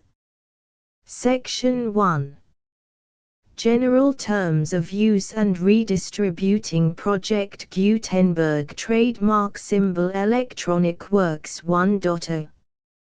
By reading or using any part of this Project Gutenberg trademark symbol electronic work, you indicate that you have read, understand, agree to and accept all the terms of this license and intellectual property, trademark/copyright, agreement.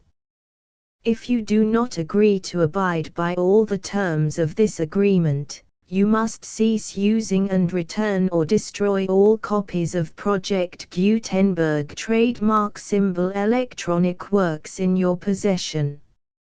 If you paid a fee for obtaining a copy of or access to a Project Gutenberg trademark symbol electronic work and you do not agree to be bound by the terms of this agreement, you may obtain a refund from the person or entity to whom you paid the fee as set forth in paragraph 1.e.8.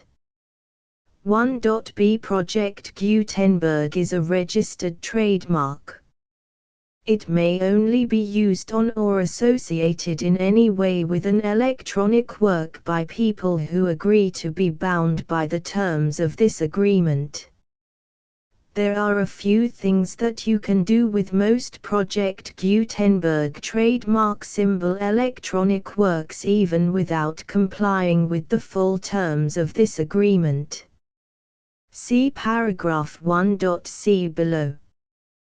There are a lot of things you can do with Project Gutenberg trademark symbol electronic works if you follow the terms of this agreement and help preserve free future access to Project Gutenberg trademark symbol electronic works. See paragraph 1.e below. 1.c.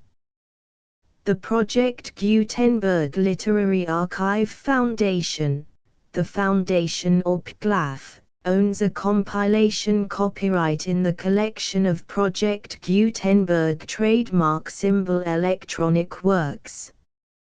Nearly all the individual works in the collection are in the public domain in the United States.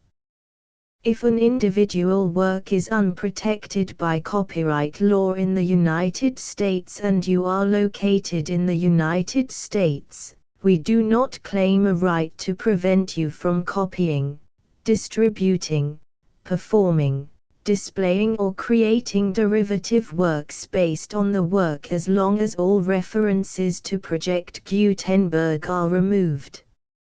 Of course, we hope that you will support the Project Gutenberg trademark symbol mission of promoting free access to electronic works by freely sharing Project Gutenberg trademark symbol works in compliance with the terms of this agreement for keeping the Project Gutenberg trademark symbol name associated with the work. You can easily comply with the terms of this agreement by keeping this work in the same format with its attached full Project Gutenberg trademark symbol license when you share it without charge with others. 1.d. The copyright laws of the place where you are located also govern what you can do with this work.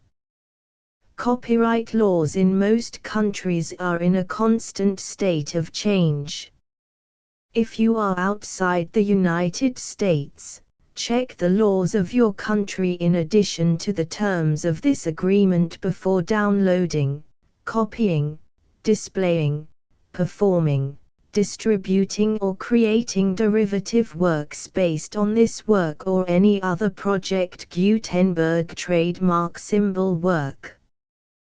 The Foundation makes no representations concerning the copyright status of any work in any country other than the United States.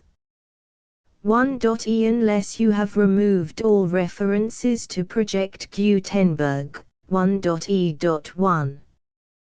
The following sentence, with active links to, or other immediate access to, The full Project Gutenberg trademark symbol license must appear prominently whenever any copy of a Project Gutenberg trademark symbol work, any work on which the phrase Project Gutenberg appears, or with which the phrase Project Gutenberg is associated, is accessed, displayed, performed, viewed, copied or distributed.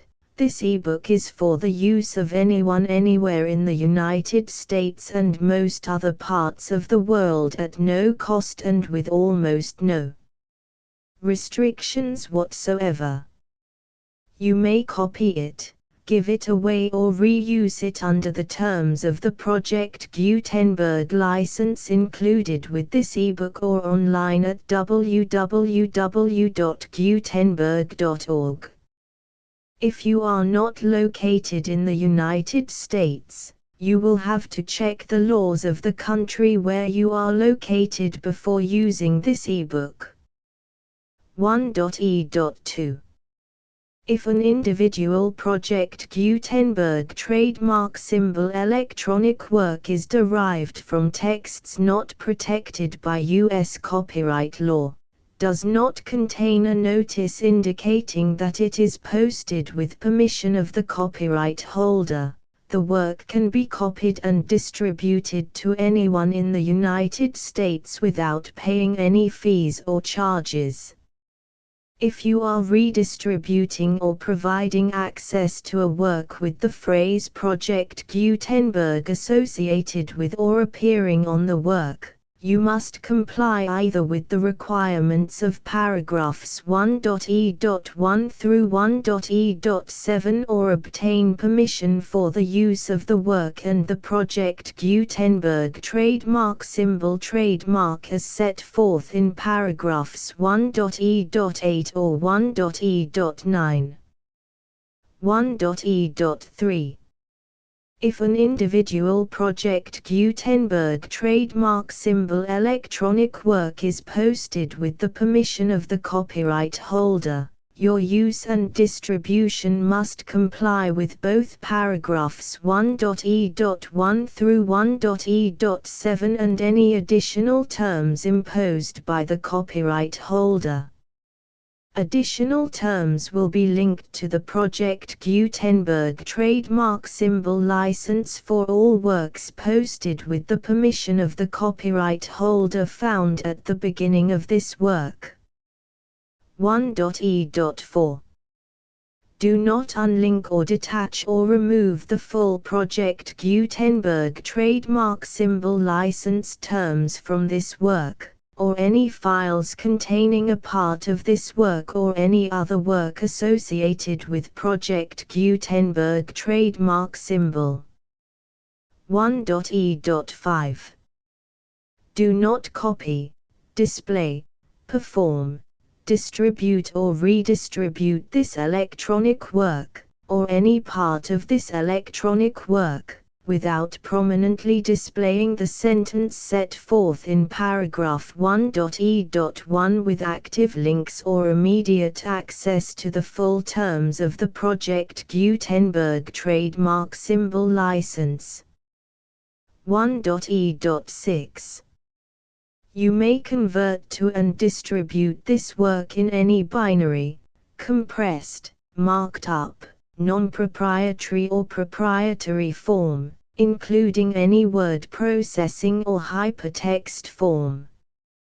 However, if you provide access to or distribute copies of a Project Gutenberg trademark symbol work in a format other than plain vanilla ASCII or other format used in the official version posted on the official Project Gutenberg trademark symbol website, www.gutenberg.org, you must, at no additional cost, fee or expense to the user, provide a copy, a means of exporting a copy, or a means of obtaining a copy upon request, of the work in its original plain vanilla ASCII or other form.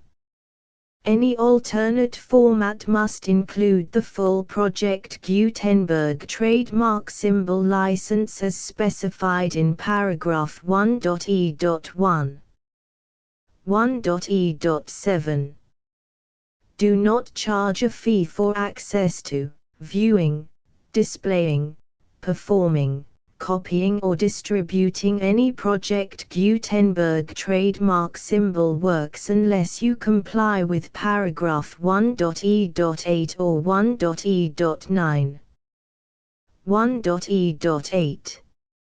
You may charge a reasonable fee for copies of or providing access to or distributing Project Gutenberg trademark symbol electronic works provided that you pay a royalty fee of 20% of the gross profits you derive from the use of Project Gutenberg trademark symbol works calculated using the method you already use to calculate your applicable taxes. The fee is owed to the owner of the Project Gutenberg trademark symbol trademark, but he has agreed to donate royalties under this paragraph to the Project Gutenberg Literary Archive Foundation. Royalty payments must be paid within 60 days following each date on which you prepare, or are legally required to prepare, your periodic tax returns.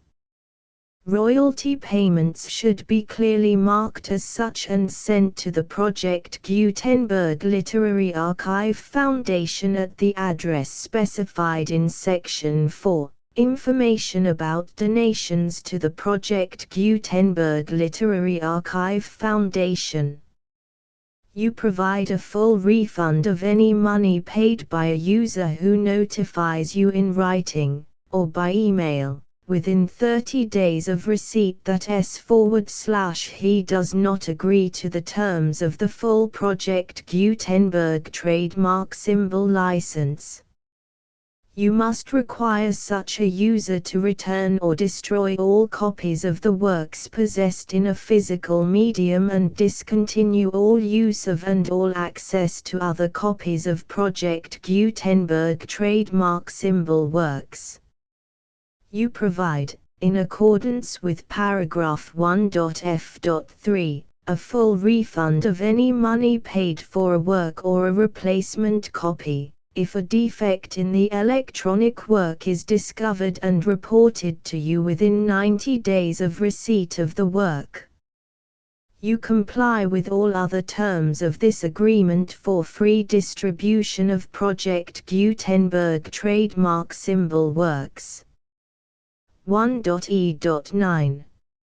If you wish to charge a fee or distribute a Project Gutenberg trademark symbol electronic work or group of works on different terms than are set forth in this agreement, you must obtain permission in writing from the Project Gutenberg Literary Archive Foundation, the manager of the Project Gutenberg trademark symbol trademark.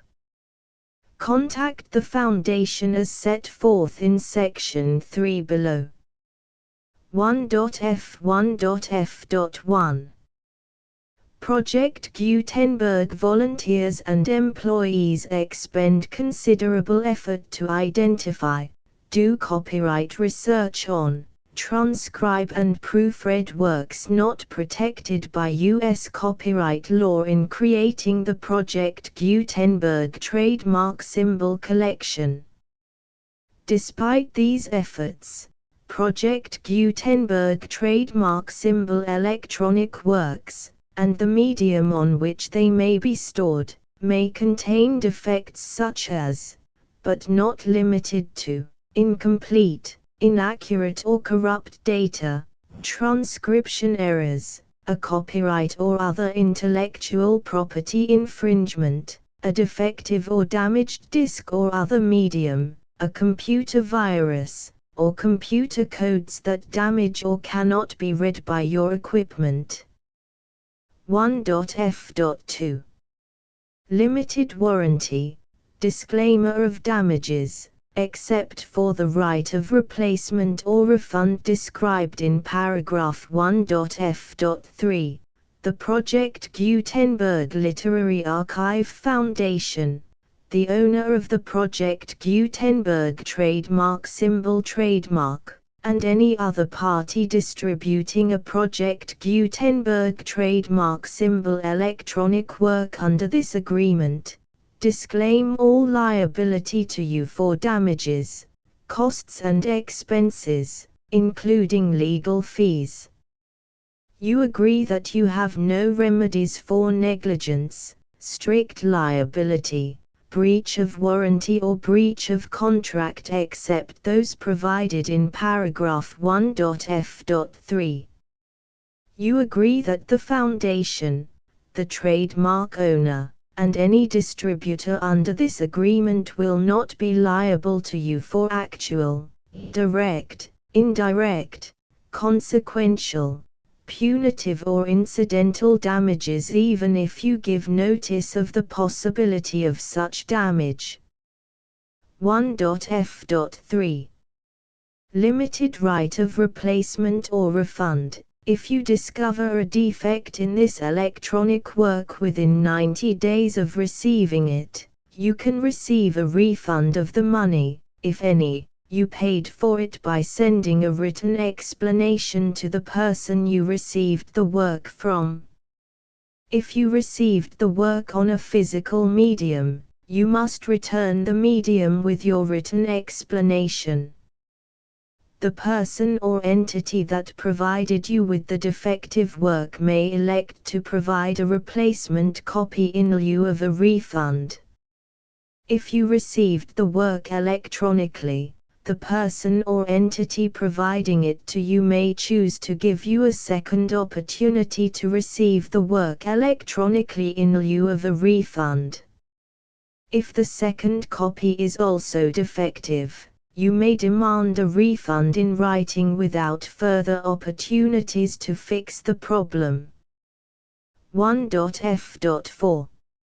Except for the limited right of replacement or refund set forth in paragraph 1.f.3, this work is provided to you as is, with no other warranties of any kind, express or implied, including but not limited to warranties of merchantability or fitness for any purpose. 1.f.5. Some states do not allow disclaimers of certain implied warranties or the exclusion or limitation of certain types of damages. If any disclaimer or limitation set forth in this agreement violates the law of the state applicable to this agreement, the agreement shall be interpreted to make the maximum disclaimer or limitation permitted by the applicable state law. The invalidity or unenforceability of any provision of this agreement shall not void the remaining provisions. 1.f.6.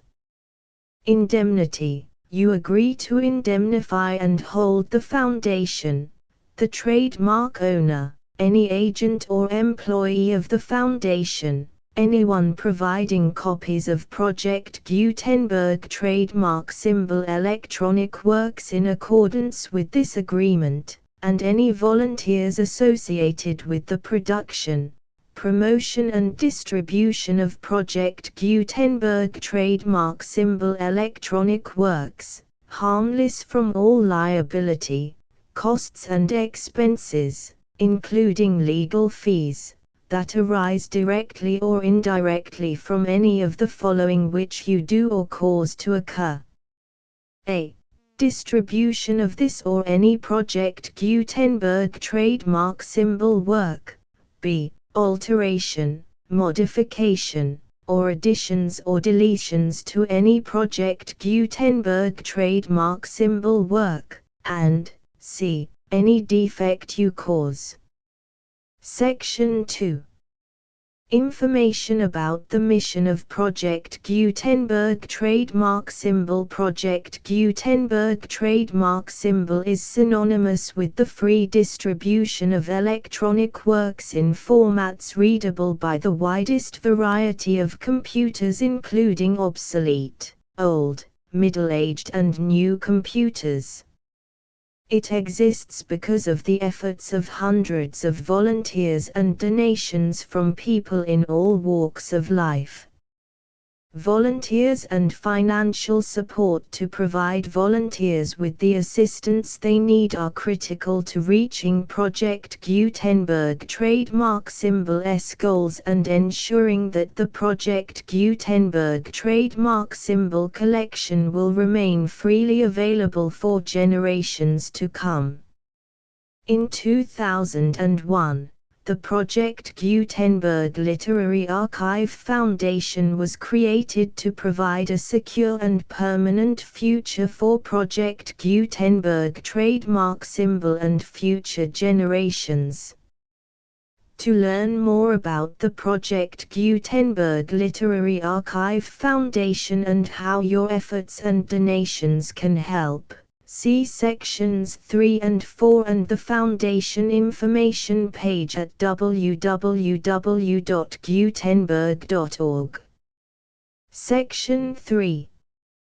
Information about the Project Gutenberg Literary Archive Foundation. The Project Gutenberg Literary Archive Foundation is a non-profit 501(c)(3) educational corporation organized under the laws of the state of Mississippi and granted tax-exempt status by the Internal Revenue Service. The Foundation's IN or Federal Tax Identification Number is 64-6221541. Contributions to the Project Gutenberg Literary Archive Foundation are tax-deductible to the full extent permitted by U.S. federal laws and your state's laws. The Foundation's business office is located at 809 North 1500 West, Salt Lake City, UT 84116. 801-596-1887. Email contact links and up-to-date contact information can be found at the Foundation's website and official page at www.gutenberg.org/contact section 4. Information about donations to the Project Gutenberg Literary Archive Foundation. Project Gutenberg trademark symbol depends upon and cannot survive without widespread public support and donations to carry out its mission of increasing the number of public domain and licensed works that can be freely distributed in machine-readable form accessible by the widest array of equipment, including outdated equipment. Many small donations, $1 to $5,000, are particularly important to maintaining tax-exempt status with the IRS. The Foundation is committed to complying with the laws regulating charities and charitable donations in all 50 states of the United States. Compliance requirements are not uniform and it takes a considerable effort, much paperwork and many fees to meet and keep up with these requirements. We do not solicit donations in locations where we have not received written confirmation of compliance. To send donations or determine the status of compliance for any particular state, visit www.gutenberg.org/donate. While we cannot and do not solicit contributions from states where we have not met the solicitation requirements, we know of no prohibition against accepting unsolicited donations from donors in such states who approach us with offers to donate. International donations are gratefully accepted, but we cannot make any statements concerning tax treatment of donations received from outside the United States. U.S. laws alone swamp our small staff. Please check the Project Gutenberg web pages for current donation methods and addresses. Donations are accepted in a number of other ways, including checks, online payments, and credit card donations. To donate, please visit www.gutenberg.org/donate. Section 5. General information about Project Gutenberg Trademark Symbol Electronic Works. Professor Michael S. Hart was the originator of the Project Gutenberg trademark symbol concept of a library of electronic works that could be freely shared with anyone. For 40 years, he produced and distributed Project Gutenberg trademark symbol ebooks with only a loose network of volunteer support. Project Gutenberg trademark symbol ebooks are often created from several printed editions, all of which are confirmed as not protected by copyright in the US unless a copyright notice is included. Thus, we do not necessarily keep ebooks in compliance with any particular paper edition. Most people start at our website, which has the main PG search facility, www.gutenberg.org. This website includes information about Project Gutenberg trademark symbol, including how to make donations to the Project Gutenberg Literary Archive Foundation, how to help produce our new ebooks, and how to subscribe to our email newsletter to hear about new ebooks.